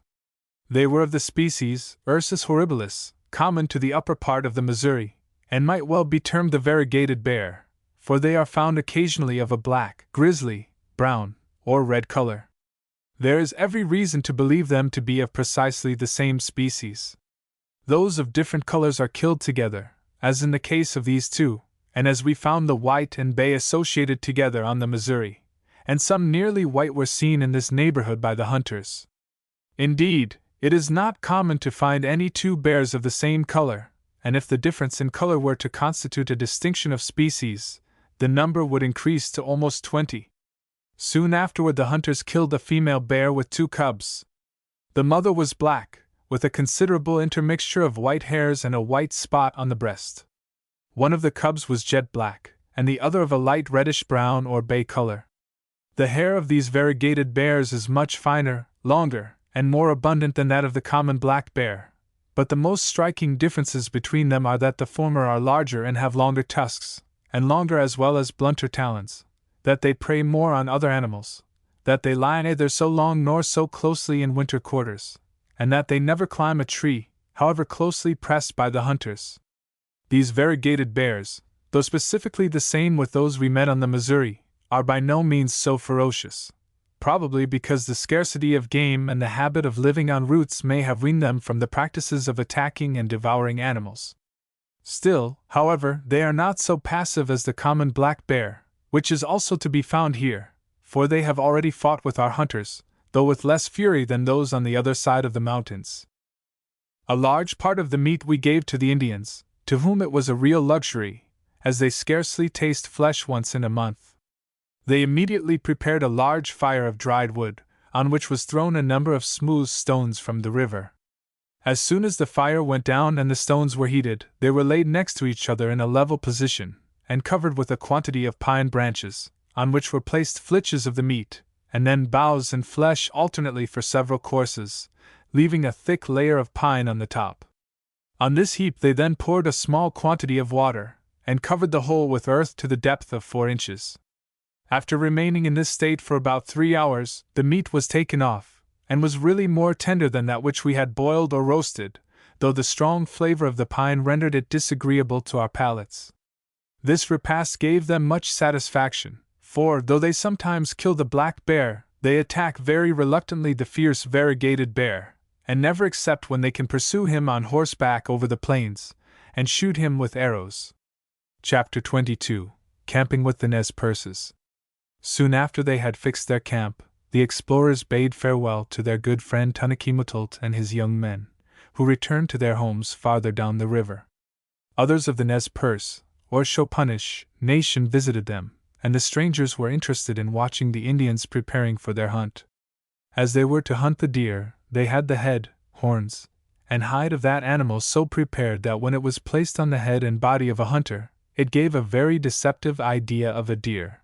The hunter could move the head of the decoy so that it looked like a deer feeding, and the suspicious animals were lured within range of the Indian's bow and arrow. On the 16th of May, Hohastilpulp and his young men also left the white men's camp and returned to their own village. The hunters of the party did not meet with much luck in their quest for game, only 1 deer and a few pheasants being brought in for several days. The party were fed on roots and herbs, a species of onion being much prized by them. Bad weather confined them to their camp, and a common entry in their journal refers to their having slept all night in a pool of water formed by the falling rain. Their tent cover was a worn-out leathern affair no longer capable of shedding the rain. While it rained in the meadows where they were camped, they could see the snow covering the higher plains above them. On those plains the snow was more than a foot deep, and yet the plants and shrubs seemed to thrive in the midst of the snow. On the mountains the snow was several feet in depth. The journalist says, so that within 20 miles of our camp we observed the rigors of winter cold, the cool air of spring, and the oppressive heat of midsummer. They kept a shrewd lookout for the possibilities of future occupation of the land by white men, and writing here of country and its character, the journalist says, "In short, this district affords many advantages to settlers, and if properly cultivated, would yield every object necessary for the comfort and subsistence of civilized man." But in their wildest dreams, Captains Lewis and Clark could not have foreseen that in that identical region thrifty settlements of white men should flourish, and that the time would come when the scanty remnant of the Chopunish, whom we now call Nez Perces, would be gathered on a reservation near their camping place. But both of these things have come to pass. In describing the dress of the Chopunish, or Nez Perces, the journal says that tippets, or collars, were worn by the men. That of Hohastilpilp, says the journal, was formed of human scalps and adorned with the thumbs and fingers of several men slain by him in battle. And yet the journal immediately adds, "The Chopunish are among the most amiable men we have seen. Their character is placid and gentle, rarely moved to passion, yet not often enlivened by gaiety." In short, the Indians were amiable savages, and it is a savage trait to love to destroy one's enemies. Here is an entry in the journal of May 19th which will give the reader some notion of the privations and the pursuits of the party while shut up in camp for weary weeks in the early summer of 1806. After a cold, rainy night, during a greater part of which we lay in the water, the weather became fair. We then sent some men to a village above us, on the opposite side, to purchase some roots. They carried with them for this purpose a small collection of awls, knitting pins, and armbands, with which they obtained several bushels of the root of cows, and some bread of the same material. They were followed, too, by a train of invalids from the village, who came to ask for our assistance. The men were generally afflicted with sore eyes, but the women had besides this a variety of other disorders, chiefly rheumatic, a violent pain and weakness in the loins, which is a common complaint among them. One of them seemed much dejected, and as we thought, from the account of her disease, hysterical.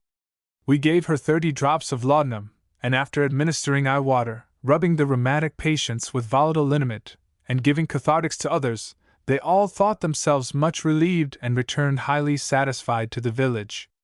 We were fortunate enough to retake one of the horses on which we, Captain Lewis, had crossed the Rocky Mountains in the autumn, and which had become almost wild since that time.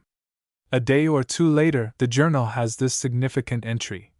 On parcelling out the stores, the stock of each man was found to be only 1 awl, and 1 knitting pin, half an ounce of vermilion, 2 needles, a few skeins of thread, and about a yard of ribbon, a slender means of bartering for our subsistence. But the men have been so much accustomed to privations that now either the want of meat nor the scanty funds of the party excites the least anxiety among them. To add to their discomfort, there was a great deal of sickness in the camp, owing to the low diet of the men. Sacagaya's baby was ill with mumps and teething, and it is suggested that the 2 captains would have been obliged to walk the floor all night. If there had been any floor to walk on, as it was, they were deprived of their nightly rest. Here is an example of what the doctors would call heroic treatment by Captain Clark, who conducted all such experiments. With one of the men, Bratton, we have ventured an experiment of a very robust nature. He has been for some time sick, but has now recovered his flesh, eats heartily, and digests well, but has so great a weakness in the loins that he cannot walk or even sit upright without extreme pain. After we had in vain exhausted the resources of our art, one of the hunters mentioned that he had known persons in similar situations to be restored by violent sweats, and at the request of the patient, we permitted the remedy to be applied. For this purpose a hole about 4 feet deep and 3 in diameter was dug in the earth, and heated well by a large fire in the bottom of it. The fire was then taken out, and an arch formed over the hole by means of willow poles, and covered with several blankets so as to make a perfect awning. The patient, being stripped naked, was seated under this on a beach, with a piece of board for his feet, and with a jug of water sprinkled the bottom and sides of the hole, so as to keep up as hot a steam as he could bear. After remaining 20 minutes in this situation, he was taken out, immediately plunged twice in cold water, and brought back to the hole, where he resumed the vapor bath. During all this time he drank copiously a strong infusion of horse mint, which was used as a substitute for sennica root, which our informants said he had seen employed on these occasions, but of which there is none in this country. At the end of 3/4 of an hour he was again withdrawn from the hole, carefully wrapped, and suffered to cool gradually. This operation was performed yesterday. This morning he walked about and is nearly free from pain. About 11 o'clock a canoe arrived with 3 Indians, one of whom was the poor creature who had lost the use of his limbs, and for whose recovery the natives seemed very anxious, as he is a chief of considerable rank among them. His situation is beyond the reach of our skill. He complains of no pain in any peculiar limb, and we therefore think his disorder cannot be rheumatic, and his limbs would have been more diminished if his disease had been a paralytic affection. We had already ascribed it to his diet of roots, and had recommended his living on fish and flesh, and using the cold bath every morning, with a dose of cream of tartar or flowers of sulphur every 3rd day. It is gratifying to be able to record the fact that Bratton and the Indian, who was treated in the same manner, actually recovered from their malady. The journal says of the Indian that his restoration was wonderful. This is not too strong a word to use under the circumstances, for the chief had been helpless for nearly 3 years, and yet he was able to get about and take care of himself after he had been treated by Captain, otherwise Dr. Clark. 2 of his men met with a serious disaster about this time. Going across the river to trade with some Indians, their boat was stove and went to the bottom, carrying with it 3 blankets, a blanket coat, and their scanty stock of merchandise, all of which was utterly lost.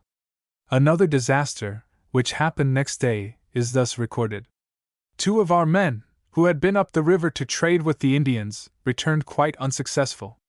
Nearly opposite the village, their horse fell with his load down a steep cliff into the river, across which he swam. An Indian on the opposite side drove him back to them, but in crossing most of the articles were lost, and the paint melted. Understanding their intentions, the Indians attempted to come over to them, but having no canoe, were obliged to use a raft, which struck on a rock, upset, and the whole store of roots and bread were destroyed. This failure completely exhausted our stock of merchandise, but the remembrance of what we suffered from cold and hunger during the passage of the Rocky Mountains makes us anxious to increase our means of subsistence and comfort, since we have again to encounter the same inconvenience. But the ingenuity of the explorers was equal to this emergency. Having observed that the Indians were very fond of brass buttons, which they fastened to their garments as ornaments, and not for the useful purpose for which buttons are made, the men now proceeded to cut from their shabby United States uniforms those desired articles, and thus formed a new fund for trading purposes. To these they added some eye water, some basilicon, and a few small tin boxes in which phosphorus had been kept. Basilicon, of which mention is frequently made in the journal, was an ointment composed of black pitch, white wax, resin, and olive oil. It was esteemed as a sovereign remedy for all diseases requiring an outward application. With these valuables 2 men were sent out to trade with the Indians, on the 2nd day of June, and they returned with 3 bushels of eatable roots and some cow's bread. Later in that day, a party that had been sent down the river, Lewis, in quest of food, returned with a goodly supply of roots and 17 salmon. These fish, although partly spoiled by the long journey home, gave great satisfaction to the hungry adventurers, for they were the promise of a plenty to come when the salmon should ascend the rivers that make into the Columbia. At this time we find the following interesting story in the journal of the expedition. We have lately heard, also, that some Indians, residing at a considerable distance, on the south side of the Kuskuski, were in possession of 2 tomahawks, one of which had been left at our camp on Mosquito Creek, and the other had been stolen while we were with the Chopunish in the autumn. This last we were anxious to obtain, in order to give it to the relations of our unfortunate companion, Sergeant Floyd, one, to whom it once belonged. We therefore sent Druyer, with the 2 chiefs Nishnepekuk and Hohastilpilp, who had returned to us, to demand it. On their arrival, they found that the present possessor of it, who had purchased it of the thief, was at the point of death, and his relations were unwilling to give it up, as they wished to bury it in the grave with the deceased. The influence of Nishnepekuk, however, at length prevailed, and they consented to surrender the tomahawk on receiving 2 strands of beads and a handkerchief from Druyer, and from each of the chiefs a horse, to be killed at the funeral of their kinsman, according to the custom of the country. The Shopunish chiefs now gave their final answer to the two captains who had requested guides from them.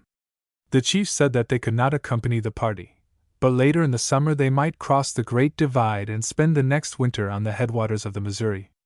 At present, they could only promise that some of their young men should go with the whites. These had not been selected, but they would be sent on after the party, if the two captains insisted on starting now.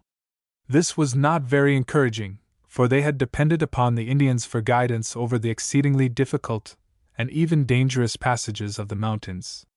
Accordingly, it was resolved that, while waiting on the motions of the Indians, the party might as well make a visit to Quamash Flats, where they could lay in a stock of provisions for their arduous journey. It is not certain which of the several Quamash Flats mentioned in the history of the expedition is here referred to, but it is likely that the open glade in which Captain Clark first struck the low country of the west is here meant. It was here that he met the Indian boys hiding in the grass, and from here he led the expedition out of the wilderness.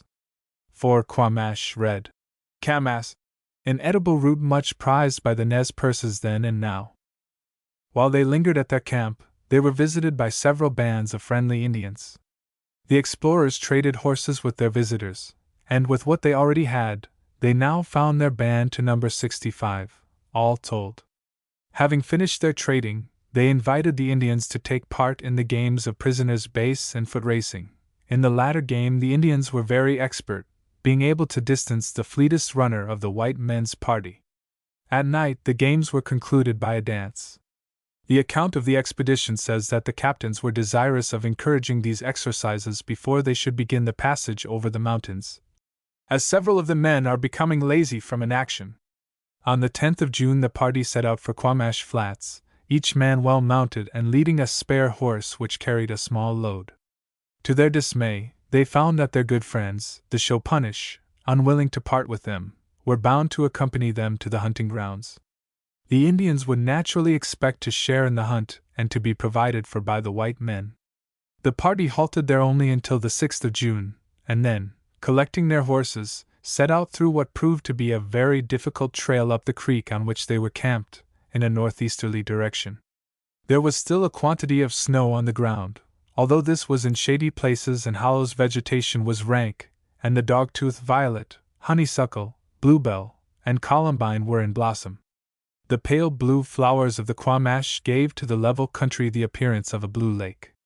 Striking Hungry Creek, which Captain Clark had very appropriately named when he passed that way, the previous September, they followed it up to a mountain for about 3 miles, when they found themselves enveloped in snow.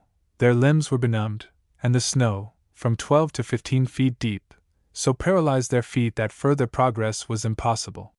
Here the journal should be quoted. We halted at the sight of this new difficulty. We already knew that to wait till the snows of the mountains had dissolved, so as to enable us to distinguish the road, would defeat our design of returning to the United States this season. We now found also that as the snow bore our horses very well, traveling was infinitely easier than it was last fall, when the rocks and fallen timber had so much obstructed our march. But it would require 5 days to reach the fish weirs at the mouth of Cold-Killed Creek, even if we were able to follow the proper ridges of the mountains, and the danger of missing our direction is exceedingly great, while every track is covered with snow. During these 5 days, too, we have no chance of finding either grass or underwood for our horses, the snow being so deep. To proceed, therefore, under such circumstances, would be to hazard our being bewildered in the mountains, and to ensure the loss of our horses. Even should we be so fortunate as to escape with our lives, we might be obliged to abandon all our papers and collections. It was therefore decided not to venture any further, to deposit here all the baggage and provisions for which we had no immediate use, and reserving only subsistence for a few days, to return while our horses were yet strong to some spot where we might live by hunting, till a guide could be procured to conduct us across the mountains. Our baggage was placed on scaffolds and carefully covered, as were also the instruments and papers, which we thought it safer to leave than to risk over the roads and creeks by which we came. There was nothing left to do but to return to Hungry Creek. Finding a scanty supply of grass, they camped under most depressing circumstances. Their outlook now was the passing of 4 or 5 days in the midst of snows from 10 to 15 feet deep, with no guide, no road, and no forage. In this emergency, 2 men were sent back to the show-punished country to hurry up the Indians who had promised to accompany them over the mountains. And to ensure a guide, these men were authorized to offer a rifle as a reward for any one who would undertake the task. For the present, it was thought best to return to Quamash Flats. Chapter 23: Crossing the Bitterroot Mountains. Disasters many kept pace with the unhappy explorers on their way back to Quamash Flats after their rebuff at the base of the Bitterroot Mountains. One of the horses fell down a rough and rocky place, carrying his rider with him, but fortunately either horse nor man was killed. Next, a man, sent ahead to cut down the brush that blocked the path, cut himself badly on the inside of his thigh and bled copiously. The hunters sent out for game returned empty-handed. The fishermen caught no fish, but broke the 2 Indian gigs, or contrivances for catching fish, with which they had been provided. The stock of salt had given out, the bulk of their supply having been left on the mountain. Several large mushrooms were brought in by Cruzat, but these were eaten without pepper, salt, or any kind of grease. A very tasteless, insipid food, as the journal says. To crown all, the mosquitoes were pestilential in their numbers and venom. Nevertheless, the leaders of the expedition were determined to press on and pass the Bitterroot Mountains as soon as a slight rest at Quamash Flats should be had. If they should tarry until the snows melted from the trail, they would be too late to reach the United States that winter and would be compelled to pass the next winter at some camp high up on the Missouri, as they had passed one winter at Fort Mandan, on their way out. This is the course of argument which Captain Lewis and Clark took to persuade each other as to the best way out of their difficulties. The snows have formed a hard, coarse bed without crust, on which the horses walk safely without slipping. The chief difficulty, therefore, is to find the road. In this we may be assisted by the circumstance that, though generally 10 feet in depth, the snow has been thrown off by the thick and spreading branches of the trees, and from round the trunk, while the warmth of the trunk itself, acquired by the reflection of the sun, or communicated by natural heat of the earth, which is never frozen under these masses, has dissolved the snow so much that immediately at the roots its depth is not more than 1 or 2 feet. We therefore hope that the marks of the baggage rubbing against the trees may still be perceived, and we have decided, in case the guide cannot be procured, that one of us will take 3 or 4 of our most expert woodsmen, several of our best horses, and an ample supply of provisions, go on 2 days' journey in advance, and endeavor to trace the route by the marks of the Indian baggage on the trees, which we would then mark more distinctly with a tomahawk. When they should have reached 2 days' journey beyond Hungry Creek, 2 of the men were to be sent back to apprise the rest of their success, and if necessary to cause them to delay there, lest, by advancing too soon, they should be forced to halt where no food could be obtained for the horses.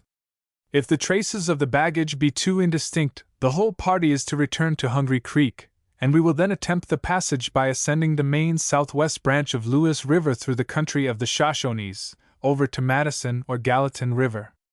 On that route, the Shopunish inform us, there is a passage not obstructed by snow at this period of the year. On their return to Quamash Flats, the party met 2 Indians who, after some parley, agreed to pilot them over the mountains. These camped where they were, and the party went on to the flats, having exacted a promise from the Indians that they would wait there 2 nights for the white men to come along. When the party reached their old camp, they found that one of their hunters had killed a deer, which was a welcome addition to their otherwise scanty supper. Next day, the hunters met with astonishing luck, bringing into camp 8 deer and 3 bears. 4 of the men were directed to go to the camp of the 2 Indians, and if these were bent on going on, to accompany them and so mark, or blaze, the trees that the rest of the party would have no difficulty in finding the way, later on. Meanwhile, the men who had been sent back for guides returned, bringing with them the pleasing information that 3 Indians whom they brought with them had consented to guide the party to the Great Falls of the Missouri, for the pay of 2 guns. Accordingly, once more, June 26th, they set out for the mountains, traveling for the 3rd time in 12 days the route between Quamash Flats and the Bitterroot Range. For the 2nd time they ran up against a barrier of snow. They measured the depth of the snow at the place where they had left their luggage at their previous repulse and found it to be 10 feet and 10 inches deep, and it had sunk 4 feet since they had been turned back at this point. Pressing on, after they reached their old camp, they found a bare spot on the side of the mountain where there was a little grass for their horses, and there they camped for the night. They were fortunate in having Indian guides with them, and the journal says, "The marks on the trees, which had been our chief dependence, are much fewer and more difficult to be distinguished than we had supposed. But our guides traverse this trackless region with a kind of instinctive sagacity. They never hesitate, they are never embarrassed, and so undeviating is their step, that wherever the snow has disappeared, for even 100 paces, we find the summer road. With their aid the snow is scarcely a disadvantage, for though we are often obliged to slip down, yet the fallen timber and the rocks, which are now covered, were much more troublesome when we passed in the autumn. Traveling is indeed comparatively pleasant, as well as more rapid, the snow being hard and coarse, without a crust, and perfectly hard enough to prevent the horses sinking more than 2 or 3 inches. After the sun has been on it for some hours it becomes softer than it is early in the morning, yet they are almost always able to get a sure foothold. On the 29th of June the party were well out of the snows in which they had been imprisoned, although they were by no means over the mountain barrier that had been climbed so painfully during the past few days. Here they observed the tracks of 2 barefooted Indians who had evidently been fleeing from their enemies, the Pawkees. These signs disturbed the Indian guides, for they at once said that the tracks were made by their friends, the Illishits, and that the Pawkees would also cut them, the guides, off on their return from the trip over the mountains. On the evening of the day above mentioned, the party camped at the warm springs which fall into Traveler's Rest Creek, a point now well known to the explorers, who had passed that way before. Of the springs the journal says, "These warm springs are situated at the foot of a hill on the north side of Traveler's Rest Creek, which is 10 yards wide at this place.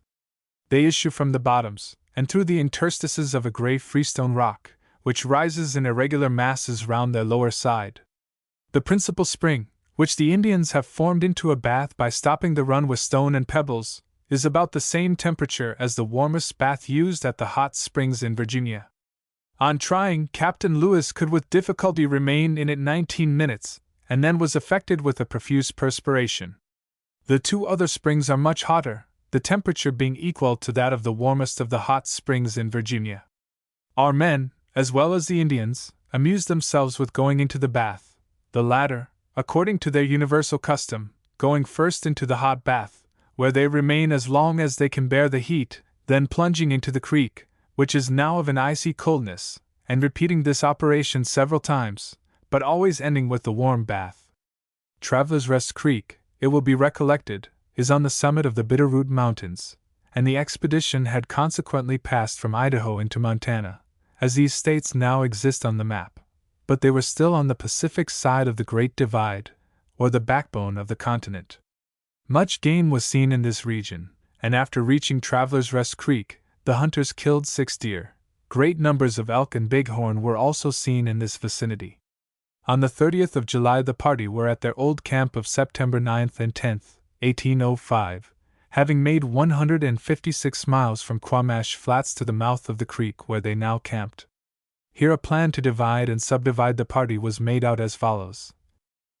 Captain Lewis, with 9 men, is to pursue the most direct route to the Falls of the Missouri, where 3 of his party, Thompson, Goodrich, and McNeil, are to be left to prepare carriages for transporting the baggage and canoes across the portage.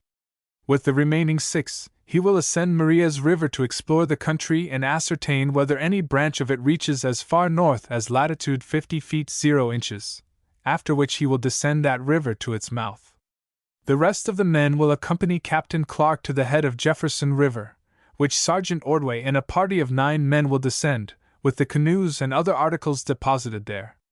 Captain Clark's party, which will then be reduced to 10 men in Sacagawea, will proceed to the Yellowstone, at its nearest approach to the 3 forks of the Missouri. There he will build canoes, go down that river with 7 of his party, and wait at its mouth till the rest of the party join him. Sergeant Pryor, with 2 others, will then take the horses by land to the Mandans.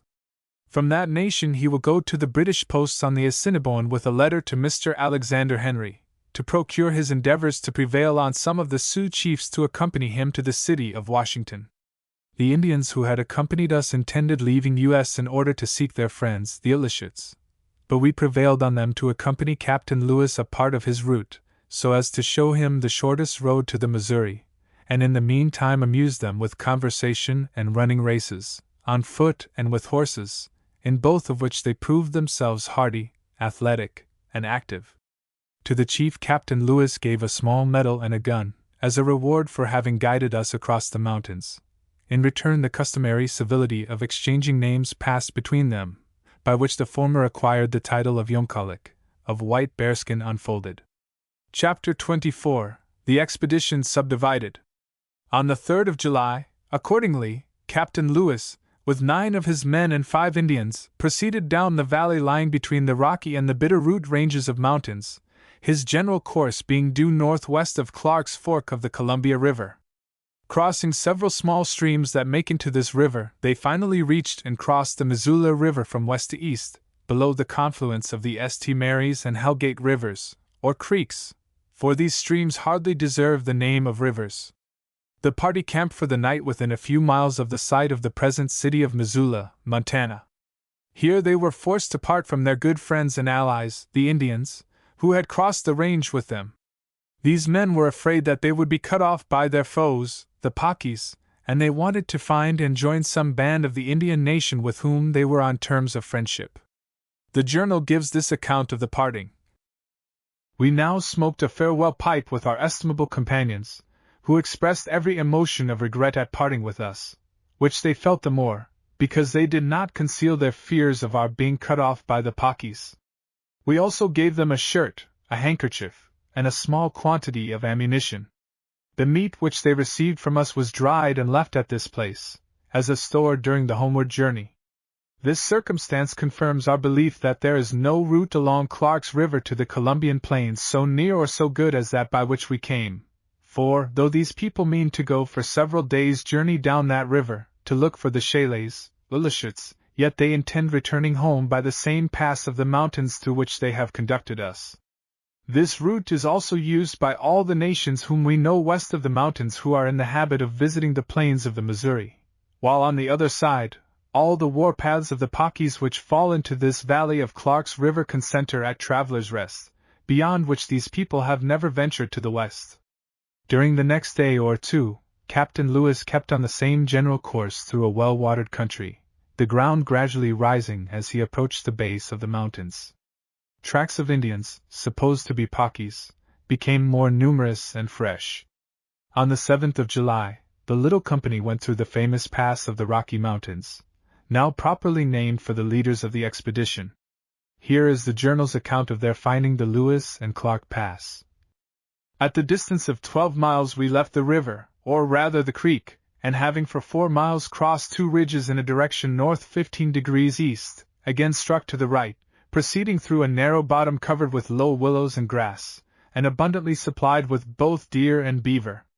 After traveling 7 miles we reached the foot of a ridge, which we ascended in a direction north 45 degrees east, through a low gap of easy ascent from the westward, and on descending it, were delighted at discovering that this was the dividing ridge between the waters of the Columbia and those of the Missouri.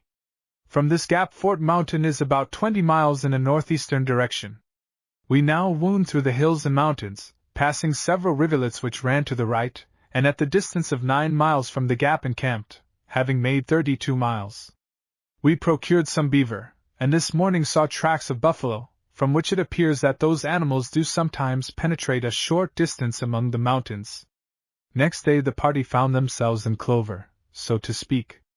Game was plenty, and, as their object now was to accumulate meat for the 3 men who were to be left at the falls, and who were not hunters, they resolved to strike the Medicine, or Sun, River and hunt down its banks. On that river the journal, July 10th, has this to say. In the plains are great quantities of 2 species of prickly pear now in bloom. Gooseberries of the common red kind are in abundance, and just beginning to ripen, but there are no currants. The river has now widened to 100 yards. It is deep, crowded with islands, and in many parts rapid. At the distance of 17 miles, the timber disappears totally from the river bottoms. About this part of the river, the wind, which had blown on our backs, and constantly put the elk on their guard, shifted round. We then shot 3 of them and a brown bear. Captain Lewis halted to skin them, while 2 of the men took the pack horses forward to seek for a camp. It was 9 o'clock before he overtook them, at the distance of 7 miles, in the first grove of cottonwood. They had been pursued as they came along by a very large bear, on which they were afraid to fire, lest their horses, being unaccustomed to the gun, might take fright and throw them. This circumstance reminds us of the ferocity of these animals, when we were last near this place, and admonishes us to be very cautious. We saw vast numbers of buffalo below us, which kept up a dreadful bellowing during the night. With all our exertions we were unable to advance more than 24 miles, owing to the mire through which we are obliged to travel, in consequence of the rain. The Sun, or Medicine, River empties into the Missouri just above the great falls of that stream, and near here, opposite White Bear Islands, the expedition had deposited some of their property in a cache dug near the river bank, when they passed that way, a year before. On the 13th of the month, having reached their old camping ground here, the party set to work making boat gear and preparing to leave their comrades in camp well fixed for their stay. The journal adds, on opening the cache, we found the bearskins entirely destroyed by the water, which in a flood of the river had penetrated to them. All the specimens of plants, too, were unfortunately lost. The chart of the Missouri, however, still remained unhurt, and several articles contained in trunks and boxes had suffered but little injury. But a vial of laudanum had lost its stopper, and the liquid had run into a drawer of medicines, which it spoiled beyond recovery. The mosquitoes were so troublesome that it was impossible even to write without a mosquito beer. The buffalo were leaving us fast, on their way to the southeast. One of the party met with an amusing adventure here, which is thus described. At night M. Neal, who had been sent in the morning to examine the cache at the lower end of the portage, returned, but had been prevented from reaching that place by a singular adventure. Just as he arrived near Willow Run, he approached a thicket of brush in which was a white bear, which he did not discover till he was within 10 feet of him. His horse started, and wheeling suddenly round, threw M. Neal almost immediately under the bear, which started up instantly. Finding the bear raising himself on his hind feet to attack him, he struck him on the head with the butt end of his musket. The blow was so violent that it broke the breech of the musket and knocked the bear to the ground. Before he recovered, M. Neal, seeing a willow tree close by, sprang up, and there remained while the bear closely guarded the foot of the tree until late in the afternoon. He then went off. M. Neal, being released, came down, and having found his horse, which had strayed off to the distance of 2 miles, returned to camp. These animals are, indeed, of a most extraordinary ferocity, and it is matter of wonder that in all our encounters we have had the good fortune to escape. We are now troubled with another enemy, not quite so dangerous, though even more disagreeable. These are the mosquitoes, who now infest us in such myriads that we frequently get them into our throats when breathing, and the dog even howls with the torture they occasion. The intention of Captain Lewis was to reach the river sometimes known as Maria's, and sometimes as Murray, or Swamp. This stream rises near the boundary between Montana and the British possessions, and flows into the Missouri, where the modern town of Ophir is built. The men left at the Great Falls were to dig up the canoes and baggage that had been cached there the previous year, and be ready to carry around the portage of the falls the stuff that would be brought from the 2 forks of the Jefferson, later on, by Sergeant Ordway and his party.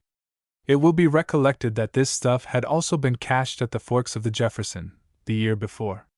The 2 parties, thus united, were to go down to the entrance of Maria's River into the Missouri, and Captain Lewis expected to join them there by the 5th of August. If he failed to meet them by that time, they were to go on down the river and meet Captain Clark at the mouth of the Yellowstone. This explanation is needed to the proper understanding of the narrative that follows, for we now have to keep track of 3 parties of the explorers. Captain Lewis and his men, having traveled northwest about 20 miles from the Great Falls of the Missouri, struck the trail of a wounded buffalo. They were dismayed by the sight, for that assured them that there were Indians in the vicinity, and the most natural thing to expect was that these were Blackfeet, or Minnetarees. Both of these tribes are vicious and rascally people, and they would not hesitate to attack a small party and rob them of their guns, if they thought themselves able to get away with them. They were now in the midst of vast herds of buffalo, so numerous that the whole number seemed one immense herd.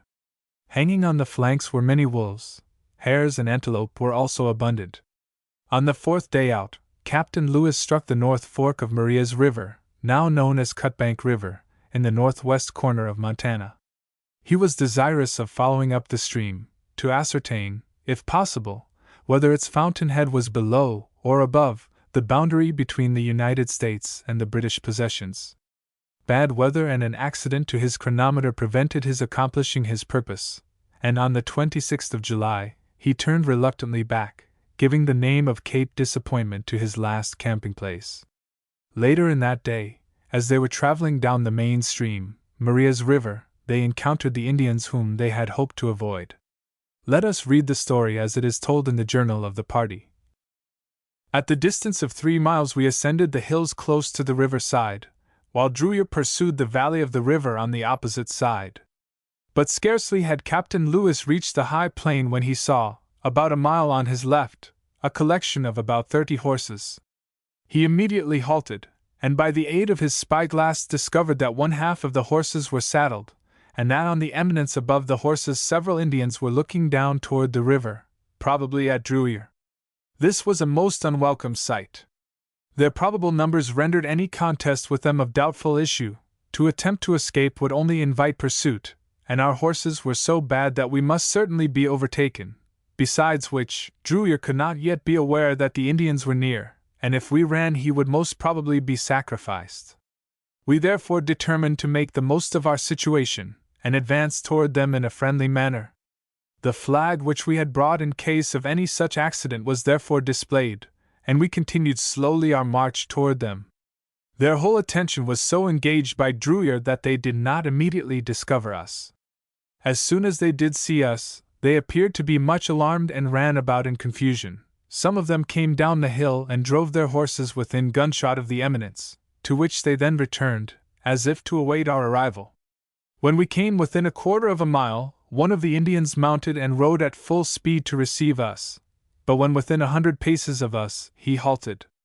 Captain Lewis, who had alighted to receive him, held out his hand and beckoned to him to approach. He only looked at us for some time, and then, without saying a word, returned to his companions with as much haste as he had advanced. The whole party now descended the hill and rode toward us. As yet we saw only 8, but presumed that there must be more behind us, as there were several horses saddled.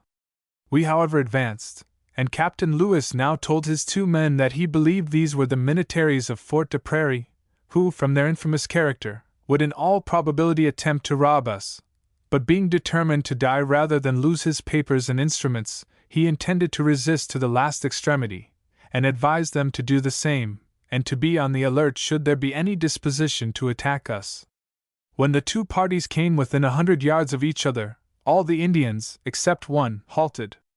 Captain Lewis therefore ordered his 2 men to halt while he advanced, and after shaking hands with the Indian, went on and did the same with the others in the rear, while the Indian himself shook hands with the 2 men.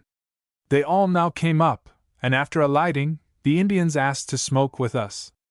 Captain Lewis, who was very anxious for Drouillard's safety, told them that the man who had gone down the river had the pipe, and requested that as they had seen him, one of them would accompany our Fields to bring him back.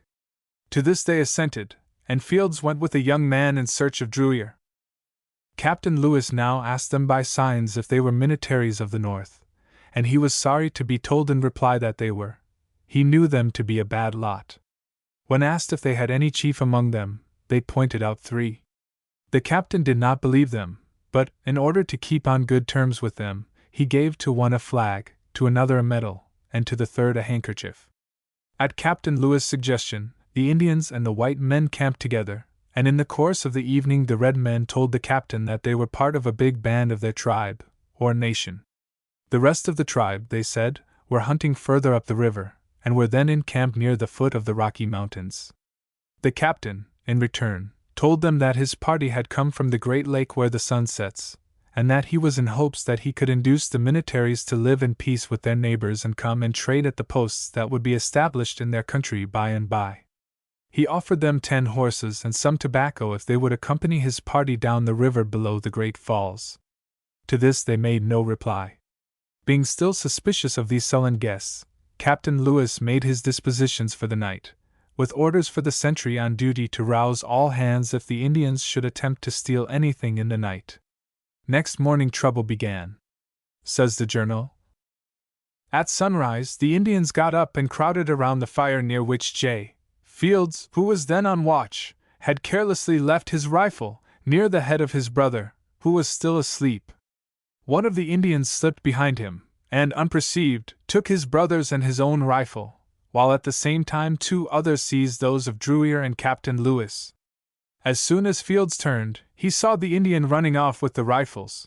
Instantly calling his brother, they pursued him for 50 or 60 yards. Just as they overtook him, in the scuffle for the rifles Fields stabbed him through the heart with his knife. The Indian ran about 15 steps and fell dead. They now ran back with their rifles to the camp. The moment the fellow touched his gun, Drouyer, who was awake, jumped up and wrested it from him. The noise awoke Captain Lewis, who instantly started from the ground and reached for his gun, but finding it gone, drew a pistol from his belt, and turning saw the Indian running off with it. He followed him and ordered him to lay it down, which he did just as the 2 Fields came up, and were taking aim to shoot him, when Captain Lewis ordered them not to fire, as the Indian did not appear to intend any mischief. He dropped the gun and was going slowly off when Drouyer came out and asked permission to kill him, but this Captain Lewis forbade, as he had not yet attempted to shoot us. But finding that the Indians were now endeavoring to drive off all the horses, he ordered all 3 of us to follow the main party, who were chasing the horses up the river, and fire instantly upon the thieves, while he, without taking time to run for his shot pouch, pursued the fellow who had stolen his gun and another Indian, who were driving away the horses on the left of the camp. He pressed them so closely that they left 12 of their horses, but continued to drive off one of our own. At the distance of 300 paces they entered a steep niche in the river bluffs, when Captain Lewis, being too much out of breath to pursue them any further, called out, as he had done several times before, that unless they gave up the horse he would shoot them. As he raised his gun, one of the Indians jumped behind a rock and spoke to the other, who stopped at the distance of 30 paces. Captain Lewis shot him in the belly. He fell on his knees and right elbow, but raising himself a little, fired, and then crawled behind a rock. The shot had nearly proved fatal, for Captain Lewis, who was bareheaded, felt the wind of the ball very distinctly. Not having his shot pouch, he could not reload his rifle, and having only a single charge also for his pistol, he thought it most prudent not to attack them farther, and retired slowly to the camp. He was met by Drouyer, who, hearing the report of the guns, had come to his assistance, leaving the Fields to follow the other Indians. Captain Lewis ordered him to call out to them to desist from the pursuit, as we could take the horses of the Indians in place of our own, but they were at too great a distance to hear him. He therefore returned to the camp, and while he was saddling the horses the Fields returned with 4 of our own, having followed the Indians until 2 of them swam the river and 2 others ascended the hills, so that the horses became dispersed. The white men were gainers by this sad affair, for they had now in their possession 4 of the Indians' horses, and had lost one of their own. Besides these, they found in the camp of the Indians 4 shields, 2 bows and their quivers, and one of their 2 guns. The captain took some buffalo meat which he found in the camp, and then the rest of their baggage was burned on the spot. The flag given to one of the so-called chiefs was retaken, but the medal given to the dead man was left around his neck. The consequences of this unfortunate quarrel were far-reaching. The tribe whose member was killed by the white men never forgave the injury, and for years after there was no safety for white men in their vicinity except when the wayfarers were in great numbers or strongly guarded. A forced march was now necessary for the explorers, and they set out as speedily as possible, well knowing that the Indians would be on their trail. By 3 o'clock in the afternoon of that day they had reached Tansy River, now known as the Teton, having traveled 63 miles. They rested for an hour and a half to refresh their horses, and then pushed on for 17 miles further before camping again. Having killed a buffalo, they had supper and stopped 2 hours. Then, traveling through vast herds of buffalo until 2 o'clock in the morning. They halted again, almost dead with fatigue. They rested until daylight. On awaking, they found themselves so stiff and sore with much riding that they could scarcely stand, but the lives of their friends now at or near the mouth of Maria's River were at stake, as well as their own. Indeed, it was not certain but that the Indians had, by hard riding and a circuitous route, already attacked the river party left at the falls. So Captain Lewis told his men that they must go on, and if attacked, they must tie their horses together by the head and stand together, selling their lives as dearly as possible, or routing their enemies. The journal now says, "To this they all assented, and we therefore continued our route to the eastward, till at the distance of 12 miles we came near the Missouri, when we heard a noise which seemed like the report of a gun. We therefore quickened our pace for 8 miles farther, and being about 5 miles from Grog Spring, now heard distinctly the noise of several rifles from the river. We hurried to the bank, and saw with exquisite satisfaction our friends descending the river. They landed to greet us, and after turning our horses loose, we embarked with our baggage, and went down to the spot where we had made a depot site. This, after reconnoitering the adjacent country, we opened, but, unfortunately, the cache had caved in, and most of the articles were injured. We took whatever was still worth preserving, and immediately proceeded to the point, where we found our deposits in good order. By a singular good fortune, we were here joined by Sergeant Gass and Willard from the Falls, who had been ordered to come with the horses here to assist in procuring meat for the voyage, as it had been calculated that the canoes would reach this place much sooner than Captain Lewis's party. After a very heavy shower of rain and hail, attended with violent thunder and lightning, we started from the point, and giving a final discharge to our horses, went over to the island where we had left our red pirogue, which, however, we found much decayed, and we had no means of repairing her. We therefore took all the iron work out of her, and, proceeding down the river 15 miles, encamped near some cottonwood trees, one of which was of the narrow-leaf species, and the first of that kind we had remarked in ascending the river. Sergeant Ordway's party, which had left the mouth of Madison River on the 13th, had descended in safety to White Bear Island, where he arrived on the 19th, and after collecting the baggage had left the falls on the 27th in the white pirogue and 5 canoes, while Sergeant Gass and Willard set out at the same time by land with the horses, and thus fortunately met together. Sergeant Ordway's party, it will be recollected, had left Captain Clark at the 3 forks of the Missouri, to which they had come down the Jefferson, and thence had passed down the Missouri to White Bear Islands, and making the portage, had joined the rest of the party just in time to reinforce them. Game was now abundant, the buffalo being in enormous herds, and the bighorn were also numerous. The flesh of these animals was in fine condition, resembling the best of mutton in flavor. The reunited party now descended the river, the intention being to reach the mouth of the Yellowstone as soon as possible, and their wait for Captain Clark, who, it will be recalled, was to explore that stream and meet them at the point of its junction with the Missouri.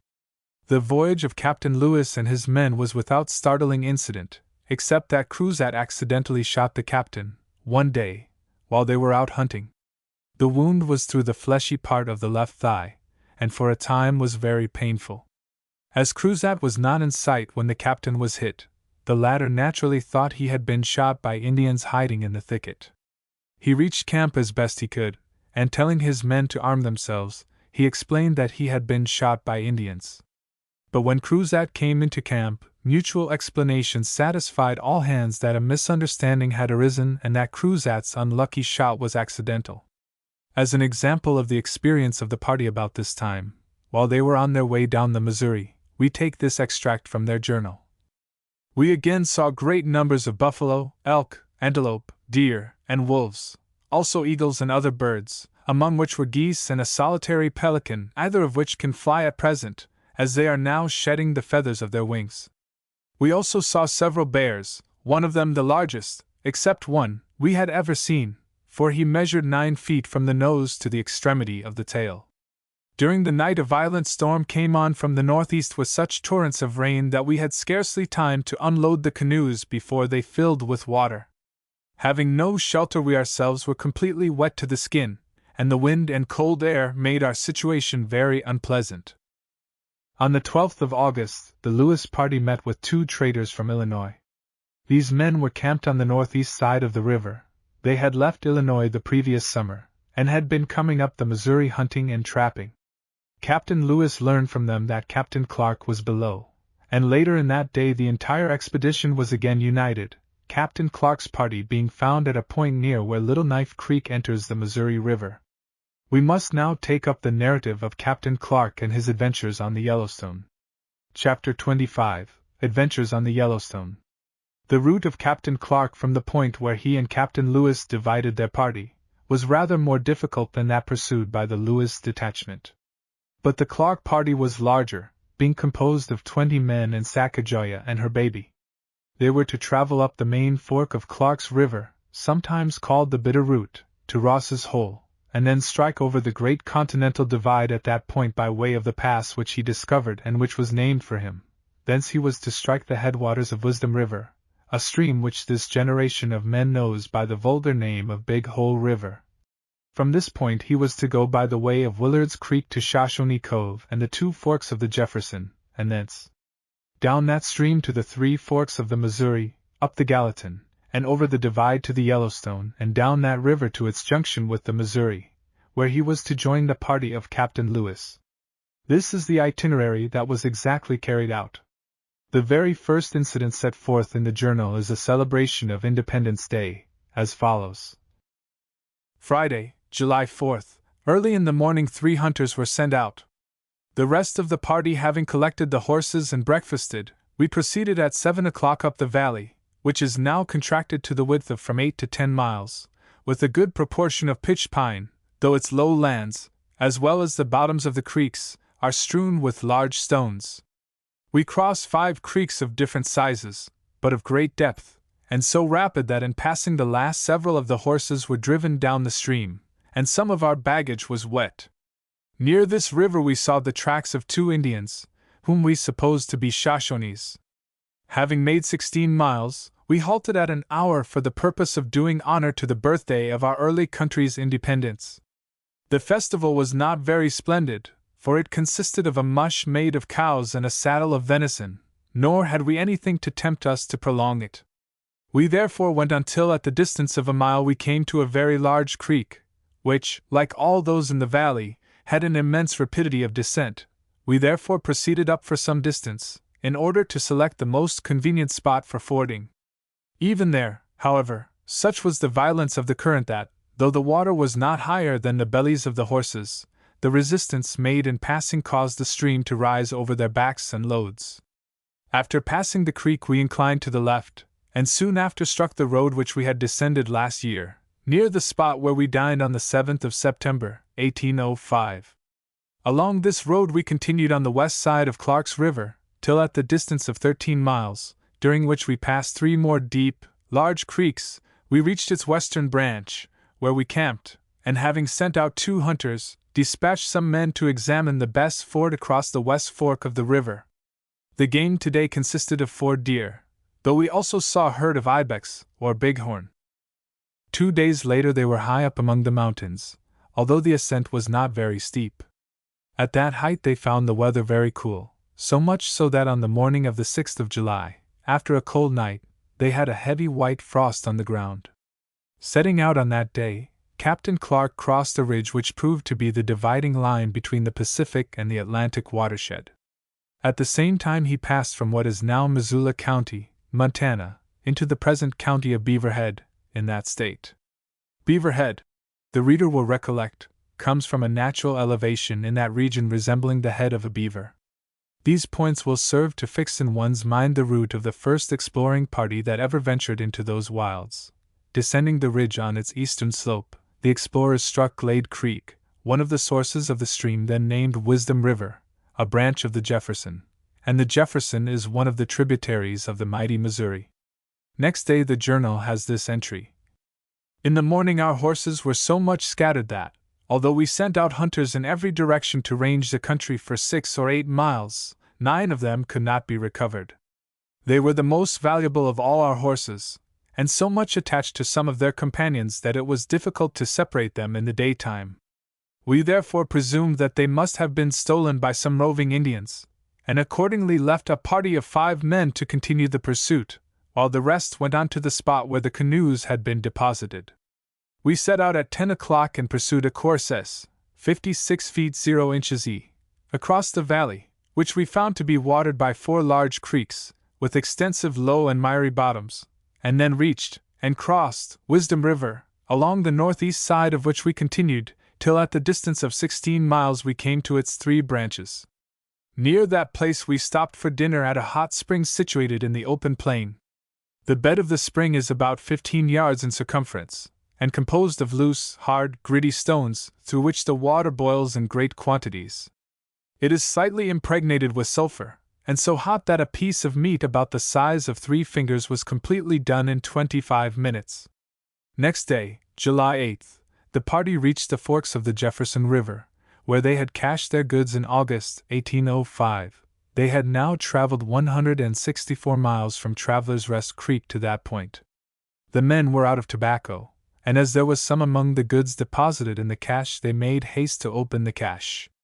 They found everything safe, although some of the articles were damp, and a hole had been made in the bottom of one of the canoes. Here they were overtaken by Sergeant Ordway and his party with the 9 horses that had escaped during the night of the 7th.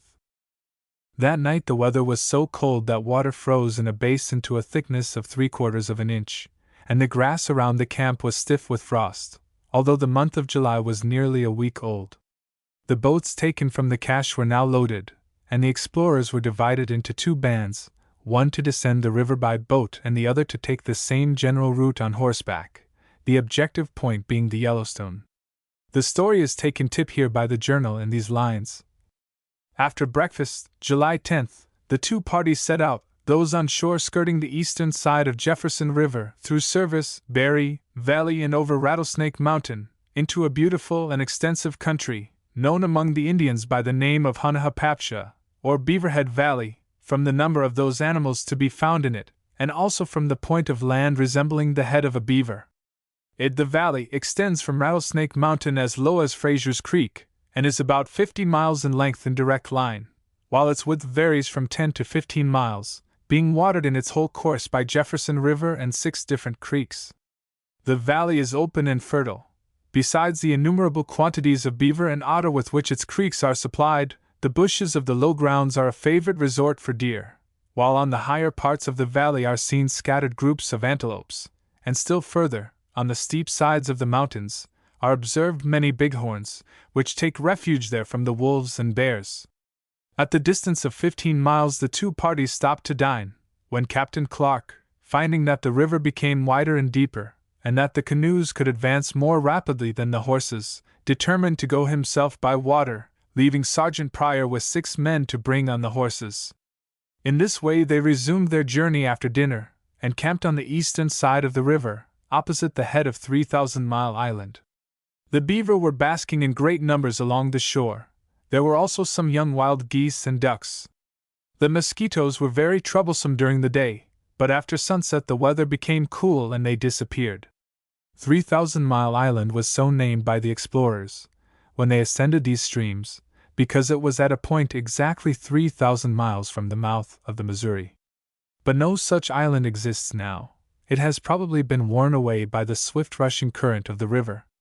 The route of Captain Clark and his party, up to this time, had been a few miles west of Bannock City, Montana.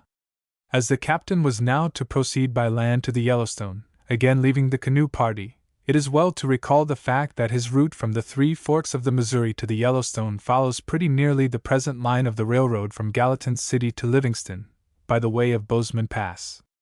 Of this route the journal says, "Throughout the whole, game was very abundant. They procured deer in the low grounds, beaver and otter were seen in Gallatin River, and elk, wolves, eagles, hawks, crows, and geese at different parts of the route. The plain was intersected by several great roads leading to a gap in the mountains, about 20 miles distant, in a direction Yeni, but the Indian woman, who was acquainted with the country, recommended a gap more to the southward. This course Captain Clark determined to pursue." Let us pause here to pay a little tribute to the memory of the Indian woman, Sacagawea. She showed that she was very observant, had a good memory, and was plucky and determined when in trouble.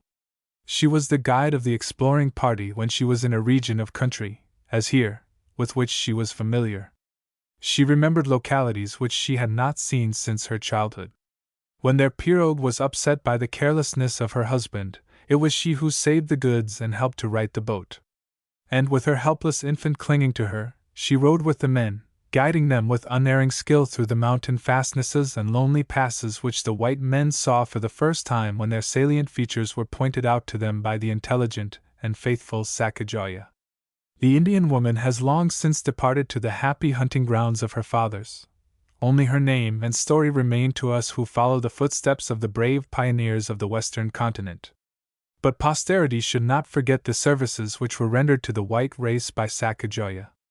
On the 15th of July the party arrived at the ridge that divides the Missouri and the Yellowstone, 9 miles from which they reached the river itself, about 1.5 miles from the point where it issues from the Rocky Mountains. Their journey down the valley of the Yellowstone was devoid of special interest, but was accompanied with some hardships. For example, the feet of the horses had become so sore with long travel over a stony trail that it was necessary to shoe them with raw buffalo hide. Rain fell frequently and copiously, and often, sheltered at night only by buffalo hides, they rose in the morning drenched to the skin. The party could not follow the course of the river very closely, but were compelled often to cross hills that came down to the bank, making the trail impassable for horses. Here is the story of July 18th and 19th. Gibson, one of the party, was so badly hurt by falling on a sharp point of wood that he was unable to sit on his horse, and they were obliged to form a sort of litter for him, so that he could lie nearly at full length. The wound became so painful, however, after proceeding a short distance, that he could not bear the motion, and they left him with 2 men, while Captain Clark went to search for timber large enough to form canoes. He succeeded in finding some trees of sufficient size for small canoes, 2 of which he determined to construct, and by lashing them together hoped to make them answer the purpose of conveying the party down the river, while a few of his men should conduct the horses to the Mandans. All hands, therefore, were set busily to work, and they were employed in this labor for several days. In the meantime no less than 24 of their horses were missing, and they strongly suspected had been stolen by the Indians, for they were unable to find them, notwithstanding they made the most diligent search. July 23rd. A piece of a robe and a moccasin, says the journal, were discovered this morning not far from the camp. The moccasin was worn out in the sole, and yet wet, and had every appearance of having been left but a few hours before. This was conclusive that the Indians had taken our horses, and were still prowling about for the remainder, which fortunately escaped last night by being in a small prairie surrounded by thick timber. At length Labiche, one of our best trackers, returned from a very wide circuit, and informed Captain Clark that he had traced the horses bending their course rather down the river towards the open plains, and from their tracks, must have been going very rapidly. All hopes of recovering them were now abandoned. Nor were the Indians the only plunderers around our camp, for in the night the wolves or dogs stole the greater part of the dried meat from the scaffold. The wolves, which constantly attend the buffalo, were here in great numbers, as this seemed to be the commencement of the buffalo country. At noon the 2 canoes were finished. They were 28 feet long, 16 or 18 inches deep, and from 16 to 24 inches wide, and having lashed them together, everything was ready for setting out the next day, Gibson having now recovered. Sergeant Pryor was directed, with Shannon and Windsor, to take the remaining horses to the Mandans, and if he should find that Mr. Henry, a trading post agent, was on the Assiniboine River, to go thither and deliver him a letter, the object of which was to prevail on the most distinguished chiefs of the Sioux to accompany him to Washington. On a large island near the mouth of a creek now known as Canyon Creek, the party landed to explore an extensive Indian lodge which seems to have been built for councils, rather than for a place of residence. The lodge was shaped like a cone, 60 feet in diameter at the base and tapering towards the top. The poles of which it was constructed were 45 feet long. The interior was strangely decorated, the tops of the poles being ornamented with eagle's feathers, and from the center hung a stuffed buffalo hide. A buffalo's head and other trophies of the chase were disposed about the wigwam. The valley, as the explorers descended the river, was very picturesque and wonderful. On the north side the cliffs were wild and romantic, and these were soon succeeded by rugged hills, and these, in turn, by open plains on which were descried herds of buffalo, elk, and wolves. On the 27th of July, having reached the Bighorn, one of the largest tributaries of the Yellowstone, the party have this entry in their journal. They again set out very early, and on leaving the Bighorn took a last look at the Rocky Mountains, which had been constantly in view from the 1st of May. The Yellowstone River now widens to the extent of from 400 to 600 yards. It is much divided by islands and sandbars. Its banks are generally low and falling in. It thus resembles the Missouri in many particulars, but its islands are more numerous, its waters less muddy, and the current is more rapid. The water is of a yellowish white, and the round stones, which form the bars above the Bighorn, have given place to gravel. On the left side the river runs under cliffs of light, soft, gritty stone, varying in height from 70 to 100 feet, behind which are level and extensive plains. On the right side of the river are low extensive bottoms, bordered with cottonwood, various species of willow, rose bushes, grapevines, redberry or buffalo grease bushes, and a species of sumac. To these succeed high grounds supplied with pine, and still further on are level plains. Throughout the country are vast quantities of buffalo, which, as this is the running season, keep up a continued bellowing. Large herds of elk also are lying on every point, so gentle that they may be approached within 20 paces without being alarmed. Several beaver were seen in the course of the day. Indeed, there is a greater appearance of those animals than there was above the Bighorn. Deer, however, are by no means abundant, and antelopes, as well as bighorns, are scarce. It is noticeable that the explorers, all along their route, gave to streams, rocks, mountains, and other natural features of the country many names that appear to us meaningless and trifling. It would appear that they used up all the big names, such as Jefferson, Gallatin, philosophy, philanthropy, and the like, and were compelled to use, first, the names of their own party, and then such titles as were suggested by trifling incidents. For example, when they reached a difficult shoal on the Yellowstone River, they named that Buffalo Shoal because they found a buffalo on it, and Buffalo Shoal it remains unto this day. In like manner, when they reached a dangerous rapid, 20 miles below that point, they saw a bear standing on a rock in the stream, and Bear Rapid the place was and is named. Bear and buffalo were pretty numerous all the way along that part of the river which they navigated in July. They had now rejoined the boats, and on the last day of July, when camped at a point 2 miles above Wolf Rapid, so called from seeing a wolf there, the buffalo were continually prowling about the camp at night, exciting much alarm lest they should trample on the boats and ruin them. In those days buffalo were so numerous that they were a nuisance to travelers, and they were so free from fear of man that they were too familiar with the camps and equipage. On the 1st of August we find this entry in the journal of the party. The buffalo now appear in vast numbers. A herd happened to be on their way across the river. Such was the multitude of these animals that, though the river, including an island over which they passed, was a mile wide, the herd stretched, as thickly as they could swim, from one side to the other, and the party was obliged to stop for an hour. They consoled themselves for the delay by killing 4 of the herd, and then having proceeded for the distance of 45 miles, in all today, to an island, below which 2 other herds of buffalo, as numerous as the first, soon after crossed the river. Again, on the very next day, we find this entry.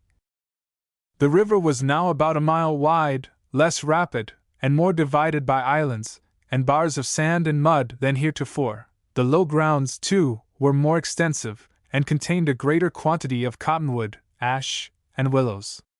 On the northwest was a low, level plain, and on the southeast some rugged hills, on which we saw, without being able to approach them, some bighorns. Buffalo and elk, as well as their pursuers, the wolves, were in great numbers. On each side of the river there were several dry beds of streams, but the only one of any considerable size was one to which they gave the name of Ibex River, on the right, about 30 yards wide, and 16 miles from their encampment of the preceding night. The bear, which had given them so much trouble at the head of the Missouri, they found equally fierce here. One of these animals, which was on a sandbar as the boat passed, raised himself on his hind feet, and after looking at the party for a moment, plunged in and swam towards them. But, after receiving 3 balls in the body, he turned and made for the shore. Towards evening they saw another enter the water to swim across, when Captain Clark directed the boat towards the shore, and just as the animal landed shot it in the head.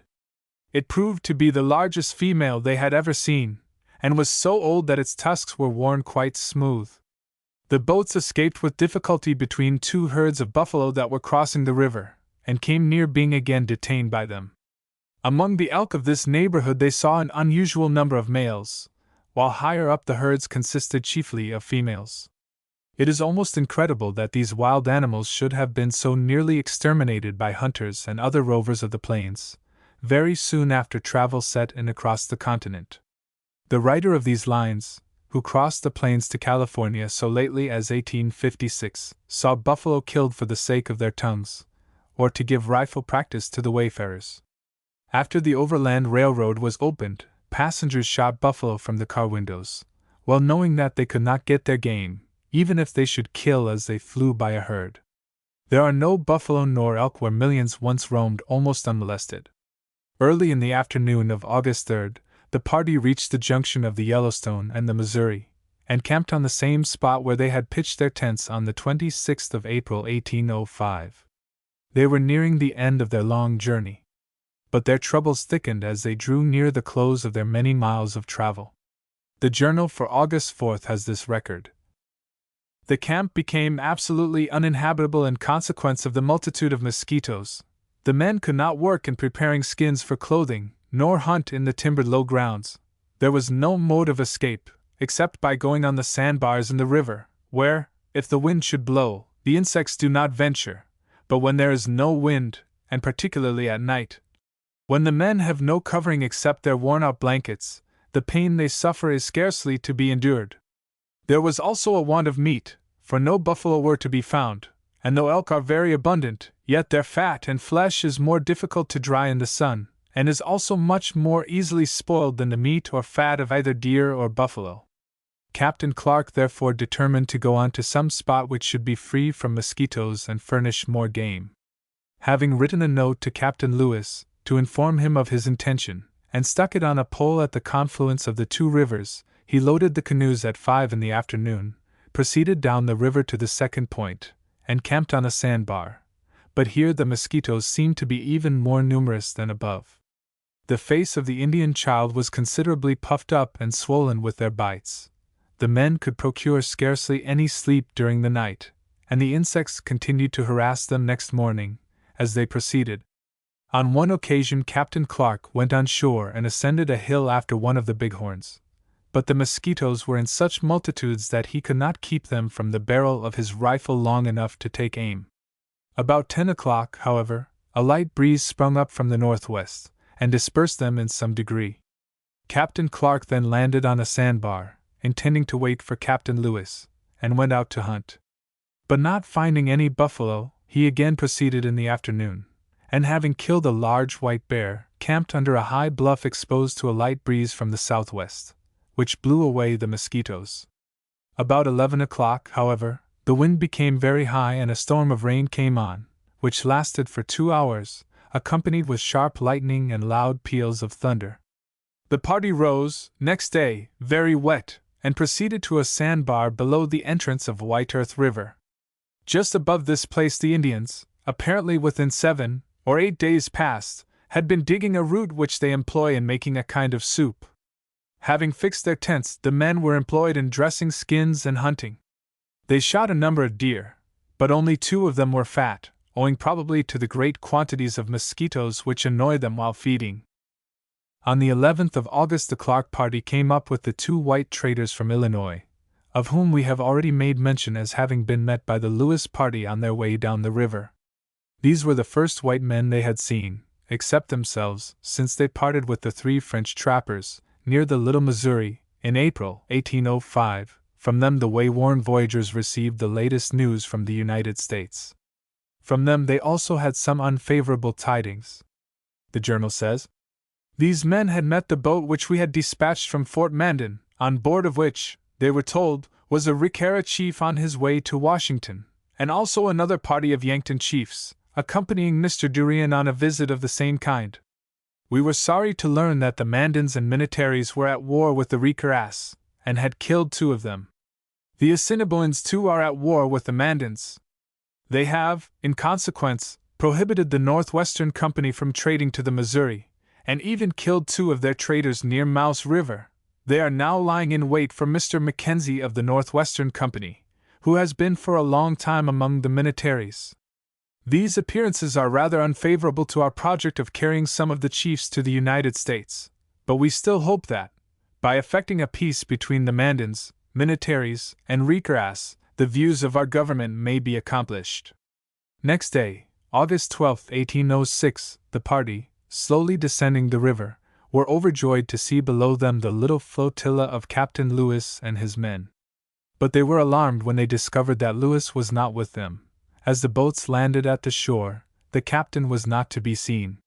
Captain Clark's party, on coming up with their friends, were told that Lewis was lying in the pirogue, having been accidentally wounded. The whole party were now happily reunited, and they were soon joined by the 2 Illinois traders whom they had met up the river.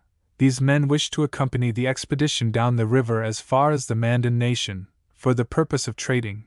They were more secure with a large party of white men than they would be if left to themselves. Chapter 26. The End of a Long Journey. The reunited party now set out for the lower river and proceeded rapidly downstream, favored with a good wind. They made 86 miles on the first day, passing the mouth of the Little Missouri early in the forenoon, and camping at Myrie River, on the northeast side of the Missouri. On the second day they arrived at the principal village of the Minnetarees, where they were received with cordial welcome by their old friends. The explorers fired their blunderbuss several times by way of salute, and the Indian chiefs expressed their satisfaction at the safe return of the white men. One of the Minnetare chiefs, however, wept bitterly at the sight of the whites, and it was explained by his friends that their coming reminded him of the death of his son, who had been lately killed by the Blackfoot Indians. Arriving at the village of the Mandans, of which Black Cat was the chief, a council was called, and the chiefs of the expedition endeavored to persuade some of the leading men of the tribe to accompany them to Washington to see the Great Father. Black Cat expressed his strong desire to visit the United States and see the Great Father, but he was afraid of the Sioux, their ancient enemies, through whose territory they must pass on their way down to the white man's country. This chief, it will be recollected, was given a flag and a medal by the 2 captains when they passed up the river on their way to the Rocky Mountains and the Pacific coast. The flag was now brought on and hoisted on the lodge of Black Cat. On that occasion, also, the commanders of the expedition had given the Indians a number of useful articles, among them being a portable corn mill. But the Indians had other uses for metal, and they had taken the mill apart and used the iron for the purpose of making barbs for their arrows. From the Omahas, who were located here, the white men received a present of as much corn as 3 men could carry. Black Cat also gave them a dozen bushels of corn. Their days of starvation and famine were over. They were next visited by Le Borgne, better known as One Eye, the head chief of all the Minnetarees, to whom Lewis and Clark also extended an invitation to go to Washington to see the Great Father. The journal says, Le Borgne began by declaring that he much desired to visit his Great Father, but that the Sioux would certainly kill any of the Mandans who should attempt to go down the river. They were bad people, and would not listen to any advice. When he saw us last, we had told him that we had made peace with all the nations below, yet the Sioux had since killed 8 of his tribe, and stolen a number of their horses. The Ricaras too had stolen their horses, and in the contest his people had killed 2 of the Ricaras. Yet in spite of these dispositions he had always had his ears open to our counsels, and had actually made a peace with the Cheyennes and the Indians of the Rocky Mountains. He concluded by saying that however disposed they were to visit the United States, the fear of the Sioux would prevent them from going with us. The truth was that One Eye had no notion of going to Washington. He was afraid of nobody, and his plea of possible danger among the Sioux was mere nonsense to deceive the white men. Captain Clark visited the village of Black Cat, and that worthy savage made the same excuse that Le Borgne, One Eye, had already put forth. He was afraid of the Sioux. The journal adds, Captain Clark then spoke to the chiefs and warriors of the village. He told them of his anxiety that some of them should see their great father, hear his good words, and receive his gifts, and requested them to fix on some confidential chief who might accompany us. To this they made the same objections as before, till at length the young man offered to go, and the warriors all assented to it. But the character of this man was known to be bad, and one of the party with Captain Clark informed him that at the moment he, this Indian, had in his possession a knife which he had stolen. Captain Clark therefore told the chief of this theft, and ordered the knife to be given up. This was done with a poor apology for having it in his possession, and Captain Clark then reproached the chiefs for wishing to send such a fellow to see and hear so distinguished a person as their great father. They all hung down their heads for some time, till Black Cat apologized by saying that the danger was such that they were afraid of sending any one of their chiefs, as they considered his loss almost inevitable. Although there was so much reluctance on the part of the Indians to leave their roving life, even for a few months, there were some white men among the explorers who were willing to give up their home in the States, the journal says. In the evening, Coulter applied to us for permission to join the 2 trappers who had accompanied us, and who now proposed an expedition up the river, in which they were to find traps and to give him a share of the profits.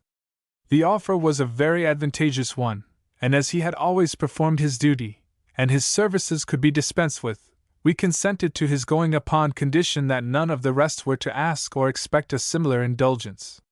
To this they all cheerfully assented, saying that they wished Coulter every success, and would not apply for liberty to separate before we reached St. Louis. We therefore supplied him, as did his comrades also, with powder and lead, and a variety of articles which might be useful to him, and he left us the next day.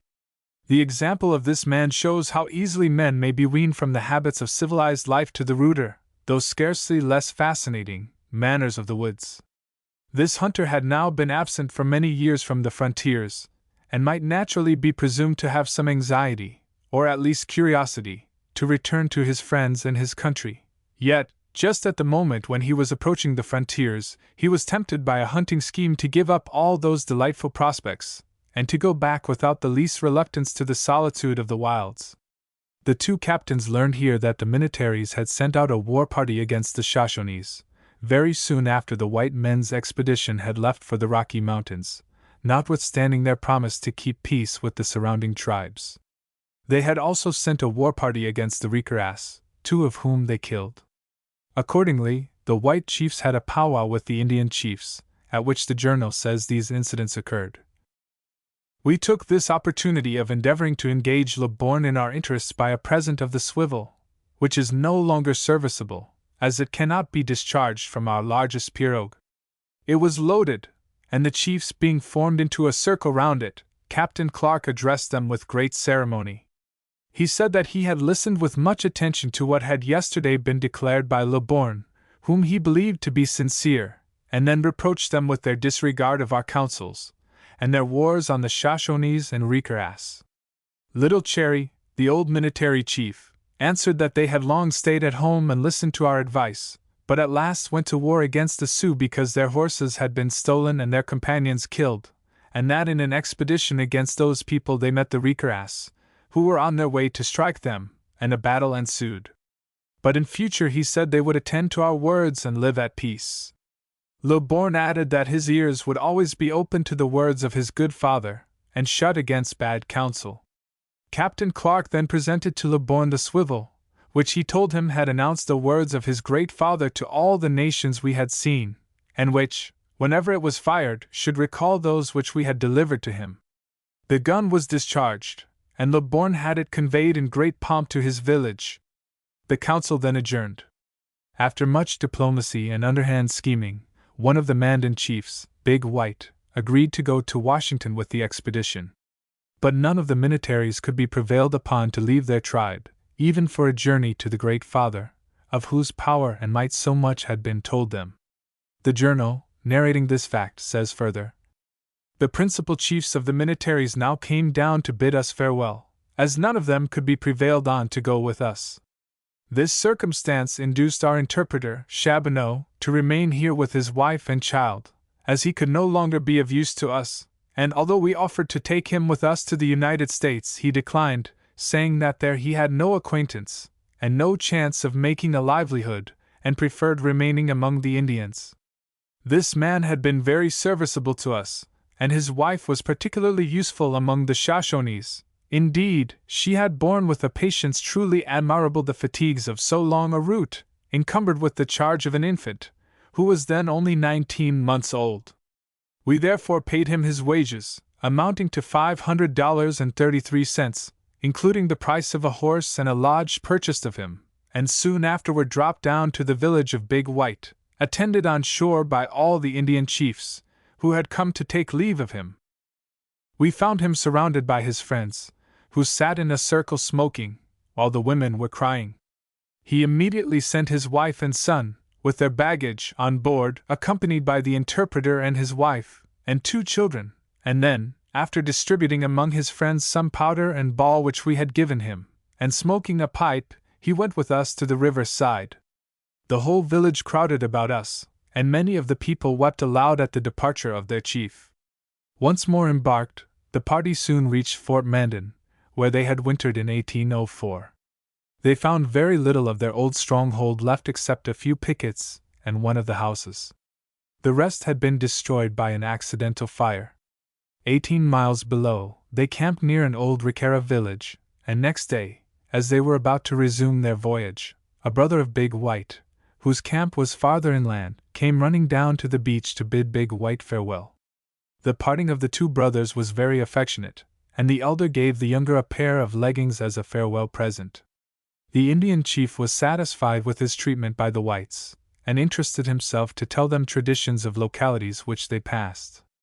August 20th they were below the mouth of Cannonball River, and were in the country occupied and claimed by the Sioux. Here, if anywhere, they must be prepared for attacks from hostile Indians. At this point, the journal sets forth this interesting observation. Since we passed in 1804, a very obvious change has taken place in the current and appearance of the Missouri. In places where at that time there were sandbars, the current of the river now passes, and the former channel of the river is in turn a bank of sand. Sandbars then naked are now covered with willows several feet high. The entrance of some of the creeks and rivers has changed in consequence of the quantity of mud thrown into them, and in some of the bottoms are layers of mud 8 inches in depth. The streams that flow into the Missouri and Mississippi from the westward are notoriously fickle and changeable. Within a very few years, some of them have changed their course so that farms are divided into 2 parts, or are nearly wiped out by the wandering streams. In at least one instance, artful men have tried to steal part of a state by changing the boundary line along the bed of the river, making the stream flow many miles across a tract around which it formerly meandered. On this boundary line between the Sioux and their upper neighbors, the party met a band of Cheyennes and another of Ricaras, or Arikaras. They held a palaver with these Indians and reproached the Ricara chief, who was called Gray Eyes, with having engaged in hostilities with the Sioux, notwithstanding the promises made when the white men were here before. To this Gray Eyes made an animated reply. He declared that the Ricaras were willing to follow the counsels we had given them, but a few of their bad young men would not live in peace, but had joined the Sioux and thus embroiled them with the Mandans. These young men had, however, been driven out of the villages, and as the Ricaras were now separated from the Sioux, who were a bad people and the cause of all their misfortunes, they now desired to be at peace with the Mandans, and would receive them with kindness and friendship. Several of the chiefs, he said, were desirous of visiting their great father, but as the chief who went to the United States last summer had not returned, and they had some fears for his safety, on account of the Sioux, they did not wish to leave home until they heard of him. With regard to himself, he would continue with his nation, to see that they followed our advice. After smoking for some time, Captain Clark gave a small medal to the Cheyenne chief, and explained at the same time the meaning of it. He seemed alarmed at this present, and sent for a robe and a quantity of buffalo meat, which he gave to Captain Clark, and requested him to take back the medal, for he knew that all white people were medicine, and was afraid of the medal, or of anything else which the white people gave to the Indians. Captain Clark then repeated his intention in giving the medal, which was the medicine his great father had directed him to deliver to all chiefs who listened to his word and followed his counsels, and that as he, the chief, had done so, the medal was given as a proof that we believed him sincere. He now appeared satisfied and received the medal, in return for which he gave double the quantity of buffalo meat he had offered before. He seemed now quite reconciled to the whites, and requested that some traders might be sent among the Cheyennes, who lived, he said, in a country full of beaver, but did not understand well how to catch them, and were discouraged from it by having no sale for them when caught. Captain Clark promised that they should be soon supplied with goods and taught the best mode of catching beaver. Big White, the chief of the Mandans, now addressed them at some length, explaining the pacific intentions of his nation. The Cheyennes observed that both the Ricaras and Mandans seemed to be in fault, but at the end of the council the Mandan chief was treated with great civility, and the greatest harmony prevailed among them. The great chief, however, informed us that none of the Ricaras could be prevailed on to go with us till the return of the other chief, and that the Cheyennes were a wild people, afraid to go. He invited Captain Clark to his house, and gave him 2 carrots of tobacco, 2 beaver skins, and a trencher of boiled corn and beans. It is the custom of all the nations on the Missouri to offer to every white man food and refreshment when he first enters their tents. Resuming their voyage, the party reached Tyler's River, where they camped, on the 27th of August. This stream is now known as Medicine River, from Medicine Hill, a conspicuous landmark rising at a little distance from the Missouri. The voyagers were now near the lower portion of what is now known as South Dakota, and they camped in territory embraced in the county of Presho. Here they were forced to send out their hunters. Their stock of meat was nearly exhausted. The hunters returned empty-handed. After a hunt of 3 hours they reported that no game was to be found in the bottoms, the grass having been laid flat by the immense number of buffaloes which recently passed over it, and that they saw only a few buffalo bulls, which they did not kill, as they were quite unfit for use. Near this place we observed, however, the first signs of the wild turkey. Not long afterward we landed in the Big Bend, and killed a fine fat elk, on which we feasted. Toward night we heard the bellowing of buffalo bulls on the lower island of the Big Bend. We pursued this agreeable sound, and after killing some of the cows, camped on the island, 45 miles from the camp of last night. Setting out at 10 o'clock the next morning, at a short distance they passed the mouth of White River, the water of which was nearly of the color of milk. As they were much occupied with hunting, they made but 20 miles. The buffalo, says the journal, were now so numerous that from an eminence we discovered more than we had ever seen before at one time, and though it was impossible accurately to calculate their number, they darkened the whole plain, and could not have been, we were convinced, less than 20,000. With regard to game in general, we have observed that wild animals are usually found in the greatest numbers in the country lying between 2 nations at war. They were now well into the Sioux territory, and on the 30th of August they had an encounter with a party of Indians. About 20 persons were seen on the west side of the river, proceeding along a height opposite the voyagers.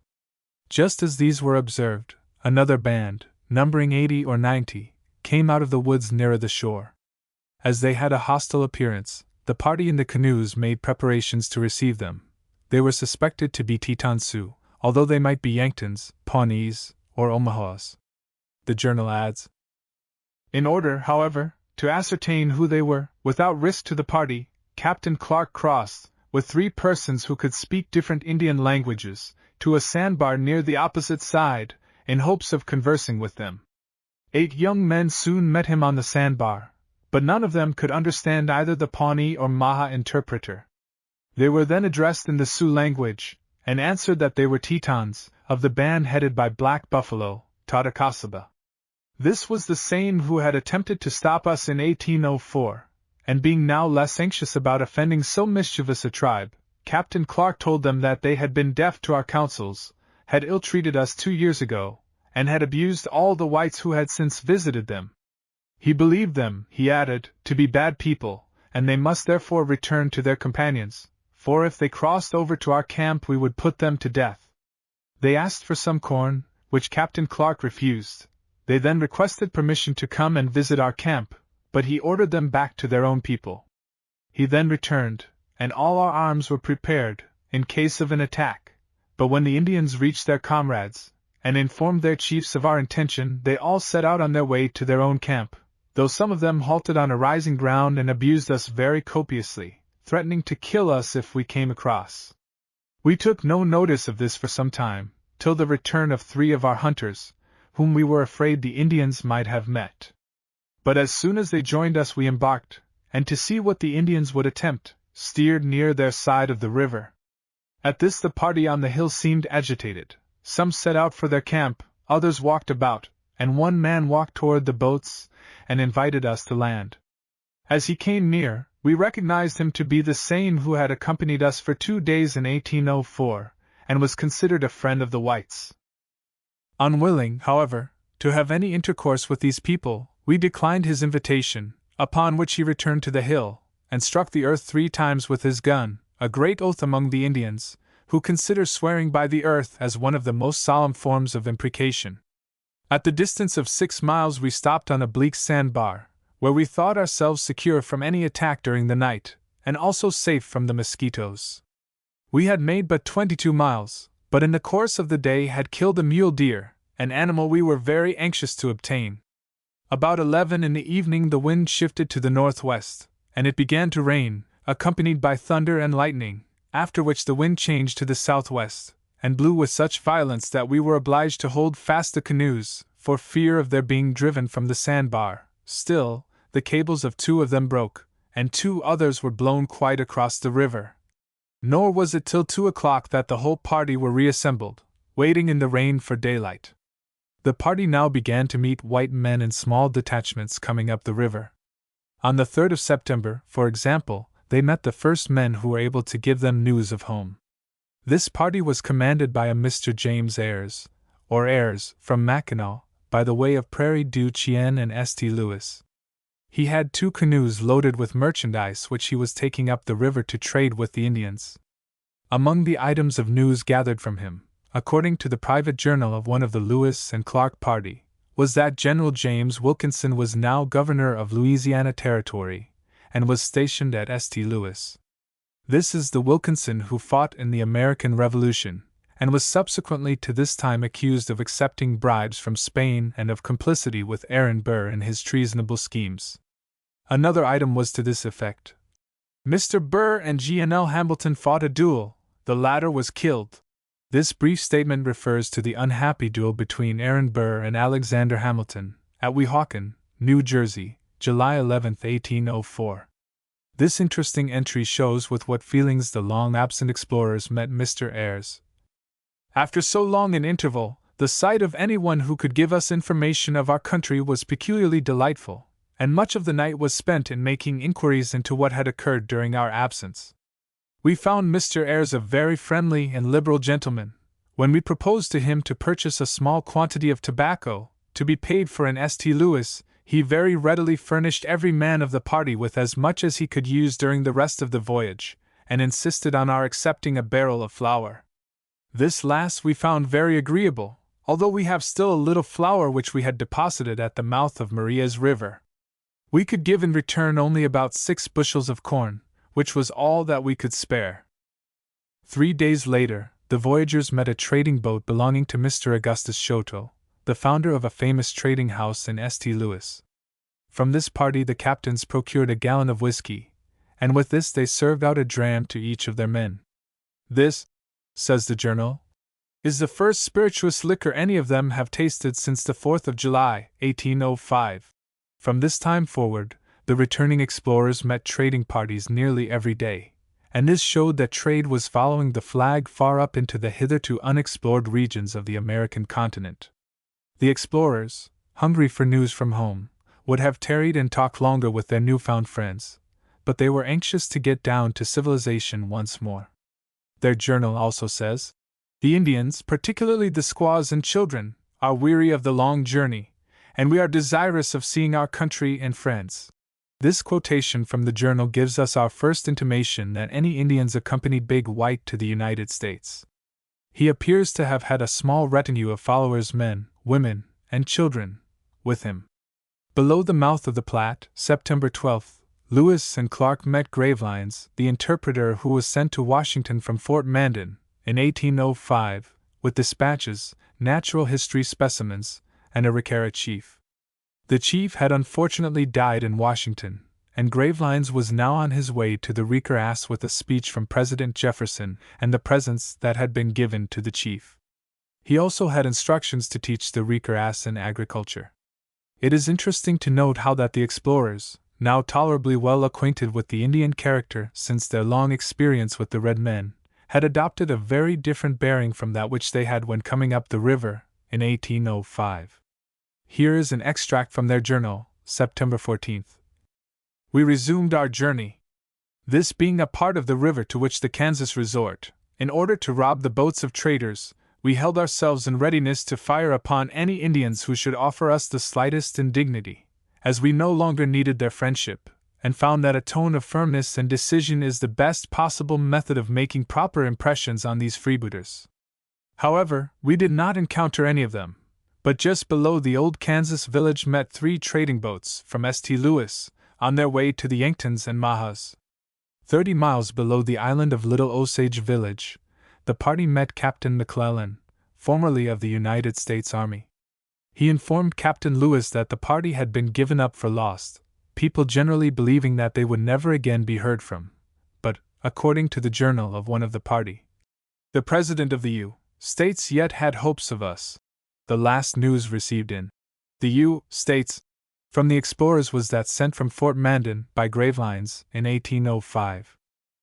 Scarcity of provisions once more disturbed the party, so that, on the 18th of September, the journal sets forth the fact that game was very scarce and nothing was seen by the hunters but a bear and 3 turkeys, which they were unable to reach. The men, however, were perfectly satisfied, although they were allowed only 1 biscuit per day. An abundance of pawpaws growing along the banks sufficed as nutritious food. The pawpaw is native to many of the western states of the Republic. It is a fruit 3 or 4 inches long, growing on a small tree, or bush. The fruit is sweet and juicy and has several bean-shaped seeds embedded in the pulp. The voyagers now began to see signs of civilization on the banks of the river. Near the mouth of the Gasconade, above St. Louis, they beheld cows grazing in the meadows. The journal says, the whole party almost involuntarily raised a shout of joy at seeing this image of civilization and domestic life. Men who have been wandering in pathless wildernesses, remote from man, for more than 2 years, might well be moved by the sights of a homelike farm and a settled life. Soon after this the party reached the little French village of La Charrette, which they saluted with 4 guns and 3 hearty cheers. Then, according to the journal, they landed and were warmly received by the people, who had long since abandoned all hope of ever seeing these far-voyaging adventurers return. Here are the last entries in the journal that has been our guide so long across the continent and back again to the haunts of men. Sunday, September 21st, we proceeded, and as several settlements have been made during our absence, we were refreshed with the sight of men and cattle along the banks. We also passed 12 canoes of Kickapoo Indians, going on a hunting excursion. At length, after coming 48 miles, we saluted, with heartfelt satisfaction, the village of St. Charles, and on landing were treated with the greatest hospitality and kindness by all the inhabitants of that place. Their civility detained us till 10 o'clock the next morning. September 22d, when the rain having ceased, we set out for Coldwater Creek, about 3 miles from the mouth of the Missouri, where we found a cantonment of troops of the United States, with whom we passed the day, and then, September 23d, descended to the Mississippi, and round to St. Louis, where we arrived at 12 o'clock, and having fired a salute, went on shore and received the heartiest and most hospitable welcome from the whole village. The 2 captains were very busily employed, as soon as they arrived in St. Louis, with writing letters to their friends and to the officers of the government who were concerned to know of their safe return to civilization. Captain Lewis' letter to the President of the United States, announcing his arrival, was dated September 23, 1806. President Jefferson's reply was dated October 20th of that year. In his letter the President expressed his unspeakable joy at the safe return of the expedition.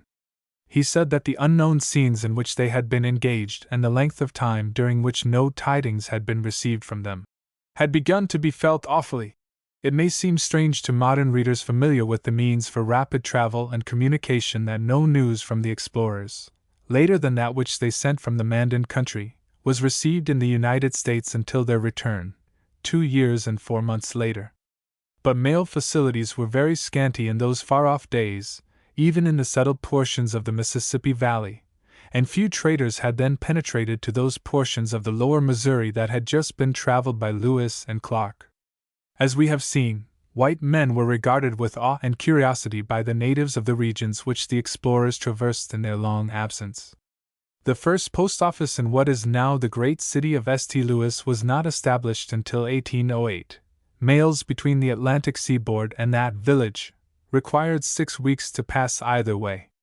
The two captains went to Washington early in the year following their arrival in St. Louis.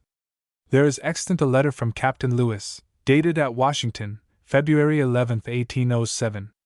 Congress was then in session, and agreeably to the promises that had been held out to the explorers, the Secretary of War, General Henry Dearborn, secured from that body the passage of an act granting to each member of the expedition a considerable tract of land from the public domain.